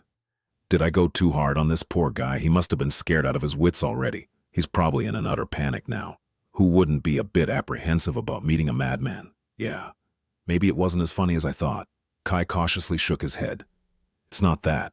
I just feel like I have to inform you about something." Sunny raised an eyebrow. Yeah? About what? Kai hesitated, then said in a very calming tone. It's about my flaw. I can actually tell when someone is lying to me. So, when you said that there's a rock that tells you what to do, I knew that it was true right away. Sunny glared at the beautiful young man with an incredulous expression. Internally, he didn't know whether to laugh or to cry. Flaw? How is that a flaw? That's a damn superpower, you despicable bastard. Why was that Kai so lucky? He had the charming voice, the tall stature, the perfect face. Even his flaw was a damn blessing. Coincidentally, it was also a perfect counter to the better half of Sunny's tricks. If Kai had not informed him about this strange flaw of his, Sunny would have gotten himself into really big trouble pretty soon. Luckily, the beautiful young man happened to be a very honest guy. What an angel. While Sunny was seething in outrage, Kai said in a gentle tone, "So Sunny, what exactly does that rock ask you to do? Do you maybe want to tell me?" Sunny sighed. "I'll have to be really careful and watch what I say around this guy." "Well, you're no fun at all. The talking rock is actually a memory capable of repeating words. I use it as an alarm occasionally, so it mainly tells me to wake up. As for that stuff I told about my shadow being opinionated, that's also true. But you already know, I suppose. My shadow has a bit of personality due to its function within my aspect." Kai thought about it, then smiled. "Oh, I see. So it was really a joke. Very crafty. Sorry to ruin it with my flaw." Sunny scowled. "Don't you patronize me." Then he stopped, thought about something, and said angrily, "Wait, if you can tell when someone is lying, then why did I have to spend half an hour convincing you to get out of that well?" Kai blinked a couple of times, looking innocent and hurt. "Well, how do I know if my flaw works on nightmare creatures? I've never had a conversation with one before. A person can never be too careful when making deals with ancient horrors, you know." Sunny covered his face with a hand. "Yeah, I know." Kai looked at him with concern. "Ah, Sunny, are you all right? This is those cursed strings of fate screwing with me again. What are the odds of meeting a person whose flaw is almost the exact opposite of mine? And why is he so goddamn stunning? Is that supposed to be the opposite of how I look, huh? Huh? I am. Anyway, let's get down to business." Kai sighed. "Of course. A promise is a promise. I will help you do whatever it is you want to do in the castle. Shall we go together?" Sunny shook his head. "Not yet. I'll have to stop by a place first. Do you know the big ruined cathedral to the south of here?" The other sleeper thought for a bit, then nodded. "I think I do. I fly over that part of the city often, and it's hard to miss. Are you taking me there?" Good question. On one hand, Sunny didn't want anyone to know where he lived. On the other hand, he didn't trust Kai enough to simply let him return to the castle and wait there. But moving through the city with a source of light was not something he was prepared to do either. Was there a compromise? "I can't take you anywhere with that lantern of yours. I survive by hiding in the darkness. Remember? So you can go on and fly to the cathedral on your own. Wait for me on the roof." Kai looked south, remembering the location of the ruined temple, and nodded. "All right." Sunny raised a hand, stopping the young man from flying away. "Wait. Whatever happens, don't go inside the cathedral, okay? I'm not joking. There's a fallen devil residing inside, so if you do, he'll butcher you just like he had butchered that bunch of idiots who had kidnapped you." Kai stared at him in shock. "What? They are dead?" Sunny shrugged. "How do you think I found you in that well? One of the dead thugs had a map on his body. I thought there'll be treasure hidden in the marked location. But..." The beautiful sleeper smiled. "But it was something much better. Aw, thank you for the compliment. I'll be careful not to enter the cathedral. Rest assured." Sunny stared at the smiling Kai for some time, then shrugged in exasperation. "Sure, off you go then. And remember, if you break our agreement, I will find and kill me, yeah. Don't worry, Sunny. I never break a promise." With these words, Kai raised his head and looked up. A soft gust of wind touched Sunny's skin, and in the next moment the charming sleeper suddenly soared above the ground, quickly disappearing into the sky. Soon, only a tiny dot of his paper lantern could be seen, moving south through the black skies like a lonely star. Suddenly, Sunny trembled. A cold feeling of dread grasped his heart like an iron grip. Following the dot of light with his eyes, he whispered, "There was a lonely star burning in the black skies, and under its light, the castle was suddenly consumed by fire, with rivers of blood flowing down its halls. He stood for a while in the darkness, motionless. If Sunny didn't know better, he would have thought that this part of Cassie's prophecy talked about Kai. But he did know better. He had known the truth of that prophecy for some time now. Lowering his head, Sunny licked his lips and asked the voiceless shadow in a raspy voice, Is it already starting? Like always, the shadow did not answer. What a stupid question. Of course not. It had started a long time ago, right at the moment when the three of them had entered the ruined city. Chapter 119, A Fistful of Soul Shards. It took Sunny some time to find his way back to the cathedral. With the approach of the dawn, the nightmare creatures that hunted at night grew restless. He had to be especially careful as he lurked through the narrow streets, keeping to the darkest patches of shadow. Even though there was no moon or stars in the lightless night of the forgotten shore, many of the monsters here had their own ways of perceiving shapes moving through the darkness. Their ability to see in the dark was somewhat offset by Sunny's Child of Shadows attribute, which allowed him to become indistinguishable from any shadow that he dove in. However, he still had to be cautious. In this cursed place, nothing was ever certain, except for danger, death, and terror. Sometime later, he climbed the familiar pillars of the cathedral and appeared on its vast roof. Walking on the wide ridge separating two slanting expanses of ancient tiles, he approached Kai, who was standing nervously some distance away. The beautiful young man was grasping a longbow made of horn in his hands, staring into the darkness with a tense expression on his pale face. Sunny stopped a few steps away from him and looked at that bow for a long time. There's not much time left. To avoid getting an arrow between his eyes, Sunny decided to announce his arrival with a gentle greeting. Hey Kai, I'm here. The archer turned around with a startled expression and raised a hand, as though trying to summon his lantern. However, he thought better of it, afraid to attract unwanted attention. Instead, Kai gulped and whispered, Lower your voice. What if that fallen devil hears us? Sunny blinked. Oh, right. He's a very careful person, which was a great personality trait to have, as far as he was concerned. The more paranoid, the better. Smiling inwardly, he said, Relax, he won't. Kai stared at him with doubt, then asked, Are you sure? Sunny gave him a nod. Yes. He was prepared to explain the reason behind this confidence, but surprisingly, Kai immediately believed him and calmed down. Right. He knows when people are lying to him, which means that he also knows when they're telling the truth. And since I can only tell the truth, he can pretty much believe everything I say without the need to ask unnecessary questions. Huh. Come to think of it, that flaw of his was actually very convenient. Meanwhile, Kai cautiously looked around and asked, So what are we going to do here? Sunny gestured at the group of shattered tiles not too far away from them and answered in a calm tone, I'm going to climb into that hole and retrieve something from the temple. You just wait here until I return. Kai's eyes widened. Are you crazy? What about the devil? What about that bastard?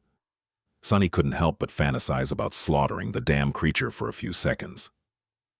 The day will come. Returning to the present situation, he said, What about him?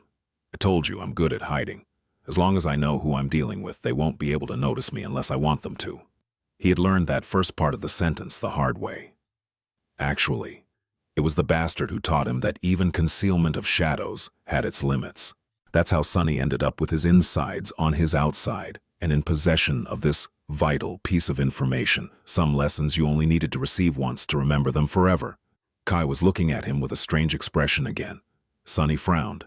What? The beautiful young man shook his head. No, it's just that it's an awesome ability. I wish I had an ability like that, to be honest.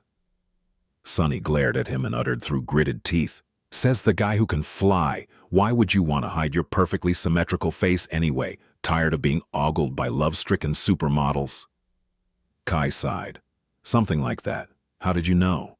Sunny opened his mouth, then closed it again. Anyway, Wait for me here. I won't be long. Throwing a glance at the charming sleeper, he shook his head and walked over to the hole, hidden behind several broken tiles. Soon, he was back in his secret lair. Looking around with a bit of apprehension, Sunny sighed and removed the rucksack fashioned from the skin of a monster from his back. Then, he unloaded the strips of carapace centurion's meat on the silver plate and walked over to the iron chest. To be honest, he really didn't want to go anywhere near the castle. The idea alone made him long to stay in this dark, quiet, familiar room forever, but he couldn't. If he wanted to make the Shadow Saints stronger, he had to return to the human settlement and risk facing his fears. Whatever, I'll just go in and out. Kai will be the one doing all the work anyway. With a heavy sigh, he raised the lid of the chest and began loading his rucksack with soul shards. Dozens of beautiful crystals were soon glittering inside. Sunny only took half of them, but the amount was already enough to drive many people to murder. He couldn't really blame them. On the Forgotten Shore, shards represented money, and money represented life. Without it, you couldn't buy yourself a place within the safety of the castle or procure food without having to risk death in the cursed maze of the city. Anyone would be willing to commit murder in order to survive. Keep telling yourself this. With an angry grimace, Sunny shut the rucksack tightly, made sure that no light seeped through its seams, and turned around. Glancing at his peaceful hidden lair one last time, he shut his eyes for a moment and then walked away, without looking back. It was time to return to the castle, and all the terrible memories he had left there before running away. Chapter 120. Approaching the castle, washed in the ghostly light of the nascent dawn, Sunny and Kai were walking through the ruins of the cursed city. The night was slowly crawling away. Its retreat made one of them feel safer, while the other one grew uneasy without the familiar veil of darkness, hiding him from the world. I have almost forgotten how mournful this place looks when the sun is up. Somewhere in the distance, the waves of the dark sea were halting their eternal assault on the stone walls of the ancient city. These walls had withstood thousands of years of wear and abuse without allowing even a single drop of black water to seep through. Sunny suspected that they would stand unbroken for 1,000 years more. Suddenly uncomfortable, he turned his head west and found the distant silhouette of the Crimson Spire. The menacing structure was looming over the Forgotten Shore like an evil omen, spelling doom to anyone who would dare approach it. Maybe not. Sunny had chosen a complicated and meandering route to reach the castle. Kai, who was less familiar with the cursed city, simply followed behind. The charming young man was alert and collected, his bow ready to send arrows flying at any moment.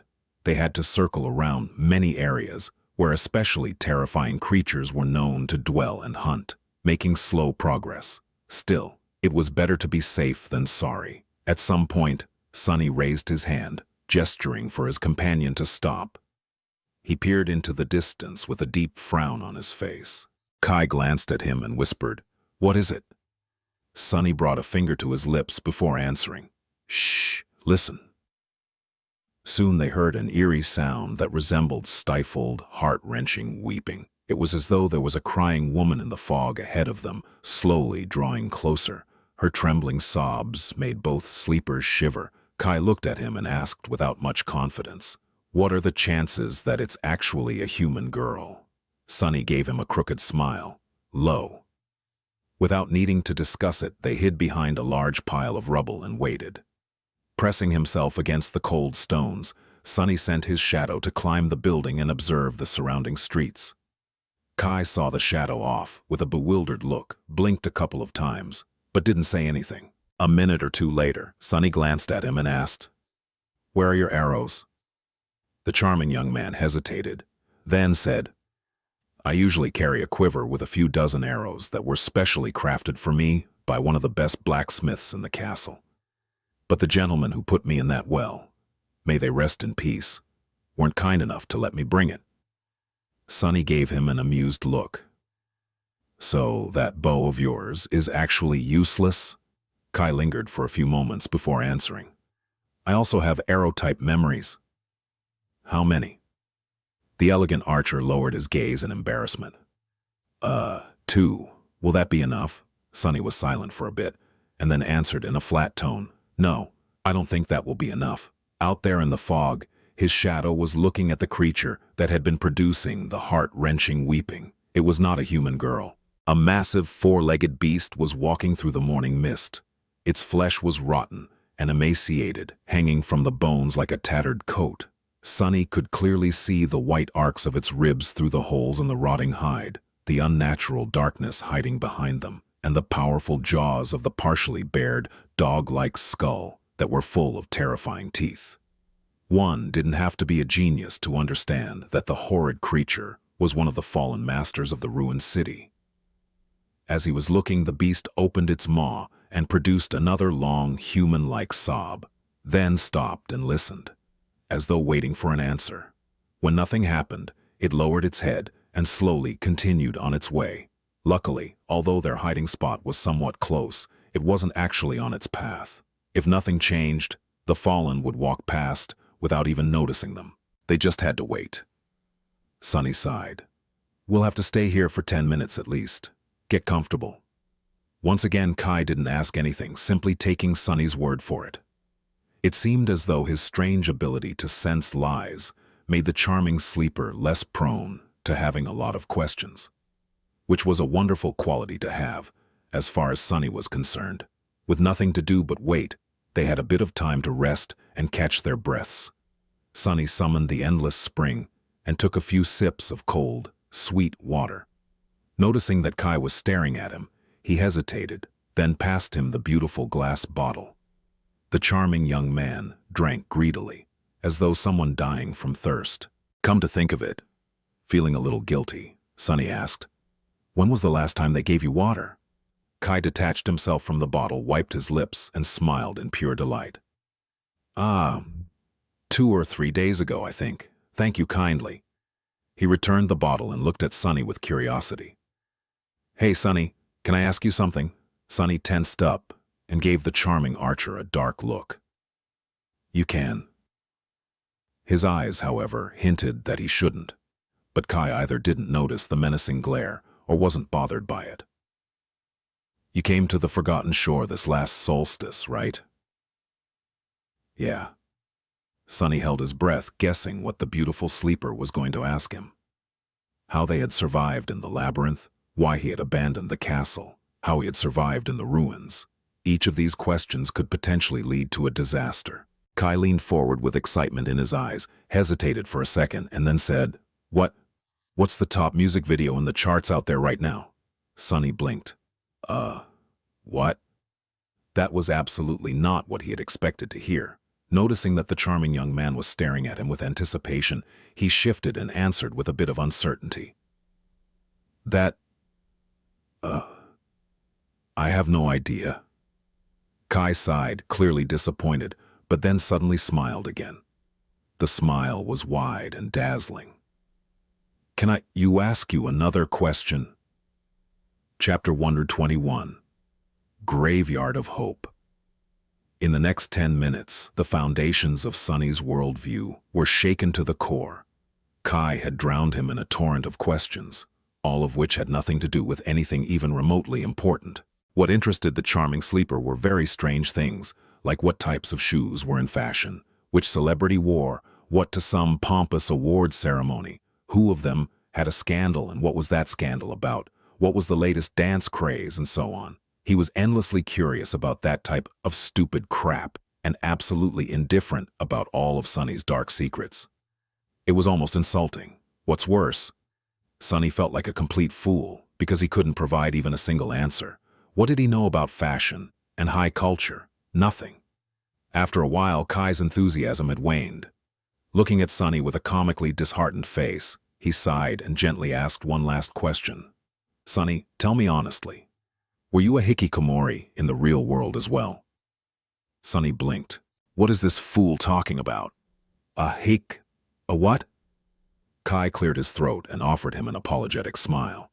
A recluse, a shut-in, someone who lives under a rock. Sunny stared at the gorgeous young man, feeling like the world completely stopped making any sense ever since they had met.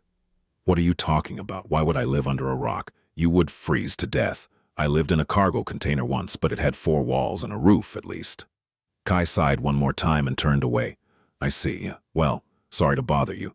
It's just that I've been stuck in this place for about 2.5 years now, and life here is so monotone. His beautiful profile was radiating melancholy and sadness, as though Kai was lamenting something serious, as opposed to utter rubbish. 2.5 years. That dimwit survived here for 2.5 years. Sunny was surprised to hear that. Kai seemed like a nice guy, but not exactly someone well-suited for the ruthless nightmare of the forgotten shore. Perhaps he had underestimated the charming sleeper, or perhaps there was another, much simpler reason. Sunny frowned. There was a group of people who tended to live here the longest. Suddenly suspicious, he asked in a cold tone, "Are you a part of Gunlaug's gang?" Kai looked at him with surprise. Then he chortled. "Gods, no. If there's one thing I absolutely despise, it's bullies like him. I would rather die than become one of Gunlaug's minions. Plus, the man has no style. That armor of his is the most hideous thing I have ever seen." However, after saying that, he suddenly grew quiet and added after a few seconds in a dejected voice, "But I do accept jobs from his lieutenants from time to time. That is the reason why he tolerates my existence, so I don't really have a choice." Sunny hesitated for a bit, but then decided that he believed the other sleeper. He really didn't look like one of Gunlaug's thugs. Besides, if he had been one of them, no sane person would have dared to kidnap and imprison him. Members of Gunlaug's cohort were nearly untouchable, which meant that Kai was, indeed, much more capable than Sunny had given him credit for. Interesting. Noticing that the eerie sobs of the fallen beast had grown sufficiently distant, he shifted his perspective to the shadow and made sure that the terrible creature was already far away. Standing up, Sunny dismissed the glass bottle and said, "We're safe now. Time to move." Once they were ready to leave, he summoned the shadow back and prepared to take the first step forward. However, then Sunny suddenly stopped and glanced at the charming young archer with hesitation. "Hey Kai, can I ask you a question as well?" The older sleeper smiled, honesty and eagerness written all over his face. "Of course." Sunny was silent for a couple of seconds, then said, in a strange voice, "That armor of yours, do you wear it because it's the best one you could get, or because it looks good?"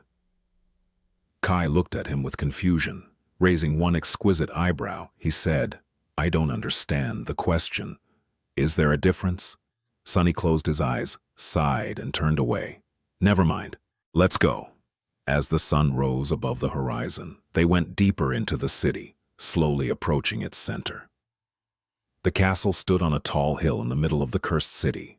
It was grand and magnificent, with dozens of towers rising into the air, each supported by a number of elaborate arches and columns.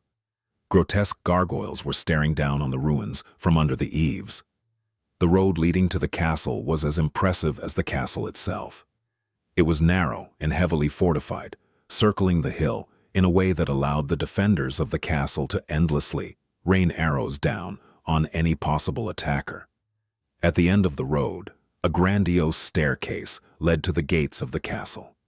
In front of it, there had once been a vast stone platform meant to serve as the gathering ground for the soldiers in case the enemy was to somehow breach all but this one last line of defense. Now the platform had turned into a makeshift settlement, with small, shabby buildings made out of stone, wood, and anything else the inhabitants of this slum could get their hands on standing chaotically here and there, forming messy groups and narrow alleys. This place did not look like the outskirts where Sunny had grown up, but it had the same unmistakable air of misery, fear, and desperation. As the two of them approached the outer settlement, several sleepers greeted Kai with friendly smiles. "Hey Knight, glad to see you, man. Where have you been lately?" Kai smiled in embarrassment. "Ah, flying around. What about you, pal?" While the charming young man was exchanging pleasantries with his acquaintance, Sunny cautiously looked around. The place had imperceptibly changed since the last time he was here. The settlement itself seemed to be almost the same, with just a few buildings slightly changing shapes. The people, however, somehow seemed more energized and confident, as though the ever-present fear of death and starvation was not as pressing anymore. However, there was a strange sense of tension in the air. I guess she was busy in these 3 months, too. Finally managing to end the conversation, Kai turned to him and smiled apologetically. Sorry about that. Sunny frowned. Why are they calling you Knight? The charming young man stared at him, then cleared his throat and said with a bit of strangeness in his voice, Oh, you really don't know. Well, it's a nickname of sorts. Nightingale, that's how I am known around these parts. What a stupid nickname, Sunny thought, and decided to get things done as quickly as possible. He couldn't wait to leave this depressing place. All right, since we're here, time to make good on your promise. Kai gave him a nod. Sure. What do you need me to do? Sunny looked around, making sure that no one could hear them, and said, It's simple. Go into the castle and find out about who is selling memories and what the price is, then come back and report to me. His companion blinked a couple of times, clearly surprised, then shrugged. No problem, but it's going to take a while, if you want the best information possible, of course. Sunny grimaced. Do as you see fit. I'll be waiting for you in that alley over there. Kai looked at him one last time, smiled, and walked away. Feeling nervous and tense, Sunny walked to a secluded alley and rested his back against the wall. He tried to become as small and unnoticeable as possible. Being here was making his skin crawl. Maybe his decision to come back was a mistake after all. Maybe he should simply turn around and walk away. However, he didn't.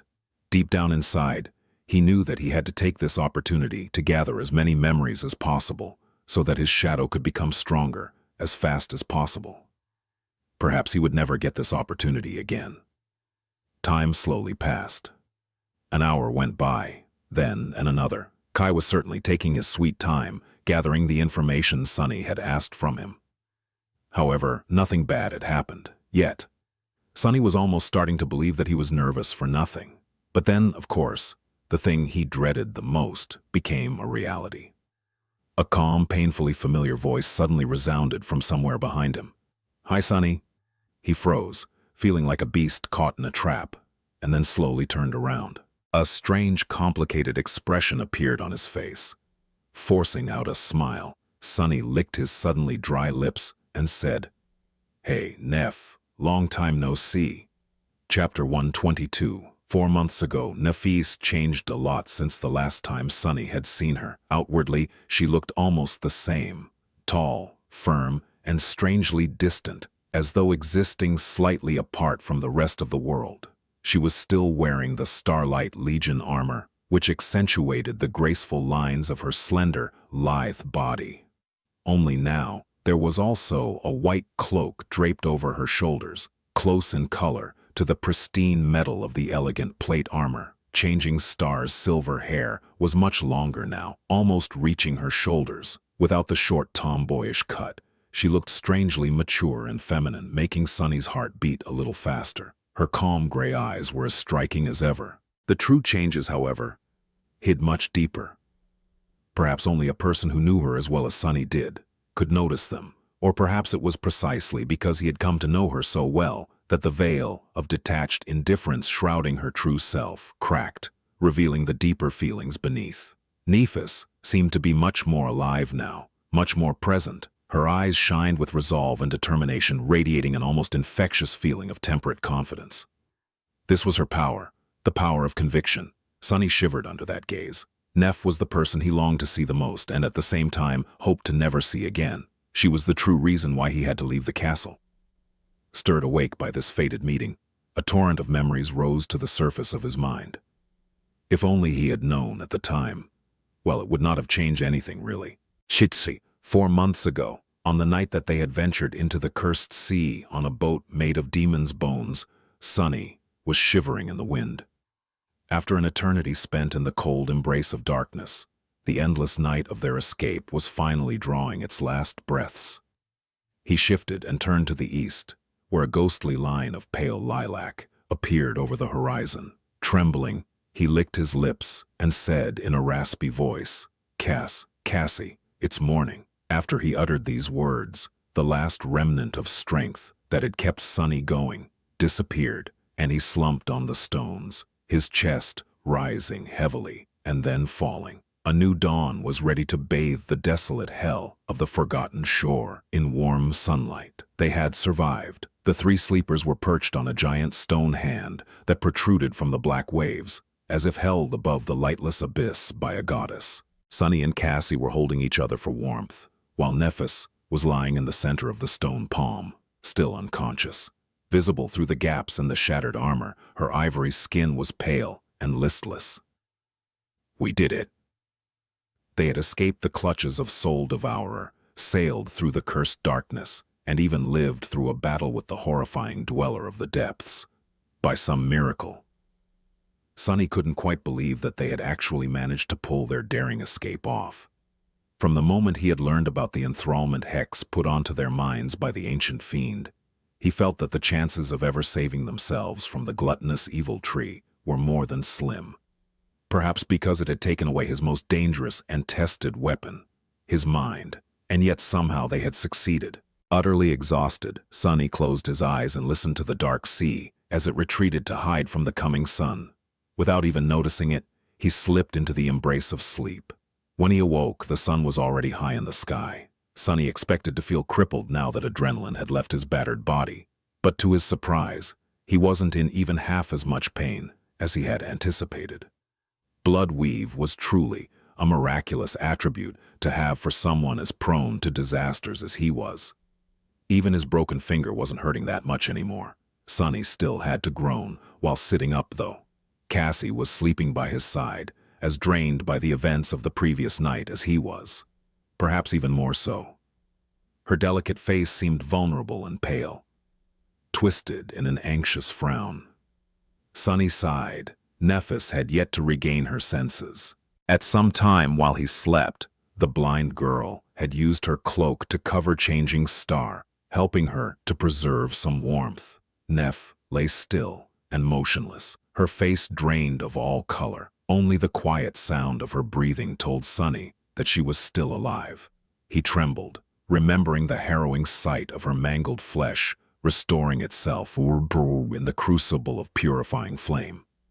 Unleashing that flame always took a heavy toll on Nephis, bringing her unimaginable pain and suffering.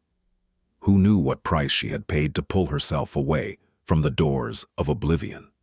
He had not even realized before that she could use it to heal herself. Perhaps there was a reason why she had never done so in the past. Only time could tell. It's time to assess the situation. Turning away from Changing Star, Sunny looked around, trying to discern their current circumstances. His heart was heavy. If they had survived the attack of the tentacle monster and the ensuing shipwreck only to find themselves stranded in the middle of the cursed sea with no way to continue forward, that would be a truly macabre twist of fate. To the east of them, there was nothing but the empty expanse of the colossal crater. Same thing for the... Sunny froze, noticing a dark line in the distance. That was the western edge of the crater. They had almost crossed it. Feeling a strange excitement grasping his heart, Sunny quickly turned around and looked west. His eyes widened. For a few moments, his head was silent and empty. Then a single thought appeared in it. We were so close. He sat quietly for a long time, forgetting about everything else. A few hours later, Cassie finally woke up, feeling that he wasn't next to her anymore. She called in a frightened voice. "Sunny?" He licked his lips. "I'm here." Cassie sat up and stretched her hand out, finding his shoulder. Why do you sound so strange?" Sunny blinked, then slowly turned his head to look at the blind girl. A tentative smile found its way onto his face. "Cassie, we found it. We have found that city you saw." In the end, Nephis had remained unconscious for 2 whole days. Sunny was really starting to worry about her, but then, on the third day, Changing Star had finally come back to her sense. At the time, he was sitting on top of the giant hand's index finger, staring west with a warm, excited feeling in his heart. They did it. They were finally going to go home. Sunny couldn't wait to return to the real world. He didn't even care about becoming an awakened, and the corresponding leap in power and status that much anymore. All he cared about was his soft bed, mountains of delicious food, and limitless hot showers. Sunny lowered his head and glanced at Nephi's, trying to determine if there was anything wrong with her. In the webtoons, one of the characters was bound to suffer from something like amnesia right before things were about to take a turn for the better. But Changing Star seemed to be fine. She was still the same Neph he had known, tall, firm, and strangely distant, as though there was an invisible barrier separating her from the rest of the world. When the gaze of her striking gray eyes fell on him, Sunny felt his heart beating a little faster. He smiled. "Thank gods." Nephis frowned, lowered her head, and then asked in a flat tone, "Why are you smiling?" Realizing that he was grinning from ear to ear like a fool, Sunny blinked, then tried to shrug with false indifference. Abort, divert her attention. "Look behind you." The sight of what lay in the west was one of the reasons for his good mood, so it wasn't that much of a stretch. Neph stared at him for a few moments, then sighed and turned around. Behind her, a tall city wall, built of gray, polished stone, towered above the slopes of the colossal crater. That wall was a sign that all their suffering was not in vain, and that all their dreams, were about to come true. It was hope. Chapter 123, Helping Hand. Soon after Nephis had finally come back to her senses, they prepared to leave the shelter of the giant stone hand. The morning had just begun, so there was plenty of time to cross the remaining distance and climb out of the deep and vast crater. If all was going to go well, they would meet the next sunset on top of the tall wall of the mysterious city. Of course, numerous things could go wrong between now and then, but for some reason, Sunny felt optimistic. This was a rare moment for his cynical, paranoid heart. Just like before, Sunny and Neph took turns climbing down a few dozen meters and lowering Cassie to one another with the help of the golden rope. However, they had grown considerably stronger since the last time they had to do it. Sunny remembered how tiresome it was to descend from the giant knight's statue in that way and chuckled. Now, he felt as though he could do it 3 times in a row, and considerably faster too, even though he had spent the last few days in an endless nightmare and brought his body to the point where it was about to shut down. Now, there was nothing but resilient strength filling his muscles. These 2 months that they had spent in the perilous hell of the Crimson Labyrinth, constantly fighting for their lives and slaying monsters that no sleeper should ever face one after another, had made all 3 of them much more powerful. Sunny doubted that a lot of awakened had ever gone through this ruthless of an initiation and lived to tell the tale. Once he returned to the real world, he would most likely be considered one of the elite representatives of the current generation. That might actually be a problem. Well, he could always blame everything on Nephi's. She was already close to being a mythical existence, the last daughter of the legendary immortal Flame Clan, one of the few awakened in history who had managed to receive a true name in the first nightmare, the top student in her batch of sleepers in the academy, and so on. People would easily believe that a prodigy like her had been able and willing to carry 2 pathetic weaklings on her back all the way to the gateway. Sunny just had to choose his words carefully when describing the events leading up to their triumphant return. Luckily, in that regard, he was a master. Entertaining himself with such thoughts, he didn't even notice the flow of time. Soon, they were already approaching the ground. Just before jumping into the soft black mud, Nephis looked at Sunny and said, "Stay vigilant." She didn't have to remind him. Sunny knew that the last stretch was often the most dangerous, mostly because it was natural for people to allow themselves to relax in these moments, falsely believing that the worst was already behind them. Numerous awakened perished tragically with their goal already in sight. He wasn't planning on becoming one of them. Sunny carefully lowered Cassie down, watched as Neph helped her step out of the rope loop, and jumped down. He landed on the ground in a nimble roll, immediately jumped to his feet, and outstretched one hand, ready to summon the Midnight Shard at a moment's notice. However, nothing was trying to kill them. Sunny and Nephis exchanged tense looks, and then slowly walked forward. With each minute, the distant gray wall was growing closer. At some point, Sunny gestured for Changing Star to stop and turned around, curious to take a look at the statue whose hand had saved them from drowning in the dark depths of the cursed sea. Out there on the slope of the colossal crater, slightly tilted to the side, a giant statue of a slender woman, dressed in a light flowing robe, towered over the black mud. She was lovely and graceful, with a slim waist and delicate arms outstretched to the skies, as though trying to embrace them. At least that was how she had looked once, a long time ago. Now, one of the arms was broken off, with only its shoulder remaining in place. Luckily, the other one was still there, and had served as a safe haven for the three sleepers in their moment of desperate need. Just as Sunny expected, there were 7 shining stars carved into the stone surface of her robe. What piqued his curiosity the most, though, was the fact that just like the giant knight, the graceful woman seemed to be missing her head. Once again, Sunny wondered if these stone titans were created without faces to begin with, or if something had beheaded them, much later, in a fit of destructive rage. 7 severed heads guarding 7 seals, he thought, remembering Cassie's frightening vision. The mystery of that vision was nothing short of tantalizing. However, it seemed as though it was destined to remain unsolved. Sunny doubted that he would ever come back to this cursed place after returning to the real world. There were many regions in the dream realm, and almost every one of them was far better than the hellish Forgotten Shore. To hell with all this crap. Sending silent gratitude to the statue that had saved their lives, Sunny turned around and headed west. As they approached the section of the slope that was almost vertical, something dangerous finally happened. Just as Sunny was about to step on a wide stone buried in the mud, the stone suddenly shifted and rolled to the side. A terrible roar resounded across the vast emptiness of the colossal crater, making him shiver in fright. Fearing that something was crawling from under the soil, Sunny jumped back and summoned his sword. To his side, Nephis was doing the same, while Cassie swiftly stepped back to not be in the way.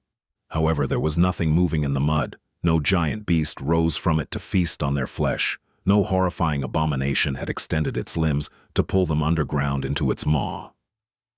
Then, what made that terrible roar? Just as Sunny was trying to understand what was happening, a sharp pain suddenly pierced his right leg. Looking down, he saw the damn stone was chomping on his shin. The stone, which turned out to be a bizarre nightmare creature, revealed a mouth full of long, sharp teeth on its surface. It awkwardly rolled a couple of times to reach Sunny, and then tried to dig its fangs into his soft flesh.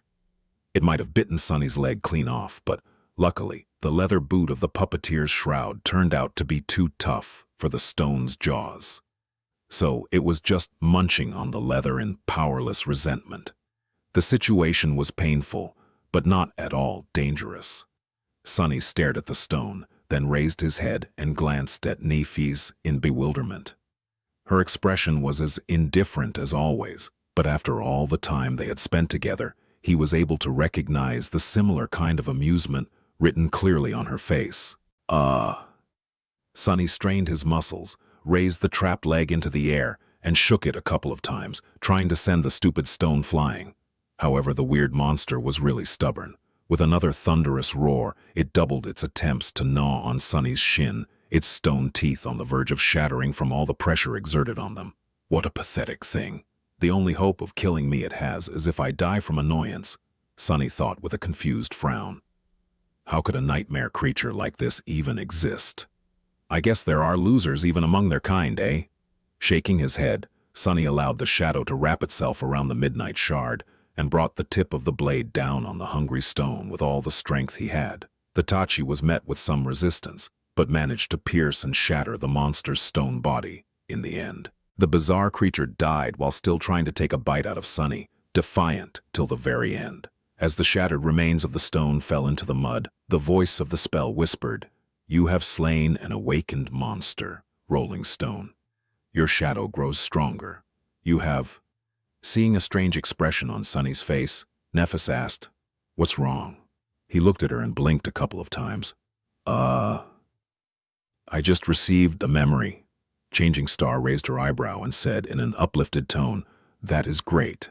What type of memory?" Sunny scratched his head, hesitated, and then answered, It's a rock, an ordinary rock." Chapter 124. Desolation. Soon they were standing beneath the impregnable stone walls of the mysterious city. Behind them, the great chasm of the vast crater stretched to the horizon. Somewhere ahead, the lone human citadel in this loathsome region of the dream realm awaited. It promised to deliver them from this dark place and bring them home.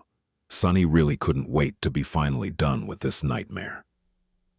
The city wall was built from massive slabs of gray granite. Still wet from the cold touch of the cursed sea, the ancient weathered stones looked almost black.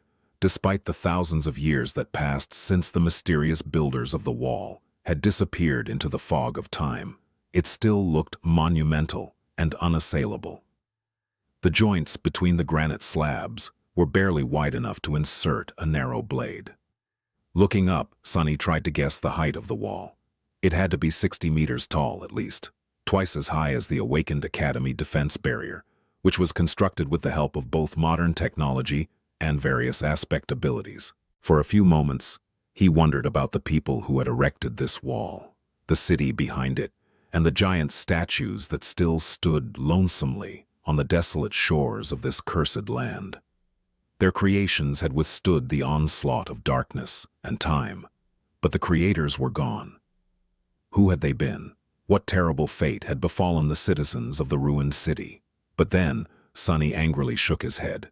These mysteries had nothing to do with him anymore. He was going home, never to return to this awful pit of horror and despair. Let someone else solve them. After a short rest, they decided that it would be easier to climb the wall instead of circling it in search of an entrance. Even if they were to find a gate, there was no guarantee that it would be open. Climbing the wet granite was not an easy task, but they somehow managed. When there was nothing to use as a hold, Sunny and Nephi's resorted to using their swords by inserting them into the joints between the slabs. A few unpleasant cuts later, they found the right rhythm and made quick progress. Enhanced by the consumed soul shards and shadow fragments, as well as the ruthless training regimen of the never-ending battle for survival, their bodies were full of strength and endurance. Both of them were at the peak of human physical ability. Pretty soon, they had reached the top of the massive wall and climbed over its edge. Without even needing to catch his breath, Sunny hungrily crawled forward, jumped to his feet, and gazed down. In the ensuing silence, he could hear the sound of the golden rope scratching against stone. However, his heart was beating louder. Soon, Nephis and Cassie joined him. The blind girl grasped his shoulder and asked, her voice bright and full of hope, "Sunny, what do you see?" He licked his lips. Beneath them, an expansive city lay in ruins. The beautiful stone buildings were broken and shattered, many of them turned into mere piles of rubble. There were no people walking along the wide streets, no clamor of voices to drive away the silence. Under the cold gray sky, the ruined city looked dead and mournful. It was impossible to say what terrible disaster had happened here, but it was clear that it was not natural. Many of the collapsed houses were blackened by fire, with claw marks cut into the still-standing fragments of walls. Here and there, monstrous bones of ancient horrors protruded from the ground, telling tales of desperate battles that must have had taken place on these streets once, a long time ago. Looking closer, Sunny felt cold sweat running down his back. There were strange shapes moving through the rubble, and even more hiding in the shadows. Seeing them filled him with an icy sense of dread. The ruined city was teeming with nightmare creatures. There is a vast, ruined city built of weathered stone, and there are numerous monsters wandering its streets, just like you said there would be. The tall city wall they were standing on was as wide as a road. It stretched endlessly in both directions, enclosing the vast ruins into a strangely perfect circle. Every so often there were towers built into its impenetrable granite body, serving as bastions against potential enemies. Who would have thought that one day This great barrier would serve not to repel the horrible monsters, but to keep the true horrors imprisoned inside. But Sunny wasn't that interested in the wall. He wasn't even too interested in the monsters. Instead, his eyes were drawn to the tall hill towering above the ruins. On that hill, there is a magnificent castle standing on a hill in the middle of the ruins. It looks like something out of a legend. Its walls are built from radiant white stone, with tall towers and majestic spires piercing the sky. It stands above the city like a symbol of hope, the only thing in this hell that seems to be untouched by the darkness, and a wide smile appeared on Cassie's face. Yes, this is the castle I saw. However, Sunny didn't hear her. Just as he was describing the splendor of the bright castle to the blind girl, his gaze accidentally slid behind it. Now, all he could see was the dark silhouette of a cyclopean tower that loomed above the world like an unholy spear made out of solidified blood. As soon as Sunny saw it, his heart was gripped by an unexplainable fear. This was the Crimson Spire. The feeling of horror it emanated was enough to make him never wish to gaze at it again. And yet, he wasn't able to look away. By his side, Nephis was staring at it too, her thoughts a mystery. There was a tense, dark expression on her face. After a few seconds had passed, Changing Star was finally able to compose herself and turned away. Looking in the direction of the castle, she frowned and said, "The final stretch of the way to the Citadel might be extremely dangerous. We must not hurry. Let's find a way down first." Buff Chapter 125, A Feast in Time of Plague. Neither Nephis nor Sunny wanted to climb down from the wall, because that would leave them with no path of retreat should something terrible happen. Without the need to discuss it, they had decided to explore the nearest tower and see if there was a suitable way to descend from the wall inside of it. They followed the slightly bending wall north, keeping an eye on the ruins below. From time to time, Sunny was able to notice the shapes of creatures moving through the desolate streets of the ancient city. However, nothing seemed to be interested in scaling its tall granite bulwark. For the time being, they were safe. However, he didn't feel safe. Instead, he kept glancing at the distant axis of the Crimson Spire and shivering.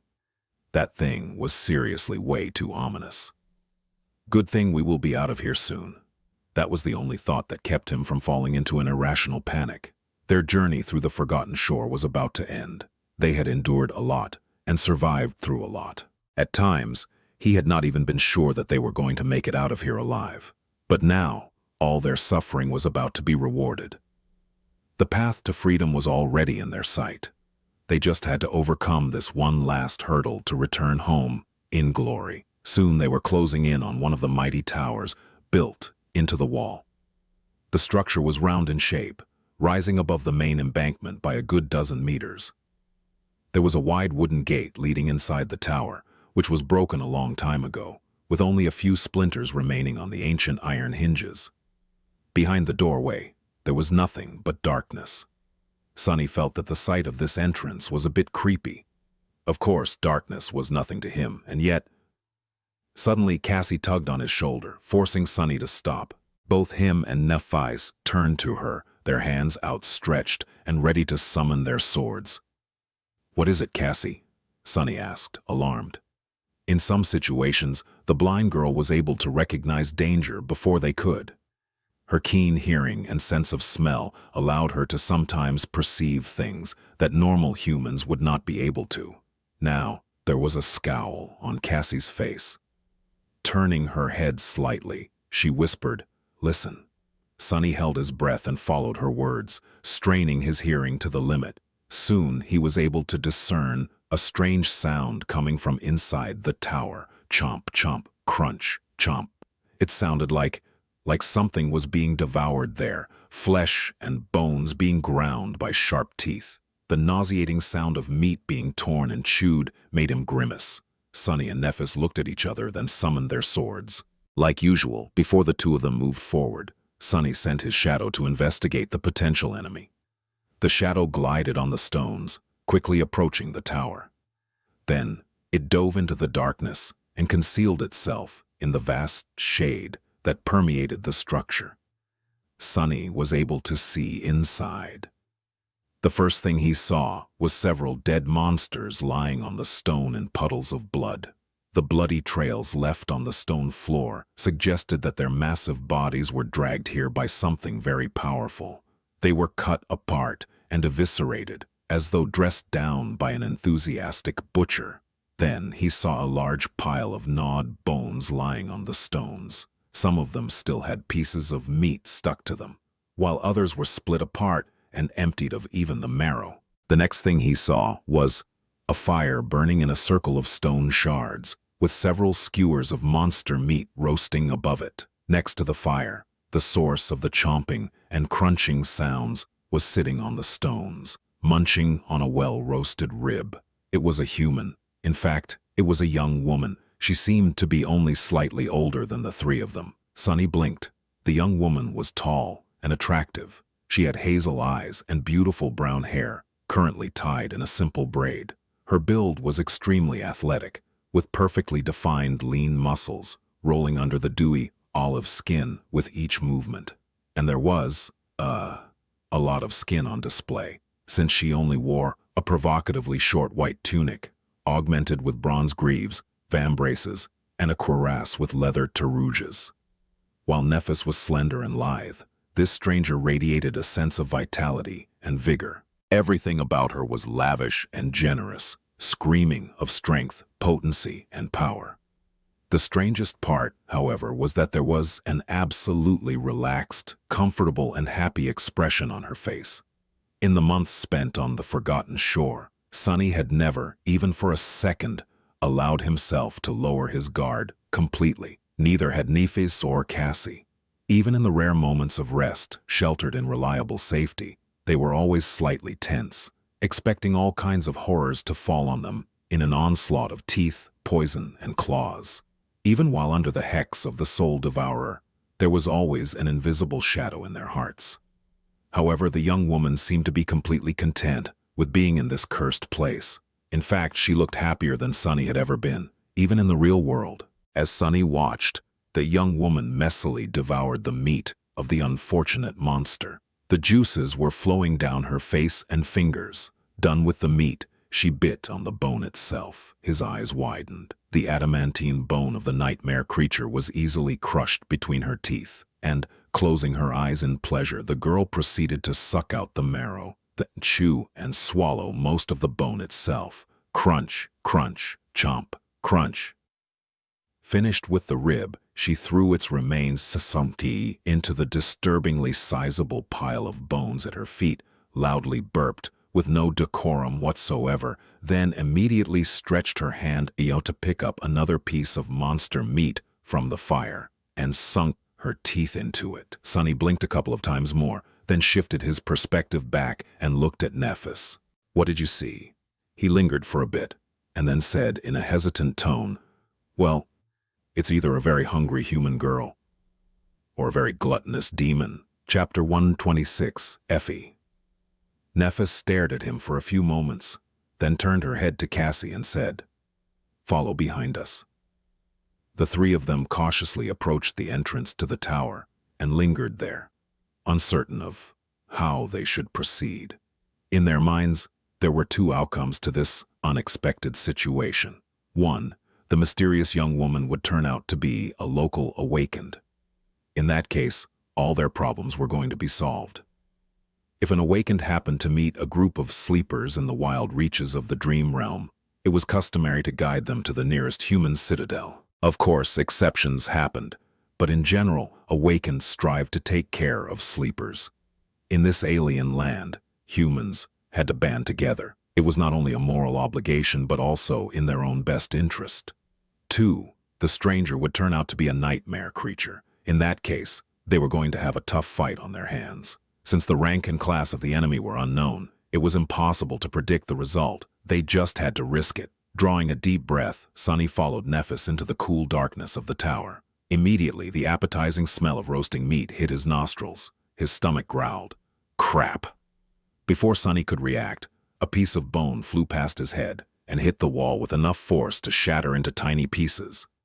Belatedly, He raised the midnight shard and assumed a defensive stance. But it was a little too late. The young woman had already been alerted of their presence. Raising her head, she bared her teeth in a wide grin and murmured, "Is someone hiding in the shadows? Why don't you come out to play?"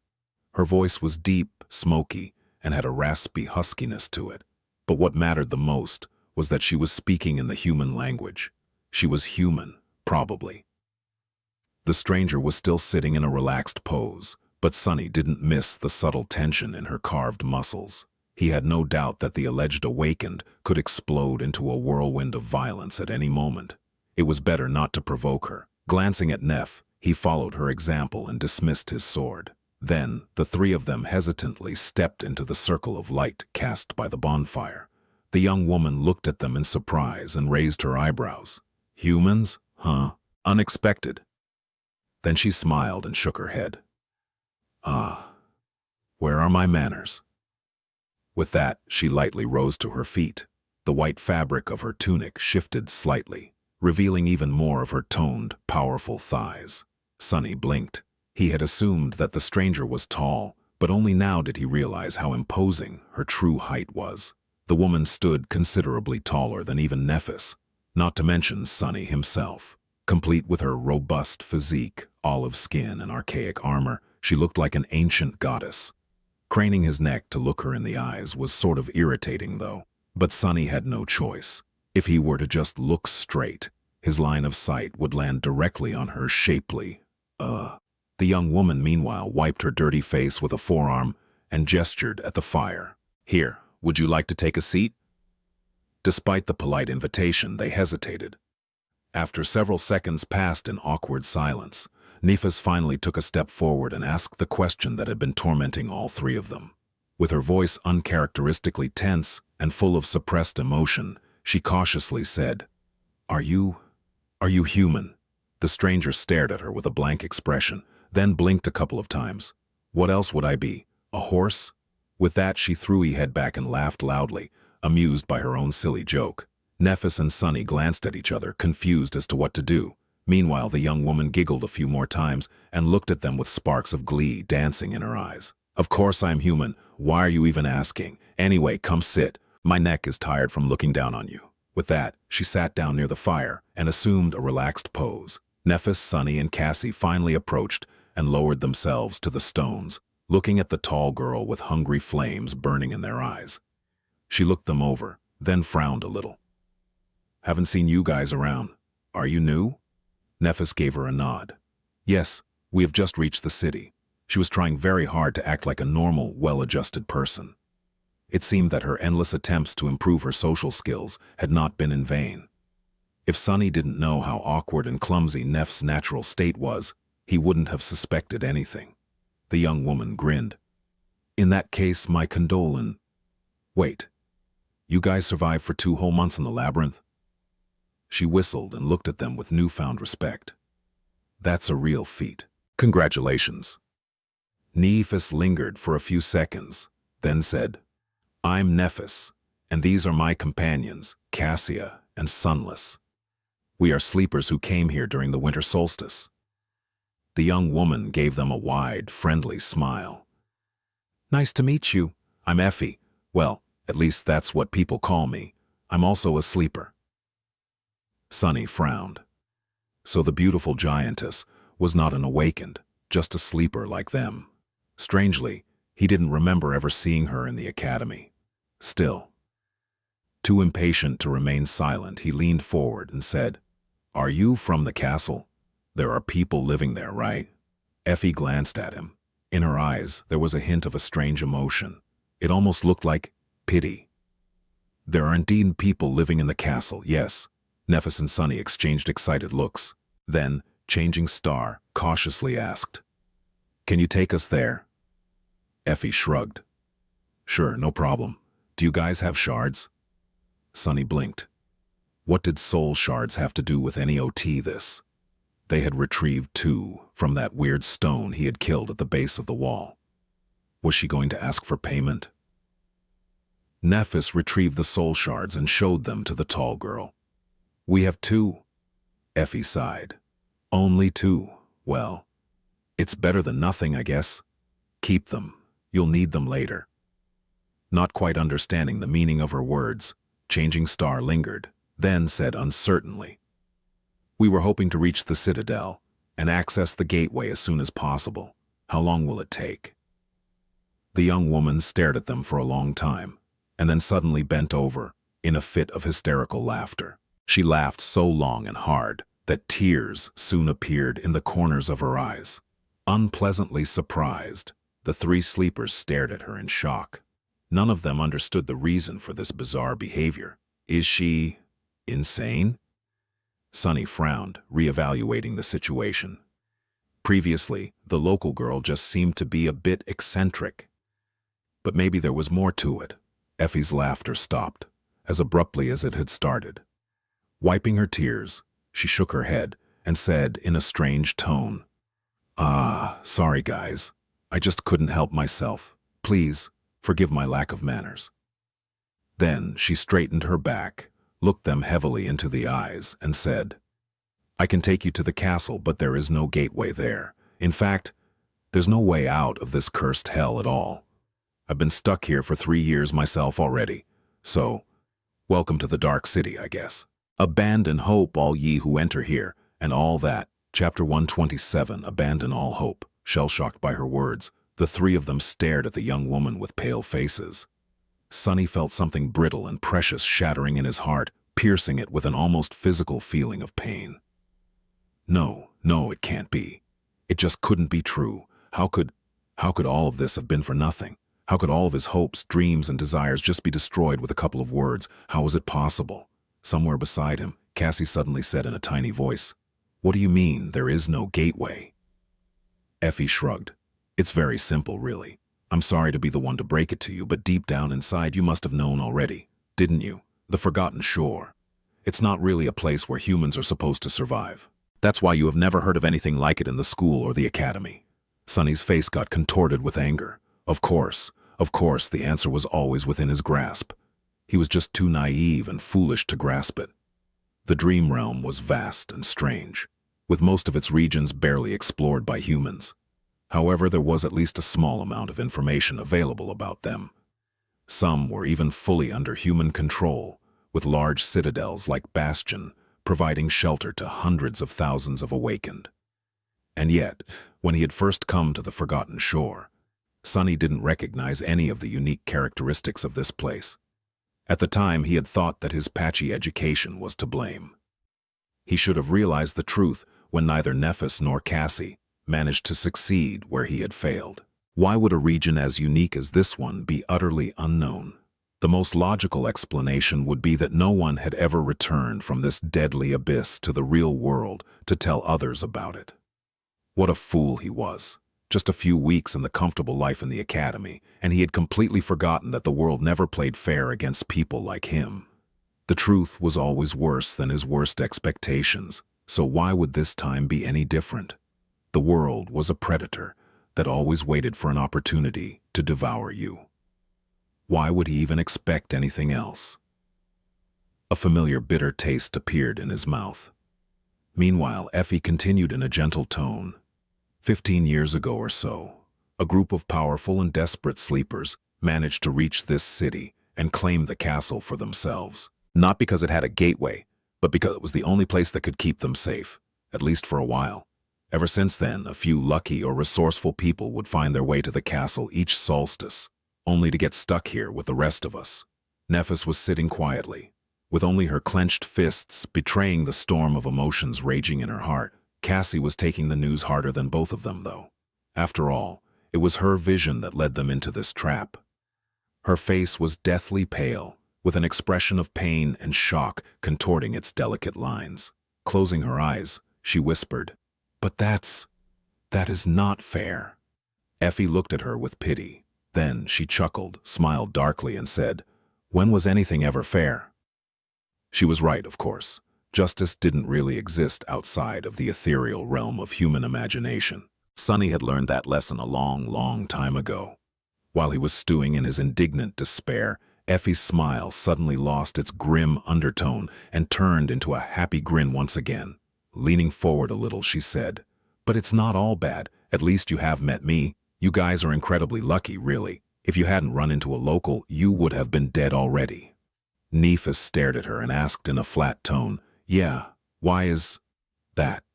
Her awkward manner of speech was back again in all its glory. Effie sighed. The Dark City is simultaneously the safest place to be on the Forgotten Shore, and also the deadliest. It is safe because no sea monster can cross the wall, let alone reach the castle. But at the same time, it is far more dangerous than the labyrinth, because almost every nightmare creature here is of the fallen rank. Sonny blinked, feeling a cold shiver permeate his whole body. Fallen creatures. Fallen creatures were immeasurably more powerful than awakened ones. Dormant humans like them had no business fighting against the latter, let alone the former. One awakened demon was already more than they could handle without resorting to summoning a true terror from the depths of the cursed sea. Something much more powerful than the carapace demon would simply wipe them out from existence in a matter of seconds. Remembering countless shapes moving through the ruins, he couldn't help but tremble. Was each of those shapes a fallen monster? How would anyone survive even a day in this cursed city? They would have to be insane to even try. Slowly, the magnitude of the perilous trap they had found themselves in began to seep into his mind. Effie smiled. "But you guys managed to stumble into me before descending from the wall. Otherwise, the fallen ones would have been feasting on your souls already. Lucky, very lucky. There are very few people in the castle who go out hunting in the ruins, let alone venture so far away from it. Meeting an experienced hunter like me was probably your only chance to avoid finding out about the true face of the Dark City a second too late." She shook her head. "That's like 1 to 1,000? 10,000? A million? At any rate, the odds were really not in your favor. Fortune is definitely in love with at least one of you guys. So, cheer up. Do you want some meat? I had a truly amazing hunt today. It was so amazing that I don't even mind sharing." Nephis didn't even look at the roasting meat, and instead leaned forward. Her words filled with intensity. "If there is no gateway here, why didn't you try to leave?" Effie blinked a couple of times and looked at her with sincere confusion. "Leave? And go where?" The meat was about to become burnt, so she leaned to the fire and removed the skewers, then replaced them with a couple of new ones. Then, with a sigh, she turned to Changing Star and said, "You've been to the labyrinth, so you know what it's like. There's nothing else but that damn coral and cursed sea for months of travel in every direction. You can't go on foot, you can't swim, you can't even fly, because there are swarms of dreadful flying abominations hiding in the clouds. But try to leave? Yeah, many have tried. They're all dead now. Actually, that's how the initial master of the castle had perished." Sonny gritted his teeth. "So what? You guys just hide in the castle and wait for death?" The beautiful young woman laughed. "Of course not, doofus." Then she pierced him with an unexpectedly grim look of her hazel eyes and said, "Most of us can't even get into the castle. The king demands his tax, you know. So we just wait for death. Outside." Chapter 128, King of the Hill. Sonny stared at her, trying to understand the meaning behind the strange words. "What do you mean?" Effie shrugged. "The castle belongs to a man named Gunlaug. If you want to enter and live in the safety of the castle walls, protected and provided for by his hunters, you need to pay a tribute. 1 shard each week." Of course, there was exploitation going on even in this pit of despair. What else did he expect? As long as there were people, someone was going to end up as prey. Sonny sensed a familiar dark feeling rising up from the depths of his soul. At some point, he had lulled it into a slumber and forgotten it, but now it finally returned to its rightful place. A corner of his mouth curled up. "What happens if you can't pay the tribute?" The huntress glanced at him with confusion. "What do you think? You are not allowed to step anywhere near the gates. There's a small settlement for us unfortunate wretches beneath the castle walls, where we make do with what little we have and tremble in the night, hoping that nothing comes out of the darkness to devour us. That's pretty much it." He hesitated. "But how are people even supposed to get soul shards in this cursed place?" Effie gestured to the corpses of the monsters she had slain. "By hunting. One can find awakened creatures here and there. In the city, the trick is to find and kill them without stumbling into something far more deadly. Gunlaug's people form parties and go out to hunt, with experienced pathfinders leading the way. They bring back food, memories, materials, and shards. Nothing stops people from attempting the same. She fell silent for a few moments, and then said in a darker tone, "Of course, without good memories, vast amounts of accumulated soul essence, and intricate knowledge of the city, those people usually don't live long. Most of them either die or turn to other ways of earning shards. There's very few independent hunters with more than a couple of successful hunts to their names, ones that are still alive, I mean." Sonny glanced at the dead monsters, each of them large enough to give him pause. "What about you? How many did you survive?" Effie smiled. "More than a couple." With a chuckle, she raised her hand and began folding fingers, a thoughtful expression on her face. "Let's see. 1, 2, 5. Running out of fingers on one hand, she scratched her head and said, with a bit of uncertainty, "I'm not really sure, but it should be around 100 or 2, yeah." Sonny's eyes widened. 200. If what Effie had said was true, then she was a force to be reckoned with. Slaying even one awakened creature was worthy of respect. Slaying hundreds of them, however, was nothing short of remarkable, perhaps even heroic, and a little fearsome, especially since she had hunted them alone in the middle of a cursed ruin full of fallen abominations, unaided, with no one to rely on except for herself. The easygoing huntress was not as simple as she appeared. He frowned.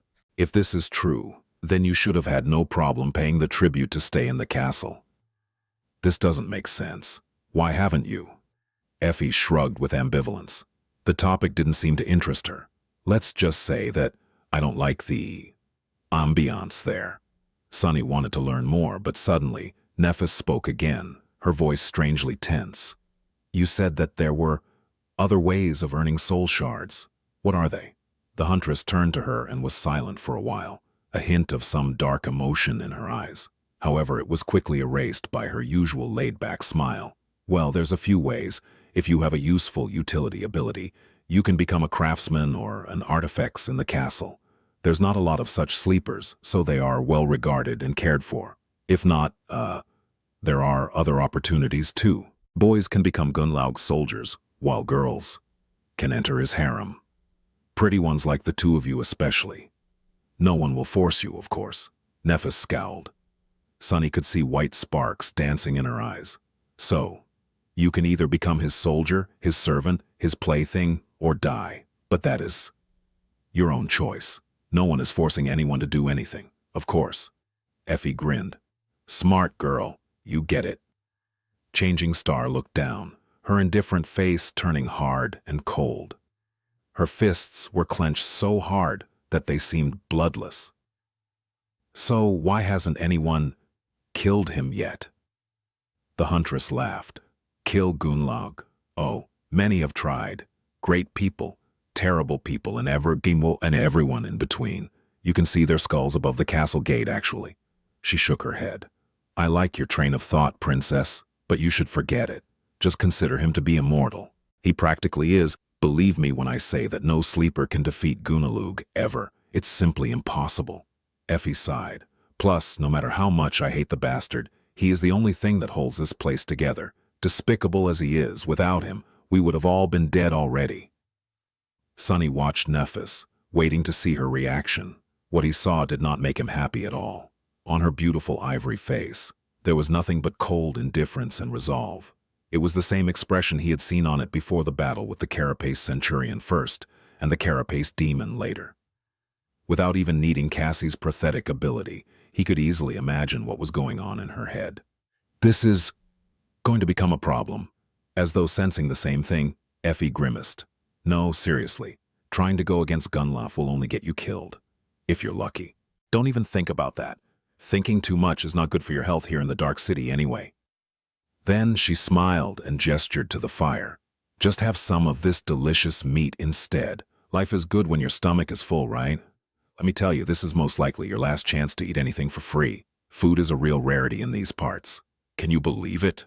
Sonny sighed. then leaned forward and picked up a sizzling piece of meat. No matter what happened, they had to keep going, one step at a time. This was the only way to survive. Of course I can believe it. I'm from the outskirts, you know. I didn't even know what real meat smells like before entering the academy. With that, he handed the piece of meat to Cassie, took another one, and began devouring it greedily. Nephis lingered for a bit, but then followed his example. Effie giggled.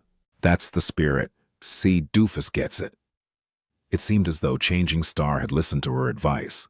At least on the surface, she had accepted that defeating the current master of the castle was impossible. But Sunny knew that deep down inside, she remained unconvinced. After all, Nephis was in the habit of making impossible things happen. Chapter 129, Solace.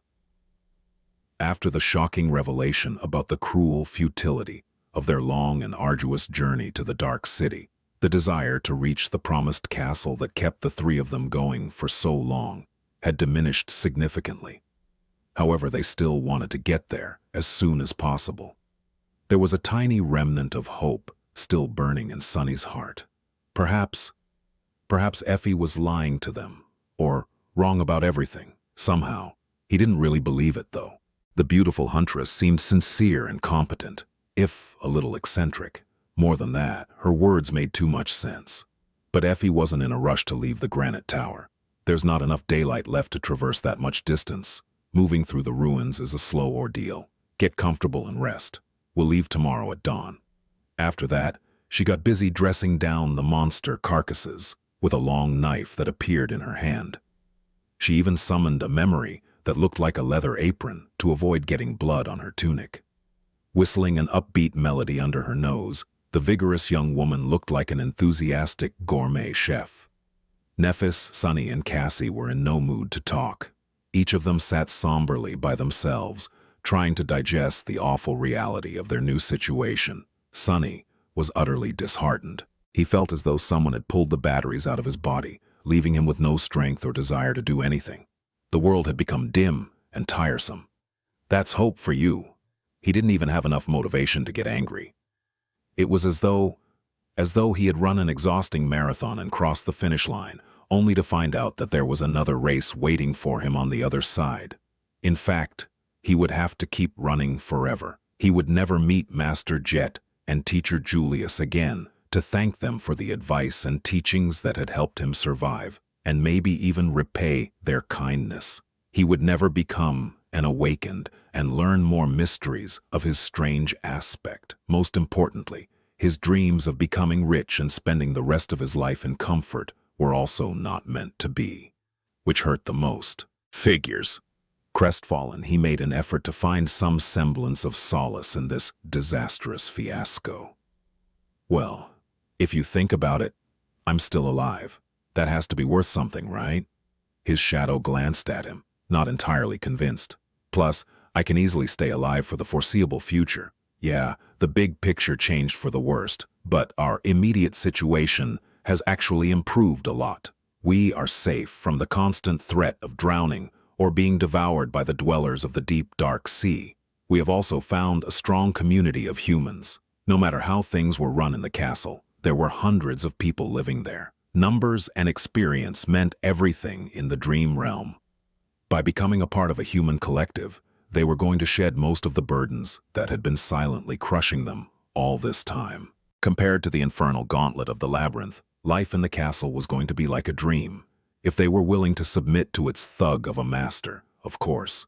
If Sunny was alone, he probably would. Now, however, but even if they were to refuse, there was still the outer settlement. Effie seemed to be doing just fine as an independent hunter.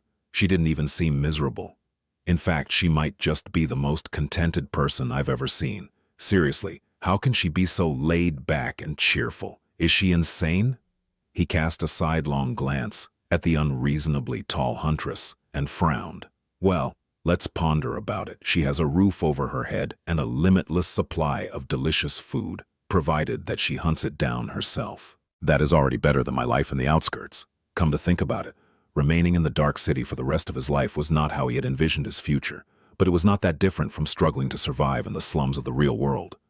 Actually, in a lot of senses, it was way better. So maybe The situation seemed to be so bad not because it actually was, but because it simply didn't fit his inflated expectations. Perhaps Effie didn't expect anything from life at all, and that's why she was so damn happy and lively even in the middle of this odious hell. Yeah, that must be it. Problem solved. Easy. The shadow shook its head and turned away. Sunny sighed.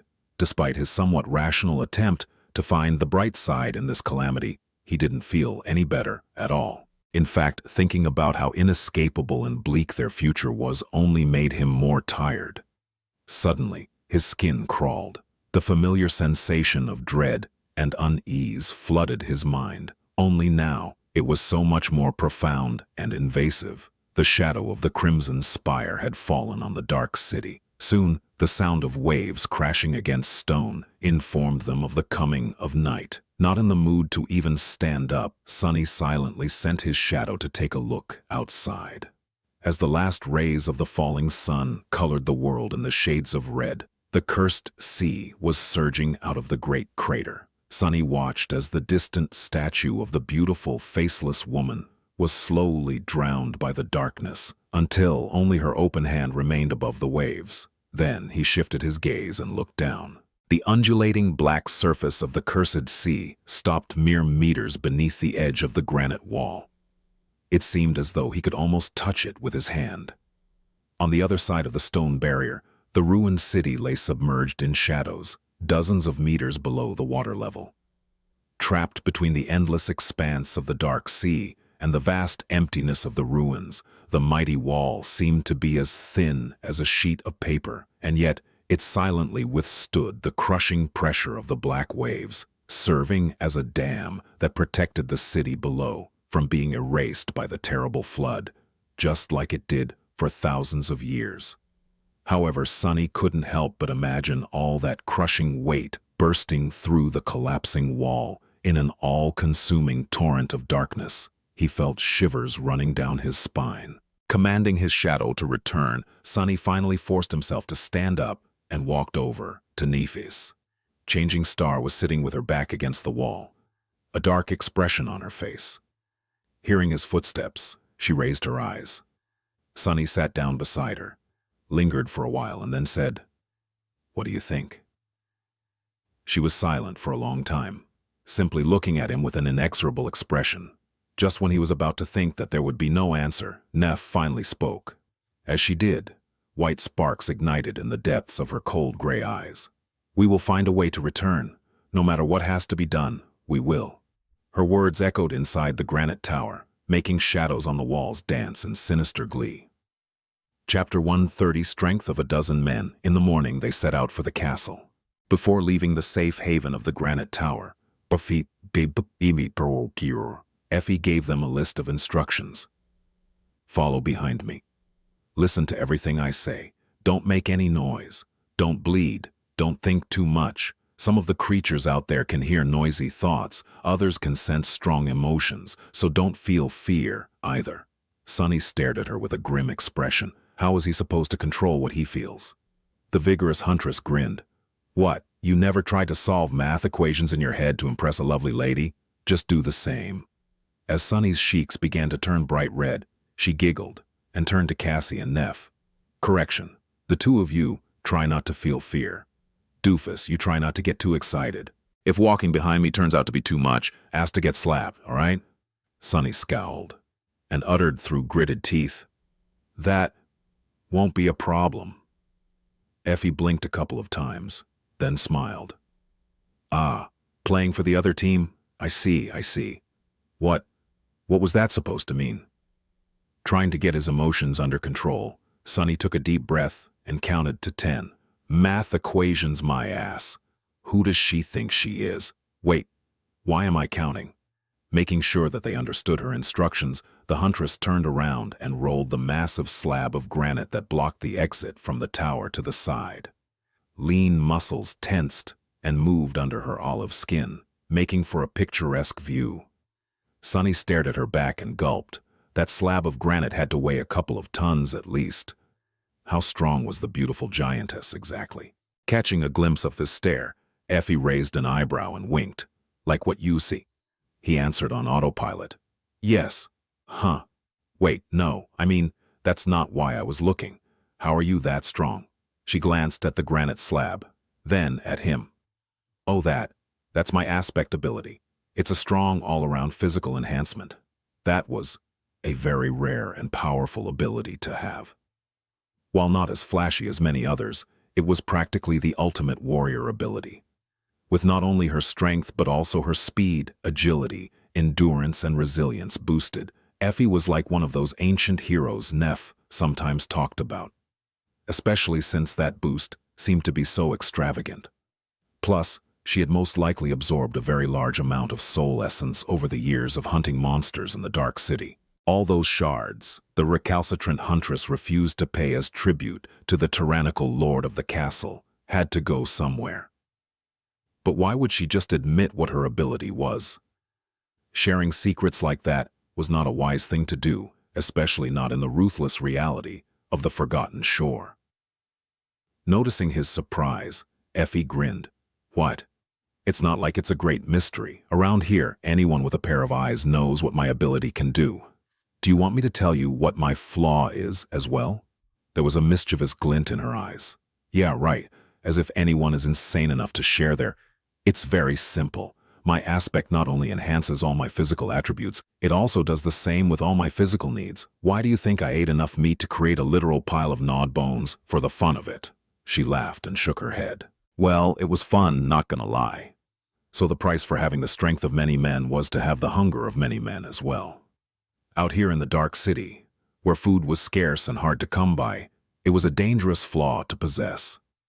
It was a curse that could force a person to hunt more, and therefore risk injury and death more than anyone else would have to. Most people would scoff at its severity, but not Sonny. He knew what hunger, real hunger, felt like, what it could do to a person.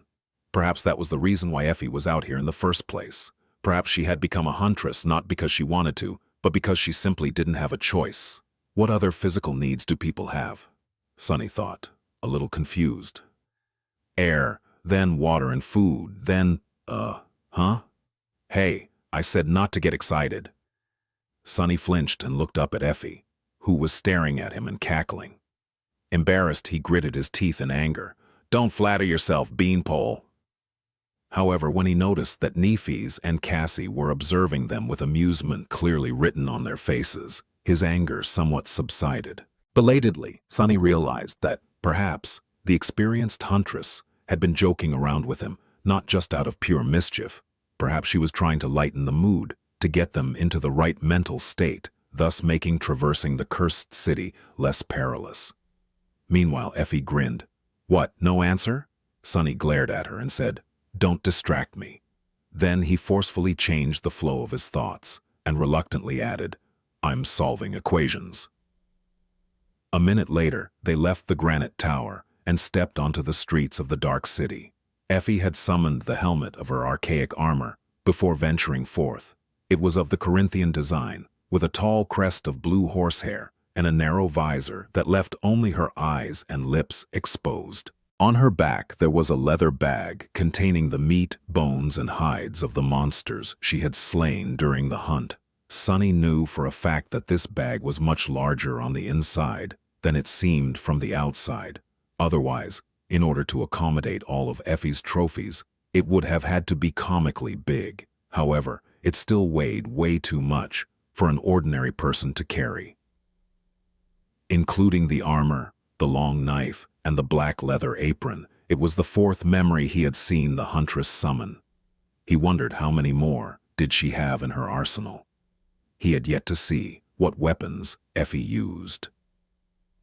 In the ghostly light of early dawn, they entered the cursed ruins. But Chapter 131.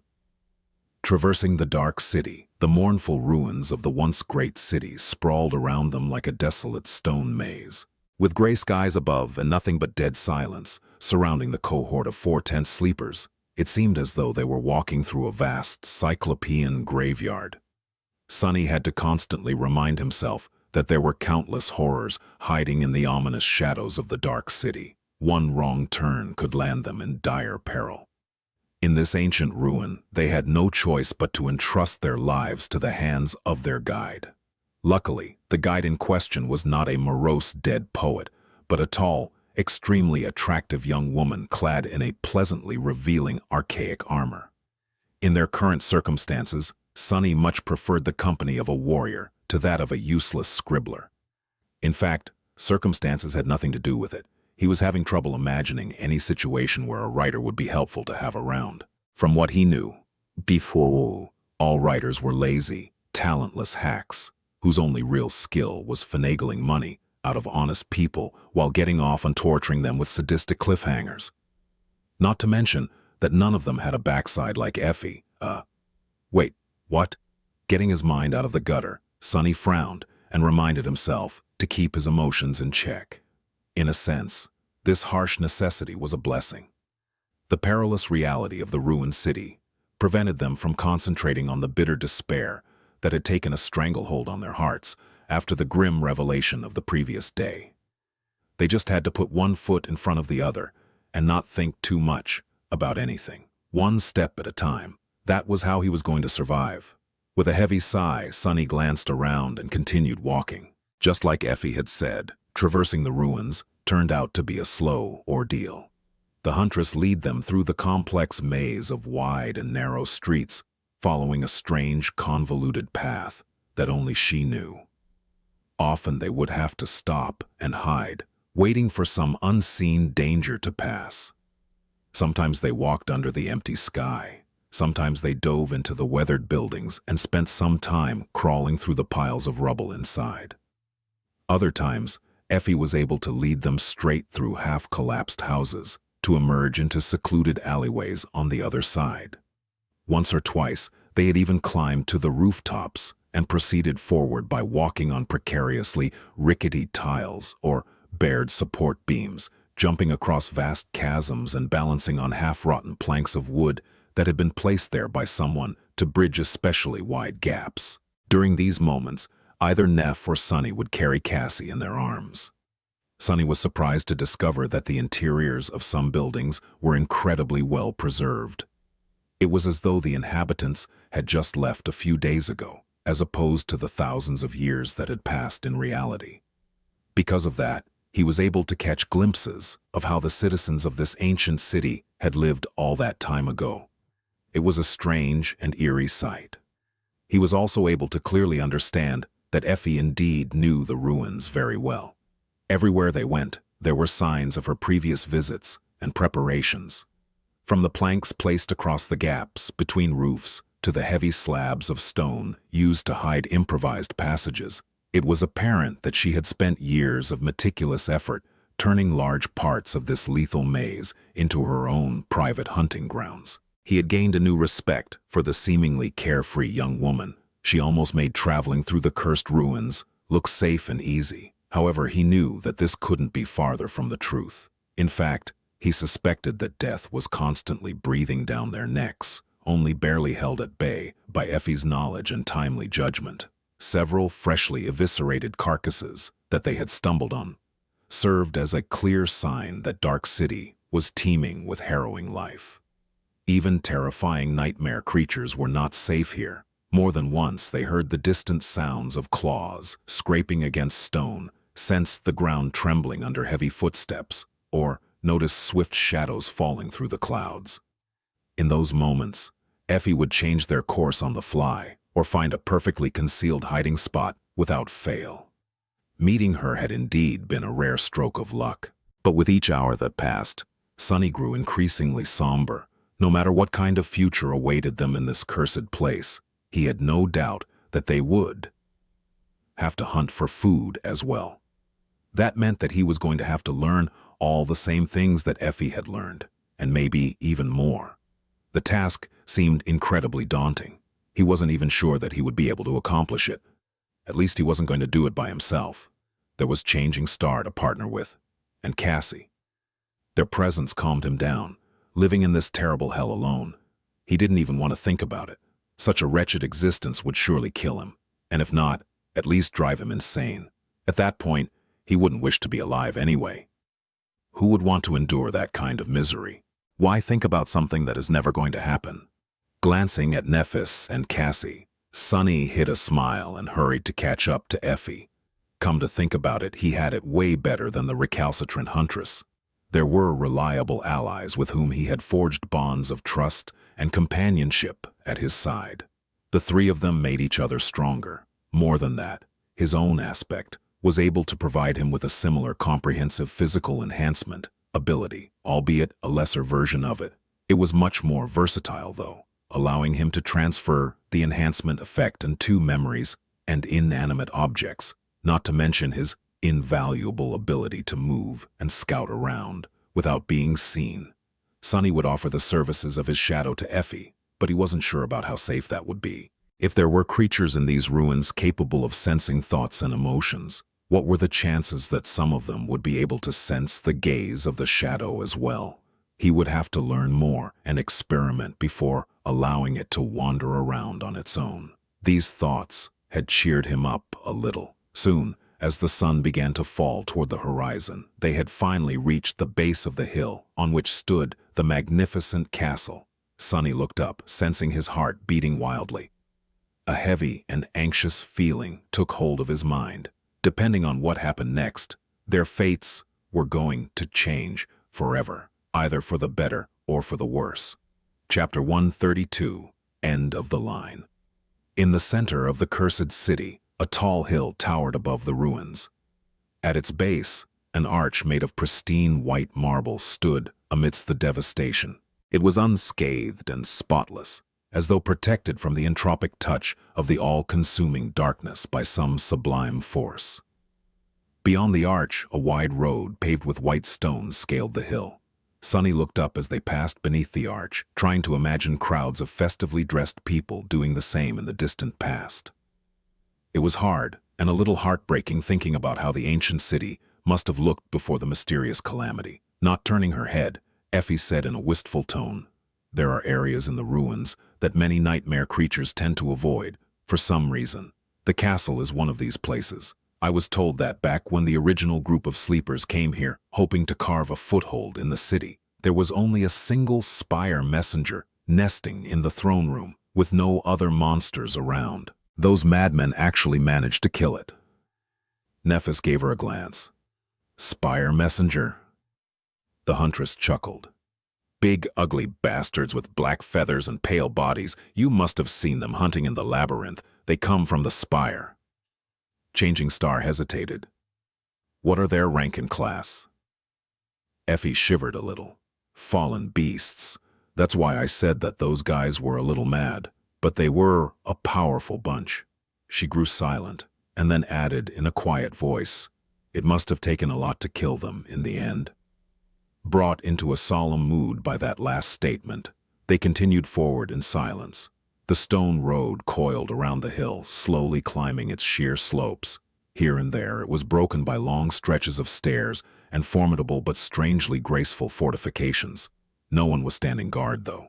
The whole road was empty. Sunny gestured to one of the stone barricades and asked, "Why are there no watchmen?" Effie shrugged. "Gunlaug has barely enough people to man the castle walls. They will notice anything that approaches the hill, though. The whole city is in clear view from up there, and there are different protective measures put in place. They have already spotted us, too." Sunny shifted his body a little, not enjoying the feeling of being watched by some unseen, potentially dangerous strangers. After a long time walking up the coiling road of white stone, they finally reached the zenith of the hill and saw the mighty castle in all its glory. Up close, it looked even more magnificent. Built from the same pristine marble as the arch at the base of the hill, it stretched into the sky like a white mountain made by human hands. The frontmost tower was wide and imposing, with a tall decorated gate and a grandiose staircase leading down from it to a vast stone platform that the road ended with. On both sides of the frontmost tower, brought slightly forth, two others stood as bastions, connected to it with arched aerial bridges and accompanied by smaller companion towers of their own. Behind them, the main keep soared even higher, as though trying to challenge the menacing crimson spire that loomed above the world far in the distance. Smaller towers, spires, and wings stood here and there, forming a complex and strangely harmonious formation. The whole structure was incredibly beautiful, striking, and at the same time radiated a feeling of unassailable firmness. It was as though the castle was built for gods, not mortals. The only thing that spoiled the picture were dozens of human skulls hanging above the gates on rusty chains. Sunny grimaced, brought down to grim reality by this ghastly sight. His gaze fell lower, only now noticing dozens of crude makeshift hovels huddled on the stone platform. They were built from fragments of rubble, rotting wood, and pieces of monster hides, chaotically clinging to the stones as if afraid to be blown away by the wind. An unpleasant, strangely familiar smell hit him in the nose a few moments later. It was the motley, but unmistakable stench of the slums. That stench was nothing like the poisonous reek of the outskirts, and at the same time, exactly the same. Sunny couldn't help but smile crookedly. Gee, I'm home. Between the hovels, gaunt and empty-eyed people were busy eking out their pitiful existences. They were dressed in a strange mix of dirty rags and shiny memories, with those wearing armor standing out among the rest like rare oddities. Most of them were extremely young, barely older than Sunny himself. He could smell their exhaustion and desperation even from where he was standing. Sunny really wanted to laugh. After everything he had been through ever since becoming infected by the nightmare spell, the cycle had finally completed. He was right back to where he had started, only much worse off. Wasn't that the funniest thing ever? If this wasn't fate, then he didn't know what was. Oh, the irony. Changing Star's voice tore him away from his reverie. Sunny, are you okay? He blinked a couple of times, then slowly turned to face her and said after a brief pause, Yeah, I was just reminiscing. Something in his voice must have sounded strange, because she gave him a long look, before turning away with a short nod. Good. Don't relax just yet. Then she turned to Effie and asked, What do we do now? The huntress looked around and shrugged. It's going to get dark soon, so I would advise you to find a shelter before that. Look around for an empty hut. With how many people die each season, there's always plenty of those. Otherwise, 2 of you can pay the tribute and go into the castle. But the third one will have to stay. Changing Star lingered, then said, What about you? Effie grinned. What about me? That luxury 1-bedroom cottage over there is mine. Mind you, it was built from the best kind of crap you can find here, although it's still crap. Anyway, I'm going home, preparing myself a hearty supper, and then going to sleep. I'm dead tired from these last couple of days. Sorry, I don't host guests. Nephis stared at her, obviously wanting to say more, but then simply nodded. I see. Thank you for everything you have done for us. I won't forget it. Effie smiled, patted her on the shoulder, and turned to Sunny and Cassie. Bye, doofus, beau doll, see you around. With that, she began whistling a cheerful melody, and walked away. The 3 of them were suddenly left alone, lost and unsure about what to do. The inhabitants of the outer settlement didn't pay them a lot of attention, only occasionally throwing an indifferent glance at the 3 young strangers. Only Cassie's beauty attracted a couple of intense, darkly fascinated gazes. After a minute or so passed in disoriented silence, Changing Star hesitantly took out the 2 soul shards that they had collected from the remains of the rolling stone and looked at the glimmering crystals lying in her hand. They had to make a decision. Chapter 133, Farewell. Nephis held the shimmering crystals, looking at them with a heavy expression. Sunny was also staring at the shards, his head full of dark thoughts. The remnants of shattered souls glowed softly in the dim twilight of dusk. Around them, the inhabitants of the outer settlement were hurrying to get inside their pitiful hovels before the coming of night. The sun was already hidden behind the cyclopean silhouette of the crimson spire, drowning the world in its eerie shadow. The air was full of fear and worry. He grimaced. What are you thinking about? Changing Star sighed and looked up. Her ivory face was harsh and thoughtful. She remained silent for a while, and then said in her usual, calm tone, We need to split up. Sunny couldn't help but laugh. You do know what usually happens when people split up in these kinds of situations, right? She stared at him with no humor in her cold, gray eyes. "This is not a drama, Sonny. We have the means to provide two of us with food and shelter for a week. There's no reason to pass on this opportunity." Cassie turned to her, a confused expression on her face. But what about the third?" An uncomfortable silence hung between them, broken only by the whistling wind. Sonny looked at the blind girl, then at Nephis, and finally glanced at himself. Which one of them was going to remain hungry in the bitter cold, while the other two would be eating their fill in the comfortable safety of the castle? He thought that he had an inkling. What else did I expect? It was less than 10 minutes since they reached the human civilization. Well, whatever passed for one in this loathsome purgatory. And the tentative connection that had been established between them in the crucible of the labyrinth was already coming apart at the seams. Just as he had expected, the nature of their relationship was going to change now that they weren't essentially the last three people in the whole wide world, with no one else to rely on but each other. Was it strong enough to endure without that desperate need? He wasn't sure. Throughout his whole life, Sonny had never managed to last long in any group. He didn't know if this time was going to be any different. Just as his insecurity threatened to break out of control, Nephis sighed and handed him the soul shards. "Here, take Cassie inside." He stared at her hand, then looked up sharply. A strange storm of emotions erupted in his heart. There was surprise, joy, concern, but at the same time, irrationally, a dark sense of shame and resentment. Not knowing how to deal with all these feelings, he scowled and asked, "Why me?" Changing Star simply raised an eyebrow. Shaking his head, Sonny offered her a crooked smile and added, "Don't get me wrong, I'm not refusing. I'm just curious, why are you so kind all of a sudden? Is it out of some misguided sense of nobility?" Nephis looked at him for a while and then said with indifference, "I've never been noble. I have never been kind." He blinked, struggling with the desire to pinch Neph and make sure that she was awake. Had she met herself? If she wasn't noble, then who was? Meanwhile, Changing Star shrugged and looked away. "It is simply the best choice. Right now, we need information the most. With the help of the shadow, you will be able to learn much more about what is going on in the castle than I ever would. While you are gathering information inside, I will do the same here. We will meet in a week, share our findings, and decide what to do next." Sonny just stared at her. Did Neph just reveal herself to be as cynically pragmatical as he was? Once again, he felt a weird mix of emotions. He was simultaneously elated and hurt by her lack of sentiment. However, the fact that she simply assumed that they were going to continue working together, as though it was a given, had not avoided his attention. For some reason, this small detail gave Sonny a warm feeling.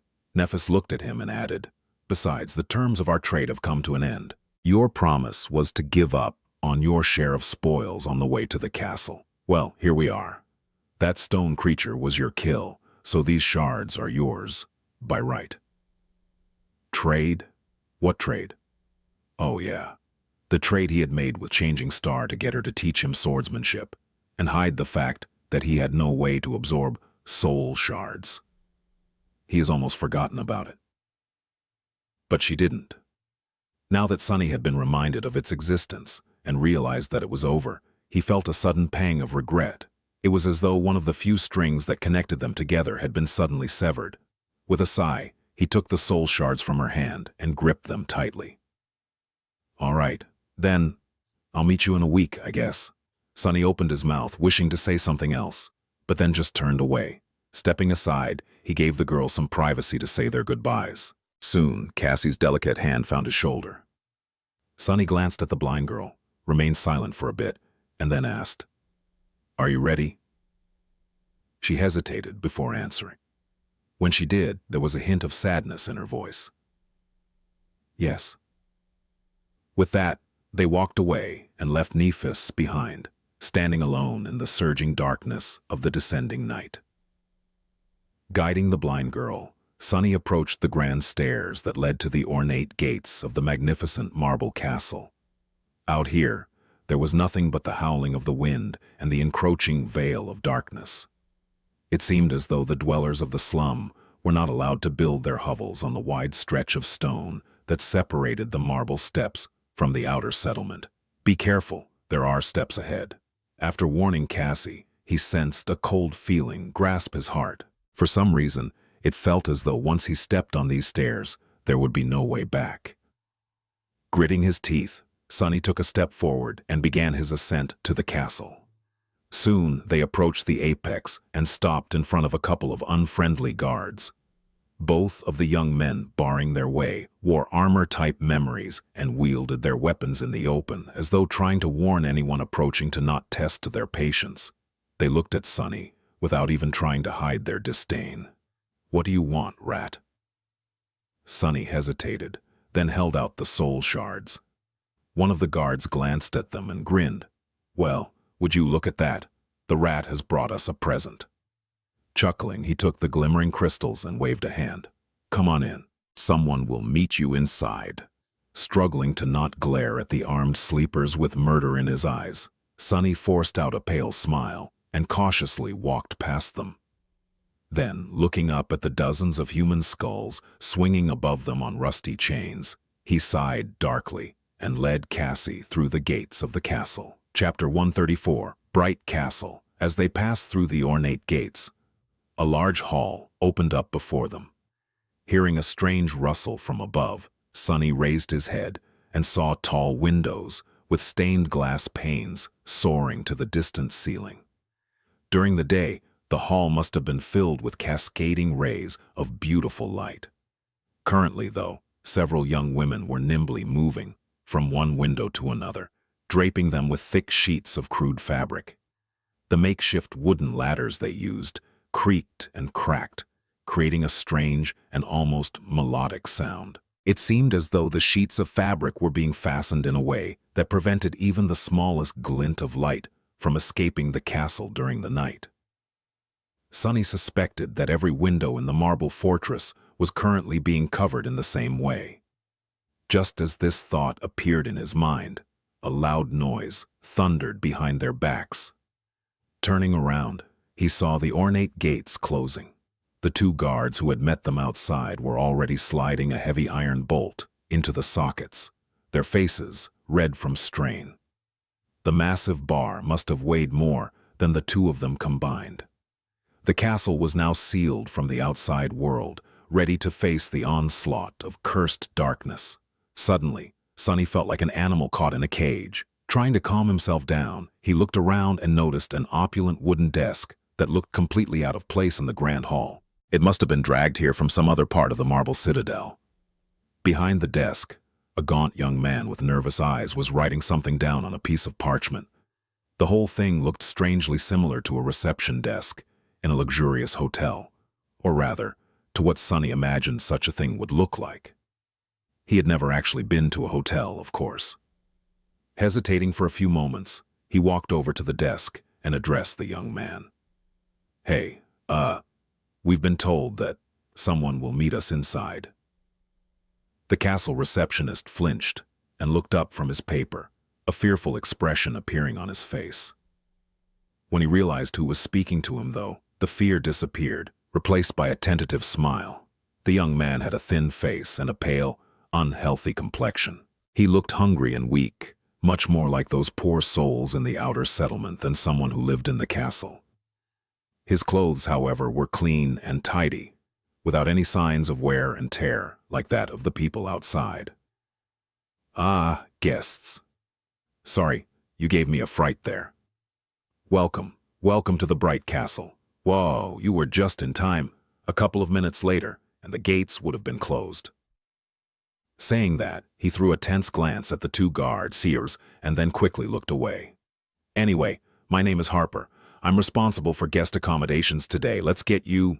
Oh, I don't seem to recognize you guys. Is this your first time paying the tribute?" Sonny stared at him for a couple of seconds, feeling Cassie squeeze his shoulder a little tighter, then said, "Yes." Harper smiled. "Congratulations. You might not even suspect it, but I was once in your shoes myself. In fact, it was just a few months ago. But ever since Lord Gunlau graced me with his kindness, I've been living in the safety of the castle. You'll love it here too, I'm sure."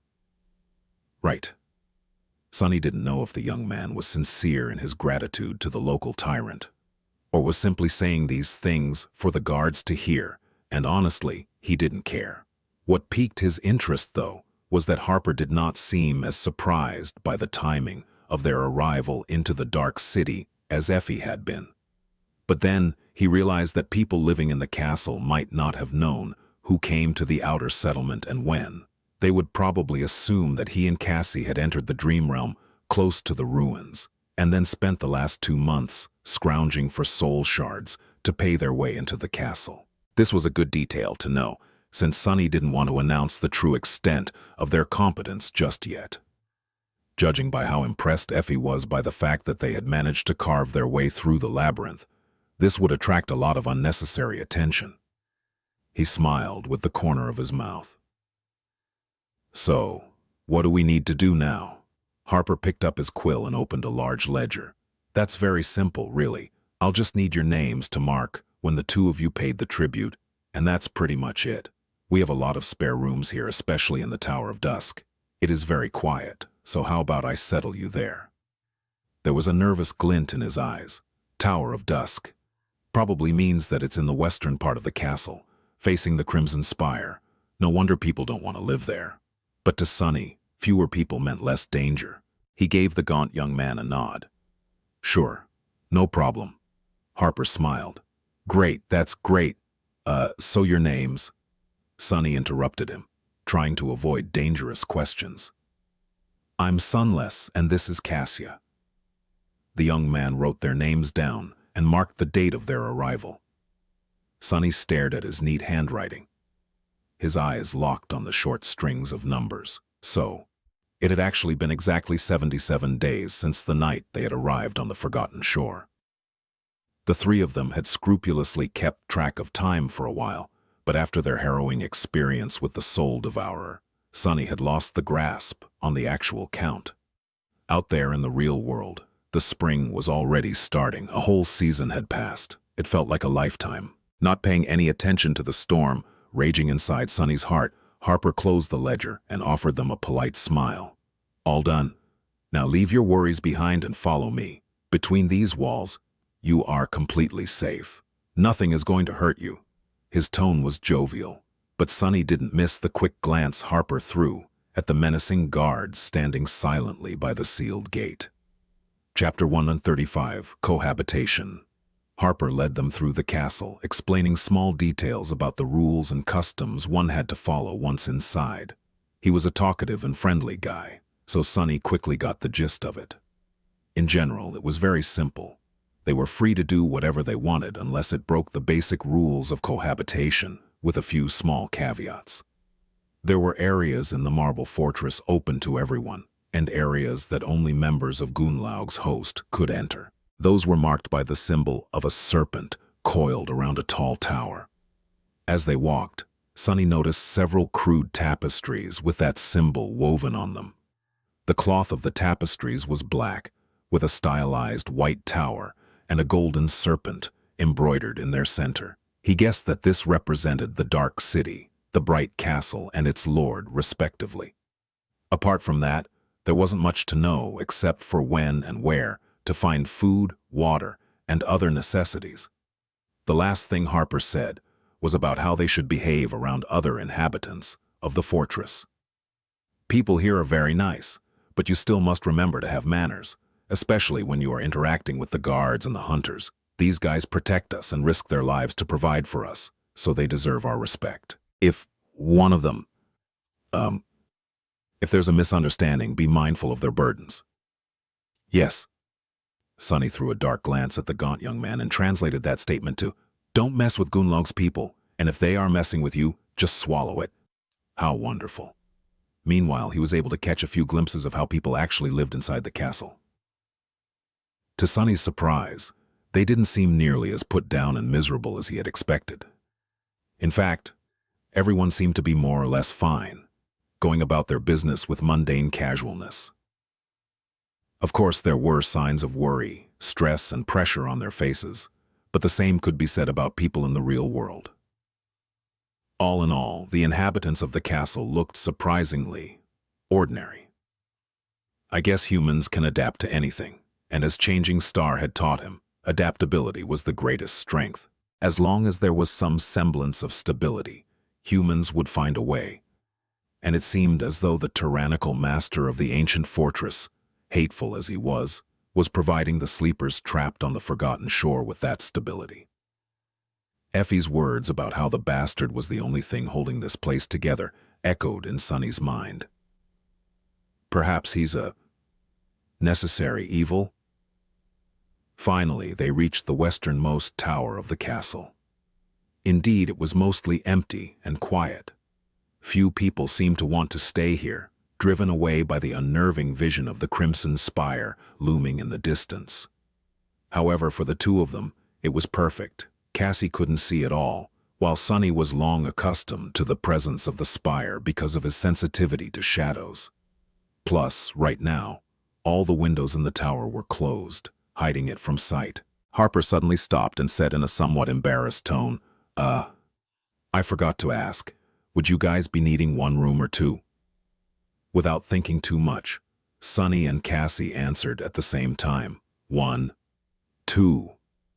Then they froze and turned to each other with petrified expressions. Cassie blushed, while Sonny became even paler. He didn't mean anything untoward by requesting a single room for the two of them. It's just that, over the months spent camping together, being close to Cassie in case she needed help with something had become his habit. More importantly, he was unwilling to let her leave his sight even for a second in this unpredictable castle. He didn't trust anyone here, but in these new circumstances, requesting a single room suggested a different meaning. But there wasn't. Clearing his throat, Sonny looked at Harper and said, 2 rooms if they're next to each other. That is not possible. Then 1. The skittish young man scratched the back of his head and then answered in a somewhat surprised tone, all right, I think I can find 2 adjacent rooms for you. Follow me. With that, he began walking forward. Sonny glanced at Cassie, then shook his head and followed behind Harper. She won't misunderstand, right? Soon they were standing in front of 2 sturdy, wooden doors. Harper handed Sonny 2 iron keys and smiled. Here we are. The rooms are not very big, but they're really, cozy. Enjoy your first night of safety, guys. You must have not felt safe in a long time. I know I never did before entering the castle. Thank heavens that time is behind me. Anyway, food will be served 1 hour after sunrise tomorrow in the main hall of the keep. See you there. With that, he glanced at them one last time, smiled sheepishly, and walked away. Sonny and Cassie were left alone in awkward silence. Still feeling a little embarrassed, Sonny sighed and said, I hope you didn't think that I was... Cassie suddenly giggled. I know, I just didn't expect it. Let me guess, you distrust every single person in this castle, and therefore are going to watch me like a hawk to scare them all away, like an overprotective, mean, violent big brother, right? With a smile, she turned her head this way and another, and then added, to be honest, I don't feel safe here either, so, thank you. Although I must say, this place seems almost like a hotel. My parents took me on a mountain vacation once, and we stayed at a really old hotel. What was it called? Overgaze. Overlook. Anyway, this place is exactly like that. Sonny grinned. Right? I've never been to a hotel, but that was my first thought as well. Of course, that was if the hotel in question was populated by hundreds of nightmare spell carriers, with a murderous tyrant for an owner, and not a single police officer around to call for help if something happened. Huh. Funny. Sonny had spent most of his life scared of the policemen and trying to avoid them at all costs. But now, he actually missed them a lot. Chapter 136, Reflection. On the other side of the sturdy door, there was a tiny room with stone walls and a single narrow window that was closed with wooden shutters and draped in thick cloth. Harper had warned them not to open the windows during the night, but out here, in the Tower of Dusk, no one would want to stare at the view anyway. Allowing any amount of light to seep out of the castle at night was considered to be a severe crime, so he had been pretty emphatic on that point. Of course, the gaunt young man didn't know that neither Sunny nor Cassie required light to move in the dark. They could open the windows as wide as they wanted. Not that they had any reason to. Inside the room there was a bed with a straw mattress, a flimsy chest, and a tiny desk. On the desk there was a basin filled with water, a few strips of clean cloth, and an oil lamp. There was even a small round mirror made of polished bronze. Sunny caught a glimpse of his reflection and flinched, as though seeing a stranger. In these past 2 months, he had seen himself through the eyes of the shadow plenty of times, but it wasn't the same. He had changed a lot. His face was much sharper and angular now, the last remnants of youthful roundness chased away from it by the harsh gauntlet of the labyrinth. Although Sunny never had a lot of that. To begin with, it was thin and pale, with dark circles under his eyes and other signs of extreme exhaustion. His black hair was longer, falling over his eyes in a dirty mess. What changed the most, however, were the eyes themselves. Deep in their dark depths, there was a glint of calm, heavy, bleak coldness that had not been there before. With a startling realization, Sunny understood that he, too, now possessed the look of a seasoned fighter.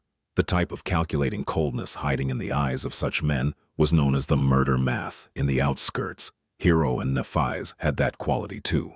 Only in their case, it made them seem like true warriors. Sunny, on the other hand. Sunny had the eyes of a killer, and even deeper than that, visible only to him, golden threads of Weaver's inhuman legacy glowed mysteriously in the darkness. Staring at his reflection, Sunny grinned darkly and said, in a strange, hoarse voice, "Looking good, Sunless." Leaving his shadow to guard the door to Cassie's room, Sunny fell on the soft mattress, wrapped himself in a blanket, and tried to get himself to sleep. Here, in the safety of the mighty castle, surrounded by hundreds of people, lying on a real bed, it was hard to believe that just a few days ago he was traveling through the cursed darkness of the deadly sea on a rickety boat, fighting terrifying monsters in the bizarre landscape of the coral labyrinth, and losing his mind piece by piece to the gluttonous hunger of an ancient soul-devouring tree. It all seemed like a feverish dream. This isn't bad. With that thought, he fell asleep. In the morning, washed and refreshed, he waited for Cassie in the hallway. Even the puppeteer's shroud, which finally got a chance to return to the Soul Sea for a decently long period of time and restore itself, looked clean and tidy once again. That poor armor had gone through enough abuse to kill a dozen sleepers, yet it still held fast, saving his life on numerous occasions. Sunny was reminded of how lucky he had been to receive it. The blind girl did not make him wait for long. Soon she came out of her room, practically glowing with loveliness and freshness. It seemed as though Cassie had done the same things as Sunny. After months spent crawling through blood and dirt in the wilderness, they finally looked and felt like humans again. "Good morning." Sunny blinked. He had almost forgotten how stunning Cassie was. With her delicate features, bright blue eyes, and pale blonde hair, she looked like a beautiful porcelain doll. The blind girl had dismissed the enchanted cloak, leaving her dressed only in a light tunic, with leather sandals on her feet. She was nothing short of breathtaking. He closed his eyes and sighed. "This smells like trouble." "Good morning, Cassie." She turned her head to him and wrinkled her nose. Sunny frowned. What?" The blind girl knitted her brow. "I don't know, you smell different." He stared at her for a few moments and then laughed. "If this is your way of saying that I used to reek, then thank you, I guess." Giggling, Cassie came closer and put her hand on his shoulder. "That's not what I meant. Anyway, let's go eat." The two of them were in a strangely good mood. Sunny guided Cassie to the main keep of the castle, following the route that Harper had explained to them the previous evening. On the way, he was careful to avoid any doors and corridors marked with the symbol of the golden serpent, coiled around a white tower. His shadow was going to take a look at the forbidden areas of the fortress later, most likely, but for now they had to keep a low profile and avoid trouble, Finding the keep was not hard, as many other sleepers were going there to partake in the breakfast too. Meals were served twice a day in the castle, once in the morning and once right before sunset. If you missed one and had no other way to procure food, you would have to remain hungry for the rest of the day. Sunny observed the sleepers with curiosity, sometimes describing them to Cassie in a low voice. The inhabitants of the castle were very different from the desperate dwellers of the outer settlement. They generally seemed healthy, or at least well-fed. The amount of armor-type memories here was also much higher, although many still wore clothes made of mundane fabrics. Almost all of them were young and beautiful, with only a couple of the people he had seen looking like they were past their early 20s. Despite that, few could compare to Cassie in terms of looks. Finally, they entered the main hall of the keep, where long wooden tables were placed to accommodate the morning crowd of hungry sleepers. Suddenly, hundreds of eyes turned to stare at Cassie and Sunny. Feeling cold shivers running down his spine, he gulped. Crap. Chapter 137, All Eyes on Me. The main hall of the mighty castle was grandiose and majestic in appearance. The gentle light of the morning sun was cascading through the tall windows and reflecting from the white marble walls, filling it with a bright radiance. The walls were decorated with intricate carvings that spanned dozens of meters, creating a regal tapestry. At the far end of the hall, a set of stairs led to a dark alcove. The back wall of the alcove had numerous small holes cut through it, and with sunlight shining through them into the deep darkness, it seemed as though a fragment of the starlit night sky was somehow locked within the castle. Beneath that light stood an empty white throne. Sunny stared at the throne for a few moments, then lowered his gaze and glanced at the several hundred people that were looking at them. Long wooden tables were placed along the length of the grand hall, with a motley crowd of sleepers sitting on crude benches behind them, busy consuming their food. There was some sort of hierarchy in how they were grouped, but Sunny couldn't understand it yet. Currently, most of them were staring in his direction. Sunny gulped. It took him a couple of seconds to realize that all these people were not, in fact, looking at him. They were all looking at Cassie, clearly startled by her loveliness.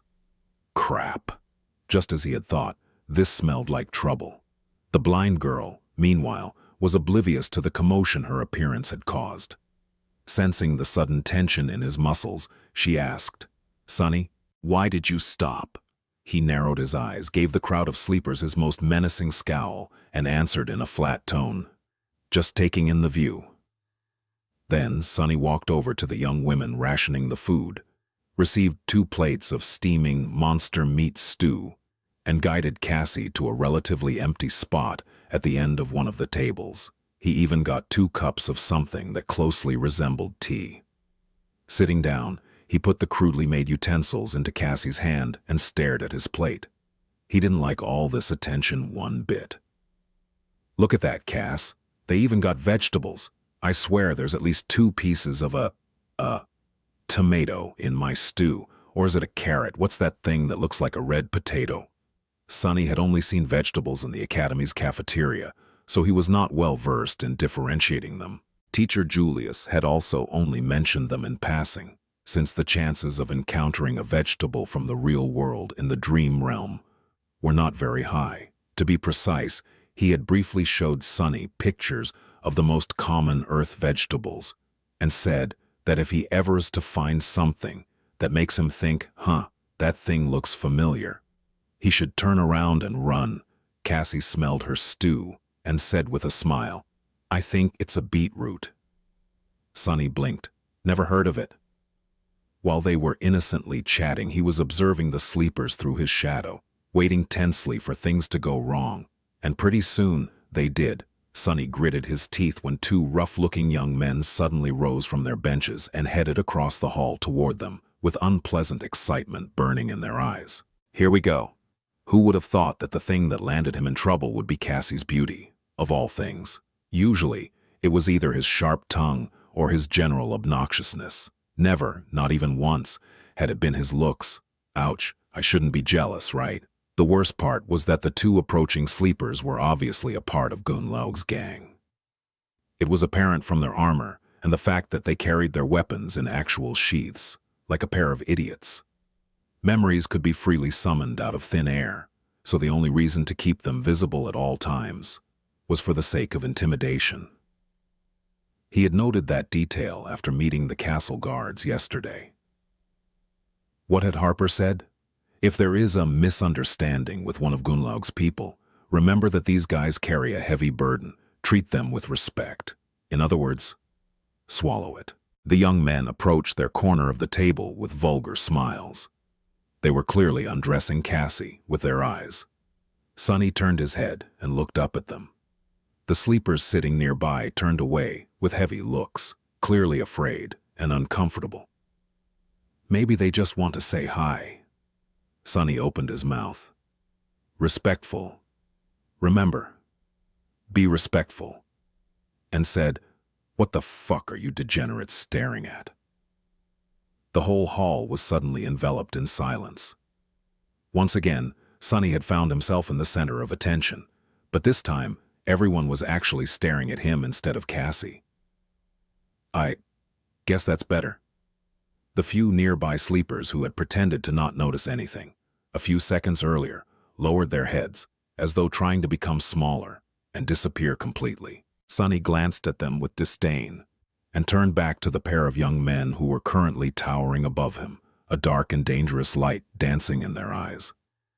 To be honest, his incendiary reaction had caught Sunny by surprise. The anger had taken the better of him for a moment, forcing the words out of his mouth. But the damage had already been done. It seemed as though his brotherly instincts were not only still alive, but also somewhat overwhelming. To hell with this. They want to see dark and dangerous. I'll show them. He glared at the two idiots, knowing that, at this point, there was no way back. Beside him, Cassie turned her head, an alarmed expression on her face. One of the idiots grinned. Huh. We were just hoping to politely introduce ourselves to this lovely little doll, but hey, we can get acquainted with the ugly little clown first. How about it? He glanced at the other sleeper, who was looking at Sunny with no humor in his eyes whatsoever. Cassie frowned, then said, "Why are you—" However, at that moment, the second young man took a step forward and growled, interrupting her. "What did you just say, clown? Do you know who we are? Fool, we're Gunnlaug's men." His hand was resting on the pommel of his sword. Sunny knew that escalating the situation was not a wise thing to do, but at this point, he didn't have a choice. Backing down now would only lead to a disaster. He knew this type of people well. The moment they felt a weakness, it was all over. They understood only two things: fear and strength. Outstretching one hand, he scowled, looked the young men right into the eyes, and said, "Congratulations. Now get lost before I make you dead, man." Perhaps recognizing something in his voice or maybe in his eyes, the sleeper who had his hand on the pommel of the sword hesitated. For a second, Sunny almost believed that his threat worked. But then the young man furtively glanced around, and this tiny hope evaporated. If they were alone, maybe the sleeper would have reconsidered his desire to antagonize Sunny any further. But with all these people watching, he couldn't show fear. Sunny failed to account for one crucial detail. All bullies were cowards. But what they feared the most was people finding out about their cowardice. Gunnlaug's man bared his teeth in a threatening grin. "Those are terribly big words, coming from a puny weakling like you. You know what? I think your girl needs to keep better company. Why don't we help her out by making you disappear?" Sunny smiled. "I guess I'm going to kill a couple of fools today." Cassie, meanwhile, was not happy with what was happening at all. The frown on her face deepened.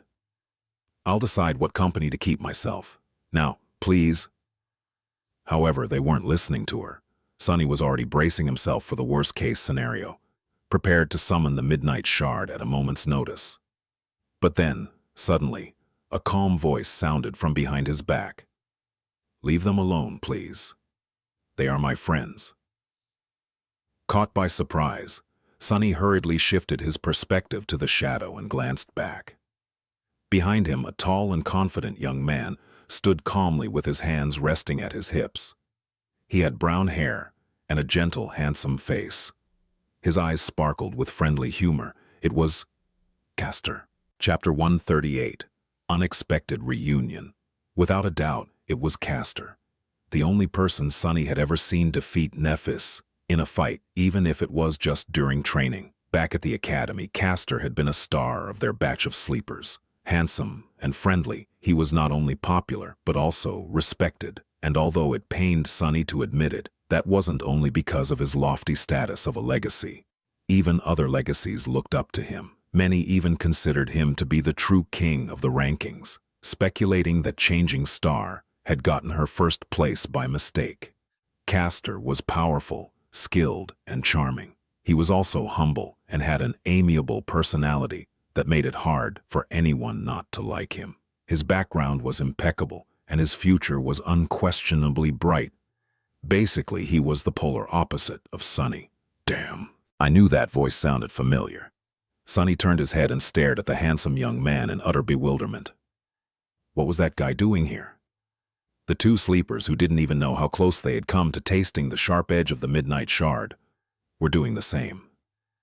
There was no more excitement on their faces. "Oh, it's you. That was my line." Castor looked at them with a silent smile. There was no apparent hostility in his eyes, but for some reason, Gunnlaug's men seemed to lose their desire to stir trouble. After glancing at each other, one of them said in a hesitant tone, "You know this guy, Castor?" He gave them a nod. "Yeah, we were in the academy together. Don't mind his rude behavior, guys. That's just how he is. Rough around the edges, but really nice once you get to know him well." "Since when do we know each other?" Sunny was irrationally angry at that statement, but forced himself to keep his mouth shut. He understood that Castor was just trying to defuse the situation. Actually, his arrival had been very timely. Sunny was sure of his ability to dispatch a couple of thugs. But what would happen next? He doubted that other members of Gunnlaug's host would just sit and watch. Becoming involved in a conflict with the masters of the castle on his first day here would have been less than ideal. The thugs in question, meanwhile, had given up. Trying to keep the appearance of being in control, they glared at Castor darkly and backed down. "Teach your friend some manners, Castor. Next time we won't be so lenient." With that, they turned around and retreated back to their seats, throwing menacing looks at anyone who dared to stare at them. Soon, the grand hall was once again filled with the hum of voices. Castor followed them with his eyes and then turned to Sunny, his smile becoming a little somber. "That wasn't a very smart thing to do, my friend." Sunny scoffed. "Yeah, well, who says that I'm smart? Wait, no, that didn't come out right." The tall young man stared at him for a few seconds and then sighed.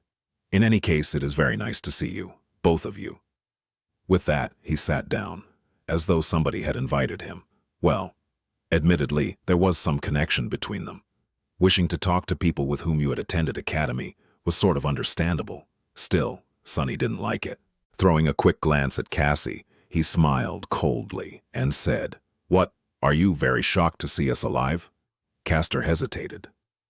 "It is good that you managed to survive."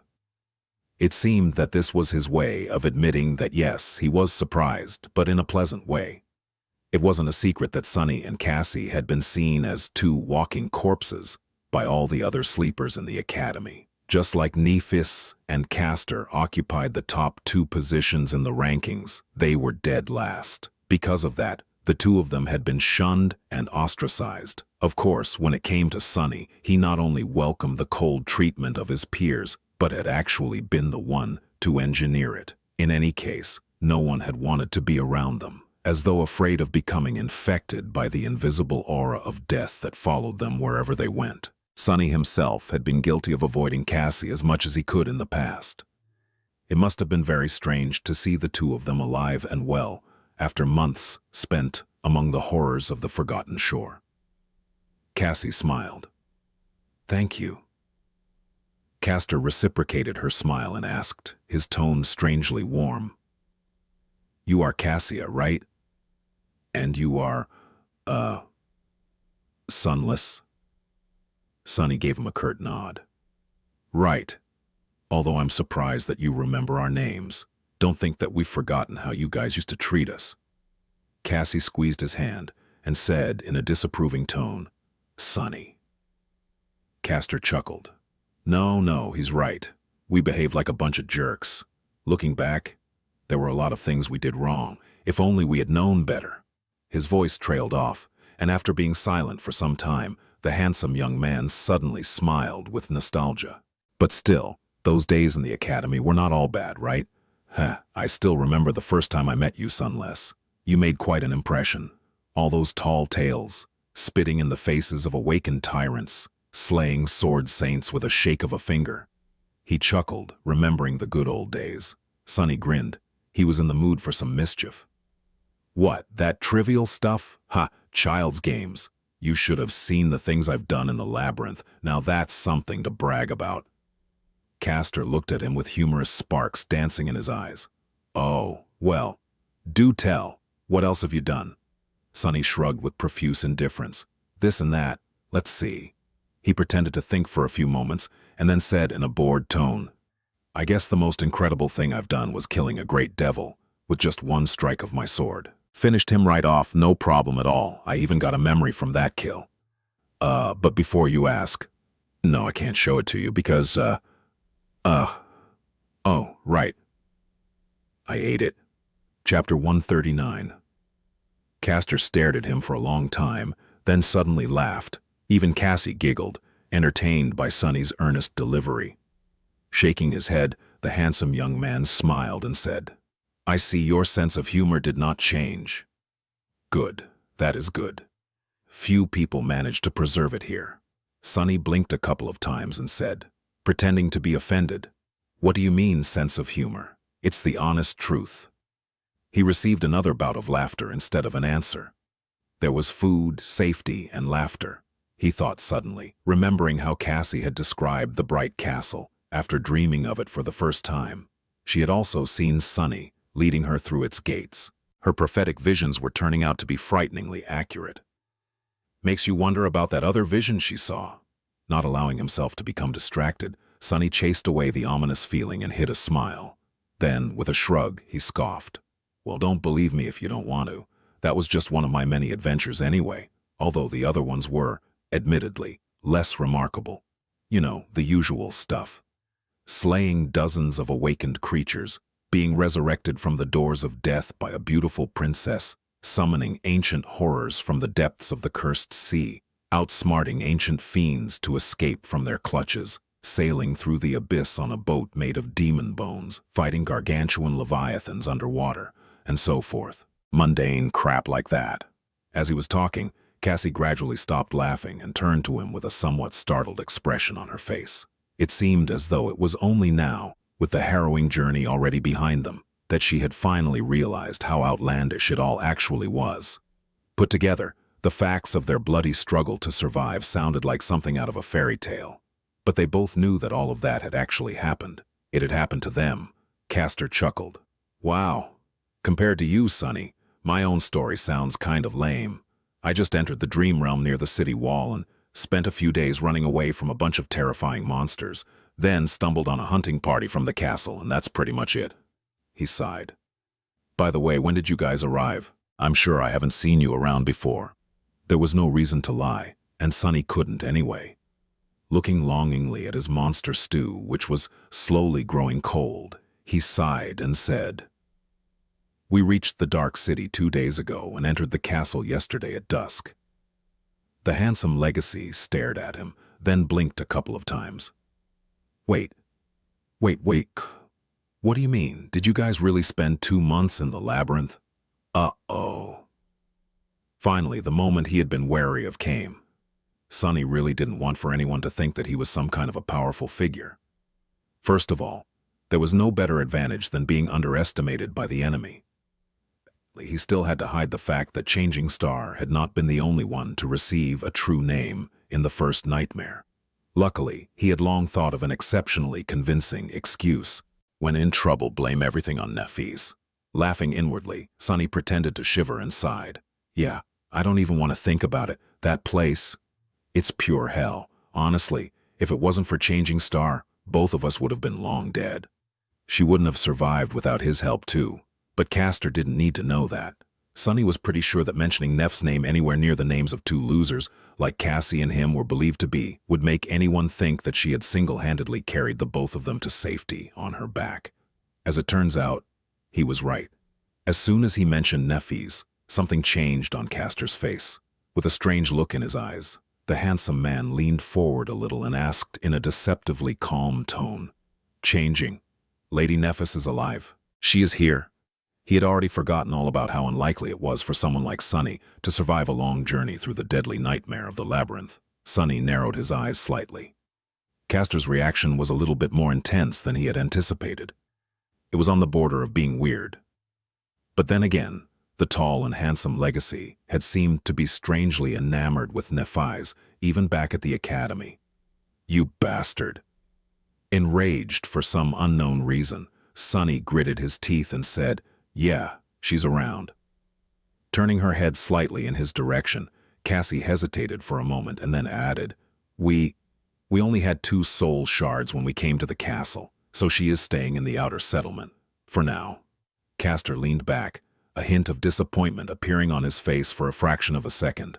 Then he inhaled deeply and said, "I see. I see." Sunny took a sip of his tea and asked, "Why are you so interested in Neffes all of a sudden?" The handsome young man looked at him with surprise. "What? Oh, I'm just glad to know that more of us survived." Then he sighed and shook his head. "From what I was able to learn, there were no more than 7 sleepers sent to the Forgotten Shore by the spell this year. Up until today, I thought that I was the only one to survive. It's good. It's good to know that I was wrong." Castor's face grew solemn. "If Lady Neffes was with you, that explains how you have managed to reach the Bright Castle alive. But the other 3, I'm afraid that they are long dead. May their souls rest in peace." Sunny and Cassie lowered their heads, coming to terms with this new information. It was true that they had not been treated well by the rest of the sleepers in the academy. Still, it was also somewhat heartbreaking to know that several of the kids they had known, even if it was just for a short amount of time, were now gone, killed by the vicious crucible of the dream realm. The cruel and ruthless nightmare spell had taken its first victims. Who would be next? Without having to look at each other, they quietly repeated Castor's words. "May their souls rest in peace." Chapter 140. True Legacy. Some time passed in silence, with each of them thinking about what their own fates would be in this cursed place. Finally, Sunny extricated himself from this dark reverie and asked, "So you've been here all this time. How are you able to afford to live in the castle? Don't tell me that you have joined this Golden Serpent's army." Castor sighed. No, I didn't. Although I'm going to lie if I say that I haven't been tempted to. One way or the other, all roads here lead to Gunlaug and his men. I don't think there's more than a handful of powerful sleepers who have managed to remain independent. Currently, I'm one of them. Sunny stared at him and repeated his question. "How so?" The handsome young man shrugged. "My aspect ability gives me a certain advantage when it comes to escaping the clutches of the nightmare creatures. Not so much with killing them, though. I went on a few hunting expeditions with other independent hunters, but that was a mistake. We barely escaped alive. Still, it landed me a few soul shards. The rest I got from selling a couple of memories." Right. Unlike them normal people, the proud Legacy had entered the dream realm with an entire arsenal of memories that his clan had prepared for him. He had also started with a somewhat considerable amount of soul essence already absorbed, although it wouldn't have been too much. Unlike memories, which could be brought back to the real world by anyone, actual soul shards were physical objects, and as such, only masters and saints were able to transport them, because they traveled between realms physically, and not just in spirit like sleepers and awakened. That meant that even rich legacy clans couldn't afford to feed too much soul essence to their scions in advance. Masters were a rare breed after all, let alone saints. In any case, Castor had it better than anyone else on the Forgotten Shore. His ancestral memories were enough to buy him months, perhaps even years of a tranquil life in the castle. He could use this time to learn the ins and outs of the Dark City, to become an independent hunter or reconsider his position and join Gunlaug's host eventually. Even in this hell, his background gave him an enormous advantage. Lucky bastard. But that still didn't explain why those thugs were so unwilling to get on his bad side. Sonny frowned. Why were Gunlaug's men afraid of you? Castor looked at him with irony. Those two? Oh right, you have just arrived at the castle. Well, basically there are different kinds of people serving Gunlaug. The guys you have so carelessly offended are members of the castle guard. They are at the bottom of the totem pole. They are also the weakest, and have little to no real battle experience. What minor reputation I have is enough to make them think twice before messing with me. For a second, there was a dangerous gleam in his eyes. Because of Castor's amiable personality, when talking to him, it was easy to forget what the word legacy really meant. Legacies were trained to fight and kill since they could barely walk. Every one of them was a true powerhouse. Sonny had no doubt that Castor's actual reputation in the castle was not as negligible as he would have them believe. After all, he was the only human, no, actually the only being Sonny knew of that had managed to defeat Nephis in combat. And in terms of personal power, Nephis was as high as one could get in Sonny's heart. No one else could even compare. He was also sure that Castor's reputation was earned by spilling blood. I really hope that I won't have to face this guy in battle one day, Sonny thought, feeling a cold sensation that he desperately hoped was not a premonition. With a sigh, he tried to hide this unease and asked, "So I shouldn't be worried about their retaliation?" The amiable young man gave him a nod. "The two guards you have humiliated might try to do something on their own, but there won't be any reaction from the host itself. But I doubt that they will. Just don't antagonize them any further." He suddenly grew serious. "However, if they were hunters or, even worse, one of the pathfinders, even my name would not have protected you. You'd simply be dead. So please, watch your actions in the future. This castle, in a sense, it can be as dangerous as the city outside, especially for someone with your, temperament." "What's that supposed to mean?" Sonny wanted to bite back, but then closed his mouth. Yeah, he really did have a temperament that attracted trouble. Guilty as charged. While he was reconsidering his life choices, Cassie suddenly spoke in a quiet voice. "Castor, is there really no way out of here?" The proud legacy looked at her and remained silent for a long time, a somber expression finding its way to his face. His eyes were heavy and bleak. After a while, he sighed and said, "None that any of us can ever hope to reach, Cassia. As it is right now, this is where we have to live. Maybe something will change in the future, but for now, just take care of yourself and try to survive." Standing up, he glanced at them one last time and smiled. "It was so nice to see you guys. Really, I'll leave you to your food now if that's okay. If you need anything in the future, don't hesitate to come find me. My quarters are in the Tower of Dawn." Quarters. Of course that miscreant has quarters. With that, Castor left, letting Sonny finally get to his stew, which was barely warm by that point. Great. Breakfast is ruined, he thought angrily, drilling 2 holes in the tall sleeper's back. His fault. It's all his fault, not mine. Yeah, definitely. Sometime later, Sonny was lying on his bed with his eyes closed. The Tower of Dusk was calm and quiet. It was time to send his shadow on a walk. Chapter 141, Golden Serpent. Other the next 5 days, Sonny mostly stayed in his room while his shadow stealthily prowled around the castle, spying on people and learning their secrets. Slowly, he began to understand the undercurrents that flowed beneath the seemingly peaceful surface of life in this pristine, white fortress. Of course, in reality, things weren't peaceful at all, and as far from pure as one could imagine. But that was to be expected from a place where hundreds of lost youths lived with no hope of ever finding their way back home, away from all the restraints of civilization. He wasn't surprised at all. If anything, it was strange to see some semblance of law and order, no matter how detestable and revolting, persevere despite all the obstacles that stood in the way. Somehow, the inhabitants of the castle were able to coexist with each other in a fragile balance. The system was cleverly built in a way that allowed the abused to dream of a better life, and restrained the abusers from going too far. Better life meant winning Gunlaug's favor, while going too far meant losing it and being banished into the cold darkness of the outer settlement. Both fear and hope were created and firmly grasped by the bright Lord. Their mere existence kept people in their places. Sunny suspected that the same dynamic, just substituted for a different kind of reality, reigned in the slum outside of the castle walls. The outer settlement seemed to exist separate from the castle, but in fact, both were simply parts of one large ecosystem. People on the outside longed to be allowed inside, while people on the inside dreaded being exiled to the outside. Because the possibility of a better life, or a worse one, existed, they were distracted from the fact that no matter what happened, they would still be spinning in a circle.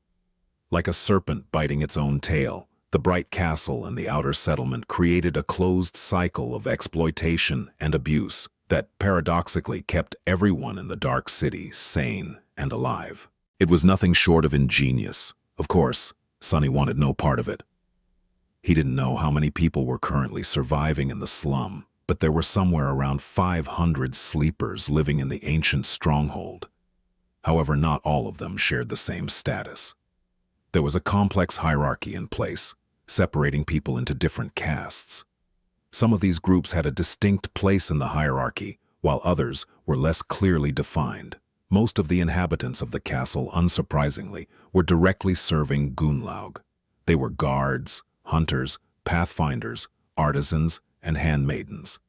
Ruling over them were 5 lieutenants, who answered directly to the Lord himself, each responsible for their own aspect of the day-to-day life of the fortress. The castle guard was the largest of these groups, consisting of around 150 men. They were in charge of guarding the stronghold and enforcing Gunlaug's laws. Just like Castor had said, they were near the bottom of the totem pole in terms of power and status. Anyone with a remotely useful aspect ability could join the guard, and although their training was rather rigorous, actual opportunities to experience combat were few and far between. That was not to say that their job was not dangerous. Every time a stray nightmare creature climbed the hill or attacked from above, it was their duty to either kill or chase the monster away. And out here in the dark city, no monster was anything less than terrifying and absolutely deadly. The castle guard was led by a morose giant of a man named Tessai, who was one of Gunlaug's most trusted lieutenants, and perhaps the oldest sleeper on the Forgotten Shore. He was just 2 years short of 30. Tessai was a ferocious fighter and ruthless commander, holding his subordinates in an iron grip. Above the castle guard, there were hunters. These were the elites of Gunlaug's forces, each possessing a powerful combat aspect, rich battle experience, and sharp wit to make use of both. There were around 50 of them, divided into 7 hunting parties. Each morning, as soon as the gates of the castle opened, one of the parties left the safety of the impregnable marble walls and ventured into the harrowing maze of the dark city to hunt and kill awakened creatures. It was thanks to their efforts that people in the ancient stronghold had food on their plates. Without them, none of this would have been possible. Hunters were recruited from the ranks of guards, and becoming a hunter was a dream come true. That was because these professionals enjoyed plentiful rewards from the Lord, such as living in a room of their own, as opposed to cramped barracks, better food and access to various luxury items, best memories and tools the bright castle could provide, as well as many other things. Of course, the other side of the coin was that their lives were often the shortest. Despite all their experience and preparations, many never returned from the hunts, and the only reason any did at all was the pathfinders. Pathfinders served as guides for the hunting parties. Just as Effie had said, the secret to surviving in the dark city was to find and kill comparatively weaker creatures without stumbling into something far more deadly. They made sure to do just that. Track the awakened monsters without leading the pack of hunters into the jaws of fallen abominations. There were so few pathfinders that Sunny even questioned whether they could be categorized as a group. In the whole castle, there were less than a dozen. Each of them was a seasoned veteran who earned his role through surviving long years of bloody battles in the ruins, and thus had a chance to live long enough to learn large areas of the dark city, like his own 5 fingers. Needless to say, all of them were incredibly fearsome combatants and enjoyed lavish, sometimes even decadent lifestyles. Both hunters and pathfinders were led by a charismatic man called Gemma. Gemma came to the Forgotten Shore in the same year as Gunnlaug and had helped him take control of the castle. Together, these 3 groups, guards, hunters, and pathfinders, formed Gunnlaug's army, which was simply known as the Host. Chapter 142. Behind the Scenes. There were 2 other groups of people that belonged to Gunnlaug. The first of them consisted of sleepers with useful utility abilities and their helpers. These people, known as artisans, played a very important role in the life of the castle. They were responsible for creating and maintaining various items that were either vital to survival or made existing on the Forgotten Shore less unbearable, such as clothes, tools, equipment, utensils, and various gear. Each artisan had a small team of less gifted sleepers helping them craft the necessary items. All in all, there were around 100 of them in total, with most of that number consisting of the assistants. They were led by a young woman called Kido, who was a talented manager and had an ability that allowed her to change attributes of certain plants. The vegetables in Sunny's stew came from her garden, since such an ability was nothing short of priceless on the Forgotten Shore, where food was scarce and mostly homogeneous. It wasn't surprising that she had become one of the lieutenants despite being much younger than the rest of them. The status of artisans was somewhat of a tense subject in the Bright Castle. Because they were largely non-combatants, guards felt that their position should be inferior to that of people actually risking their lives in vicious battles against nightmare creatures. Artisans, on the contrary, believed that the rarity of utility aspects and the vital role they played in maintaining the living conditions inside the castle should land them more prestige than the castle guard, which basically recruited any random nobody, enjoyed. This conflict had been simmering for a long time and was not going to be resolved anytime soon. Funnily enough, hunters, who risked their lives the most, did not care about the issue one way or another. Their leader Gemma, however, was silently supporting the artisans and their chief, Kido, which prevented the guards from being too forceful in their argument. The last group of people who belonged to Gunnlaug was the handmaidens. These were the young women Sunny had seen quietly performing various chores around the castle, like making sure that windows were properly closed before the onset of the night, or preparing and handing out food during mealtime. They were responsible for maintaining the castle itself, as well as serving the high-ranking members of the host. There were also around 100 of them. From what Sunny knew about the world, these poor girls should have been the prime victims of abuse within the walls of the ancient stronghold. But to his surprise, they were actually strangely revered and even a little feared. The main reason for this was their leader, a mysterious and strikingly beautiful woman known as Seishan. Seishan not only took care of her handmaidens, but also secretly taught them how to defend themselves. The exact extent of their training was unknown, but Sunny clearly saw that members of the castle guard were very careful to behave themselves around handmaidens. Most of the time. The other reason was that, like everything else in the castle, the young women technically belonged to Gunnlaug, and Gunnlaug was very particular about people laying hands on his belongings without permission. Even if some foolish guard was brave enough to anger Seishan, no one with a desire to live was willing to get on the bad side of the Bright Lord. Sunny, however, was already scared enough by Seishan herself. The first time he had sent his shadow to take a look at what the handmaidens were up to when no one was watching, it had almost gotten caught. That was the first time someone managed to sense his shadow. One moment, beautiful Seishan was calmly standing with her back to the shaded corner where it was concealed, giving instructions to one of her subordinates, and in the next, she suddenly turned around and looked directly at the hiding shadow. Not knowing what else to do, Sunny shut his eyes and shifted all of his perception back. He was fairly sure that no one would be able to directly see the shadow. After all, his innate stealth enhancement was even more pronounced when it came to his silent companion. However, there were a lot of different aspects. Many awakened, for example, were able to feel when someone was looking at them. Praying that this was the case here, Sunny waited for a while before cautiously opening one eye. Luckily, this time, he didn't cause too much of a commotion. Confirming that Seishan had returned to her conversation, he hurriedly sent the shadow away and made sure to stay away from the mysterious beauty and her handmaidens in general. Ever since, the last 100 people in the castle were those who paid tribute but didn't serve Gunlaug directly. There was no real name for this group, so Sunny simply called them tenants in his mind. There were two types of tenants. A smaller number of them were those who were able to make a decent living by providing Gunlaug's men with various services, mostly having to do with craftsmanship and entertainment. For example, there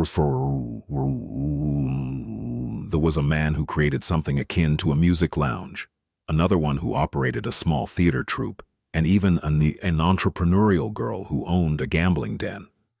A larger number of tenants were people like Harper, those who had entered the castle through luck and remained there by the skin of their teeth, desperately trying to earn soul shards for tribute by acting as servants and doing various menial jobs. These poor folks were at the very bottom of the social hierarchy of the castle. And on the opposite side of that hierarchy, there was the Golden Serpent, the master of the castle, Bright Lord Gunlaug himself, the man who, by Effie's description, was nearly immortal. On his 5th day in the ancient stronghold, Sunny had finally laid eyes on this loathsome tyrant. He didn't like what he saw at all. Chapter 143, Gunlaug. Despite the fact that Gunlaug's heavy presence permeated every centimeter of the castle, the Bright Lord himself was strangely elusive. He didn't show himself often, preferring to rule through his 5 proxies. Whether it was out of arrogance, paranoia, or some other reason, Sunny did not know. After the incident with Seishan, he was afraid to let his shadow walk too freely and tried to avoid going anywhere near the fearsome master of the ancient stronghold. Because of these precautions, he had not seen Gunlaug until their 5th day in the castle. As it turned out, when Golden Serpent did show up, he liked to leave an impression. Sunny and Cassie were about to receive their usual breakfast when the whole grand hall suddenly grew deathly silent. Feeling that something was wrong, they turned to the entrance, just in time to see a torrent of guards pouring inside. Sunny's heart skipped a beat. What's this? Fearing for the worst, he tried to think of the best way to escape. But luckily, the menacing soldiers of the host paid them no attention. Instead, they quickly dispersed around the hall and moved the long tables to the walls, creating a large open space in the middle. Cassie grasped Sunny's shoulder and whispered, "What is going on?" He hesitated, then answered uncertainly, "I'm not sure." Suddenly, he caught sight of Castor standing among the crowd. The handsome young man had a solemn look on his face. His gaze was turned to the dark alcove at the far end of the hall. One by one, all the sleepers turned to face the same direction. Sunny followed their example. Slowly, 5 figures stepped out of the darkness of the alcove and stood at the steps leading up to the throne. They were Gemma, Tessai, Seishan, Kido, and the last of the 5 lieutenants. When Sunny noticed him, an involuntary shudder ran through his body. The 5th lieutenant had no official duties in the Bright Castle, but everyone here feared him the most. It was a strange, pale man, with a bony face and glassy, emotionless eyes. His spine was twisted, making him appear deceptively short. The hunchback was wearing simple black clothes with no adornments, and holding himself with a bit of awkwardness, as though uncomfortable with all the attention. His name was Horus, and he was Bright Lord's hidden blade and executioner. When someone needed to be disposed of, he was sent to carry out the punishment. If Gunlaug wanted everyone to know about his displeasure, there would be rivers of blood left in his wake. If not, there wouldn't be even a single drop. People would just disappear, as though they had never existed. Horus was Gunlaug's murderous shadow.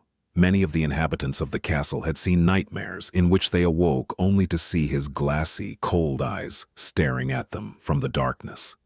For some, those nightmares became a reality. Horus was willing and eager to follow any command of his master, no matter how vile. What disturbed Sunny the most, however, was that looking at Horus was like looking at a dark mirror.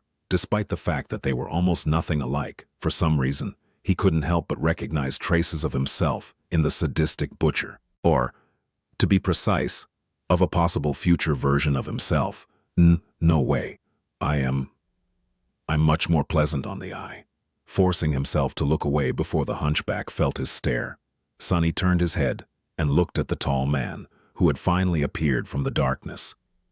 At least, he assumed that it was a man, and not some golden demon. Bright Lord Gunalog was clad in a strange, gilded armor that covered his tall figure from head to toe, not leaving even his eyes exposed. It seemed simultaneously solid and liquid, almost flowing over his mighty muscles and broad, powerful shoulders. In the place where his face should have been, a smooth and empty expanse of polished gold reflected the frightened faces of hundreds of sleepers back at them. Sonny saw his own reflection staring at him, and suddenly realized how small and weak he was in front of this brilliant giant. His legs trembled. The pressure Gunlaug exerted on the space around him was almost palpable. All the people near Sonny were going through a similar kind of experience as him. Their faces were pale, their eyes wide, drops of sweat appearing on their temples. Even the lieutenants seemed slightly uncomfortable, affected by this oppressive aura, just like the rest of them. God damn. That's not an aura, that's a mind attack. Protected by the doubtless trait of the puppeteer's shroud, Sonny was more resistant to such attacks than most. Gritting his teeth, he shook off the effects of Gunlaug's psychic pressure and drew in a deep breath. Then he glanced at Cassie, concerned about her well-being. To his surprise, the blind girl was doing absolutely fine. Unlike the rest of them, she wasn't showing any signs of distress. Sonny stared at her and blinked a couple of times. The reflection. This all started when I saw my reflection in the visor of that bastard's weird armor. But Cassie is blind, so... It seemed as though Gunlaug wasn't actually attacking them. It was just an enchantment of that strange golden armor of his. Whoever looked at its mirror-like face was immediately assaulted by a crippling feeling of awe, dread, and the crushing desire to submit. What kind of a memory can practically paralyze several hundred people just from its passive effect? Sonny thought, astonished. How was this possible? Meanwhile, Gunlaug approached the empty white throne and gracefully sat down.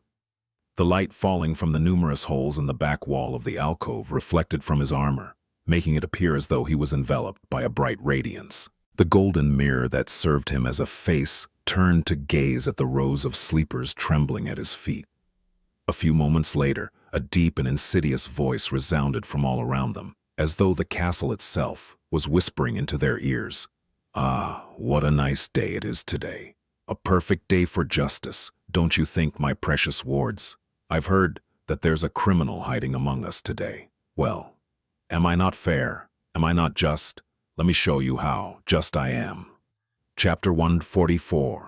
Right of challenge. Sonny felt cold sweat running down his back. Shaken by Gunlaug's serpentine voice, he was tempted to fall to his knees and beg for forgiveness. However, he also understood that every person in the Grand Hall currently felt the same urge. Everyone here had done something that might be considered a crime by the tyrant. He almost expected to hear people begin confessing their sins, but at that moment, a strange commotion at the doors attracted his attention. Moving with menacing determination, two guards dragged a man to the center of the hall and threw him on the floor.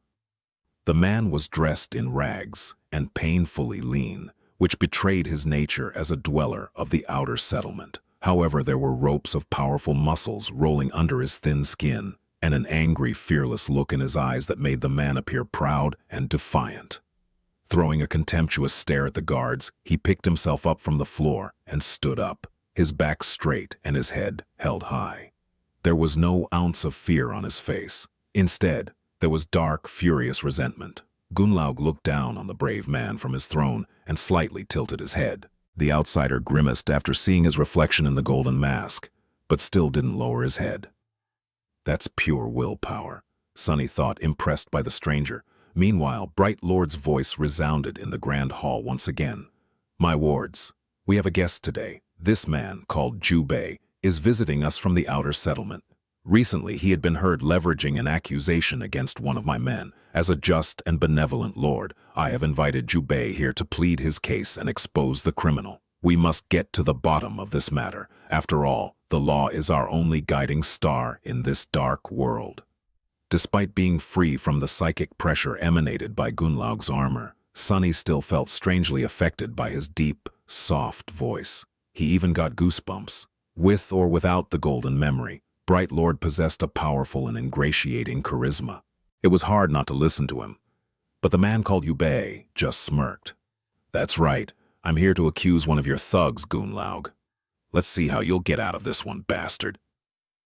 With that, he raised one hand and pointed a finger at the group of hunters, watching the proceeding from their usual corner of the grand hall. "That man right there, one of your so-called pathfinders, is guilty of murder. He had killed an innocent kid in the most repugnant of ways. I've been watching you and your minions commit all sorts of vile crimes over these years, but enough is enough. Today, I'll see him answer with his life for what he did." A wave of shocked whispers ran through the crowd. Accusing a pathfinder was not something a sane person would ever do. Due to their venerated status, these men were nearly untouchable. And yet, Jubei seemed unrelenting. Gunlaug spoke. "Is that so? That is a heavy accusation, Jubei. Please, tell us more." The man from the outer settlement gritted his teeth. That scum and his people lured a naive kid into their party by promising him all kinds of rewards and riches. They told him that he is going to become one of them and come to live in your damn castle. But in reality, they just fed him to the monsters as bait. He spat on the floor. "You dare to call yourself hunters, you damn cowards! Don't you have any shame?" A heavy silence settled in the grand hall. People were now staring at the group of hunters with dark expressions on their faces. The inhabitants of the castle were used to pretending to be blind to all kinds of wicked deeds, but all those deeds were committed by humans against other humans. What they couldn't forgive was a human being betraying another of their kind to the nightmare creatures.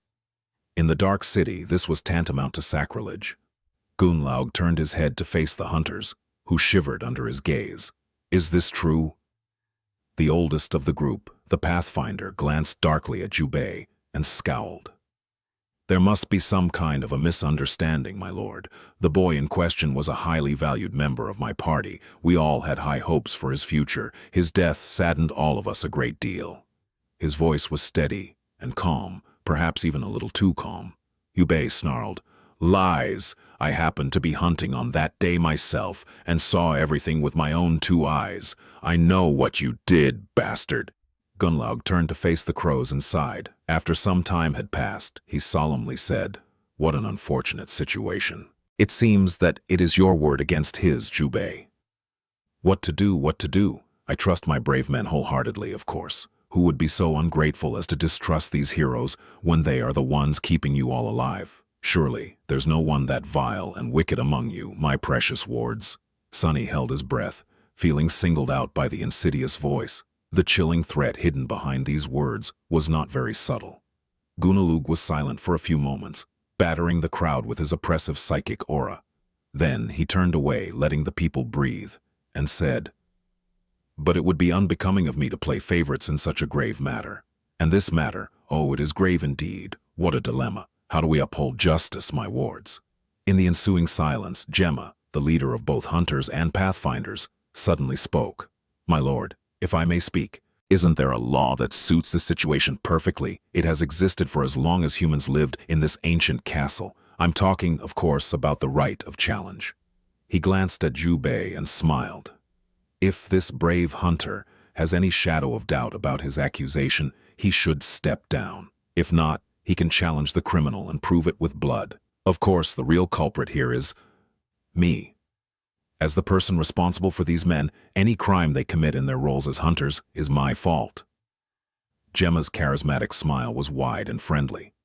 "So, how about Jubei? Will you step down, or do you want to challenge me?" The hunter from the outer settlement glared at him for a while, his eyes burning with fury and contempt. Finally, he spat. "Do you think I'm afraid of you, lapdog? Sure. Why not? I challenge you." Chapter 145, Justice. The whole spectacle was so smoothly orchestrated that Sunny was almost tempted to believe in it. Of course, he knew better.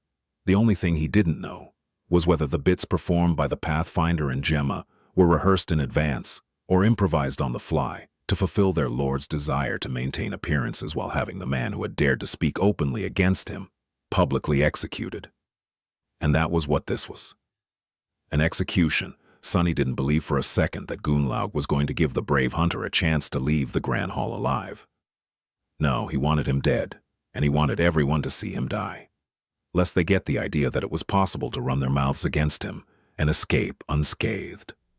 And yet, a tiny ember of hope still burned in Sunny's heart. From the looks of it, Jubei was an experienced hunter, a capable, seasoned warrior who faced numerous monsters and ended up on top every time. He was very strong, with enough willpower and resolve to crush rocks into dust. Perhaps a miracle would happen. No matter how small, there was a possibility.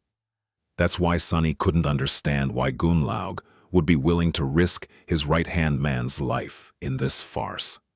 As though reading his thoughts, the Bright Lord spoke. A challenge? So be it. This is a sacred tradition indeed, as long as good men are willing to put their lives on the line for the sake of righteousness. Depravity can't win. The crowd of sleepers exploded into whispers. Some of them were tense and somber, others filled with dark anticipation. The corner of Sunny's mouth turned downwards. From what he could see, depravity had already won, or at least gotten the upper hand. But Gunlaug wasn't done speaking. However, it would not be suitable for you to represent the accused personally, Gemma. The Bright Castle can't afford to lose you, my friend. Jubei, would you mind if the accused chose another champion? The hunter from the outer settlement simply shrugged and said, "Bring your worst, cowards." Bright Lord turned to the Pathfinder and tilted his head. With his suddenly pale face reflected in the eerie mask of the strange golden armor, the murderer remained silent for a few moments, and then said, in a quiet voice, "I choose Harus, my lord." Everyone suddenly grew silent. Sunny himself felt cold shivers running down his spine. Why did it have to be that creepy, wicked cripple? In the deathly silence, Jubei smirked and spat with grim satisfaction. Even better. It seemed that he had a score to settle with the silent hunchback, too. Harris, who had looked a little bored and uncomfortable through the whole procedure, stared at the Pathfinder, who had named him with no particular expression on his bony face, and then slowly walked down the steps. The other lieutenants reacted to this unexpected turn of events differently. Gemma frowned and threw a quick glance at Gunlaug, before stepping back with a dark expression. Tessai grinned, as though expecting a good spectacle. Keto grew a little pale and took a little step sideways, trying to distance herself from the descending hunchback as much as possible. Only Seishin remained silent and indifferent, not allowing any emotion to appear on her cold, beautiful face. Realizing what was about to happen, Cassie squeezed Sunny's arm and whispered, "Sunny, I want to leave." After a short pause, he answered in a raspy voice, "I'm sorry, we can't leave now." Despite the fact that he didn't want to be anywhere near Gunlaug's scarecrow, he knew that leaving now would draw too much attention.